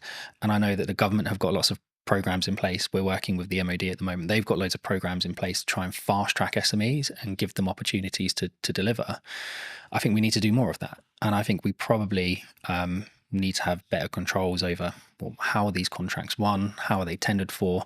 Because ultimately they're geared up for companies who have got hundreds of people to spend hours and hours and hours of time building this kind of knowledge up over time, and then you've got a small SME that's run by 3 people with no experience. But also, I guess you could flip it on the other side when you look at AI or things like ChatGPT, large language models, etc., where actually that could be the greatest equalizer that you've got, right? Because someone who's maybe solo or 2-3 people, then arguably, if they're leveraging AI and they're early, they could actually be keeping up with 100 staff in regards to workforce because they're working quite smart.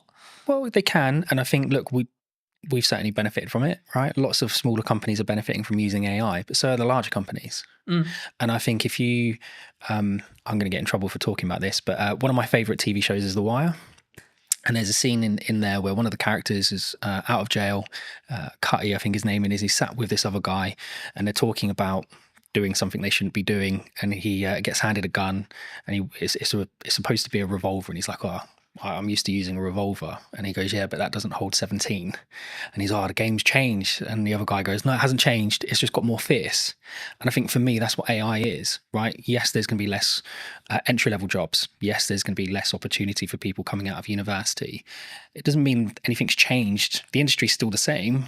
it's just more fierce because the competition isn't now just with someone, one of your peers. The competition is now one of your peers who can control 4 or 5 AI prompts and do the work of 12 people rather than doing the work of 1.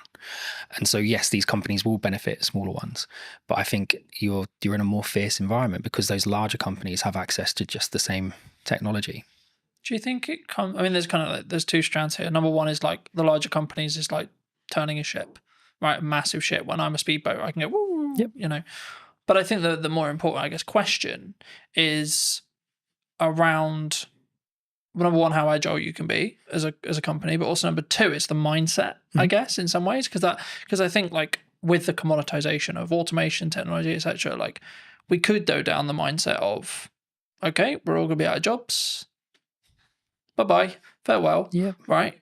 Or we could go, actually, how can I utilize this as a tool? And, you know, I was having a conversation with someone very close to me about another filmmaker the other day, and I was very worried for his model, looking at his business model, because traditionally he's, in this case, brought in as a camera operator for other video production companies. And there's been a large conversation in the space, for those who are listening, about you've kind of got 2 models that you can really like business model-wise, they're still profitable and can still work. Massive Hollywood stuff, which big crews, big money, lots of stress, and then the 1 to maybe 2 at most, like production size, right? The issue is, I guess, the middle-class filmmaker, you could say, in my realm, could be and potentially is going to be commoditized, especially if they're not utilizing or looking how to use AI, how to do prompts, how to, especially if you look at like the AI generation stuff that's coming out and like Google VO3 and etc. Like I looked at it and went, oh, right, okay, I need to talk about strategy more then. Because the idea of filming stuff is going to become less profitable than I think it was. Yeah, potentially. And again, playing devil's advocate to the other side, does it become less profitable, or does it just shift into a different community? So is it now not the middle class filmmaker, right? Is it now opening this up for everyone to be able to access it? And actually you get more creativity out of it because there are people who are learning to use those technologies at a younger age and more efficiently. I think my cousin is doing phenomenally well in Sydney at the moment as a filmmaker, right? She's still going through school, but she's done several productions. She came up with this phenomenal idea about a particular singer, and she's been talking to their team about being able to produce a particular song. The idea behind it is incredible. You won't get AI to produce the idea, right? Not yet.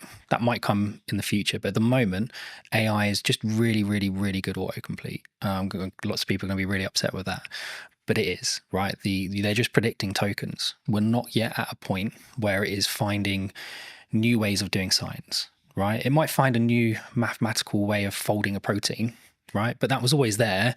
It's just able to run more permutations. But it's not going, I've got this great idea for this film, and I want this, and I want that, and I want the other, and I want the other, right? That's still really a human kind of product. And I think... Do you think that's where the opportunity lies then? 100%. I think creativity at the moment is the key, and being really good at using the tools, right? I still think there's going to be lots of jobs. I think they're just going to change. I think you'll have less entry-level jobs. Not necessarily a bad thing, but you might just have lots of people who are really, really good at doing the prompt engineering. That will become a big job in my opinion. What would you say to people who maybe looked at AI or looked at X, Y, Z and said, oh, it's just a trend, it will die next week? I think they're massively wrong.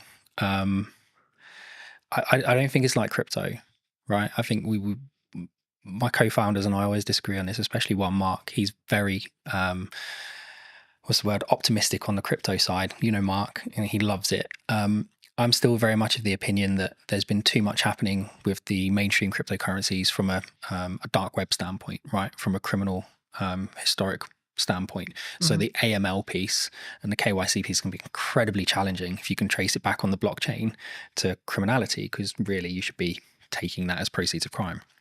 So I think there's a major issue with that. I think the difference between that and AI is AI genuinely has solutions, right? You can take someone who spent the last 20 years of their life learning how to spot tumors in lungs, right? They might have a really good accuracy, 80, 85%. and then you can train an AI model to 92, 93% accuracy in 3 or 4 months.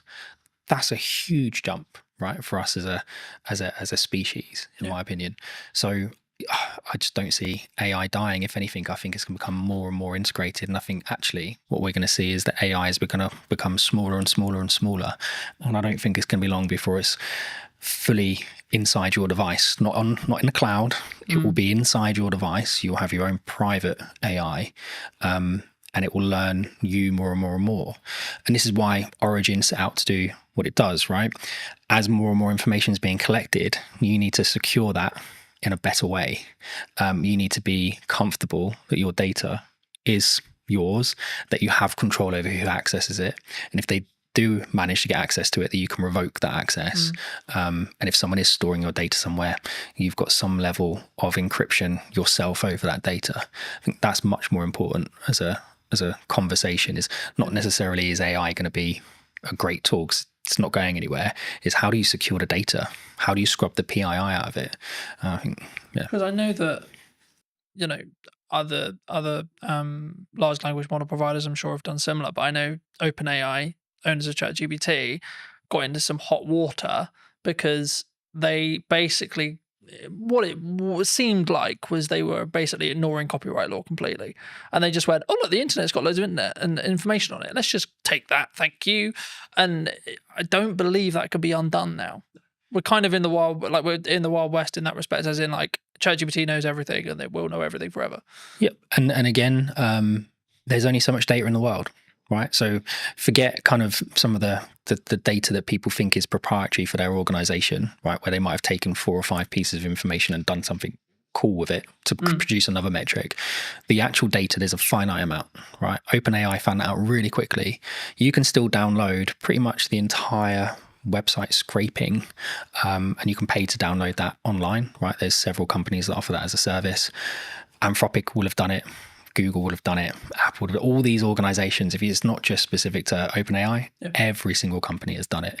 And I think at that point, there has to be a kind of really important question being asked is, how are you protecting your information? Not just from a copyright standpoint, but even from, we were talking about this the other day. So M&S, their hack, right, which was social engineering. Well, how secure is me sending a 6-digit passcode to your phone? The phone's not linked to your identity. It's not linked to anything other than you've told me that's your phone number. And yet this 6-digit code magically makes it secure. I think that's a big issue. And if I can now use an AI, and it doesn't have to be OpenAI, right? The safety protocols are there, but you can use any of the open source versions like Llama, whatever it might be, run it locally on your own machine. There's loads of tools out there like anything LLM that will allow you to do it. Well, I can now connect that online and I can say, right, go and find the maiden name for Colton's mum, right? And give it access to Facebook, give it access to LinkedIn. And what we were saying before about kind of marketing, whoever makes the most noise, whoever's connected to the most people, well, you don't know who half those connections are on LinkedIn. Yeah. So now if I can connect into you through all of these fake accounts that are being kind of managed and hosted in really not very nice environments, then suddenly your maiden name of your mum is not a security kind of question. Yeah, it's actually a security risk, right? First name of your dog, whatever it might be. School, so on. Yeah. So I think that's really dangerous. And so we need to move away from just usernames, passwords, and security questions. And we need to move more towards contextual permissions. And it's one of the things that we do at Origin, which is create context around access rather than just you've got a username and password and know that my favorite artist is whoever. One of the things that a lot of people are talking about online right now that I wanted to kind of pick your brain on is AI influencers. Do you think they're happening? And do you think they will be the future? Because a lot of people are saying, well, how would you 95% of people aren't going to care that it's AI, even if they know, even if you can tell. I don't think anyone would be able to tell. I think there's already influencers out there that people have said are AI. I think the big one that I found quite amusing, we had a big chuckle of it. I think one of the adult content creators worked out to be an AI generated model.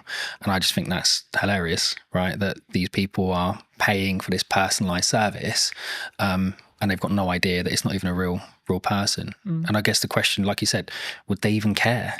right? The illusion is there that they're receiving that personalized service. And I think it's the same for all of us. If you had the choice between ringing up the bank and them saying, press 2 for this, describe your problem, and just go around in an never-ending loop, or would you like to talk to an online chat agent that's an AI model that you know is not real, is not a real person, but at least is conversing with you in real language in real time? Which would you choose? I think, yeah, I mean, as someone who uses AI, and we both, I'm sure, do, in depth, I think for me, I think it's about understanding what the contextual relevance that you want from it. Like for me, if I want to analyze information and data quickly, AI will be a better solution in me asking you to, so I have all this data, Stuart, can you create this and this from it? Well, you're gonna go, no, that's totally a pain in the ass. But when it comes to like emotional or creative decision stuff, that's where I think human connection will still come in, and I think that's going to be the thing that people maybe need to focus on. And that's why, like, I found it really interesting since launching the podcast and it having a hybrid element. People are, I guess, if you want to go like strategically around it, like the show up rate is higher for in person than it would be online, right? And I think the same is going to be true when it comes to like in person events and stuff. And I can see kind of this two camp book, which is like people utilizing AI, good idea, but also a constant want and drive to have that human connection, online events, online person, podcasts, online conversations, etc. And actually, from a marketing standpoint, if you don't have a podcast, I would say now is the golden age to have a podcast, because this is the kind of conversation people really want. They don't want you have a conversation with a robot necessarily. Do you think? I think there's a lot there. So if we go back to, I think in-person meetings are becoming popular again, right? We went through that stage. COVID was a nightmare, but even before that, lots of people were like, oh, it's much easier just to do it online. I was like, yeah, it is, but you don't get the same feeling, right? You can't gauge someone's reaction properly unless you're sat in a room with them. And I think there's a lot to be said about the environment, right? So the environment today, I can say something and it's not just your facial expressions, but I can feel the environment. If you say something wrong, you can feel it change. If you say something funny, you can feel it change. And I think you lose that online. I think we'll start seeing people doing more and more in-person meetings, more and more in-person conferences. I guess the question really I've been asking a lot recently is the younger generation, right? When I was kind of 12, I was out from morning till evening every day doing whatever I was doing. It's not always the right things to be doing, but I was having fun. Whereas my 12-year-old, getting him out of the house is a nightmare. And it's not just because he's on his devices, because we limit his time on his devices. He does lots of exercise. We do Muay Thai together. We train together. We do loads of stuff together. But him and his friends don't go out. Like there aren't loads of kids in our area playing outside. And it's the perfect area to be doing it because it's quiet. There aren't many cars. There's loads of open spaces. So I don't actually know where it's going to go, if I'm honest. I think it really comes down to this next generation and the generation after. How do they interact with each other? And if we don't keep encouraging people to maintain the social aspect of it, I think it will be an issue. And again, the trust side of it, I can trust you more if I meet you in person most of the time. But even then, you still have people who are really, really good at kind of convincing people of things in person that aren't necessarily true. I remember a handful of years ago, I did a talk as part of a business panel at a local college.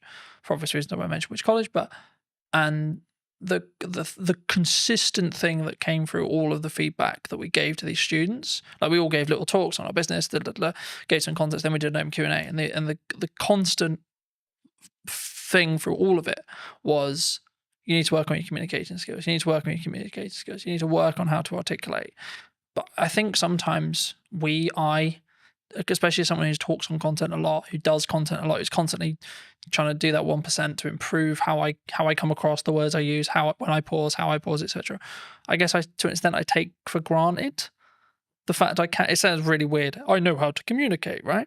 But I do. It's even the little nuances, like how I do a stupid noise or how I pause or when I pause. I mean, is that something that, like, and if so, like, if that's, we need to either invest that in our children or put that into like schooling level, and or when we're in the workplace or looking for careers, etc. I mean, is that something that's, do you think, weaker as humans? Obviously it's a broad stroke, but do you think it's something that we all need to improve on? I think it's a muscle, right? Communication's a muscle. I think being social is a muscle. That's not to say people who suffer from any anxiety aren't right to feel the way they feel, or that there isn't an underlying issue there. But I think a lot of the time it is a muscle, and I think the only way you can exercise that muscle is to push yourself past the comfort zone and do it. And we aren't pushing people to do it, right? I think we've got to an age where someone can self-diagnose as having a problem, and then we go, oh, okay, well, we won't talk about it anymore. Like, it suddenly just stops the conversation, and suddenly it's not, well, that's the end of it, right? Well, I think that's a problem. And I think that goes back to what you're saying before around kind of school-age children. Yeah. I think my wife and I foster, right? And we've just had a 2 and a 4-year-old that will be leaving us shortly, and we've had them since March. And when they came, like, the little girl was nonverbal, the little boy had some issues with kind of speech and understanding and some other bits. And in the last 6 months, my wife's done an incredible job getting them to a point where you wouldn't really know that they're that far behind. Like, they're not as far behind anymore, right? If you were to put them into a mainstream school when the little boy's starting soon, yes, he's going to need a little bit more help, but he's not that much further behind. But it's because we didn't just go, oh, okay, well, they've had a hard time, so that they get a pass, or we think they might have some anxiety issues. No, let's get them outside. Let's get them on the climber frames. Let's get them interacting with other children. Let's explain to them repeatedly. No, it's not just about saying, oh, kind hands if they do something they're not supposed to do. It's, no, that's not right. Explain to them why, and spend that time educating them. And I think we don't do that with kids at the moment, right? There's so much, people talk about it all the time, but there's so much power with the kind of the child. And there needs to be some power with the child, absolutely. But you've also got children walking into schools stabbing people, right? That's a problem. I'm not saying we can solve that with Origin, not at all, right? But I think that's how far back we need to go. I think we need to start at schools. I think we do schooling wrong. Does that come from boundary settings? I mean, like the statistics from like a quote broken household is ridiculous, you know.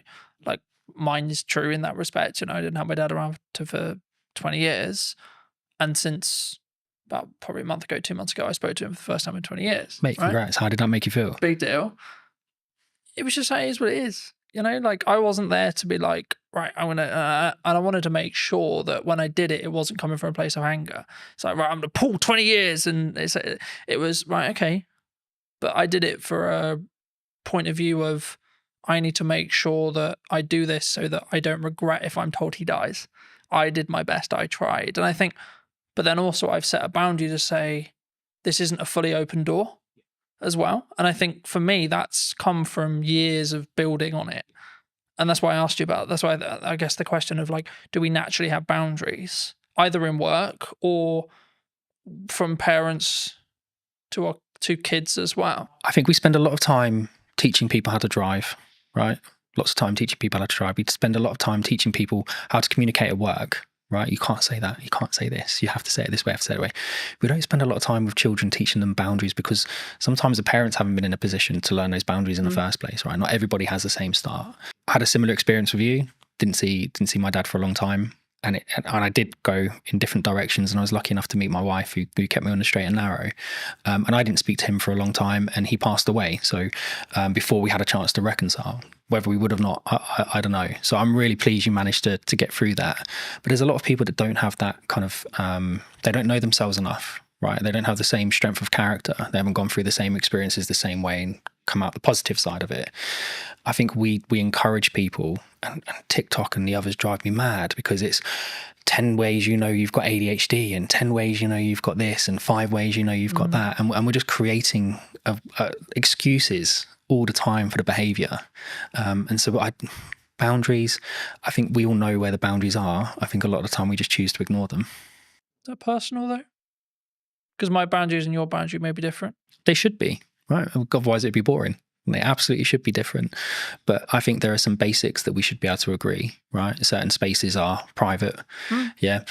Certain words shouldn't be used. Certain things are unkind. Certain things are kind.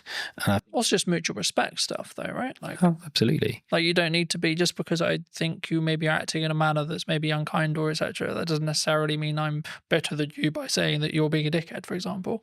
Do you know what? I was on a train recently, and there was a gentleman using his phone in the quiet carriage, and there was a gentleman sat opposite him, an older gentleman. And I've never known how to turn around and say to someone, like, why you got your phone on, why are you listening to it loud, why are you not using headphones, etc., etc. Because it always comes across as really aggressive, right? And the old guy just literally just leant over and went, "Excuse me, I just wondered if you'd seen that sign." And the guy looked up and saw it was a quiet carriage and he went, "Oh, sorry, mate," and left. And that was it. There was no big like hurrah, there was no shouting. And I thought, well, that's a mutually respectful way to approach that situation. Would he have approached it the same way if it had been a 13, 14-year-old teenager listening to his music loudly? Would the teenager have responded the same way the man did? You don't know. But I think we should approach things in a respectful way. And again, that boundary issue, mate, that's a hard one, right? There's people that have spent their entire lives working on that to try and find a solution, and they still haven't figured it out. I think I keep coming back to this whenever I talk about something like this, and I keep coming back to it's self-love, self-development, self-you. It's reflective of you. So, but from that perspective, I guess it's kind of down to you to do the work to then see the different reality, if that makes sense, right? And I think for me, that's sometimes where people struggle, where they for whatever reason they want to bury it, they don't want to deal with it, they don't, etc. And I think everyone has a level of trauma. It's I don't know using that word, but the level of trauma will either make or break you, and then it's up to you to see how you deal with that to then move forward.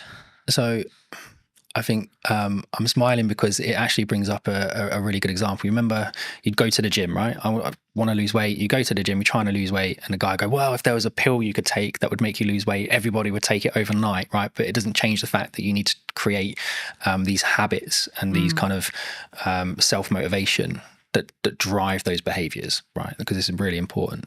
And then we had Ozempic and Manjaro and all these other things come on, and people have utilized it. And I think it's a great tool. If you need to kickstart that process and you're nervous or anxious about going to the gym because of how you look, great, kickstart it with that, but don't rely on it. And I think we've created an environment where I feel depressed, here's some tablets. I feel anxious, here's some tablets. I feel overweight, here's an injection. I feel this, go do that. I hate going to the gym. I hate working out. I'm not someone who enjoys it. If I haven't eaten properly during the day, I will throw up. It doesn't matter how much I train, right? My body just absolutely hates it. But I push myself to do it because I want my son and my daughter to see me go through those hard things and realize sometimes short-term pain gives you long-term gain. It gives me an extra 5 years with them, and it's important. And my dad was 41, 42 when he passed away, and I hadn't spoken to him for a long time. So I don't want to be in the same boat. I'm only 3-4 years away from being in that age category. So I'm going to do everything I can to. Do you think we need to not live with regret then? 100%. And if we can take actions that are maybe uncomfortable today to mean that we're not going to be regretful in 5-10 years? Yeah, I've lived a lot of short-term pain for long-term gain. And if you ask my wife, she'll tell you that it's been kind of lots of long-term pain for not very much gain, but actually we're starting to see the fruits of our labor. And I've got lots of friends who I've grown up with who haven't always taken the same approach. There's 1 or 2 of them that absolutely have, and they're smashing life and they're doing really well. But there are still an incredibly large number of people I know who are living month to month, and whether that be just kind of taking out finance on a new car because they want another car, or they're not taking those kind of short-term pains of, well, actually maybe I'll just hold this car for another 5 years. Nothing really wrong with it. The plate might be, I don't know, my plate's a 17 plate, right? I've got no interest in selling my car. I love my car. I've had it for a long time. But you don't get the, oh, that's a cool car. Oh, well done. You got a new car. Tick box from your social circle, though. No, you don't. But again, it's that confidence of being able to say, well, I don't need it. And again, you go back to what you're saying before about boundaries and how you're brought up. Lots of people don't have that. And again, from a trust standpoint, well, who's going to give it? Right? Because you do need a parent or someone you trust in your life to give you that validation. And if you're missing it, you're going to be looking at it from all the wrong people. Do you think we come from a place of like strong, I guess, I'm just thinking of the best word to describe it, but like for me, it's like we can only think about this way because we come from a sense of privilege. Yeah. Because I'm always aware, for example, like, and not to like dwell on what's happening in the world right now, but there's areas in the world where like children are starving. Mate, I look at what is happening in the Middle East, and it fills me with dread that we kind of won And even then, we still We're had to in the struggle. fortunate position to have the available time, energy, and resources to sit here and have a conversation that we can put on the internet. It was a genetic lottery, right? Like, we just happened to be born in the UK. We just happened to be born into the families we were born into, or the environments we were born into. It doesn't mean that we haven't had to struggle, haven't had to go through interesting times. But it just do we have to frame it in our aspect of when we come in? It is a privilege. We're coming in from a level of passive privilege, because in 95% of cases, yes, there's exceptions to the rule, etc., etc. Everyone has the different story, but in most cases, in the UK especially, or Western culture especially, like, we haven't really need to worry about most of the essentials, either because state looks after us, and or because we come from a family that can look after us, and or we're given the tools to be able to create income that then means we can take those, have those things. It's having the opportunity, right? I think cars aren't exploding next to us. And I think when you can walk down the street and a bomb isn't going to go off, that creates a level of opportunity where you can focus on different things. You can focus on building wealth. You can focus on improving yourself and moving up the social ladder, so to speak. My upbringing, my parents, my mum, my stepdad, everything they could for us, but we still went without certain things. But my dad loved holidays, right? So we did one big family holiday every year, and he loved to travel. He loves politics. He loves history. So we would go all over the place, and we would go and actually really explore the areas we went to. We'd meet locals. We'd understand the history of the place, and that gets you out of your comfort zone, right? Because now you've got the social aspect of it. You've got the verify point, because I'm actually in the country speaking to the people at that location. And I think that kind of shapes you as an individual. Whereas if you spend your entire life just seeing everything on TV, you can just turn it off. And it's not the same. So I think we absolutely are very privileged. Even if you're going through hard times, you're still not necessarily worrying about the same things other people are. But it doesn't mean your story is any less challenging. Though. And I thought that's why I've always, for as long as I can remember, I've always talked about the fact that I don't have to walk 3 miles to get 50-50 chance if I die from drinking the water that I got, like, I have clean drinking water, etc. And it sounds slightly ridiculous, but like, also just the odds of being alive is 1 in a trillion, right? Yeah. Like, and being alive now, like, and if you look in this age as well, with this level of opportunity, etc., which is maybe why I can sometimes come across quite brash, because I'm like, I don't have time for people who maybe victimize themselves. I'm like, you don't understand how lucky you are. I feel the same. I've look, I'm not gonna get a violin out. My life hasn't been anywhere near as hard as some people, and some of the children that we've had come into our care, their starts to life have been like horrific, really horrific, and how they are going to shape themselves and cope through life, bouncing around kind of the fostering care system, I dread to think what the outcome is going to be at the end of it, because how can you kind of fix that? But then there are a lot of people who haven't gone through those experiences quite like that, who, like you say, kind of want every excuse under the sun not to be doing something, not to be doing this, not to be doing that. Why can't I just have a pill? Why can't I just have an injection? And I think that's one of the things that AI can't do, right? AI can't solve that. That's a social issue that we need to solve together. And I don't think we're going to solve it by all being in our homes tapping away on AI. We have to be out with people, meeting people and doing it ourselves. Moving back to what you do. That was a bit of a detour. Nice detour. But digital licensing, where does that sit? We've discussed this at length. So one of the key things we wanted to solve of Origin was, how do we verify information about something without revealing the underlying data? And I think a really good social example of that is when police do stop and searches, right? I experienced it quite a lot when I was younger because of the environment I was in. My friends did as well. We'd get stopped and searched by the police lots of times. And sometimes it was okay, and sometimes it was really not a nice experience. And I think it always started with, what's your name, what's your date of birth, what's your address? And even if I give you my name, date of birth, and address, how do you as a police officer verify it, right? Does he have any tattoos? Does he have any markings? Does he, I don't know, look a certain way? But you kind of become generic. Guessing, right? Lots of guesswork, right? And lots of gut feel on the police officer side. Whereas we wanted to try and find something that would, and it wasn't just for this specific reason, but it lends itself really well to it. We wanted to be able to provide technology to the environment, to the world, that kind of removed that friction, So a digital license isn't like an ID card. There isn't a centralized database of all your information in one place. That's ridiculous. If that gets breached, it's going to be horrendous. The fraud will go through the roof. What we've done is we've used kind of a decentralized approach. So we've taken some concepts from blockchain, but removed the blockchain because it's inefficient and doesn't really work for this context. But the idea behind it is you can have an ID service provider, right? So as a government approved company, verify your identity and give you a cryptographic endorsement that sits on your digital license, which you can carry on your device. It could also be hosted in the cloud, but the idea behind it is you've got control of it.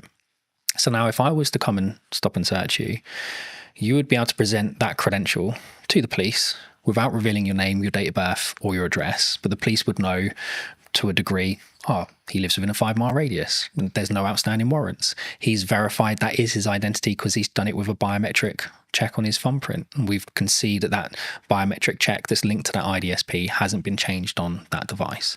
And then we can link it to other credentials. Oh, he's got a full-time job with an employer. Don't need to know who the employer is, but he's employed full-time. We can see that he is part of a charity, or he does this, or he does that. There's all these different aspects we can start to build into that check. And it all comes from, well, I still haven't revealed any of the data underneath it. These are all independent cryptographic proofs coming from third parties, but that police officer is now sure that individual doesn't have anything outstanding. And I think that would help. I'm not saying it's going to solve the issue, but it certainly would help remove some of the friction. And if you then start to expand that out to kind of the business world, so if we're looking at things like how do I onboard employees in a fast and efficient manner whilst maintaining their privacy.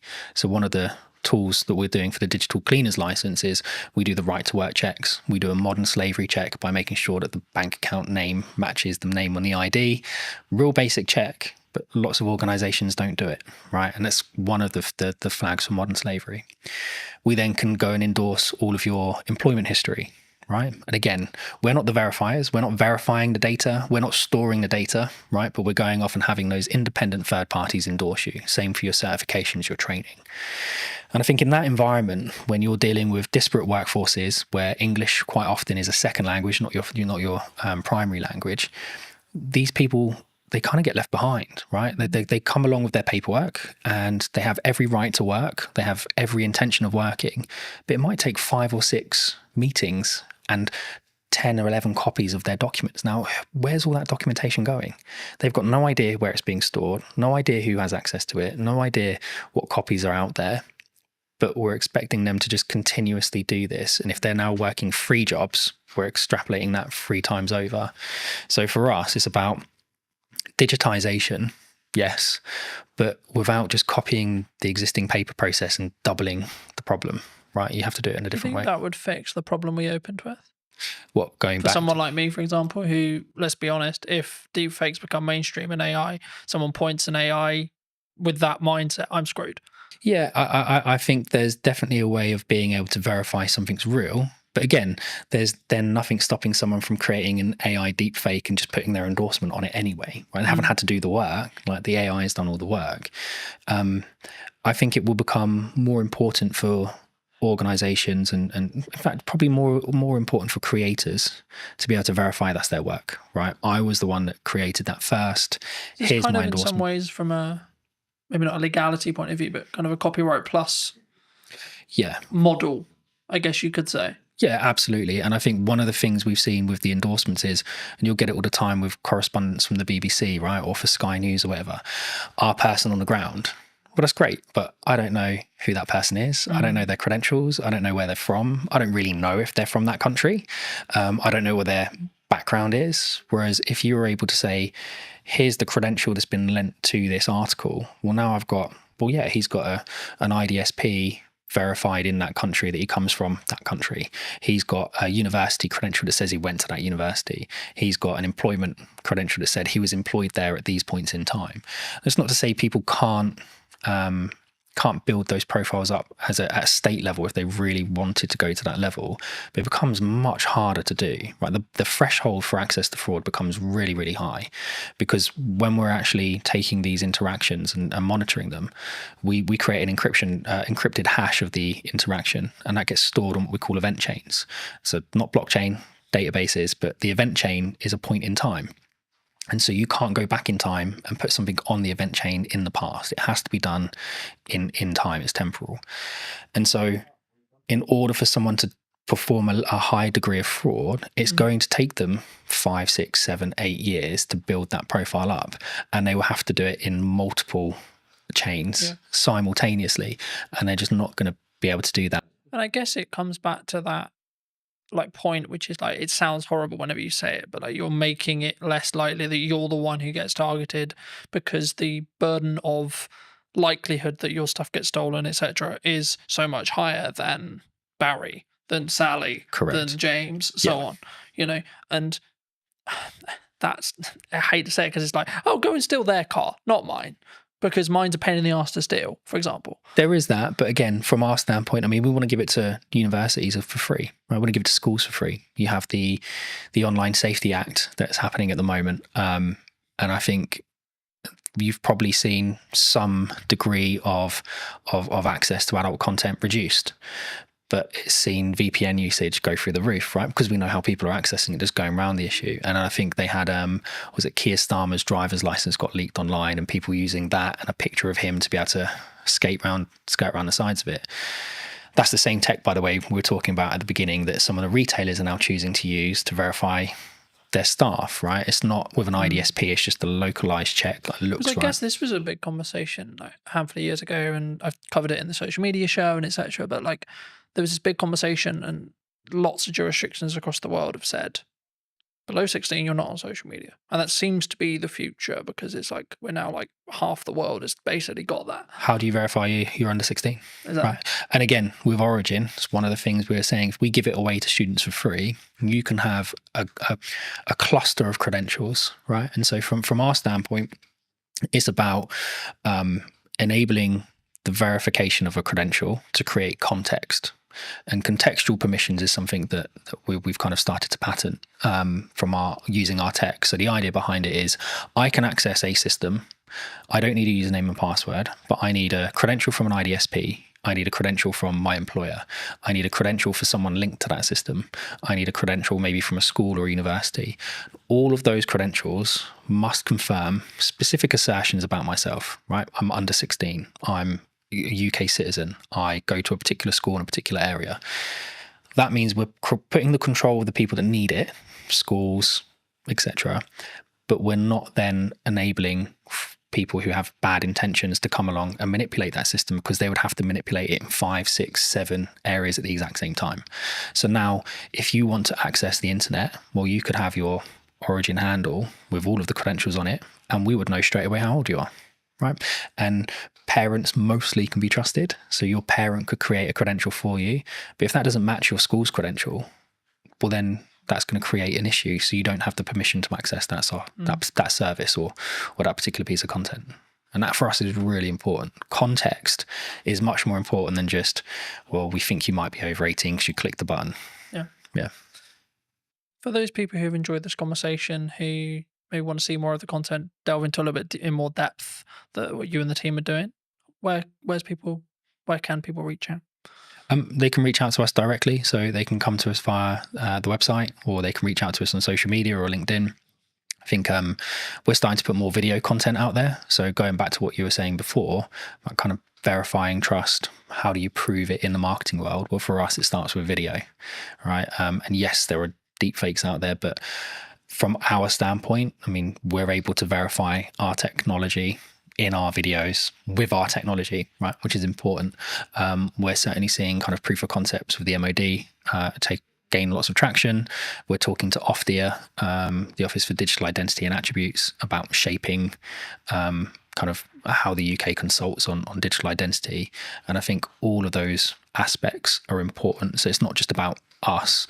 I think people should be looking at digital identity as a whole in a much more holistic way, and reach out to us, reach out to the IDSPs, reach out to everyone. I think is something that people need to understand more, is that digital ID is more than just, here's my JPEG of my passport and driver's license. But yeah, reach out to us on social media or online. Just before we wrap up, I mean, obviously you have worked with us in the past and you've done some video content. I mean, now the other side of it, maybe a year on, how was that experience? What was the things you maybe learnt from Except, like, how was it as a whole? Like, not putting words in your mouth, but I'm actually curious because obviously we haven't touched base since actually doing it last year. And I mean, was it how you thought it was going to be from the firstly from the percent of what we did, but then also, like, was there any byproducts that actually came from like working with us specifically? I think we realized really quickly that video was the best way. Yeah, 100%. And I think working with you guys and working with Lucas for the day, it kind of got into our minds a different way of thinking about things. And we were just on the cusp of really understanding how to talk about our product and how to talk about our technology. And by focusing on the video approach, and we've now released several other videos that we've kind of produced in-house, it kind of got us to where we are now, which is we know what our narrative is, we know what the story is, we know how to describe our technology. Whereas a year ago, we were still kind of trying to work out what it was that we were. And we were early to market, so lots of people trying to explain it to investors, trying to explain it to customers. It was a challenge. So no, mate, having that time with you and Lucas massively helped us kind of crystallize what we were trying to do. And then over the next kind of 2-3 months, I think that's when we nailed it. But it come off the back of the original filming we did, which was phenomenal. What would you say to people who are maybe looking at what's going on in the economy or etc., and maybe on the fence about maybe utilizing marketing right now, or like, because the traditional kind of known thing is like when things get hard, you cut marketing. Yep. Honestly, I'm probably not the best person to answer it, but I'll answer it as best as I can. I think you absolutely have to have a presence, right? You have to. Unfortunately, at the moment, it's about noise. Right, we spoke about it earlier. The more noise you make, the more you get noticed, the more the algorithm picks you up and the more it promotes you to the top. And it goes back to what we we're saying as well about the SMEs, like how do you get spotted? How do you get noticed if you have to have that kind of credentials proving you've done something? I think consistency, right? And we had this chat about podcasts a year ago. I think it's something like most podcasts end after 11 episodes, something along those lines, right? So 11 weeks, 11 months, whatever it is, that's the kind of podcast limit. People go, oh, it's not growing, right? You have to push past it. And it's the same with the marketing. Yes, some people are really fortunate and they do growth hacking and all of a sudden they're a viral sensation overnight, but that's not the norm. And I think the only way you can build your message is consistency. You have to be in person at events. You have to be putting stuff online. You have to be writing articles. You have to be talking about it. You have to be meeting new people and spreading the word. So I don't think marketing just stops with video. I think it's something much more holistic, and it's something that you have to consistently do every day. And we have a great marketing team, so Hannah does that for us, and she's excellent at it. If you were going to wind the clock back to speak to Stuart 10 years ago, 15 years ago, what advice would you give that Stuart? It would probably be trust your gut. I think we've had hiccups along the way with everything that we've done, right? Whether that be businesses my wife and I started, with raising children, with kind of investors, whatever. There's always going to be a hiccup. Something's always going to come up that you weren't expecting, but you have to trust your gut. And even if that is completely in the opposite direction to what everyone is telling you, sometimes you just have to go with your gut, because at least at the end of it, you don't have the regrets, right? If you listen to everybody else and they turn out to be right, that's great. But if you listen to everyone else and it turns out to be wrong, you're going to spend the rest of the time going, oh, I wish I'd listened to my gut. I wish I'd trusted my gut. So I think take people's advice on board, listen to it, kind of take the best strategies, build them together, but ultimately trust your gut. Yeah. Thank you so much for the time, Stuart. You too. Cheers, Carl. And if you did enjoy this episode and would like to see more like it, then I would love to hear what you think in the comment section down below. Why not subscribe so you don't miss next week's episode, and I'll see you very, very soon.